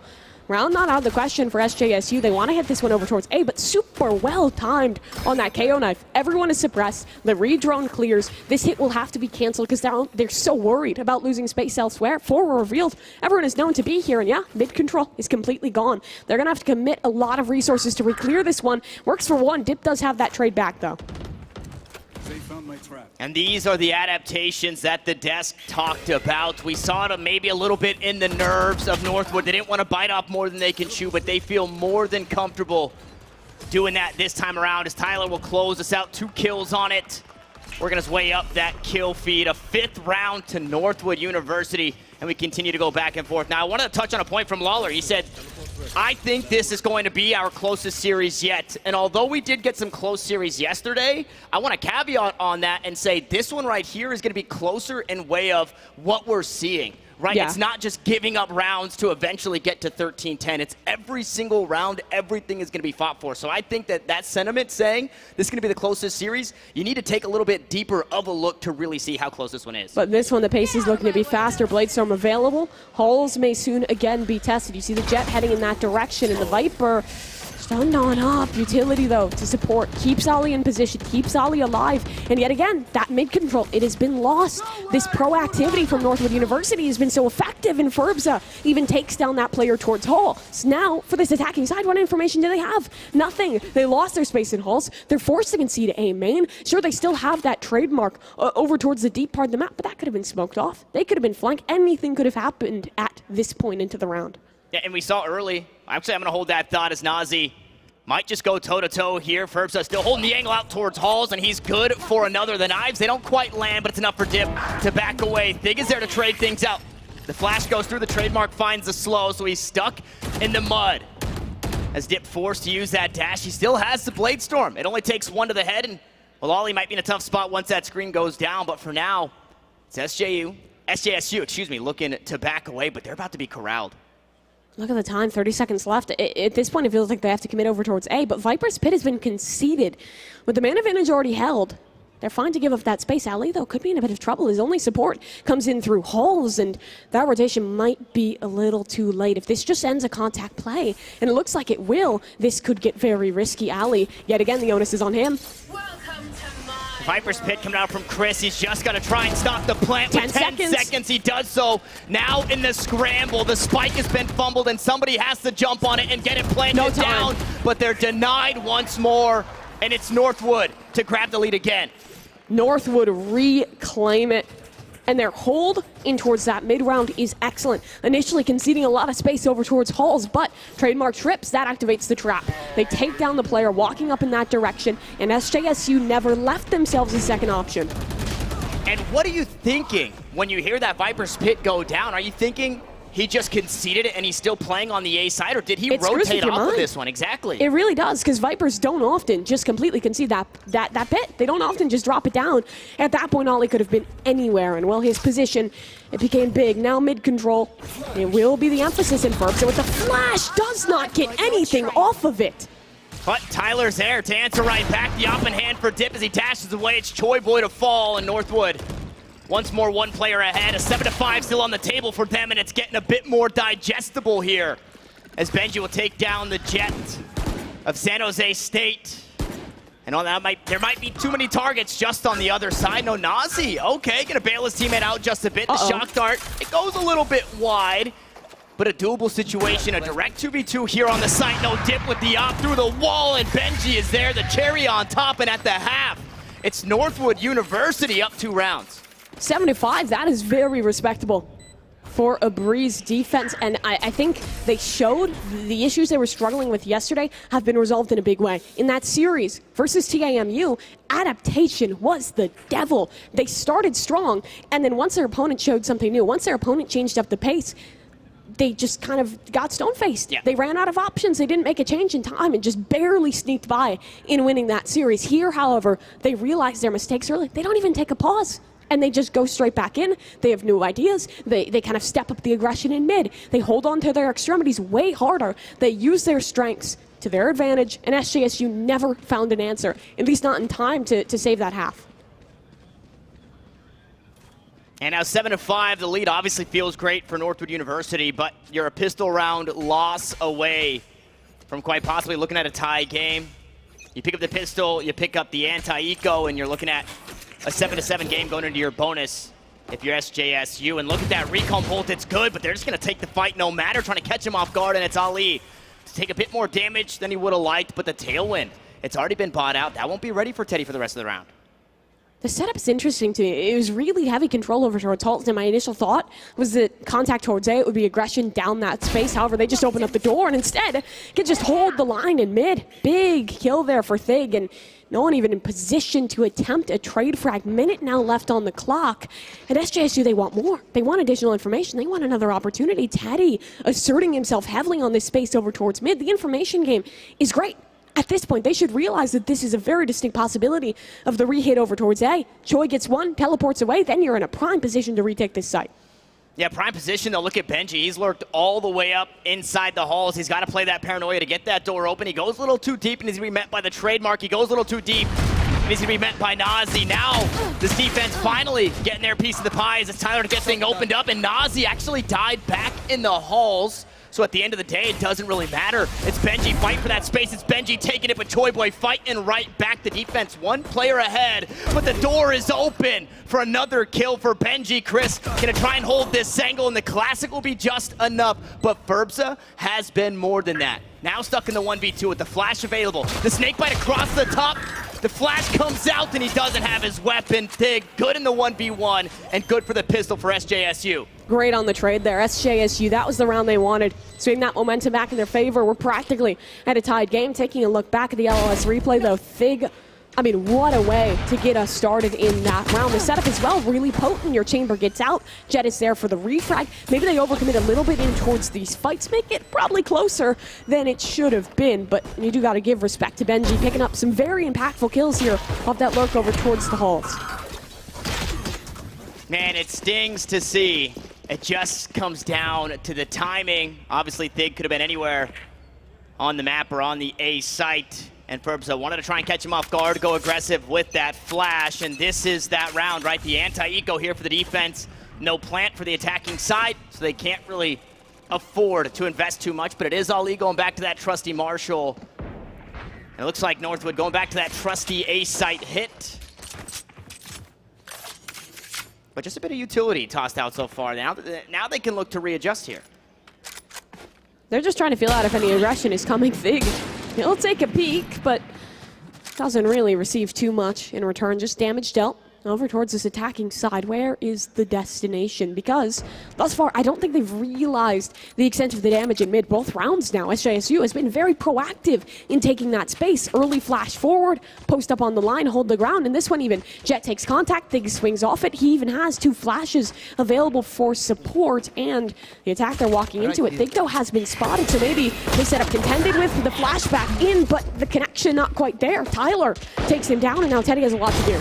Teddy does have a lot to do, and he still has just about half that bar left on the dash, so he gets into trouble. He can get out to safety, but he just wants to stand and fight, and once more he'll be punished for it as Chris will fall. It's all up to Choi Boy. He's half HP, but look at the enemies. A few stray bullets will sit them down, but that's only if they're stacked up. You have to assume that they're going to be playing ratty here as this spike gets planted. Greed already showing to be the deadliest of the sins here for SJSU. That round was theirs, and now it has slipped into very dire straits. Ali falling back, though, likely just trying to play the lineup's insurance policy in this one, but Choi Boy, he's looking to cash out on that one. The HP, though, still very much an issue, and the question is he thorough enough? Does he clear onto Ali? I think. Spotted on out. He knows it's higher pen on the go, so switches on over. Finds a shot. Furbza now is aware, and so too is Benji, but Choi Boy doesn't know these positions. In his spot, it's been revealed. A thrifty round picked on up. That is a heartbreaker for SJSU to be losing that. It is, and I was going to say that in the middle, right? You see the respect, you see the understanding. Northwood is having all the confidence in the world, being on that lesser buy, understanding that there is a world where they win that thrifty round. And look what it does to the economy. It immediately starts to bolster things, and it's almost a direct inverse of anti-eco, but that next bonus round, I'm doing the air quotes, you guys can't see, but if that next bonus round, it's going to be 3 rifles and 2 Spectres if this one goes flawless. Worst case scenario here for them, but Northwood, they're counting their lucky stars. They got an opportunity, and they did well to capitalize off of it. Now the weaponry swinging towards their favor, but this A-site hit still very much potent. No command is popped in this one. Dip already working his way on through. The shorty does find one, but Ferbza, he can get res. And Dip, what is that? Straight through the smoke. He knows those angles. He knows those lineups, and well, he knows how to find those frags. 3 recovered in this anti-eco. Just looking clean as could be. Just looking clean as can be. And this is what we saw yesterday, right? Once they start to get it going as a squad, they start to piece it together. They've got all of the pieces for the puzzle, and they just create a masterpiece. And now Chris can really only hope to maybe get some damage here, force somebody to reinvest into some armor or something of the sort going into the next round. And I feel like I kind of anti-caster cursed it. I said if this one's flawless, it'll be 2 rifles or 3 rifles and 2 Spectres, and that's exactly what happens. It's exactly what happens, and it's, well, pretty much exactly what they needed to keep things on going. I was wondering if they were going to attempt to invest into the operator, but they don't need to. Benji has the tour de force, and I would not hate to see that get popped up here on the attacking side. I think the attacking side at up, when you're playing it as your Chamber, when you're playing it as your Lurk, it's really effective. We've seen players do that more and more as Chamber has become so prevalent in the meta. Not sure if he'll actually commit to it, and this one has a perfectly good weapon, is still available in the back pocket. A has been the success story of Northwood University. So they'll apply early pressure in that direction yet again. Tour de force does get popped, so you have that supportive element, but does this drone clear Teddy? Because Chris should be breaking this. Chris should be getting rid of it, and that job has been done. Now, how thorough is Northwood? Because if they commit to this site, Teddy could play spoiler. A lot of respect, given though you saw they cleared that tall box inside the cave, understanding that somebody could have pushed through that toxic screen without them knowing. Yeah, but this mid-control, again, it's been a big point for SJSU to push a player in there deep.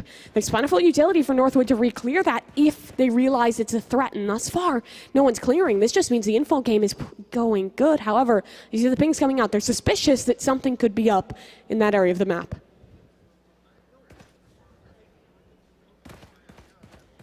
And the slow creep up out towards B. Choi Boy can take down the recon bolt. He won't quite be revealed. The trademark taken down, but now the site's here. You're hearing the stampede. He gets his one. Meanwhile, they're going to find one out from tunnel. Nazi here as well. They read it just in time to delay this Northwood University squad, and the spike gets down in a tough spot. Ferbza going to have to put himself just out of reach from a teammate to try and scoop that up. Finally, Benji is here to try and bail him out, but a 2v4, a tough spot. It's a tour de force. Stig, first to contact, shot won't land. Instead, Thig scoops up another. The drone to reveal Benji, and he's got his teleport, he's got his rendezvous, and he's got the kills, but no time to take it. 3 still stand with rifles back in hand. It's SJSU back on the board. And I suppose no harm, no foul. You in that pistol, go 2-2 regardless. It's fine, not the best of circumstances. Could certainly be a much better situation for them, but they're feeling comfortable. And their mid-control, again, is proving to be one of their greatest assets. That operator play, previously it was just a tour de force, will be committed to, though, on this attacking side. So I'm wondering how they're going to implement Benji in towards his default. Previously, he was just holding the extremity control, waiting for a late push over towards that A site. But I wouldn't hate to see something more proactive. And, well, this rendezvous, it's looking pretty proactive. They've realized that mid is an issue, so they're going to set up an op to hold for any plays in this area. 2 players out towards mid, the op there. But nothing given. Poison Cloud out towards the halls. It'll allow for that Ollie lurk. Nazi getting the most with what he can out of that drone now that the time has been chipped away just a bit. We go drone in response. And Big is in an aggressive spot. I think he's going to get revealed, and then he's in a scary spot. Nice shot from Benji. No tag on the sky means Dig walks away. No wall banks to be had, but he's still standing for the fight, and it's Ferbza to win it out. And the setup is completely down now. Lacking information in towards mid, and certainly lacking space for SJSU. Take a look at where this lurk has come through, though. In the halls, that Viper has worked deep. And if this A hit does come to fruition, as it looks it will, a flank in through the double doors or deep towards spawn could be massive. Ali, though, with the man advantage by 2 already garnered, doesn't want to take that risk. Instead, pops down that orb, keeps the pressure applied, leaves himself to be in a position for the late round if he becomes necessary, and just lets his team take space on this A site. And this is still a round with rifles available. Oh no, Teddy spraying through the smoke. That's the spike down as well. Tyler gets caught on the cross. Choi Boy with the tour de force, still healthy, and he's still fragging out. 2 kills on the round. Now things are equalized, but Ollie's position could be everything, but the clock is there as well. So we've got something going for both of these squads. As Choi Boy's not even looking at him. Chris falls, Choi Boy follows, and Ali gets it done. No one's looking behind him. No one is wary of that flank. Ali just dropping on down. I'm not sure if he dropped vents or took the long way. Either way, he wasn't noted. He wasn't heard. He was patient. And he was rewarded still. Impressive attempt here, Choi Boy, finding so much value, picking up 2 with that tour de force and making that round look so close to winnable. Fortunately for SJSU, though, doesn't pan out. If I want SJSU, this is the point where I would have probably taken a pause. This momentum is really starting to slip away from them. This is getting dangerous. They seem to have a plan, though, because they're going straight back into it. But losing this round, that's a big swing. Your money's in the dumpster, and you're likely facing map point at that point. Yeah, and I mean, you're investing the knives here in this one. Like you said, there is so much. The implications of this round could be quite possibly the rest of the map. And this is an SJSU coming off of a 13-6 victory over Houston and beating Houston on Fracture, which has been their key map. As we jump on into round 18, things getting started with Dip in the operator. Was just holding, ready for that angle. Over towards the stairs, takes down a player early. And you saw that the response was really heavy. All 4 players rotating on over. But now this reclear from Teddy has shown that it is not a commitment. He should have a freebie and gets away with that one. Not getting greedy, not trying to be disciplined, just wants his kill, gets away. We return to a 4 versus 4. And now there's a worry on this attacking side as well because, hey, that trademark could have been smoked off. A flank could be coming. They elect, though, to not worry about it and instead just send over towards this B site. It's the right call. Only 1 player to hold, and Choi Boy, I don't think will even commit to fighting this one. The risk too big. I mean, he's still here, and he is not in a safe position. That wall can be penetrated. Spike will go down. It's Benji to collect. Ali tucked inside the cubby, and Dip still holding the angles of the operator. As soon as Choi Boy shows himself, it's Teddy ripped out of the sky. He had the blades, and Dip, he's double dipping. He's triple dipping. What more can he get? What? It seems he might have to do the rest, as now he's the last one standing for the squad. 3 kills on the round. The next shot misses. The blades around. The quadruple dip around the corner, but Dig holds on. And SJSU put another in the win column. And it's Dig again, man. In these swing rounds, he is holding the fort for SJSU. That was the pivotal one.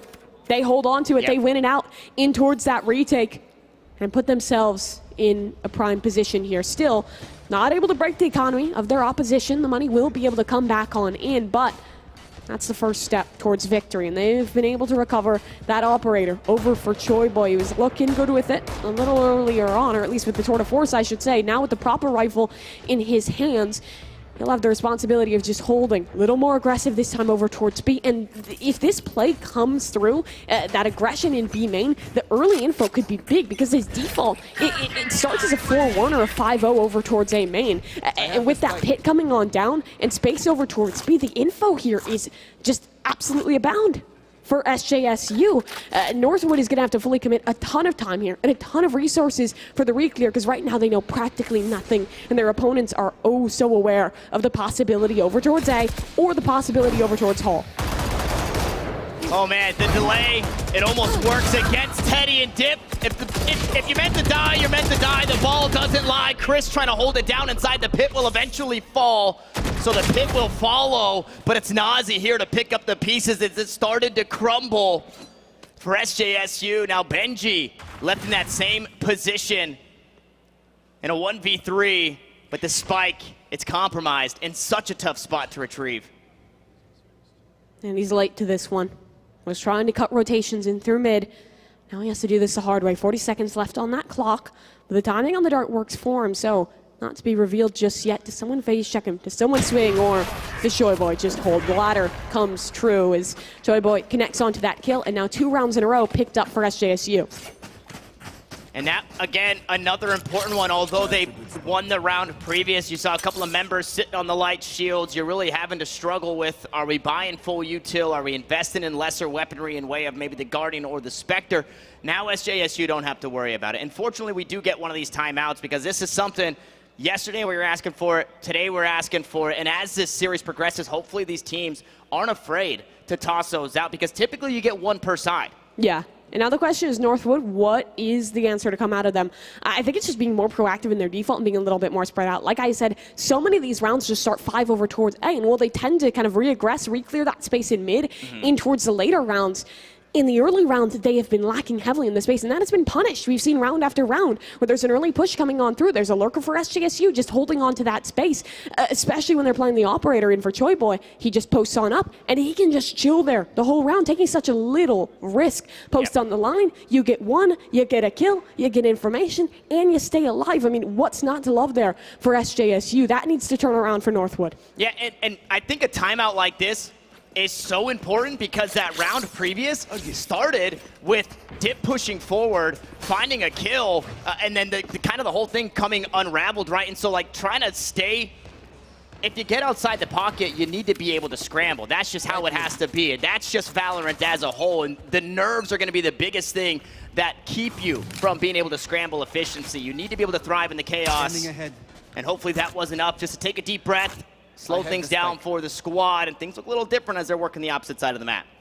Much better look in this one. Holding space, however, again, we see that lurk coming through in mid. Space being grabbed up here. That Jet just holding a deep line, and the dog to re-clear over towards the elbow. In the late round, you can even get a flank coming through the mid. You can get a pinch over towards the elbow. And Chris, well, you might not even need that other side. Just the hammer. No Anvil to support, but he has done enough. A second picked up as well, and Ferbs now alone. His teammate will soon join, but it's just that Sheriff wide out in the open. The Headhunter, though, that gets something a little bit more done. A double kill picked up for Benji, and this feels oddly winnable. If he kills Teddy, that's massive, but the game's run out. Not gonna connect. Another one of the Headhunter shots, and 10-10 we tie.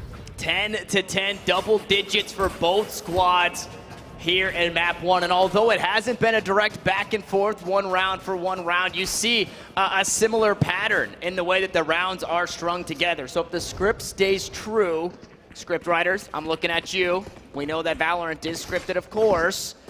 This should be a round to Northwood University, and they've got the tools to do it. Benji gonna be rocking that tour de force. You're asking a lot out of your chamber, though, here on the attacking side with the operator. The rifle maybe feeling a bit better, but we'll see. He's gonna be staring down an operator of his own. It's Choi Boy just on the outside, and it's looking quick. This is the NUA. The death balls, we go Hunter, Shuri's back and forth. How much is gonna be found? Bosova's found, but it's Nazi, the one to fall, as Tyler doesn't find too much on the next. Ferbs immediately to fall as the snake bites delay for now, but the pit will still stand. Ali needs to get back on the inside, and he needs to escape for now. His health is just so low. Tyler also worse for wear as the Jets gonna find their way into the kill feed. Dip now trying to get out of dodge, but still incredibly healthy. The run and gun from Thig, he just counter-strafed at the perfect time.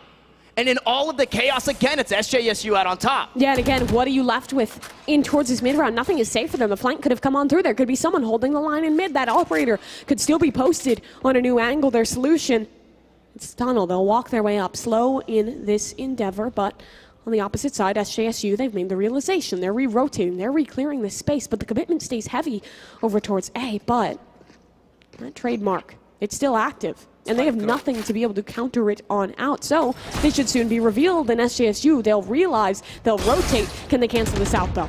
20 seconds, looking to backstab here. Benji gonna get that door open, so they play across the A site. And okay, Benji looking to make this one doable. Still gonna have that tour de force in hand as Thig working his way up towards mid. The spike is planted, and just over the top of the pipes, he's not spotted just yet, but neither is Thig. He thinks he's here on the site, and Benji about to get backstabbed. It's a round to the side of the head, and the script, it's been ripped up, it's been tossed out. It's 4 rounds in a row for SJSU. Thig knows where that spike came on down. He knows where his opponent expects him to be, either spawn or flanking in through main. So he just contacts out, takes the risk, takes it slow, and the reward is oh so sweet. The lead regained now for San Jose. And if you're Northwood, you are starting to feel that pressure. It was a map that was looking really solid for them, and switching on over towards this attacking side, they went around that they shouldn't. Their momentum starts to build, but now it's been ripped away from them. The re-aggression in these late rounds has been excellent from the defense. The way that they're holding on to this map control has been stalwart. And the answer, well, it might just have to come in this round, because it is a full investment into this If it's lost out for Northwood, their bye will be just in shambles facing up against Map Point. An absolute shambles. This is such a weird round economically because you're in a position where it just feels wrong to save. It just, 3,600 credits, 4,000 credits, whatever it may be. You just feel that you have to buy up something because you can. And I like this in this round, although they don't have the best buy, they're working their way back on in when they have this one round of wiggle room. Now going forward, it obviously doesn't feel great sitting on 12, so doing it 10 to 11, and that's a great start. Ferbsa looking scary with the Guardian in hand. Dip revealed by the Trailblazer, and he's not going to give that position. He's just going to plant his feet and now look to fight forward with Benji.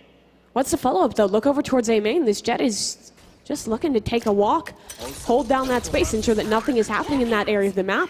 And with information coming towards B, will this call for a rotation? Will this site be bolstered, or will they rotate off? The Chamber teleporting away. Think is alone. He's down as well, but that isn't known. They don't realize just yet that this B site is open, so won't look to go quickly still. With time to play with a 5 versus 3, patience, that's just the key. Ferbsa denies the play of Teddy, and now this round, it should just be that of Northwood, but still 2 players alive. You can't count these guys out.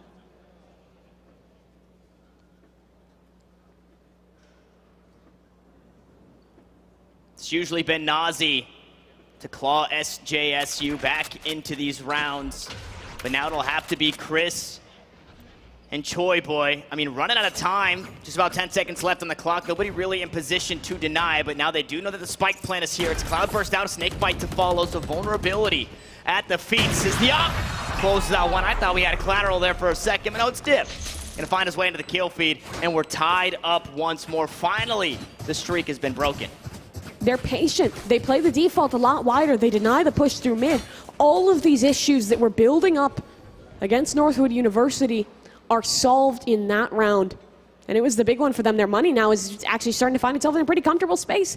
Flawless round is absolute perfection there, because now not only do you have a cushion of money in your bank account, but you have plenty of weapons to work with in this round. However, that's still true of both these sides. Bar the Spectre for Chris. They're feeling good on SJSU, and they have a Viper's pit to work with. We've seen this round after round. Chris pops it on up, provides support over towards this A site, and generally it's been these late hits over towards B off of this play. However, in this one, mid B, that's not the emphasis. Halls instead is for both of these sides, but Teddy, the better.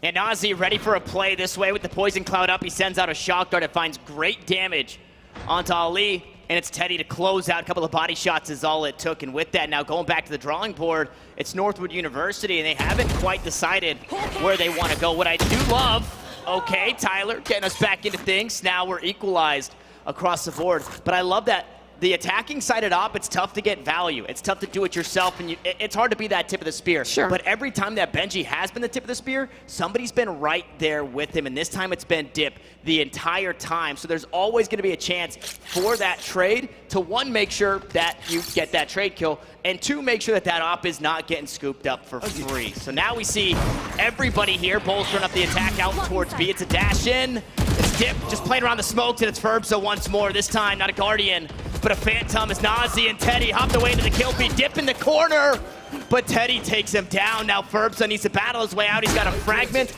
and an ultimate to play with. This right here is the push to map point on Breeze. The last round of regulation, it's Ferbsa for 3. Teddy just around the corner, but he'll match 3 for 4, and it's SJSU to map point. Teddy again keeping things alive in these critical rounds, and SJSU, they swing things straight back into the favor. And sure, there was a good round. There was a moment there. They find that flawless, but now the money is still in a bit of a tight spot. Their alt economy as well, maybe a little bit worse for wear, and it has to just be a rally towards overtime for Northwood University. All the credit I was giving them, they were fixing their issues over towards mid. They were fixing their kind of denial of these late round pushes that we've seen consistently from SJSU. All that falls apart. They fall back in towards their same tendencies. Again, they're punished by a play in through mid. Again, they're punished on these kind of late round hits over towards B. Something has to change, and there's only one more opportunity to switch it up. Overtime, or map number 2. Those are the options. And the onus so heavily on Northwood as the ult is popped. They just want to split A. Something new, something fast. But look where Teddy is. Close corner yet again. He's been here before. Let's see what he can do. Yeah, and I don't know if this position's ever been revealed. He gets so much out of it. Will finally be traded out for the resurrection. It's in such a terrible spot. Ferbsa just forced on his hands and knees to watch his team fall around him. And it's SJSU, the last round of regulation, a player ahead, but the spike not yet committed. They're back out towards mid. They want to run this back over towards B, but Seekers are popped. They're well timed. It reveals that these players are still hunkered down over towards mid, so SJSU, they can stay together. They can stay safe. They do not have to re-aggress in the slightest. Mid doors now is the decision. Benji will just contact on off. Hit or miss, make or break. His operator shot could do it right here, but the timing eludes him. Chris has backed away and found safety towards back yellow, but Benji's ready for it. However, he misses out on the shot and now damage down to 10 HP. And support soon to come this way for SJSU. And he opts out of the operator into a rifle on 11 health. Ollie on 72. 83 collectively to try and hang on here in Breeze and get us to overtime as the poison cloud goes out. Chris, it's Benji to get the better half. But now Nazi and Thig. Breeze is their oyster, a trailblazer forward. There's just no time. Stunned up and quite possibly taken down. Ali's got to stick at the shock darts on top. The head won't show, and now he gets to play the post plant. But both of SJSU's players together here in this retake. It's Thig to close it out, and it was a close one, but it still goes the way of SJSU. And SJSU, when we get deep, when we get close in these games, the experience is king. They adapt faster, they adapt better, and their defensive side looks oh so strong. The re-aggression, especially over towards mid, the control that they found on this side of the map, Choi Boy especially, the impact that he was claiming off of the chamber. I think of the play that Nazi was pulling off there, and then just the consistent fragging that we were getting out of their jet. Everything was really working well for SJSU, and it's clear that Northwood was very much tested. Now, a map down in the series, and also it should be noted that, of course, that was the pick of SJSU, maybe a bit friendlier territory for map 2. Still, Northwood, they're a team that loves their momentum, and that's been ripped away from them. That's been absolutely ripped away from them. And not to say that Breeze and Haven are the same map, but now we've got these rifles online. Right now we've got our aimers going, so these longer angles, they don't really change too much once we move over to Haven. The fight's down A-long, the fight's down C-long. Map 2 is still a very scary prospect, but I absolutely loved what we saw in the adaptation from both of these teams. Unfortunately, just like you said, SJSU was just a bit more experienced, and I think the experience really showed in the ability to play inside the chaos, right? The ability to play inside that pocket or to make Northwood University scramble. And it was Nazi, it was Teddy, everybody really doing their part in those situations to create that havoc and take advantage of it. Yeah, they absolutely did. Taking a look here again for SJSU, a player that I want to give a lot of credit to is Nazi, because I think he's not always the guy that we talk about when we're thinking about SJSU, but he was incredibly clutch in so many big rounds this Sova as well, providing consistency in way of the information, setting up his teammates into these really successful positions, and also just providing the frags when it became necessary. Man. 7-5 at the half, ends 13-11 in favor of SJSU for map number 1 as we look to send things back up to the desk to break down Breeze. Thanks so much. What a fun first round. Sure. San Jose coming out on top. That doesn't bode well for all of your predictions. No, it doesn't. It goes great for mine. What do you mean? Yeah? I always told you it's the opposite. I had to bail everybody out. I'm doing it for them, you know? Oh, all right. Bring down the ship with me. The casters were saying, you know, the more experience of San Jose is really showing here. Can you guys talk to what it might feel like to be a team that has been here together for 2 years versus a newer team like Northwood? All you, man. All you. You have, when it comes to situations like that, like it goes back to what we were saying earlier, right? About how you have the aspect of friends before teammates, right? And so with you being around for 2 years, 2 years compared to like maybe like a couple weeks or maybe like even like a month or two, you have the situation of having a well-oiled team, while as on the opposition, you have the potential of being good individual players, but not as great of a team, right?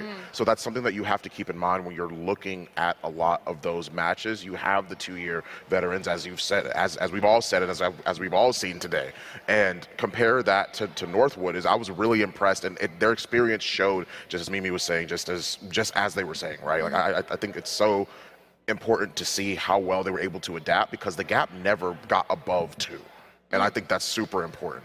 Yeah, there is something to be said for being able to predict with experience what your friends and teammates are going to do. You've faced so many circumstances together that maybe Northwood hasn't. Do you feel like you saw that inexperience in Northwood, or is it just that San Jose has way more? I think the inexperience from Northwood that came into play was because San Jose did their homework. They noticed that, okay, we've been a team together for 2 years, and Northwood, yeah, they're the new kids on the block, and they've been hot for the past 1.5 semesters, so they're really, really good, but we play better as a team. And that really showed on the map, Breeze, as well, because you have those long sight lines, and you could tell at the beginning of each round, if San Jose had the advantage or got that first pick, it's because they're playing different angles, those long sight lines. They're cross-firing each other, and they were playing a little bit solo but together at the same time, whereas if those picks were coming from the side of the other side, Northwood, it's because they had to walk together. You saw them always teamed up, paired up.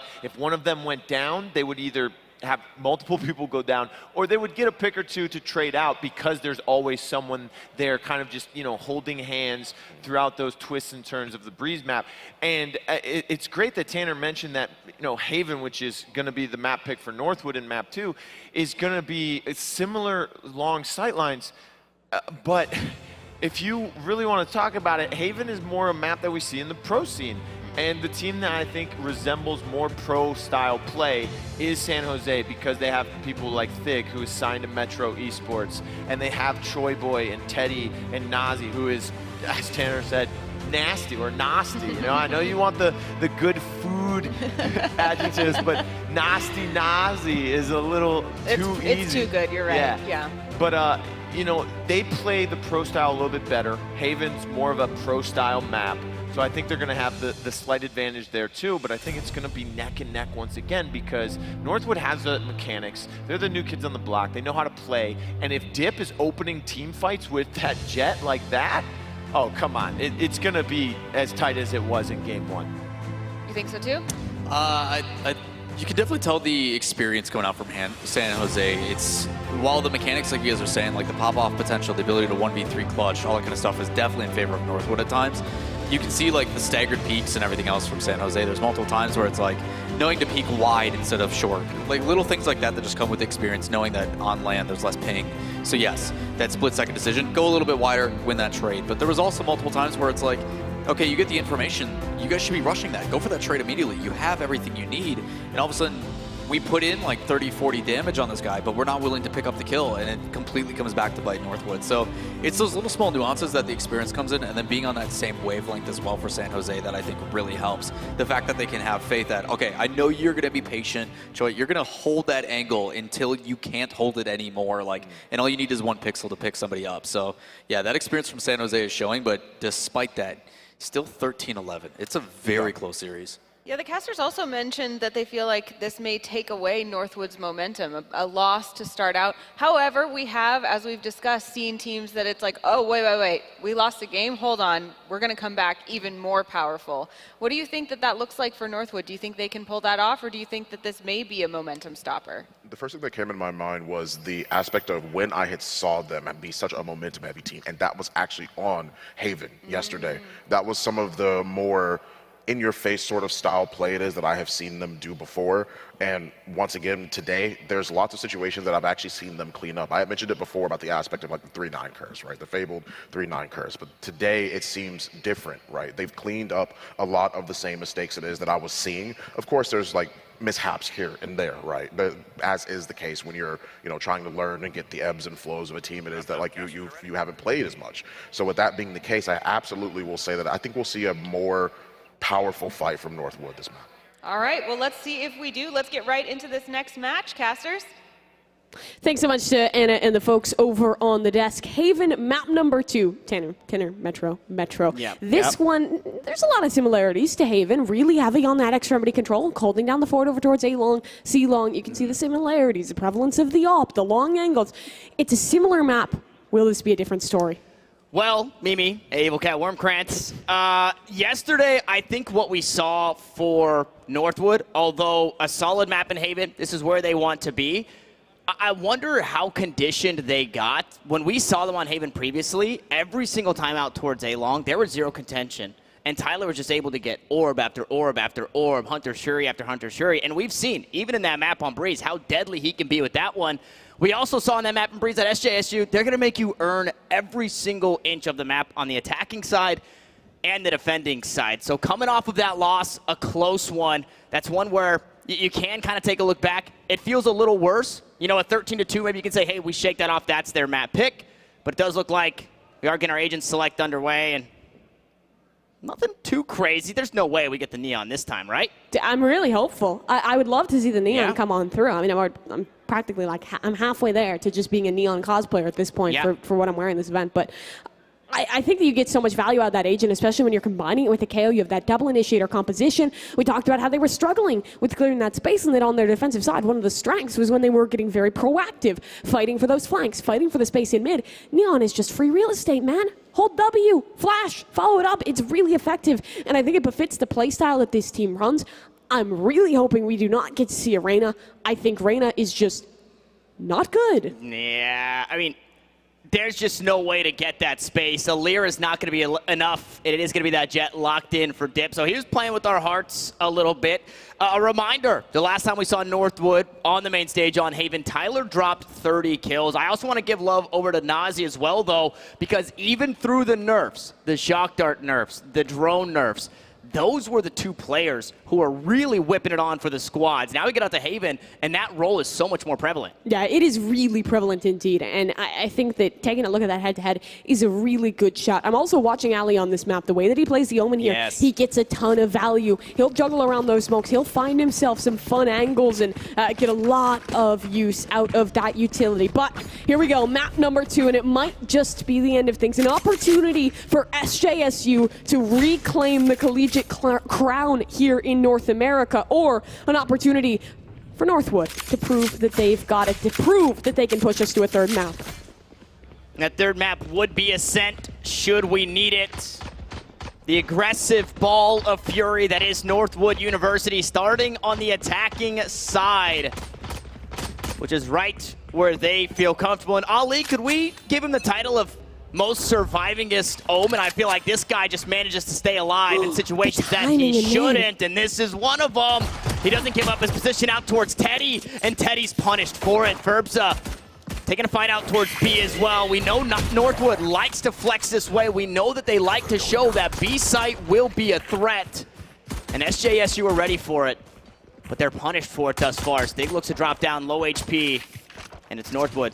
They're backing away, looking to play that man advantage across the map. Yeah, the goal of that play over towards Garage was to just get rid of the trademark. They're spamming the default position, but nothing, of course, was in that area. Instead, trademark's positioned over towards A, over towards C, so it's a heavier fort in Garage and mid, and that bird is really well timed. Information given, no one is holding down the fort in towards mid, so now they might just get suspicious. Is something going on over towards this A site? It seems likely at this point. Rendezvous used, 2 players on their way, but is it in time? Nazi's alone for just a moment here, and the hit is forthcoming.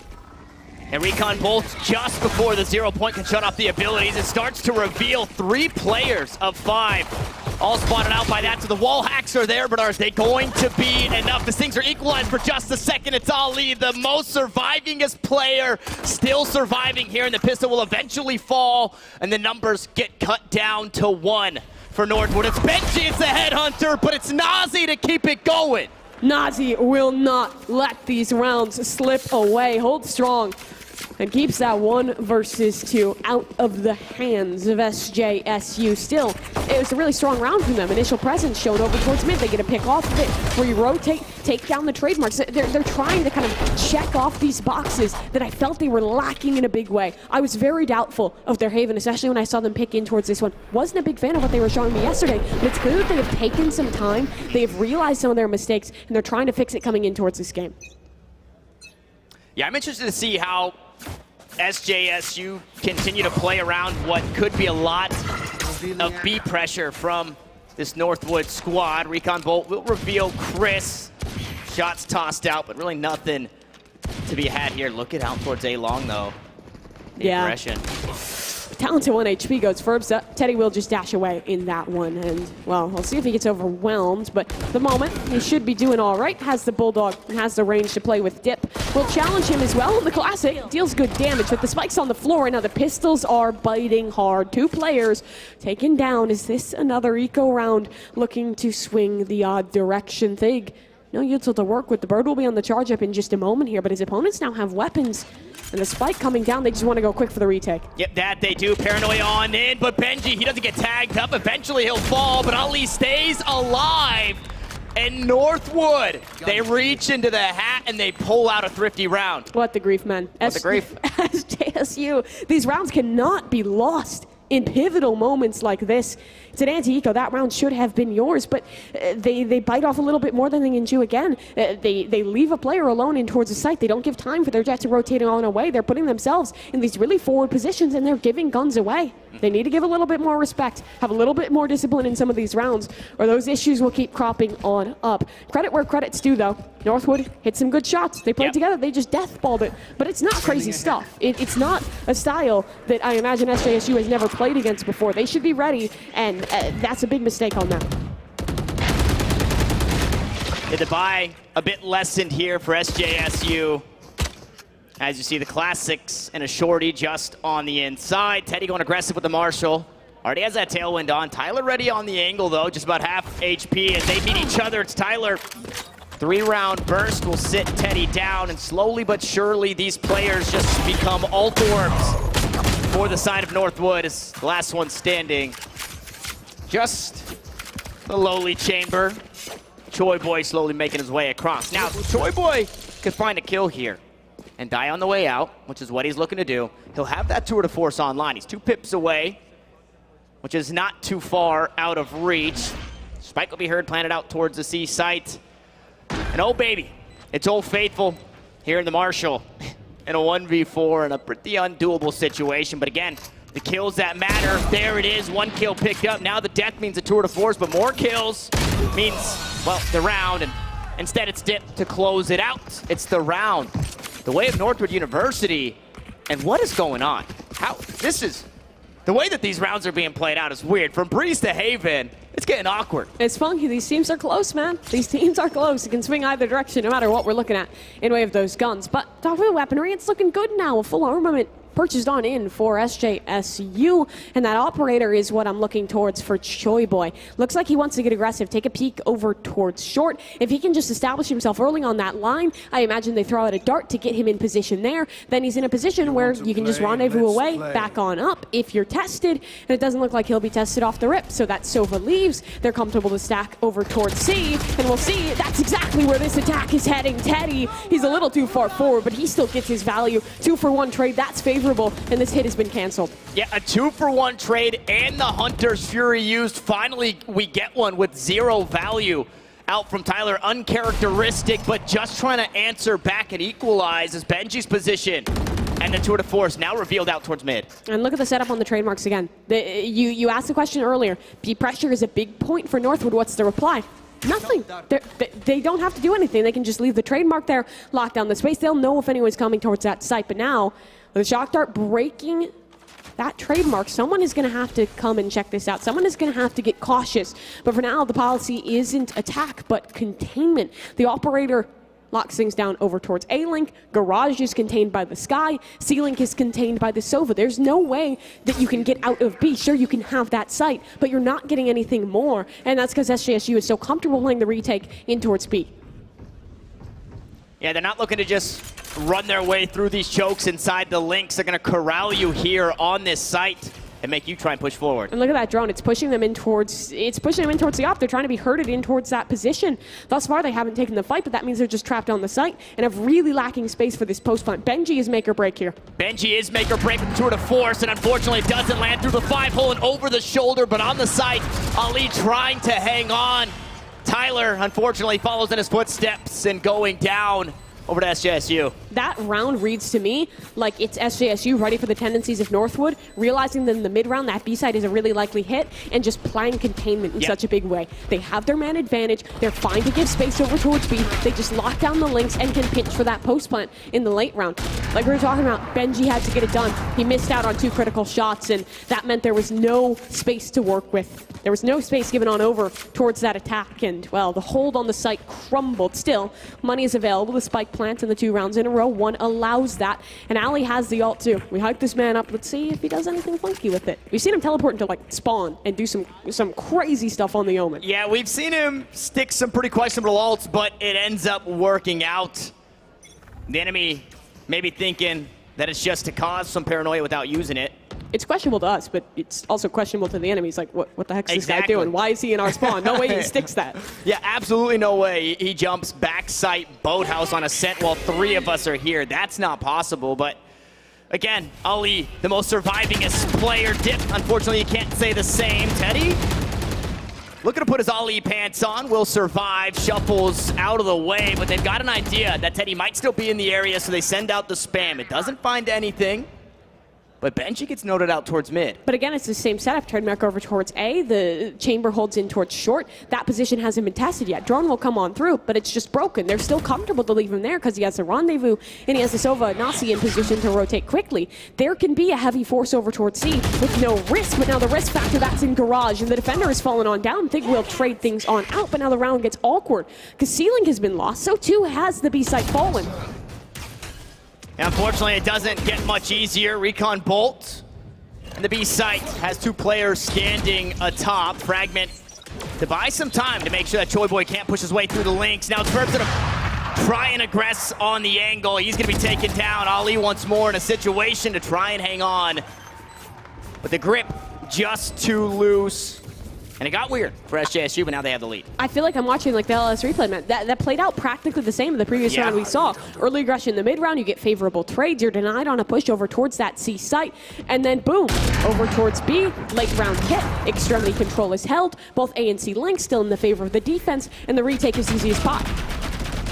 So just like, you know, casters on the desk, we've got our crutch words. We're starting to see this kind of crutch default play, this crutch mid-round that has been read by SJSU, and this is where one of those timeouts is good, to go back and be able to rethink instead of just being caught in this chaos once more and defaulting back to B. IGLs have tendencies, and when they're under pressure, they tend to default back to them. Yeah. It happens at every level, and I think it's especially prevalent when your team's a little bit less experienced, especially compared to the experience that SJSU brings to the server. Little blue on blue there as Teddy's knocked down low, but he'll still hold forward. Ali in a bit of trouble. Like, it's really weird, but Teddy sticks around, butting off far too much in that round. And now man advantage by 2. That is a gift over to Northwood. Yeah, Big just in the wrong place at the wrong time, trying to help bail Teddy out. Nazi's here, though, and he's usually the one to equalize, but he only gets his 1, so a 2v4 with a From the Shadows and a tour de force available to SJSU here in the retake. The spike planted with little resistance. He's inside the dark cover. Burbso waits, the shot doesn't land, the recon bolt goes up, and here comes the spam. But Choi Boy survives. Chris, you can't say the same. And now the operator needs to get out of dodge, but you know that they're just gonna look to run him down. And for now, Choi Boy will head out to safety, tail tucked between his legs.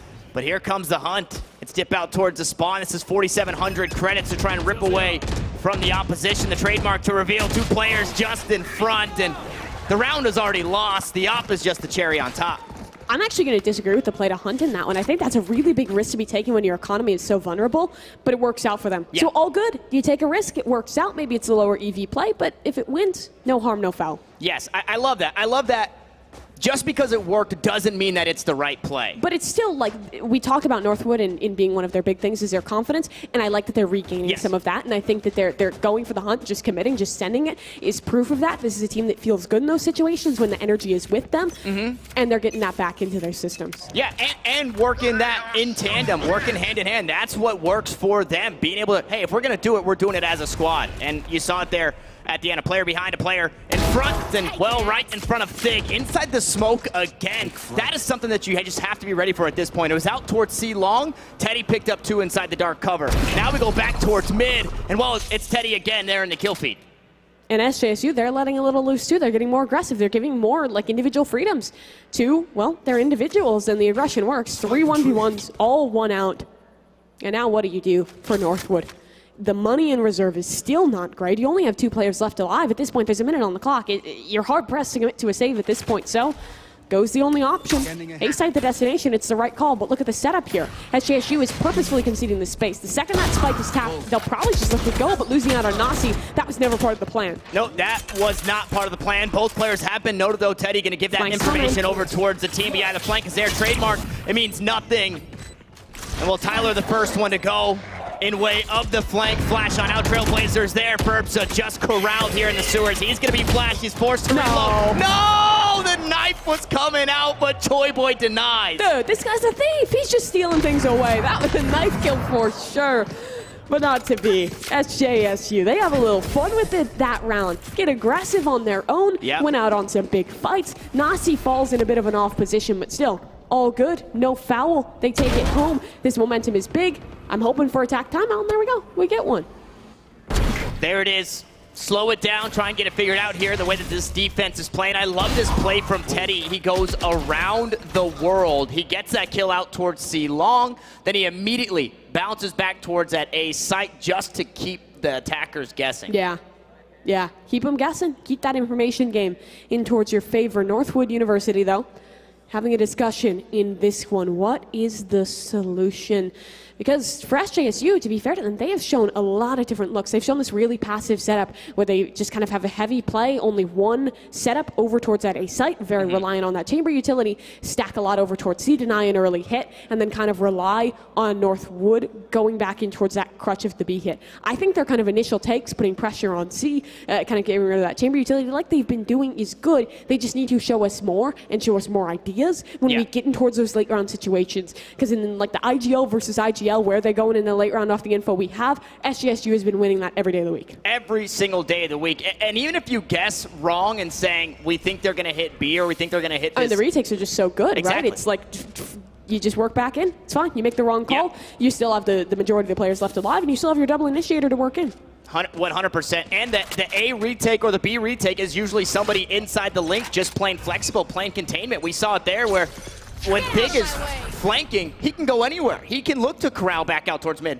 Eventually did end up being towards A. And talk of new looks, SJSU have another one. This time it's heavy towards mid, trademarks on each extremity. Ooh, but it's Ali, it's Dip. Okay, one knife needed. Teddy falls. Ali gonna find his 2 and continue to fight on forward. And although they flexed out towards mid, maybe that B site, they showed some presence. The kills inside the garage, or well, just on the outside. That one being on the inside means the C site now open in territory, basically free real estate as Nazi finds himself in a difficult one. Will take down Dip, will take down Ali. One is planting, Burbs is around the corner. He almost does it, but Tyler will silence. Oh, way too close in that regard. Nazi almost getting things done with the 1 versus 4. And well, it's close.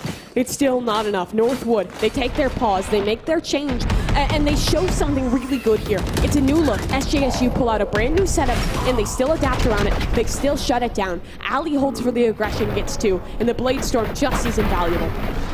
Just as invaluable.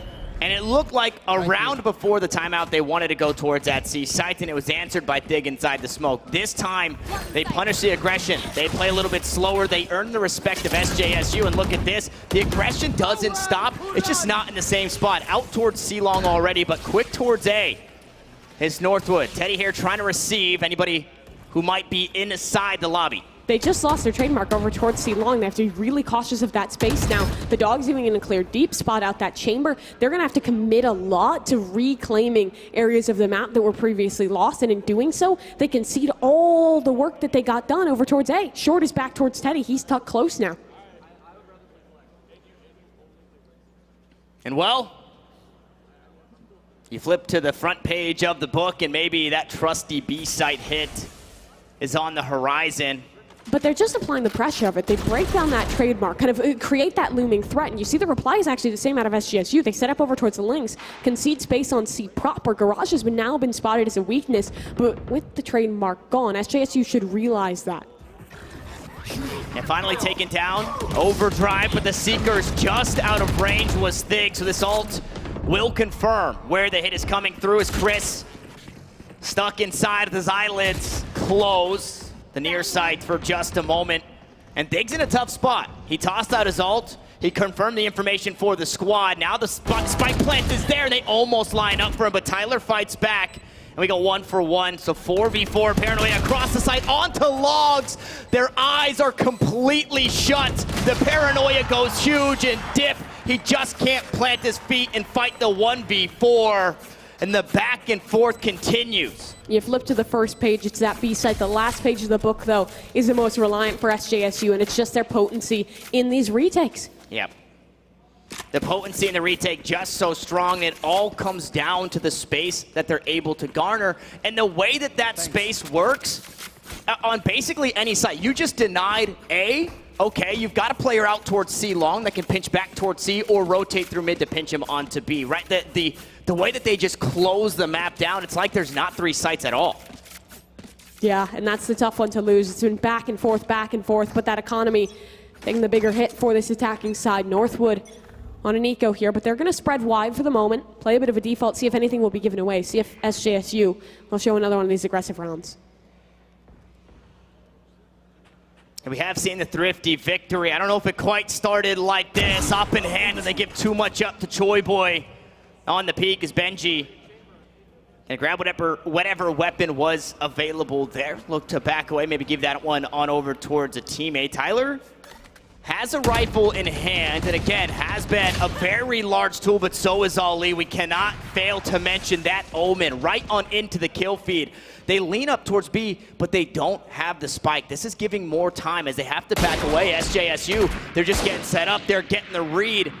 And a fight out towards him gives it to him. Yeah, they can just play the retake here. As long as Nasi stays alive and stays in a safe position, he has shock darts, he has a recon, he has the ult, his retake's potent, but they realize where he is. They're trying to get rid of him, but he gets 2 before falling, and now that spike 2 is on the floor, and Ali in a tough spot. He's revealed. Chris takes him on down to now just 1 man left to stand. It's Benji. The 1 versus 3, but he wants a fight early here. Considering the idea of pushing through this Omen smoke, he has an isolated duel against Chris, and the timing works in towards his favor. That Omen just on the other side, and I believe the drop down heard, but Chris is aware. Benji, no flanks today, no sneaky business. It's a 6th round for SJSU. Yeah, so much time had passed. You had seen that Teddy, is out towards A link saying, hey, he's not this way, guys. He has to be headed your direction.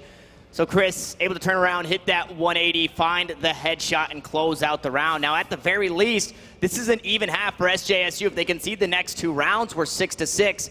And mind you, when we swapped sides last time, they were 7-5. Yeah. They were the ones to put 8 rounds together. So right here at 6, this is already such a huge victory. Northwood, this would be a big round for them to pick up, though. Keep this attacking side in towards the favor. It's looking to be a faster hit here over towards the A site, and already they have space over towards long.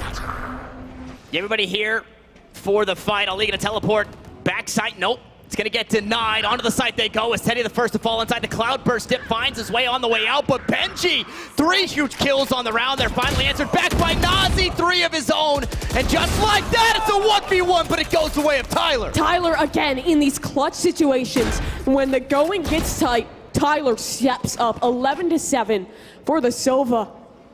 And a 5th round on the board. Their money was so tight going on in, but they're rewarded. And now an opportunity even for an even half here. It started so rough for Northwood, but they've adapted. They fixed their issues, and they are looking better. And that right there, that's the Northwood that we know.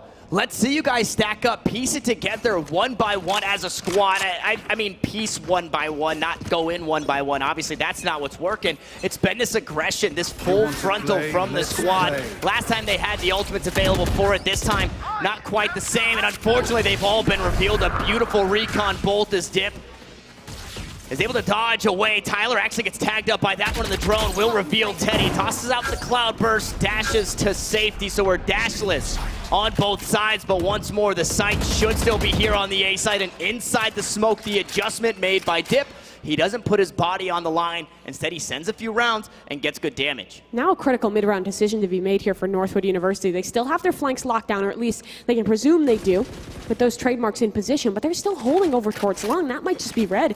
San Jose State University is in position. They're suspecting this to be a re-hit on A, and they might just be right, but they've already lost a member. Nasi's down.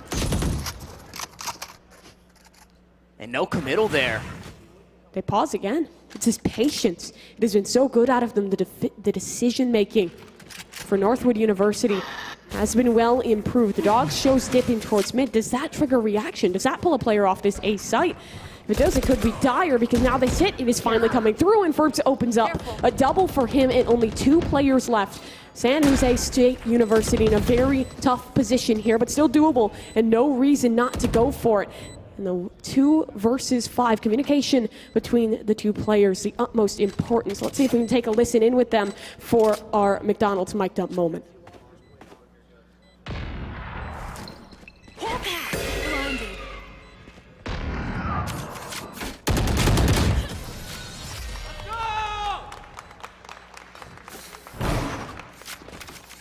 You are powerless.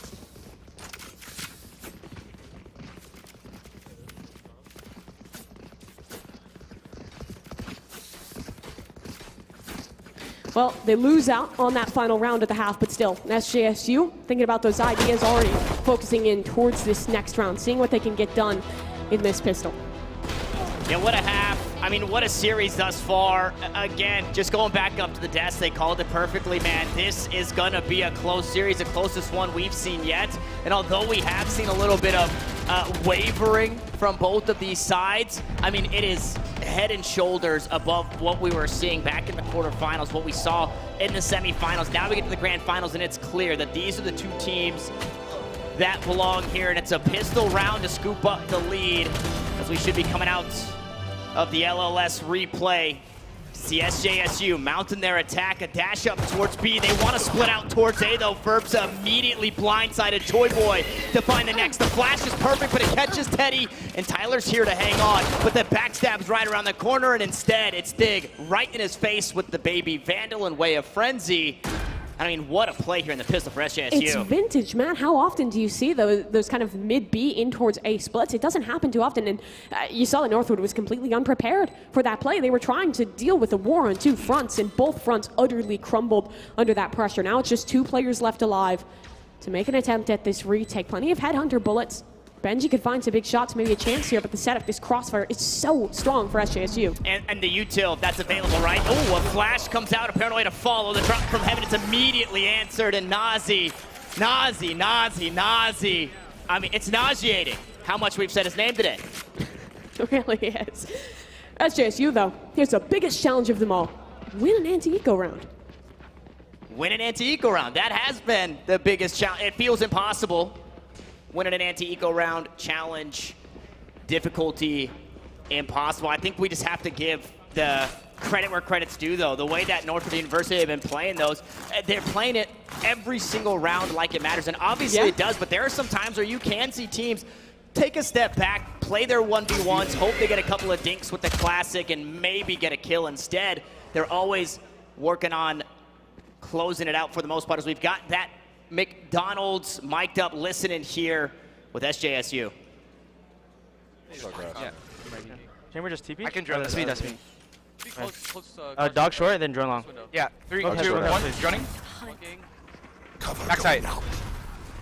Shock. I'm still holding you just in case. Back. Let's spawn. No one else was short. Come on. Getting good post. Getting good post. Yeah, we haven't dropped.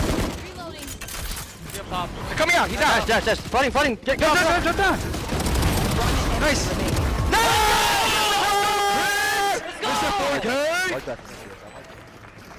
You can see what those moments mean to them. Finally, one of those rounds going cleanly for SJSU. And you love to see the energy. Like the Des was saying, friends before teammates. These guys are having fun with it, not letting the pressure get to them, and just hyping up their boy when he has a sick play. Absolutely. Calling out the 4K there for Chris, but also, just like we were saying, Northwood University plays every round like it matters. Even in that anti-eco, the hype is through the roof. Obviously, maybe expecting to win that round because of just the arsenal alone going into it, but the hype is all the same. You just keep that momentum rolling forward. No reason to let off or hit the brakes, but now there's rifles in hand here for the defense, and Benji, he's got the high ground.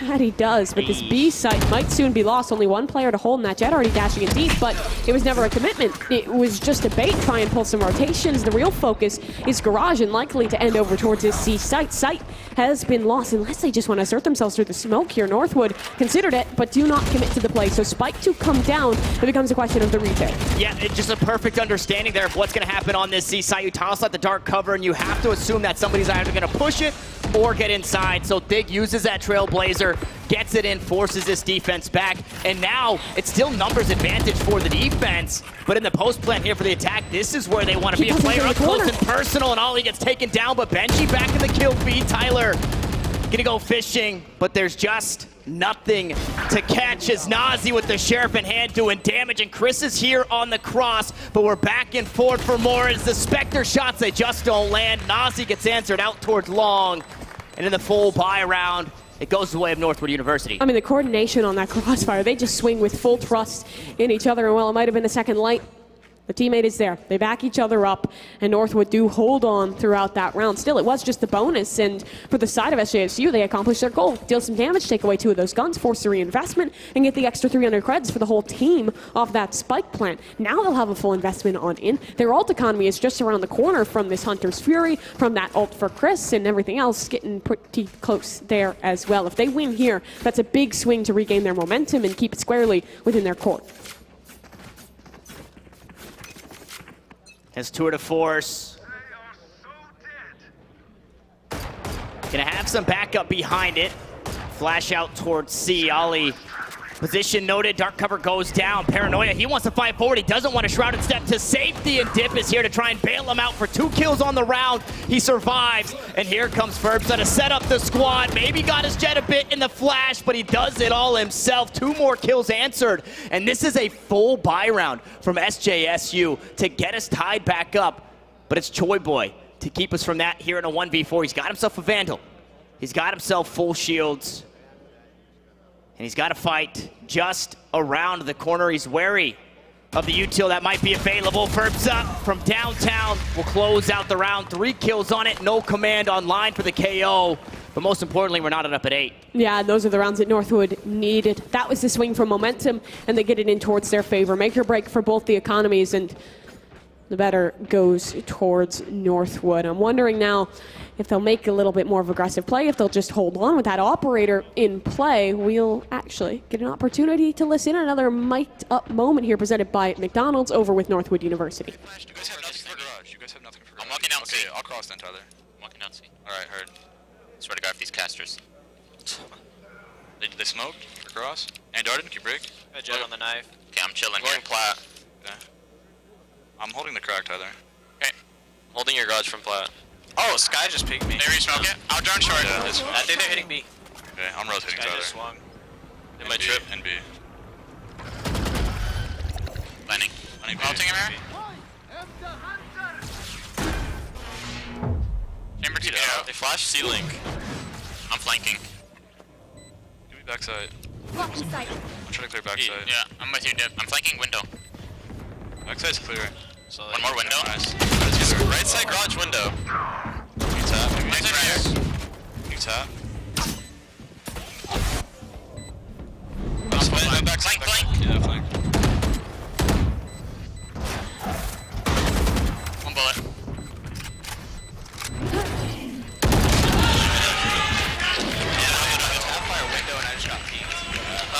Listen, I don't think we should be fighting. No, we shouldn't. Flanks upon flanks, but for the side of Northwood University, the realization that one was in their backlines just a moment too late. Great value found in the post there for Thig. Yeah, and I feel like that is kind of the Northwood special. We saw Ollie do it out towards mid on Breeze, where he creeps up mid doors. He's in the back lines.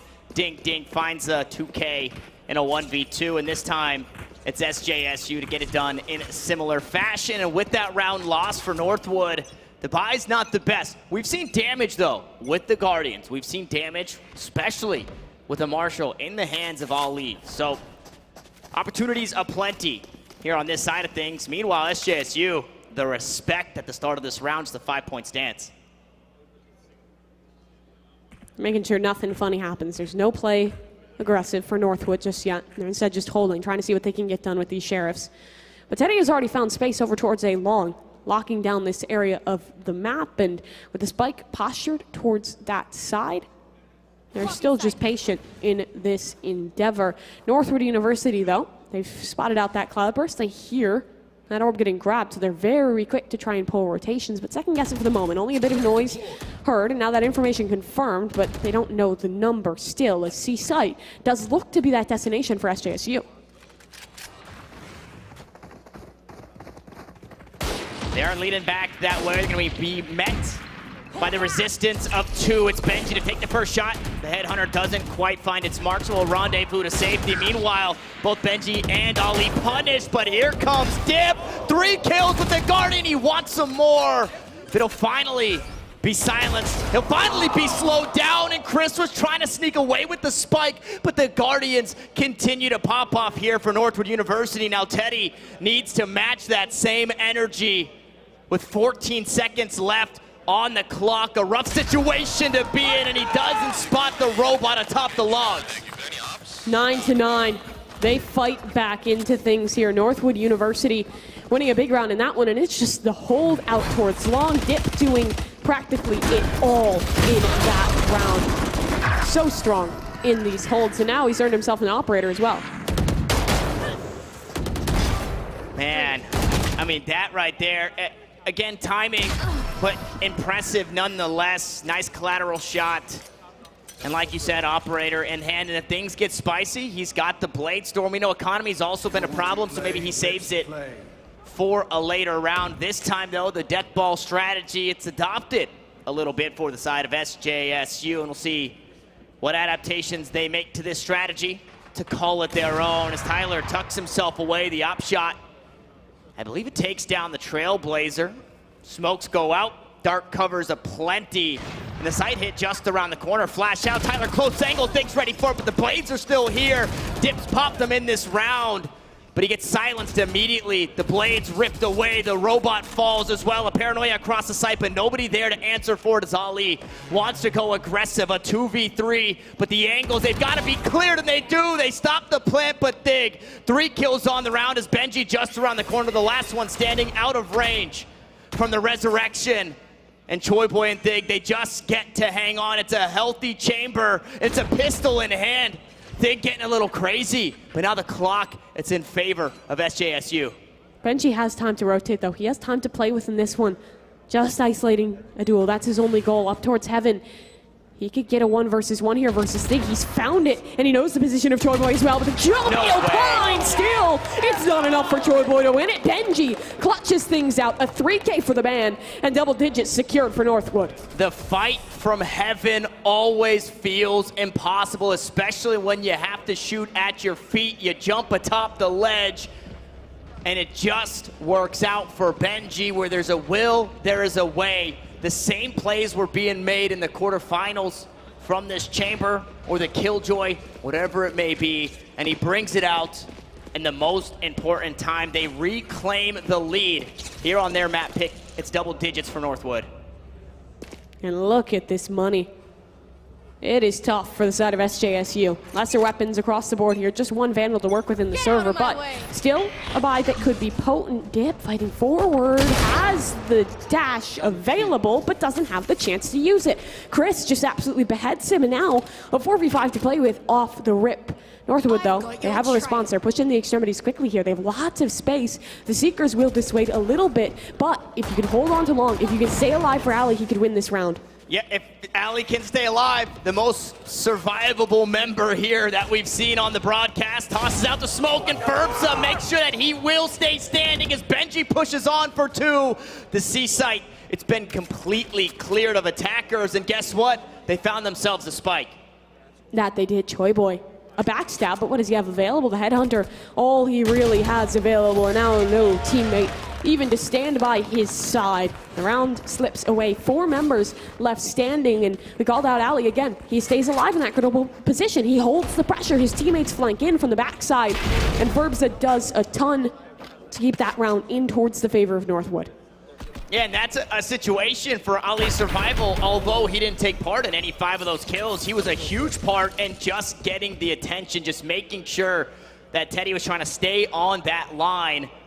And unfortunately, nobody stopped that push back. Sight means a couple of free kills and a round scooped up. Now a 2-round lead the way of Northwood University, and they're starting to show us that proficiency. They're starting to show us that comfortability, why they took us to Haven, and quite possibly why they get us to a map 3.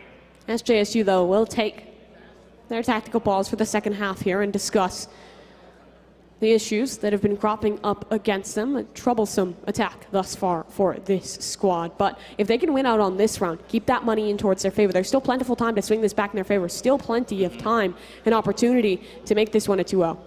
Yeah, no better time to do it. The buy in that last round, it looked a little shaky. I'm wondering what they're bringing into this one. As we see the coaches getting involved, talking their way through it. I mean, a lot riding on the line here for this timeout on this map. In a sense, the next one. A sense nice and defaulted. It's a little bit tighter of a squeeze, and we already saw again how Northwood like to play that one, but we jump back into the action. It's a tour de force out towards long, holding the angle, but nothing given to him just yet. Meanwhile, nice one-way smoke. Gonna slow down this push out towards mid. Slow things down for a moment. Drone goes through the one-way, though, and Ali actually not tagged in that one. Will pop the paranoia and wants to just assert the space in garage. He'll do so for now, but this split is still queued up. The delay potential could be great, but the dog, it stuns him up. Ali is down. Great work by Teddy opening up the site. Now it's just Dip. Left alive, the blind connects, but he's still here. Holds the line with the op, and now dashes away to safety as well. There's a teammate even in the back lines. That KO has arrived, so now supportive utility, a supportive player, but we're in this 4v4, and there's time to play with SJSU. Still have the opportunity to cancel, and for now they cut noise and hold. And the 0 point reveals 1. That was Chris to be spotted out. As things get quiet here on Haven, but the positions they're being held, the defense, they're not giving this one up. They don't want to allow space for free, and a nice regrowth to get Chris back up to 100 HP, but the op is still on the line. Ferbza is still here to help his teammate out. Oh, there's the op shot. Recon Bolt, they want to re-exec here on the C. Sight flashes out, 10 seconds on the clock. Here comes the chaos. Who's going to thrive on the inside? It's seeming like Northwood for just a moment as the op still on the angle. 8 health, you will not survive. And well, for Nazi, you just can't win the round. You couldn't plant, you couldn't fight your way out, and Dip goes huge. And Dip is the man to steal it all, and that one, a 4K picked up across the round, making himself a hero since that operator has been purchased on in. This Jet has looked unstoppable. As we take a look back at the LLS replay, there was a moment there where SJSU was just pausing. They were trying to pull a rotation off the site, but there was information over towards A. Those trademarks were still up there. They were never broken, so the info game was still very much in towards the favor of Northwood, so they're comfortable to hold on that C stack. And well, they're comfortable to win the round as well. 4 in a row and just 1 away from taking us to Ascent. Revealing area. And from the shadows, available for the defense of Northwood University, Hunter's Fury. Available on the opposite side. Well, speaking of Sova Util, we've got the Whirly Bird out towards A long. It's going to clear the close corners. Doesn't get too deep into lobby anymore.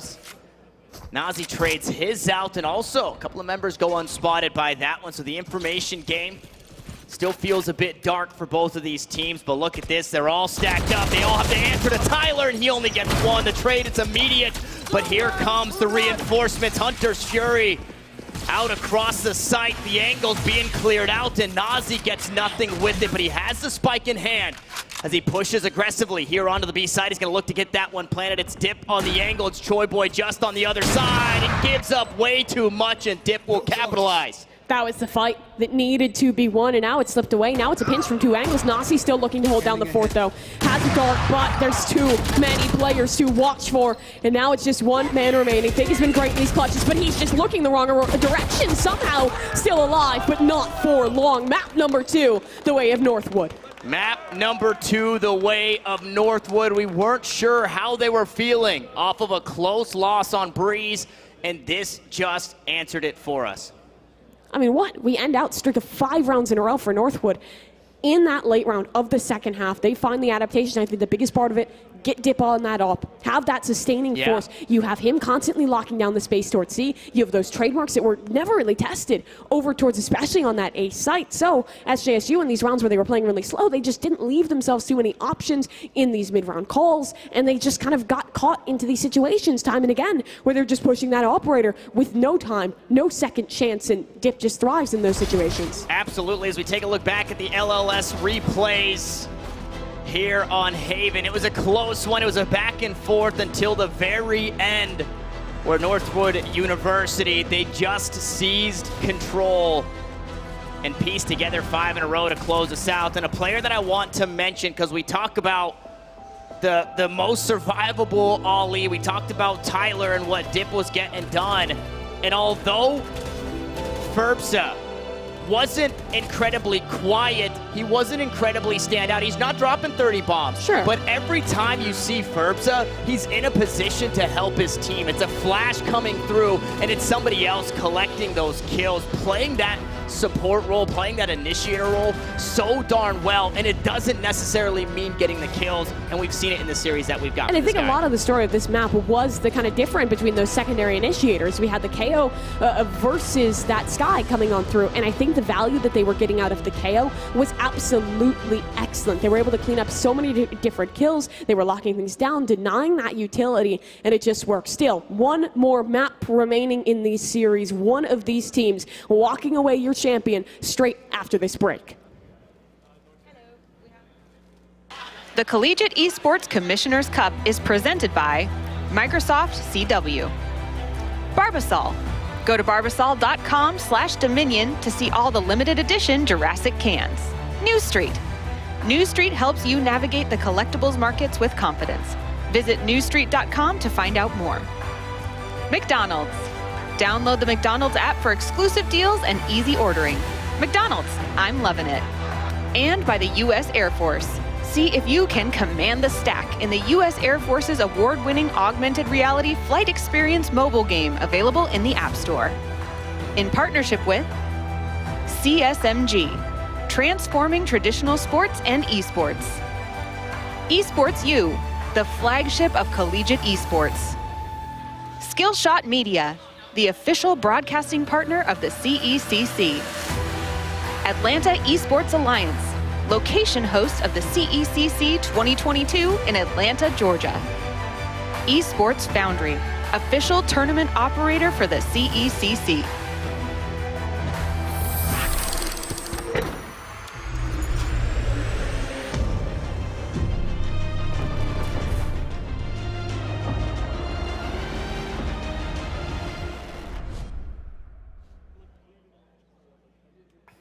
Welcome back to CECC.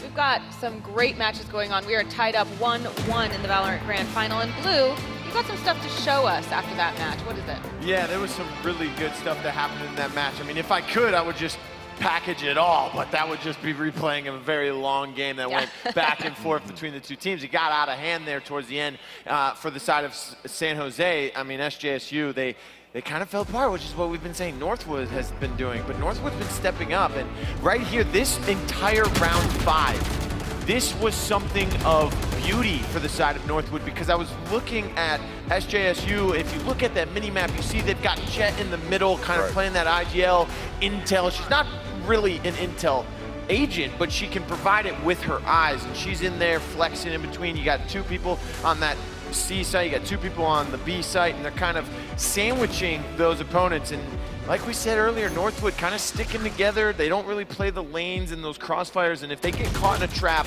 and they kind of just won the round because they got very aggressive a little too early from the side of SJSU. I think if they would have played a little bit more defensively and a little bit more patiently, maybe gathered a little bit more intel and waited, because if they waste another 20 seconds on the clock here, out of that 40 that was remaining, they can kind of just collapse like a Venus flytrap and just engulf Northwood. But instead, they gave up their positions a little too soon, especially in the window. Yeah, that's something that I think was actually super interesting. And one of the things it is that I wanted to mention at first I was like, the drafts themselves, I don't really see too much of a difference, right? Maybe there's like a 1 character difference at the most, right? Instead of, you know, like the Sky, you're running a KO. But things got put into perspective for me, like watching that replay again. Because the more it is I watch that, and this is like what I love about video games in general, especially competitive games, because this is why they're sick, right? Sometimes those minute differences can make all the difference. And I just realized that if they didn't have KO there, they wouldn't have won that round, especially in Garage. Because KO gave them the information to understand, hey, we need to at least watch the window. If she's in the back, you know, we might as well clear close, and that way we have a better chance of knowing what's going on. If they didn't clear that, that angle that Jet is holding is actually a one-way. She'll see the tops of their heads. They have no idea she's in that corner. So that actually plays a huge role into how they actually came into Garage and overtook Seaside from there. Yeah, even though it was actually San Jose who took that round due to the staggered positioning, like they played it really, really well with, you know, making sure they pushed from both sides and all that kind of stuff. It was actually the team play that we were trying to find out from the first map. Why weren't we seeing this from Northwood? Why are we not seeing you guys go together and win those challenges and take those trades? We were finally starting to see that foundational play, and then you do get it. You even heard, you know, the casting team. They're talking about like, yo, Fripsa, although not doing the greatest with, you know, popping a 30K, is still providing a ton of information, being in the right position to provide that info. And then you still have Tyler and Dip getting it done. So it is good to see Northwood bounce back in the position and the way that they did. And a lot of it foundationally was very much so prevalent in those early rounds. And for a team that ramps up, Northwood's starting to do that. It's starting to go back in their favor. Well, as far as your predictions go, I'm sure you're hoping that's the case. But lucky for us, it all comes down to this. This will be the final match. After this, we will know who is our champion here at CECC. And let's go to the casters to get this match started right now. Well, I think we saw a very easy world where that could have been a 2-0, where we could have seen that just pivot the direction of SJSU, but a squad that we've critiqued a little bit for their adaptation in towards the latter stages of these games. They step up, they fix their issues, and they take home map number 2. Now Ascent, our final grounds. Ascent, our final grounds, and coming into this one, we already got a look here on the broadcast as to how Northwood likes to play this one. It's fast, it's aggressive, it's together. They're going to take this space. But again, it's hard to say because they were playing against a TAMU squad that was okay and just relinquishing that space, giving that one up, and not really having an answer to that quick hit into B with the paranoia, right? Wanting to play aggressive, TAMU, the rounds that they wanted to take B main, they're just immediately just bowled over. There's really nothing they can do. We do know, though, however, that it's not going to be as one-sided in way of these retakes, right? SJSU, we just saw them in 2 maps. They like to play around the map. They're going to play that style where it feels suffocating once you get that spike planted and you're completely trapped on the site. Yeah, this could very much be the direction of either team. I think for SJSU, again, we've talked about this a little bit before, but they've very much been in this position. They've been in these moments where series are slipping away from them.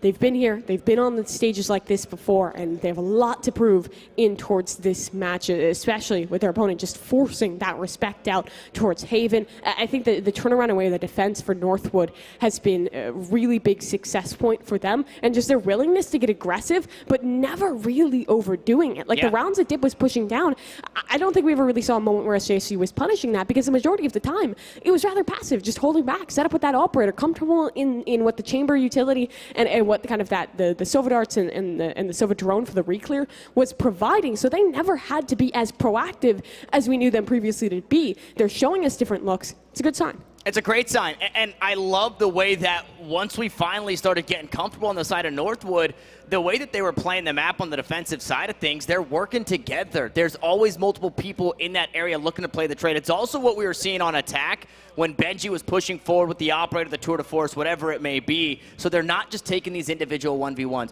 They're not taking these individual dry peaks, whatever it may be, and giving up too much over towards SJSU. And this is a team. You give them an inch, they will take a mile, and they were just starved of that inch come the latter half of that game on Haven. Yeah, now I want to start to kind of ask a question around agent select, because thus far I think the biggest identity for Northwood as a team is the way that they've been playing KO. Practically every map that we've seen, I believe actually every map we've seen, it has been Furbsa committed on into that role, whereas, for Northwood. On the other side for SJSU, they've been a lot more variable. They're still running the double initiator as the majority of teams in Valorant do, but they're kind of rotating around. I believe they're a team that can be comfortable to maybe implement the KO from time to time, but they'll also play that Sky. I'm wondering where they'll head for Ascent, because Sky oftentimes a less common pick here. Yeah, definitely a less common pick. And the KO, depending on how this goes, again, I'm looking at Choiboy, right? Is he still going to be rocking that chamber, or is he going to be taking a step back as well as a Sentinel, just like Benji does, and playing that Killjoy? This is a map where we do see different ideologies. We'll get teams that play the Astra here. We'll get teams that do force the chamber. You can still get that same value, and if you've got an aggressive chamber player, well, they're still allowed to do it here on Haven, or excuse me, Ascent. I think Ascent is a map that really shows team identity in two ways. In terms of what you pick in as your secondary initiator, if you even commit to that. If you're a KO team, if you're one of the Odd Sky teams, or if you are one that's kind of newly implementing that breach. Also in way of your controller pick, because I think all three of the primary controllers are equally as effective on this map. Astra may be a little tougher to find value out of, but if that's the way you like to play, if your setups are reliant on the Gravel, you can make it work. However, I think both these teams probably will just stick on toward the Omen that we've known them to play, and they're solid at. It's clear that's a comfortable role for Chris, and on the other side, it's been a really strong role for Ali to slot into. Okay, take a look at this. Our initiator flex role question, it's been answered. We get the Sage coming through for Thig. It's not the double initiator here on the side of SJSU. Meanwhile, things looking fine and dandy, normal. I think Dip locks in the Jet. There is a world where the Raze can work. It is just going to be a Jet at the end of the day. Now, this would be a big question mark. Okay, Benji does just lock in that Killjoy. Yeah, and I think pulling out the Sage on this map is a really fun idea. It's kind of an identity that I think, like VCT Stage 1, Knights were one of the teams that was really kind of forcing that into the meta and making an impressive run, like almost like 23 maps straight that team was able to win. And it's obviously trickled down towards this collegiate level. You can get a lot of value out of the boosts on that attacking side. It kind of helps to zone off space in the late round for that defense. Really, my eyes on this map are on Thig. It's also a role that you can pick up the operator if you want to. Sage, I think, gives a lot of different options to the individual, and someone who is as flexible as Thig can thrive in that position. Yeah, 100%, but this is it. It comes down to this. You see the good lucks in the chat. Maybe you don't, and maybe it's just us, but either way, at the end of the day, one map separates us from crowning someone. The Collegiate Kings. Is it going to be SJSU? Is it going to be Northwood University? Well, we get to find out here on Ascent. And once more, on the attacking side, it's the aggressive Northwood University. That it is, and they're set up early over towards this A site. Choiboy in a position to receive. It is interesting to note that both teams do commit to the Killjoy. We've seen her start to fall more and more out of prevalence as Breach has found his way in towards the meta, but not many of these collegiate teams rocking with that Breach, so that Killjoy is still getting quite a bit of value. It's going to be a split here quick towards A. There's a microwave setup, but no one to follow it up, so it looks like for the side of SJSU, they might just look to concede. Choiboy, though, he could be in trouble. He's still stuck down towards Hell. There's players swinging to support him, but it's 1-for-1. Now they'll back away, comfortable in playing this retake for SJSU. Yeah, look at the damage dealt, though. Such a tough spot. It does seem like Teddy's going to be the one that receives the healing orb, but Chris, he's a little worse for wear. He's a jumping right-click away from falling maybe earlier than he would hope for, and Tyler just tucking himself away. He's ready for that recon bolt that will reveal the players on the site. We'll see if that's the spot for it, and it's the exact spot. No pings to come through. A crossfire just underneath, but a beautiful paranoia dip just trying to hide Tyler to follow inside the Cloudburst. As that one dissipates, the attack starts to fall apart as Verbsa finally answered as the last one standing, and SJSU gets started early. I think that the just reaction to immediately Cloudburst there is at its core a good idea, but based off the pace of that retake and how split up it was, it isolated those players over towards Hell. There was one man who was completely trapped. It was a 1v1 versus Nasi. He doesn't win that out, and in a way, Segment's not favoring that attacking team trying to hold down the spike, but favoring the retakers in a way. When things are that fast, when things are that coordinated, one little piece of utility going one way or another can change the tide. But SJSU, they're continuing to prove their strength in these pistol rounds. Let's see again if they can convert off it. We've seen that to be troublesome. Yeah, and this time there's a bit more invested into it with that spike being planted. You see the frenzy, you see a couple of sheriffs, a few sheriffs I should say, because it is 3 sheriffs. Choiboy, however, he's elected to take a different position of authority. He wants to be the judge here in this round. Yeah, and here's the value. You see how that's Sage intentionally leaving a little bit of a gap. They can hold that down. Hope that an unsuspecting head will pop on through. But thus far, that space is being respected. Just the classics looking to chip away and eventually reclaim space over towards B main. As that is where the spike will lean for the moment. As Dip is working his way up slow here. Sheriff in hand. Nasi will take contact, try and bait in for that Sage. Shots through the wall. They land for damage. Ali unfortunately going to fall down to the judge. Dip just gets forced forward. He was trying to escape that recon. Bolt didn't want to get revealed, and unfortunately he's punished for his life, but through the wall, okay, it's the perfect timing for Ferbs, and now it's the baby. Oh no, it's not. It's not the baby Vandal, it's just the massacre on the B site. Yeah, Fig will fall in that one, but oh well, all good. 4 weapons go in, 4 weapons come out. It was, I believe, just the Sheriff invested at the beginning for Teddy, and now his whole goal with that, get the Operator. He'll find it online in round number 3. You're always taking an inherent risk in investing in that big weapon early on, but if he gets a kill or 2 here, stays alive, sets his teammates up for success, then, well, that could very well be rewarded. And shout out to that LLS replay, showing that sick shot from Ferbs, just pinging the head of Thig through the wall with the Sheriff. The penetration good enough to play that counter through that B main wall out towards the site. And well, now it's more than Sheriffs. Zali gonna step up, tap onto the spike. Choi Boy, he's hanging onto that tried and true turret here for information. He can play off of this one, look to play the swing, and Ali baits him into it. That's great. Activates the turret, but the trap fails wholly. So now it's a 5 versus 3, and the information very much lacking for SJSU. The Killjoy utility offline. Nasi has no idea what's holding on the other side towards the tree room. He just elects to swing on through, and he gets nothing as a result. Chris is still on this side. It's a Bulldog in hand. 1 frag, that's good. He needs more, though, and the dink will not be enough. Thig, that Operator, I don't believe ever even got a shot off. There was a player push forward towards B main, so it's possible that that was spotted while we were watching the action over towards A, but I don't think a hunt is coming, at least not yet. Yeah, we know that Northwood can be good for it. Can look to go for that hunt to try and strip that weapon away. It would definitely hurt a little bit, although this was just that bonus round for SJSU. It will be conceded over, and this time conceded over in a more convincing fashion. We've seen it again throughout the weekend for Northwood. They win this bonus round, their first real buy round in round 3, but they do it with 1 person alive. They reinvest into that round following, and the reinvestment, it's just so poor compared to what we should be seeing out of SJSU coming into this next round. So the spike will blow, the round will go the way of Northwood University, but the op was saved, and we'll see what else they've got in store here in way of a buy. They should be able to muster a full investment around that, give the op back to Teddy, and everyone else can get a gun. Maybe bar Thig, who fell on his sword, brought the weapon in towards the next round, but sacrifices onto the Spectre as a result. Where's Teddy going to go with this one? Because getting those aggressive angles, especially with the new jet nerfs coming on through when you're playing against a KO, can be really difficult. What are those knives? And when you've already used the charge on your dash, you can't get any value out of it, and you can get stuck in towards these tough positions. We've seen this execute a lot over towards B main, but this time it's shut down. No one's playing close. No one receives the paranoia, and Choi Boy gets his own. His hops are great too. The movement to stay out of that Hunter's Fury, to stay out of trouble, and to stay alive on this site. Not for long though. Hallie on the trade back, and now Nazi alone in the back lines. Yeah, from Choi Boy to Choi Bunny. Unfortunately, moments later, it became Wabbit season, and he gets taken down. But a 4v4, as they still want to fight for this site. They haven't seen the Odin just yet. Now Nazi gonna let it ring true as Ali, a 1v3, a tough spot, blinded up, taken down through the box, and SJSU slap another in the win column. Great hold there by Nasi, but early on it was just Choi Boy creating that space. This is what we saw throughout that TAMU series. TAMU never really found an answer for that paranoia KO knife combination play. Immediately it's answered here. SJSU don't even fall for the play once.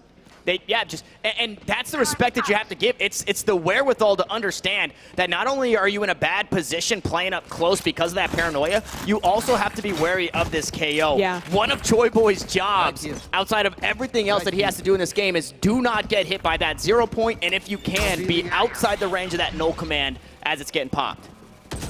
Really early investment of both that knife and the dart to take space here over towards mid. Looks like they might want to set up for a push in towards mid here, or excuse me, a split in towards B, as space will be garnered over towards B main and top mid taken too. Getting rid of that alarm bot is always a big box to check for these attacking sided defaults, but with just the lesser weapons still, they're hoping they can get a kill before committing wholly into any play. And you saw it there, Ferbsa close to that null command, only 1 pip away, so even in loss this round, small victories will be had on the side of Northwood University. And we'll see if Thig, he's pretty close to that resurrection as well. We'll see if he can get that one online. Slow orb to follow. It'll stop the push for now, and the knife will reveal. So good timing to get that slow out before the silence comes through. Double setup over towards the tree room here. Sage will take contact. Chris can swing off of that dart. Not to come, instead it's just a drone forward, but that wall is still up. Never broken, and was able to fully reinforce its way on through. Eventually the paranoia comes, but still, time has been bought here. Dark cover comes on through, so that A hit never fully comes. Instead, it's a double back over towards this B site, but it's well timed. Rotates actually pulling away. The space might fully be conceded. The footsteps away were sold as footsteps deeper into the A side. That's what it seems like it was. That spike can't make its way on just yet. Choi Boy gonna find Ferbsa running out of time, but Benji will get it planted firmly here in that default area as Tyler grabs one with the classic name a better duo. Well then, maybe Killjoy and our turret. That is a pretty darn good duo here. Unfortunately, Benji worse for wear. Low HP, Dip also receiving that same fate. Nice body shot though. Chip damage is there. Paranoia, recon, bolt to reveal. Can't be wallbang just yet. He fights out on his shield. Benji goes, but with 3 players to worry about and way too many angles, it's Chris to close it out. It was a scary round for a moment. The buy from Northwood University, it wasn't the best, and they did some decent damage. 4-1 now for San Jose. They are looking indomitable early on this defensive side, and their alt economy is bountiful. 2 of the biggest ones available there in way of the lockdown and that Hunter's Fury. With guns up and 2 big ults of their own, I'm wondering if Northwood will just look to take this one quicker in way of an execute. They have that no command, which could completely shut down that Hunter's Fury, which means, hey, that lockdown can come off no harm, no foul. Well, still, you're always at the risk there of just being abused by the retake, because there's a counter null command as well, or excuse me, there's a counter in way of the lockdown that you can just work straight back in with. These rounds where it's heavy on the ults always get a little bit interesting in way of that meta game, almost becoming a MOBA in a way there. As they'll start things off with just this default. Again, re-clearing space in through mid, trying to feel out where that operator is hiding.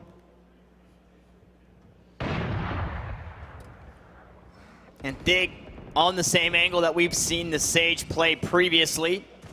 Wants to make sure that he can always get this information inside A main, and he does so. Spotting out 2 players, one the Sova through the drone, the other the Omen just on the other side. Now has to be wary. Okay, cross the map we go with the ultimate. Nazi finds the tag. Can he get the frag? No, he can't.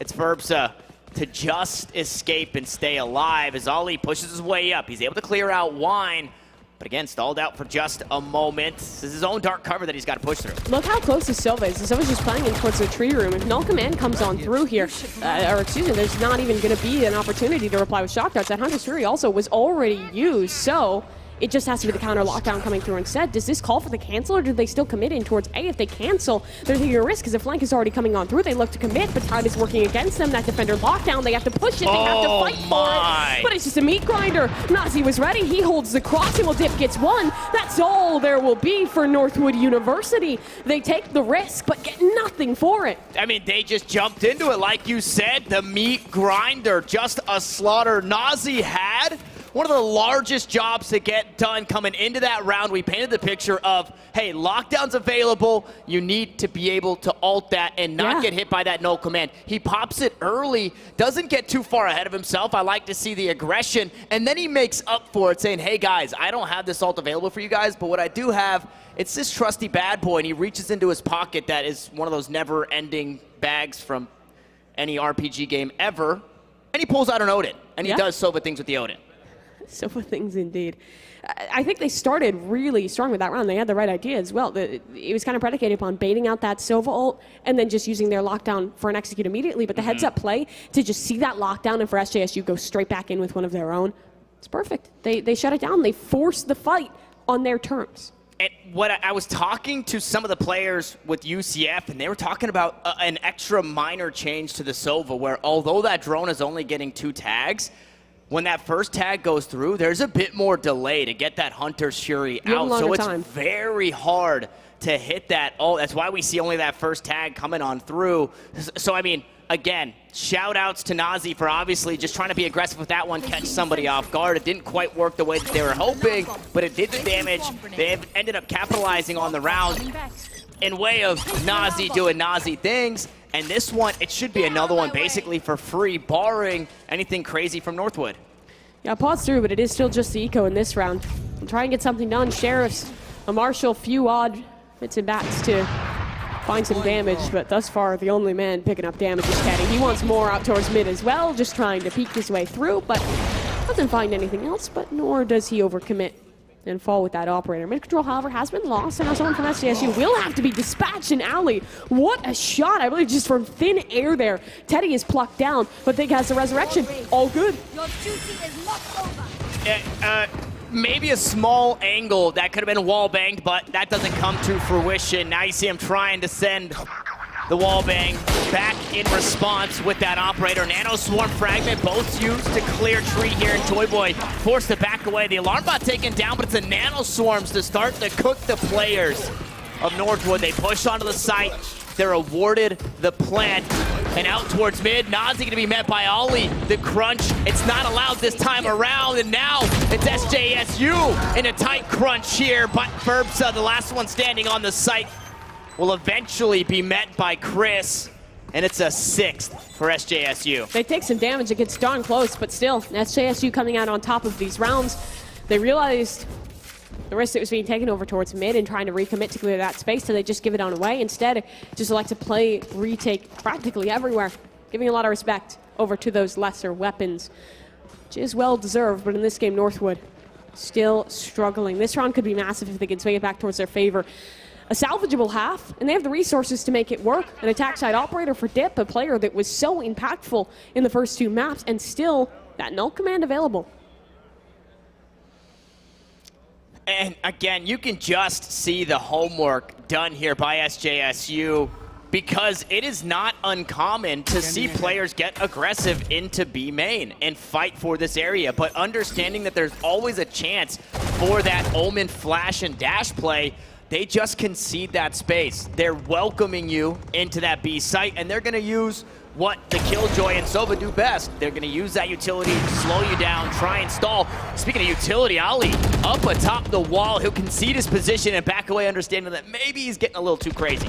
Yeah, that one feels quite crazy to commit to. There could have been an operator just holding in towards that angle. Big risk, but nothing really comes of it, and sometimes you gotta make those plays. You gotta let your confidence flow. The Odin letting the sea of bullets flow in towards main, but neither side really receiving significant damage, as it is still just this default for the attack of Northwood, trying to feel out, trying to see if SJSU will give anything away, but they have been stoic. They're not giving opportunities, they're just taking them. Ali is down, that's your smoke's gone. 40 seconds left on the clock, and nothing really gained here for Northwood. It looks like they want to set up in the late round over towards an A hit, but there's 3 players anchored. That Killjoy utility in mid was never dealt with. So there's still an alarm bot that can be trusted in that space, which means all these players will be sticking around. And it means that there's still slow orbs, there's still utility to delay. They are trapped into this play A main. And no command to try and get things started. It's all up to the weaponry, all up to the rifles, and Teddy gets us started with 2 huge kills. Dip has to answer to Thig, and he falls as Tyler battles back for 2. A resurrection just around the corner, but it's in such a bad spot. A Vandal retrieved. 30 HP, the spike in hand with just no time. He walks away, he'll hang on to the weapon, but the round conceded, and it's now 5 in a row for SJSU. And that pause was already used. It's not an option. They have no second chance to slow things down, at least until we hit the second half of play here. Really tough situation. It was super slow to start there for Northwood, but as you see here in the LLS replay, it was just Teddy. Perfect position. He holds the tight corner that they thought they had already cleared, because earlier on they had dispelled that space, but it's just a repush back in, reestablish on that line for the Jet of Teddy, and punished with a 3K.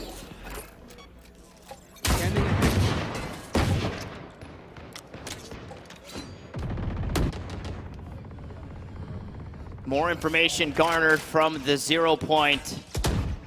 They haven't quite been able to exploit the defense here inside the tree room. It's a fragment in the close corner. It's a pistol in the hand, and the Vandal wins that fight 9 times out of 10. And unfortunately, this was not one of those ones, but for Ali, there's the one time that you need a win, and Tyler's got himself the hero rifle. Now the defense has been cut in half, and well, the other 50%, they've been revealed. Joy Boy Gonna give up the positioning. We'll pop one of the swarms. Look to back away and hang on to this B site. It's an awkward buy. It's not a great one for Northwood, but they're a player ahead. This Jetix coming back to try and cut rotations in through mid, but I don't think anyone's going to risk fording that river. Instead, they'll look just to head over towards this A site.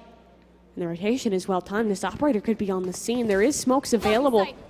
It looks like the hit will beat out the angle for the Jet. Hunter's Fury committed, but Teddy, he just wants to fight. Bladestorm in hand, gets one. He's committed deep in through that Hunter's Fury. The trades are there, though, and now Chris has made a play forward. Can even commit back, keep himself alive. Paranoia is up. It's a 2 versus 2, and now time plays in the favor of the defense. Chris just holds the line, and Chris claims all 3. 8-1, SJSU are unstoppable. Unstoppable, 6 now in a row, only losing the bonus and making sure that when they're winning out on these rounds, they're doing it in style, they're doing it confidently. The credit's never an issue, and the worst part about that last 2-piece that was picked up by Chris is Tyler was the player with his back turn. He had the hero rifle. You swap those roles, and maybe that round goes different, but that's in a different universe, and unfortunately, I'm not Doctor Strange. I can't take you guys there. I can't look into those universes, but what I do know is we get back to it for Northwood. Drone out towards main. Rifles in hand, and the aggression was spotted, but Teddy was hoping there was a bit more behind the drone. Nothing to be had, so it's just the position noted of the operator. Yeah, but it doesn't look like Teddy cares about that one. Just reestablishes on that line. Drone comes back through, and on the other side, Joy Boy isolates a kill, takes it down. It's a similar contact play that he's done before. And now Joy Boy is grabbing more. 3K picked on up. There's no answer whatsoever. Northwood is still locked out of this one. Joy Boy is still looking to fight. Benji is smoked off. Eventually, the Killjoy dies, but it just feels too little too late. Only a minute left on the clock, and only one man to stand for Northwood. Yeah, it's Benji. Needs 4 on it, has the lockdown. Some util coming back to him now. Will have that turret available, but look at the angles held. He's triangulated here on the A side. He'll take the first. It's Thig to fall. Now Chris, maybe next up to the plate, unless it's going to be Teddy to try and take a swing, but nope. Chris will find another 4 kills in the last 2 rounds, and this is the SJSU, that if you give an inch, they take a mile. I mean, they're laughing. They're having fun. Like, SJSU at this point, the confidence is at an all-time high. They're chilling out. Yeah. They're feeling good in this game. They are feeling confident. And confidence is so incredibly tough to break, especially when you're already at a deficit in the way of the bye, when you're starting from a disadvantage. Teddy, since buying this operator, he's like barely died. This guy has just kept a presence up with that op, and even when he does fall, the rest of the team is so strong to hold that line. Owen v. Odin, they're trying to take down Nazi, and well, damage is dealt. That'll be unconfirmed, and Nazi is still around. Did Ali catch that dart? Looked like he might have for a moment, but it's broken, so no ping, no harm. A little bit of harm out towards mid. Teddy gonna be traded out here, so that's the op down. It's market control now conceded over to Northwood, but Nazi and the Odin, there's just nothing better as Ollie looks to push his way on through. Now Nazi in a tough spot, a player in front, 2 players behind. And it's the Odin, or the Ares, the baby brother of the Odin, that'll eventually find the kill there as Chris goes on the hunt. The lockdown expended in this round, and Tyler wanted to go aggressive. He wanted to try and take down that bit of utility, and he's punished for it as Ollie holds it down, back sight, and they walk right into the crosshair. Someone needed to step up. Someone needed to go big, and Ollie, he puts the onus on himself. He gets it done. A second round finally. But is it too late? Hey, is it too late? Yesterday we saw a little bit of that 9-3 curse, the fabled, but it was Northwood, the team that was ahead at 9, who almost let it slip away. And for their sake, it looks like they can muster up a buy. It's not great. It's a yard sale buy. It's sticks and stones. They got some slingshots, some light shields. No, the weaponry is great. The light shields and the utility might be a little less. I love this, though. I wanted to see this, but like you said in the last round, is it a moment too late? Just because you can't flash and dash does not mean to stop taking this B site and to stop doing it quickly. They have tools to clear off the angles. They take that B main space, and they buy a rotation doing it.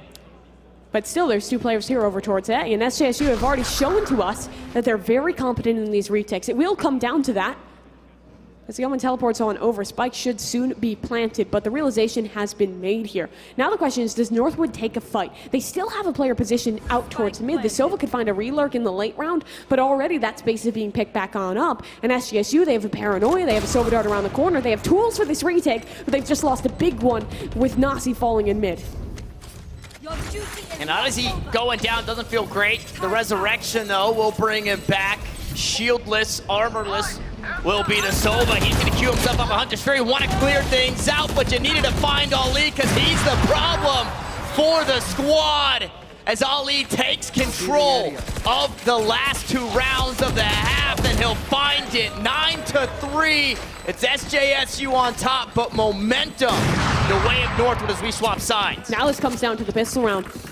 If NU can win out the pistol, they can turn this ship back into their favor. They can very much still do this. They proved to us yesterday through the defensive side is where they feel comfortable. It is where they feel their best. They are now on their stronger side. They've gotten a breath of fresh air with winning those final 2 rounds, and the momentum behind them. This is very much possible. Very much possible, but like you said, it all comes down to a very important round. This pistol that we're in, they're going to be mounting themselves. Their defense, we see Benji getting set up as we close out the LLS replays. I mean, again, you give them an inch, they just take a mile. You can't give them these individual plays, you can't give them individual fights. If you do, it takes heroism. It takes so much of that, and fortunately they've got that in way of Ali.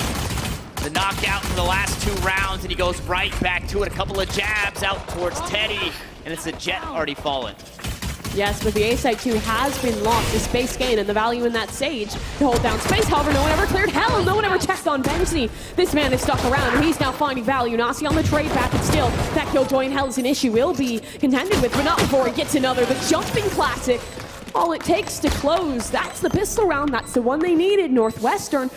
They're breathing. They're alive. They've been resuscitated in this one. They have been resuscitated. What I would love to see, and we might get to see it now that we're on the defense, is Dip might need a little mouth-to-mouth. He needs some resuscitation. He's been having a slow game, but what's missing? The operator. That is where he really started to shine. And the shorty. He had that shorty in his back pocket as well. And coming into this round, he hangs on to that Sheriff, understands, hey, I start to bolster these credits. I can get that off early in this half. Yeah, but look, a Force Spy's coming through. Spike Plan came on down, that extra 300 credits. They're taking the risk in this one. SJSU, they could completely deny any momentum if they win this round, but if they lose this, if Northwood is able to swing that economy and that momentum back towards their favor, that gives them a massive opportunity to close this gap. This is a huge risk being taken by SJSU. Ali into wine, expecting something out this way. The microwave set up as well. And space being taken on the opposite side of the map. Look at that, having that shroud step, the safety, and Ollie plants his feet and takes down 2. The 2-piece and the biscuit, he wants more, but he finally is answered back. Nazi and Toy Boy find themselves in the kill feed. And now this spike is coming down. There's utility to work within the post as well. That Killjoy's still alive. Shock darts for Nazi. The HP is low, at least on towards one of these players. It'll come down to the retake. Comes down to the retake. 2 through tree, 1 up in heaven. Is the dash available? Choi Boy goes just a bit early, trying to catch him off guard. Now Chris has to hold on, but the 2 from tree, they grow just a bit too large. And slowly but surely, 1 round at a time. That's how Northwood University is working it. That's such a risky call to make. 9-4, 5 rounds in your favor, and you risk it all on a Force Spy.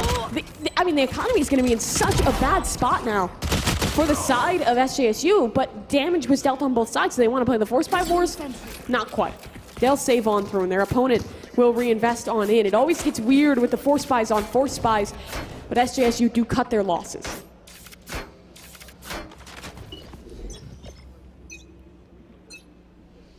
Sheriffs, marshals, getting the whole police force into this one for the attacking side of SJSU.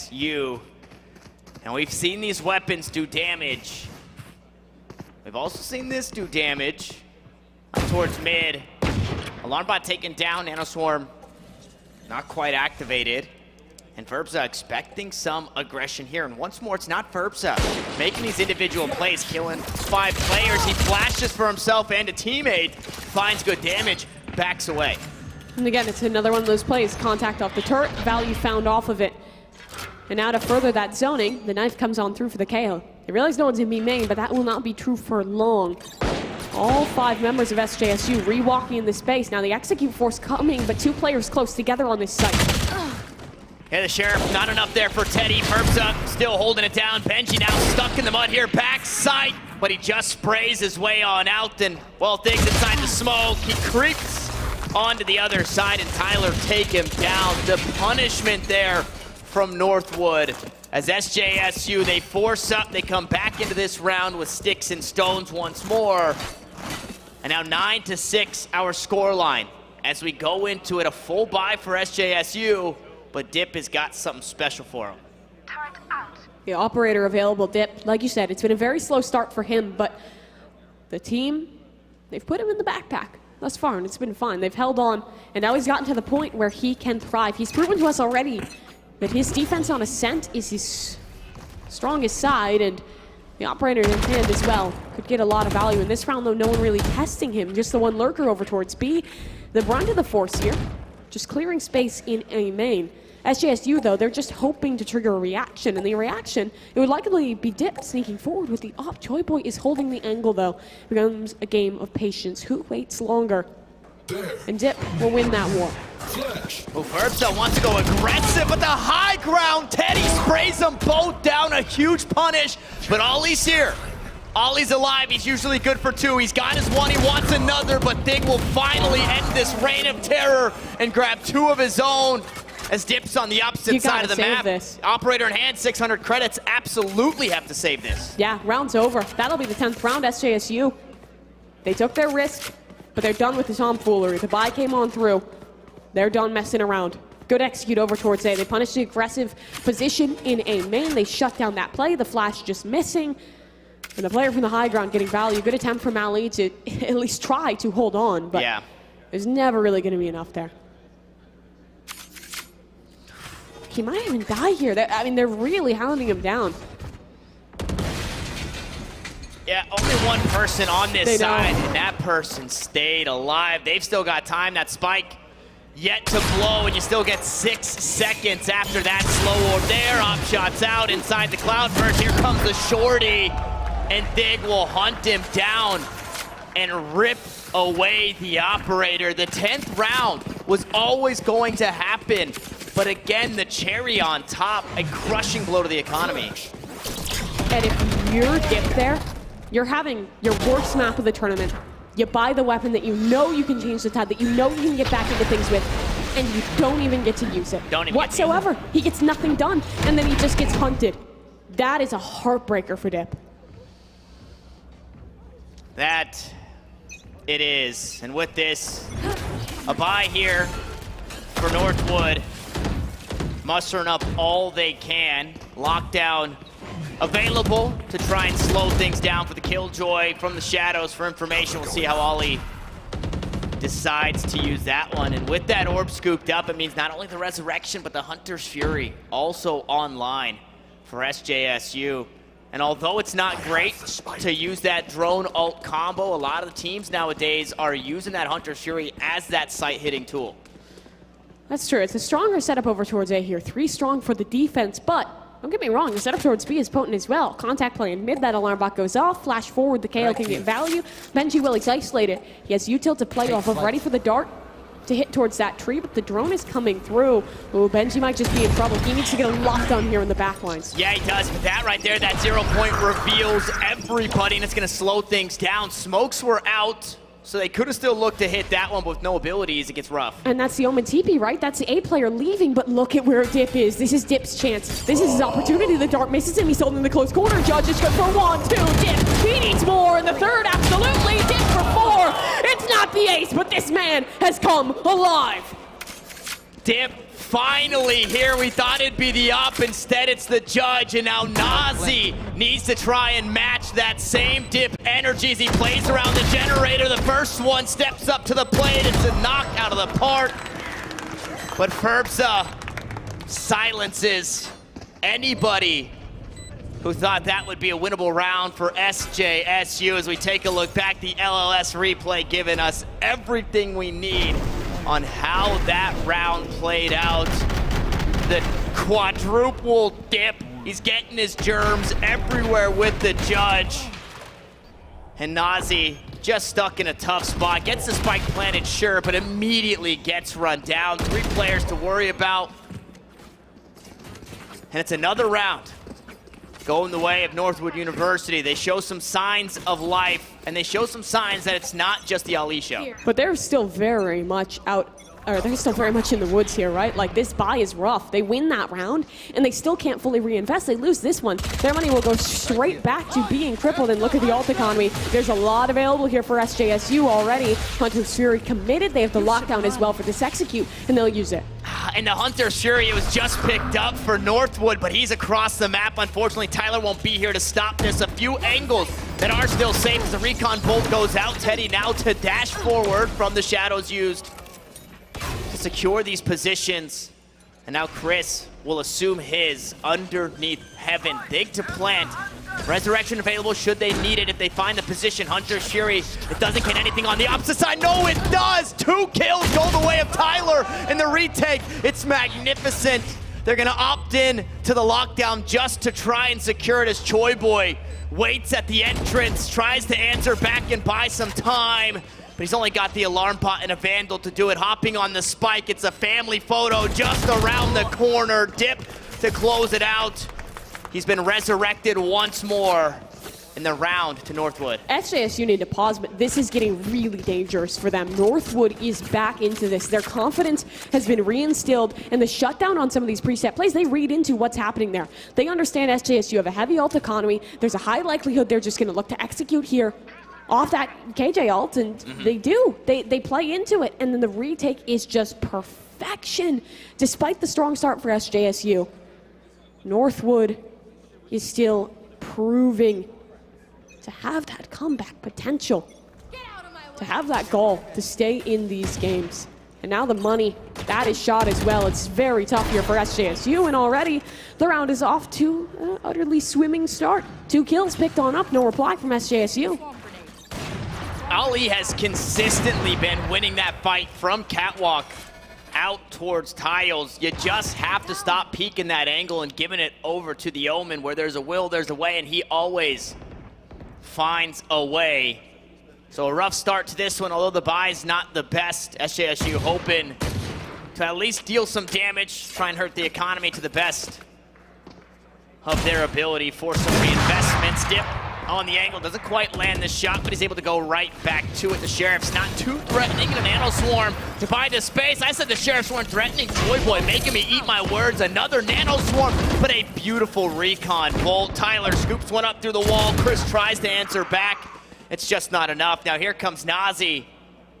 A similar situation. We've seen this. A 1v3. Scanning ahead. Just feels impossible. And well, Ali gonna make sure that it is impossible. Another relatively clean round there.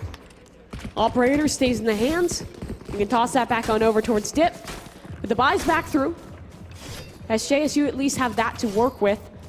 But what's the answer? They've generally been playing this one a little bit slower, defaulting on through, but I think they're missing some of the checkboxes in that default. There's normally this Killjoy utility staying until the very last moments of the round. There's always an alarm bot holding down towards mid, be that a shock out lineup or someone just phase checking, getting rid of that space. You need to create that pressure that someone can rotate. You need to create that pressure that there could be a lurker in your backlands, because thus far, the majority of these hits have been quite telegraphed by SJSU, and sure, their executes are strong, but Northwood, once they got it figured out, they are a very respectable team, and they will not let you get away with murder.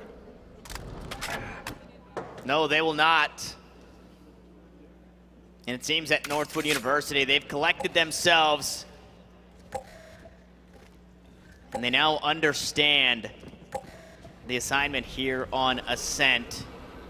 A deeper drone here from Tyler. We'll see how much he can get out of this one. Just making his way on into main. And he spots the turret, but that's been audibly compromised already. Nano Swarm out into wine to make sure nobody's in that position. The A site, unbeknownst, is completely clear. It's going to take a drone to confirm that information. Wall goes up. No door closed just yet. The wall's immediately taken down. They trade damage back and forth, but Ali getting the better half of the trade again. The resurrection is available here in the retake, and Ali wants to fight for it as the smoke goes down. The spike follows, but so does the Omen. There's still utility available on this KO, and there's still shot darts up for Tyler. He even has more to work with in this one. These players are being isolated and taken down, but Choibo, he has a sneaky angle, and he gets 2 off of it. The trade comes through, but that KO is on the floor, and the operator towards heaven is down as well.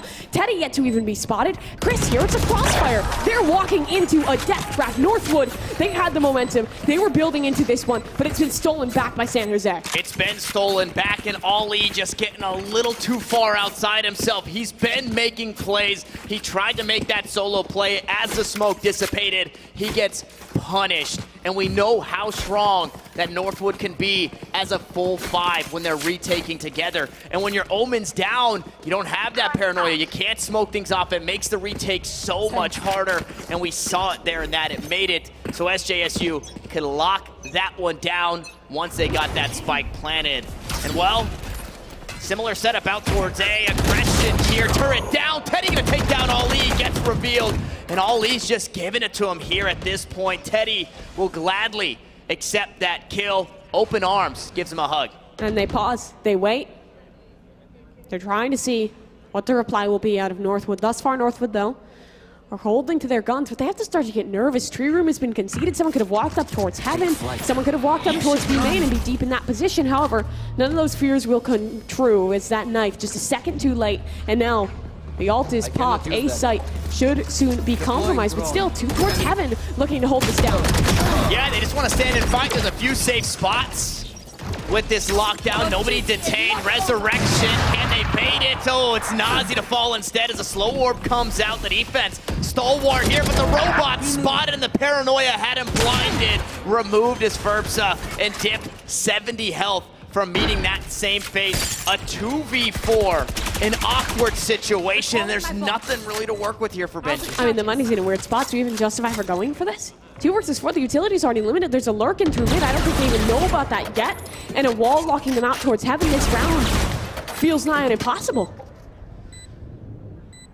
A player just underneath the close corner cleared. It's Teddy to fall thing. Next up to the plate, and SJSU, they're starting to battle back, and they found themselves map and series point here in the CECC Grand Finals. 1 step away. And look at that money. Northwood University, they have put up such a battle. They have built so deep in towards this map. And now what do they have to show for it? 3 rifles, couple Spectres, lesser armor, lesser utility, I'm sure, for some of these players. And their ult economy just not up. SJSU, it's in the palm of their hand now. 3 opportunities to close in regulation. And what's the play, right? A different look. They wait for that 0 point. It reveals nothing. Now they'll assume those positions. With a minute and 30, it's just like the round just started. But you're without a 0 point on the opposite side, and you're without information for Northwood University. Spike leaning out towards B. Team leaning out towards B here for SJSU, but they're about to run into dip. I think this is the right play, though. The defense has realized this. They redroned in through mid, so know that that space is clear for the moment. Dip is ready for this B play. He's had a rough map. This is his moment to shine. Yeah, Dip with a dash available. He gets away to safety. Does anybody penetrate? Nobody does through the wall, but the paranoia will turn out the lights for just a moment. A dash onto the site, but a player in Ferbsa just on the inside of the smoke. He comes out with the flash. We go 1 for 1. Vulnerable are the players here on sidewalk as Dip is in the corner, tucked away. Benji holding it down backside. Tyler falls to Joy Boy. Dip to follow, and SJSU are doing everything in their power to close it out. 16 teams showed up to this to test their strengths, and it's SJSU to rise back to their glory and find themselves sitting atop the throne of the 2022 Collegiate Esports Commissioner's Cup. They reclaim it. They've been here before. They've had these moments. They've been on the international stage. They've won so many events. But for this previous season, it looked like they had fallen. It looked like they had stumbled. It looked like we had a new challenger rising. But SJSU, they proved that they were never out of it. And here again, they're your champion. Again, your champion. Gods can bleed, but it was up to Northwood to prove if they could die. And SJSU just refused to go down, refused to give up. They wavered, they looked beat. We saw them in the player cam, slumped in their seats, but they reel it back in, they get it done, and they prove why they were coming into this tournament. Top 1, top 2, the expected winners of this. They proved why we were a little shocked when we would see that they were losing maps here, having close maps here. The series kind of getting weird.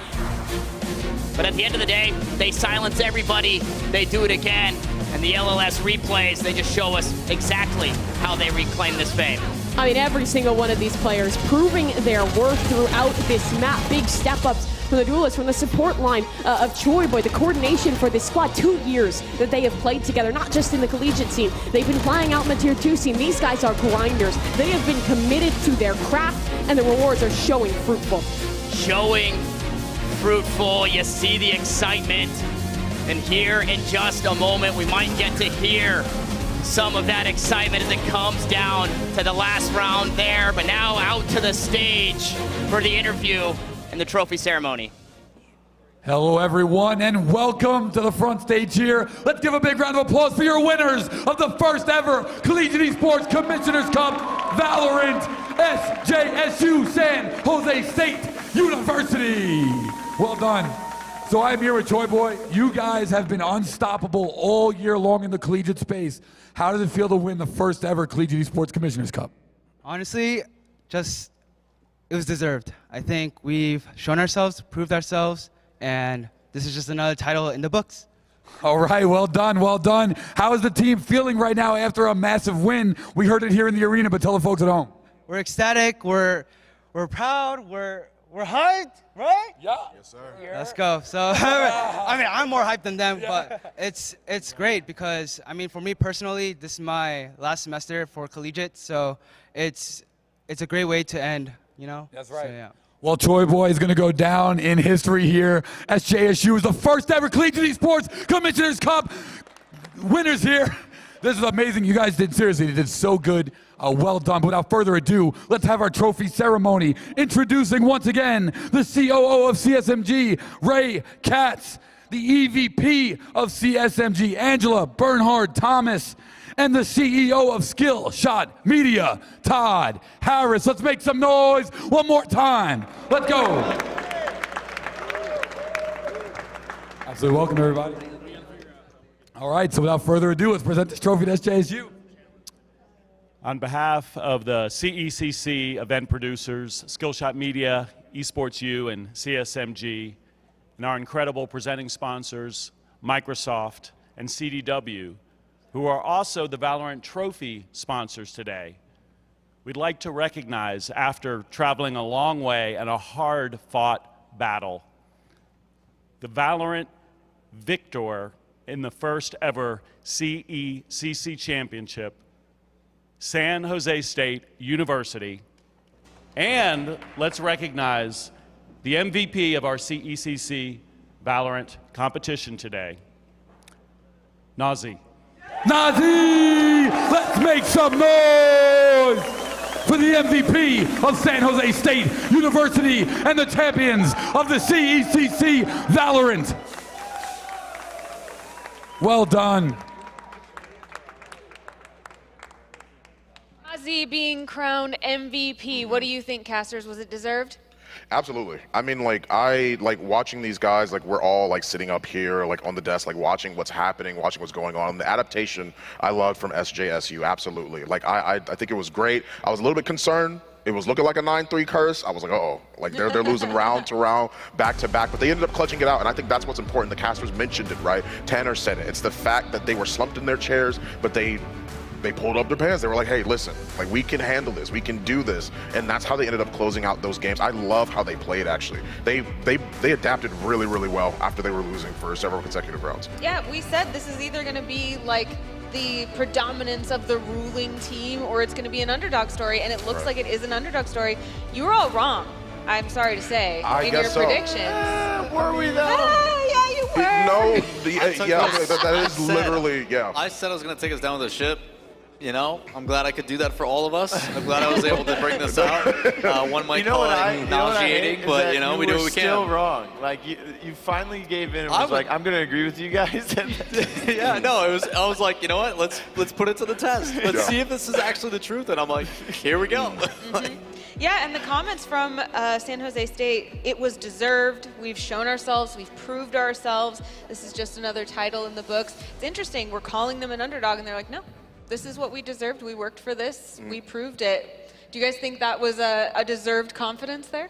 Yeah, I mean, like once again, like absolutely. I think the biggest thing to keep in mind as well is the fact that like a lot of these teams coming into this, like we had seen a lot of collegiate stars in previous games as well as their Valorant standings, right? I mean, like once again, like we received like the word from production, like over 3,500 hours played in Valorant, literally the most here for this entire weekend from May 6th to the 8th, right? There was a lot of discussion about Northwood. There was a lot of discussion about Central Florida. There were a lot of things that we had seen that had happened that sort of like drove us to be like, okay, well, I mean, that's cool, you know, like that's sort of how like we're expecting this to show up, but we hadn't seen San Jose, right? We hadn't actually seen how well they were able to adapt to a lot of those situations, and of course nerves and a bunch of different things like play into factor here. And I think that's what's so beautiful about this story in particular is the fact that it is something to be able to see someone that's been together for 2 years. They've been here before, right? They've understood what it is that is at risk here, and they deliver. They did. Well, I want to talk more about this game, but we have a lot to go over today for our Barbasol post show. So let's rewind. Let's remember years and years ago this morning when we watched Super Smash Bros. Ultimate. Right. We had our final, our grand final, which was Bay State versus Central Florida. And we had that bracket reset, remember. We went all the way through, and Central Florida came out on top, but Bay State won it in the second time that we went through that whole thing. Any fond memories from that match that you guys want to share? I mean, Sonics with the 7 stock in that second set. Yeah, absolutely. Like in my notes, I literally have Sonics built different. Like, it just showed like with his ability to use that tech, like to not only show engagement, but then also disengagement, the ability to like, okay, I got to deal with this villager and Hobby who's been reckless with us. Like, I'm going to go challenge him off stage. I'm going to do everything I can. Like, to watch him and then have him win that MVP, I think it's awesome to see. Like, there's a lot of pressure on you when you're known as that, like, I am the anchor. I am the guy that everybody knows, like, I'm either going to lead us and I'm going to make sure that I take off a bunch of stocks and it's going to be difficult for the other team. I want to make sure that you can rely on me if I am the last guy. And the fact that he can do both sides of it against a rival that he lost to the night before in a local, like, stepping up when it matters most. Shout out to Sonics. Absolutely, yeah. Definitely, I mean, like, Javi and Sonics fighting, duking it out. Every time we saw them, it was an electrifying match. I mean, like, once again, just from the perspective of them being able to adapt consistently throughout the match and on the fly, too, changing up a lot of their play styles, breaking the traditional archetype that we see of both Sonic and Villager was absolutely amazing. And I genuinely loved watching that for sure. I'm going to pause you right there because I'm just being told that we have a special announcement from Jackie and Polly on the floor and an announcement for a special giveaway. So let's do that right now.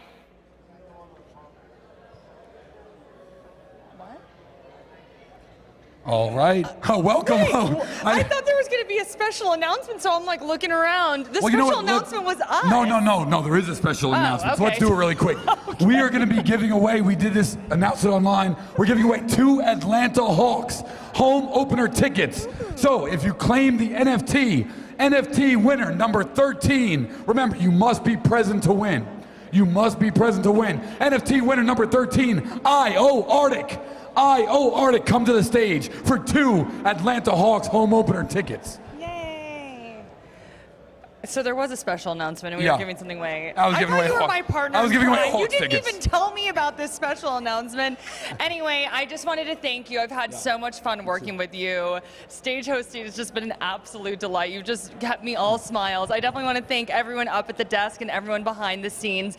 It's truly been an honor and probably one of my favorite events, period. So I've just had a blast. I did too. That's why we got to do this. Take this off. Oh no, what is happening? No, what's going on? What's happening? Step. Okay. Yes, there we go. Jackie, it's like, you know, the puddle's on the ground. I gotta walk you over the puddle. Jackie, you have been an amazing co-host. We had so much fun. I've never looked a female co-host in the eyes before during an event. So we're both 6'5", everyone. it has been, seriously, you match my energy. It's been so amazing. Thank you all so much. We are just completing the first ever history Collegiate Esports Commissioners Cup. I know, and do you know who has more energy than you and I combined? They're just like overwhelming with enthusiasm and brightness and vivacity. Oh. Lawler. That's so right. We'll throw it back to the desk. So the most positive, upbeat person I know. Absolutely. You got called out.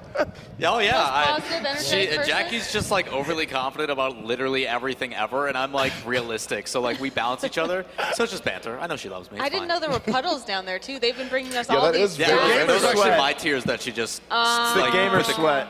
Yeah. Off the brow. Understandable. Well, we were talking highlights, so I want to make sure we get back to that. Thank you so much for the final words, Polly and Jackie. You guys have been clutch down there, getting us the interviews with the players and all of the insider info from down there. But we were talking about Super Smash Bros. Ultimate. We were talking about our favorite moments from that. And Blue, you still hadn't shared yours. What do you have to say?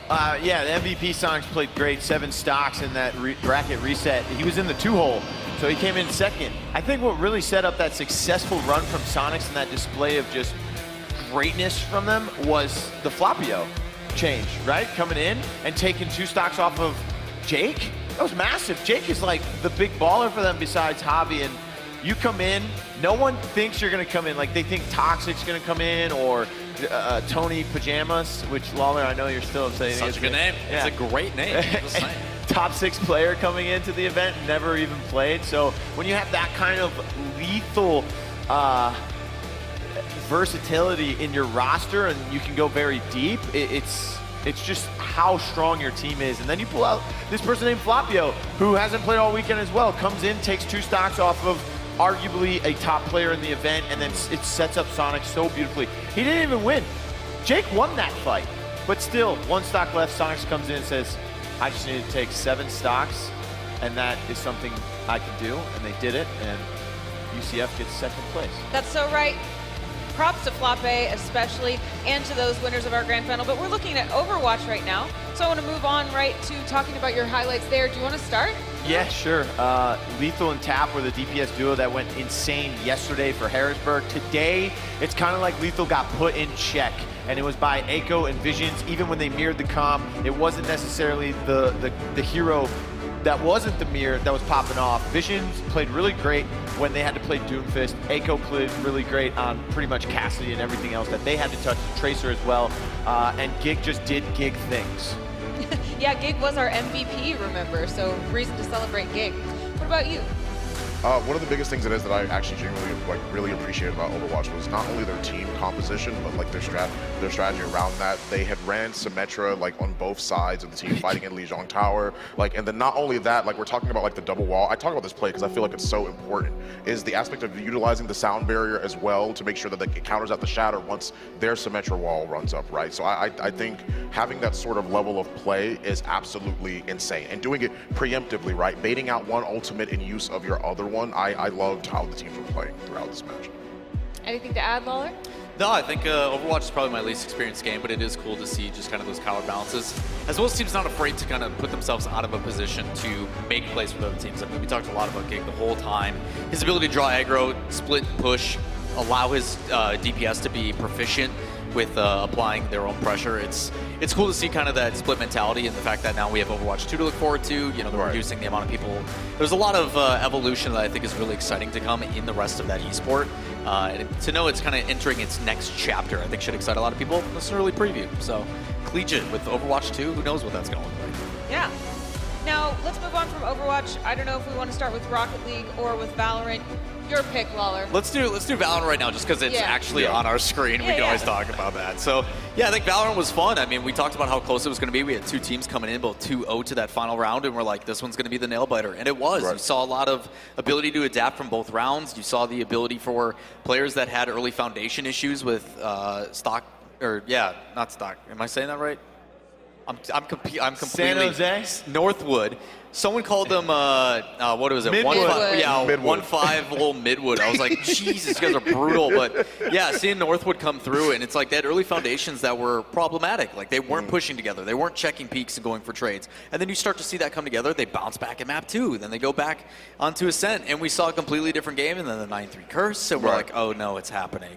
Yeah. Oh God, it's gonna happen. You and I had those discussions, and then finally settled in, had some clutch. There was that wall that came up, and it was on, I think, A site that was hiding behind, and we got that double kill, and then they won. That was For somehow, like, there was 2 ops that they lost the trade on. I'm like, what is happening? But yeah, San Jose clutched it up. I'm glad I could curse it for everybody, take the ship down into the seas, and pretty impressive. Which is also crazy because San Jose State coming into groups, into this weekend, was the #1 seed, and we're still calling them an underdog because everyone's talking up Texas A&M, everyone's talking up Northwood, everyone's talking up Hawaii, who was the #1 seed coming out of groups. And to be fair, San Jose State, #1 seed, so you deserve the lower seeded teams in your group, but they were pretty weak teams. I mean, West Virginia, no disrespect to the other 3 teams in there, and then you had Georgia Tech, who is kind of a mid-level team. Then you had Fort Scott, a community college, not much footage on them at all, so you can't even study against them. And they can't really recruit on the same level as like Northwood, San Jose, and Hawaii, and the things like that. So the group was a little bit easy for them. That's probably why they came out as the #4 seed. They were like 3 rounds, or the #2 seed. They were like 3 rounds in the deficit compared to Hawaii in a stronger group with Northwood. So they just proved, like, there's a lot of people out there saying you're not really a #1 seed, but you're a #1 seed, and now they prove we are the #1 team. Now, I don't want to give Rocket League the short end of the stick. I want to give us time for our final thoughts. So really quick, I'm going to let you, Lawler, give the final thoughts on I had my Stockton notes up, and I was like, wait, we're talking about Northwood. But Northwood is the team that ended up taking it in Rocket League. It was pretty exciting to see UCF, the 7th seed. You know, they were in a moment where it's like, you know, you have the ability to come into land with confidence with 2 players who've been there, done that with Asfer and Luke. They show up on the stage, they get a chance for redemption. And more than I cursed San Jose, Asfura did it to his own team, calling that 4-0 on accident instead of 4-1, and then got bodied by Northwood. So to be fair, we can, blame that he was like injured before the hand, right? I think someone got paid for a little arm. Yeah, all right. It was awesome to see Northwood come through. Amazing matches. What a great day. What a long and fulfilling broadcast here at CECC.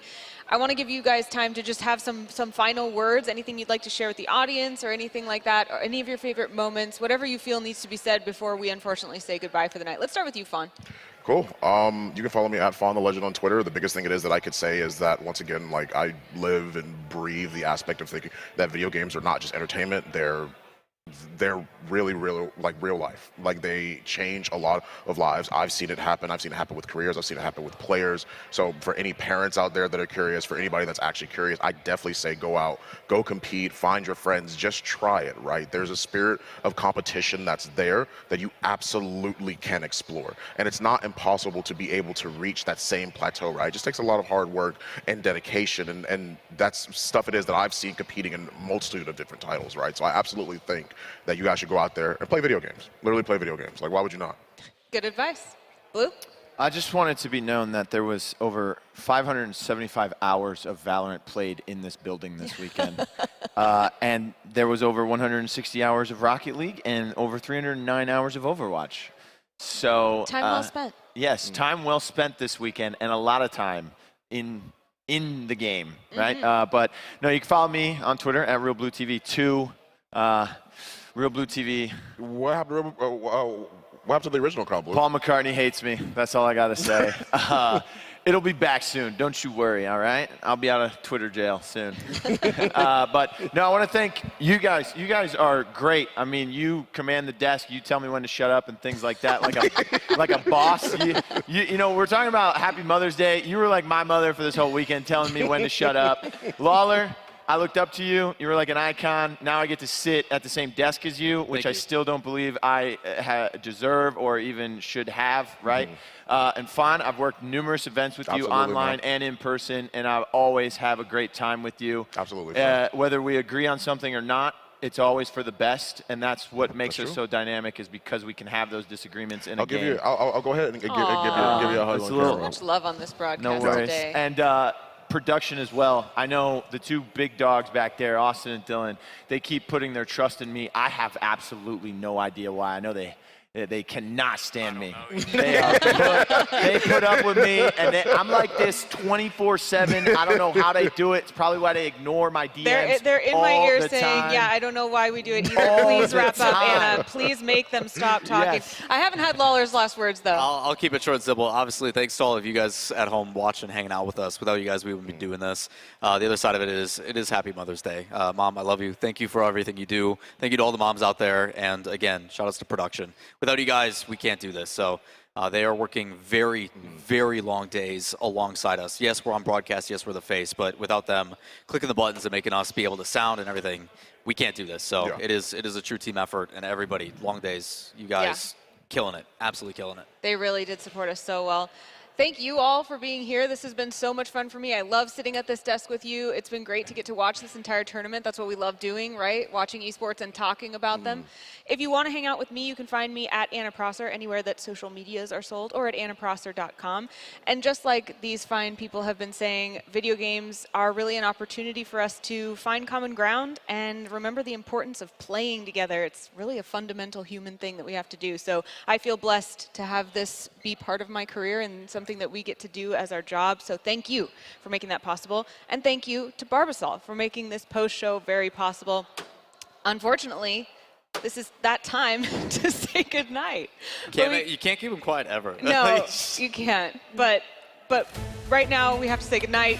We can't do that without saying thank you to the players, the viewers, the attendees, the sponsors, the vendors, the partners, and the so many others behind the scenes working tirelessly to bring this event to life.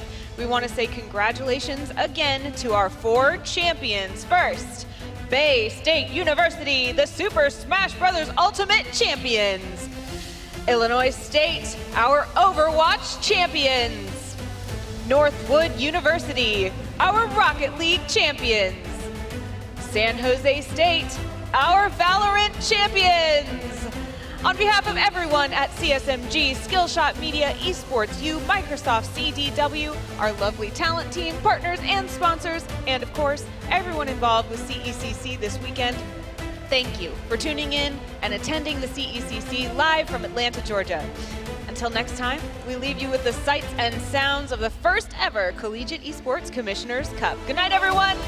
Peace.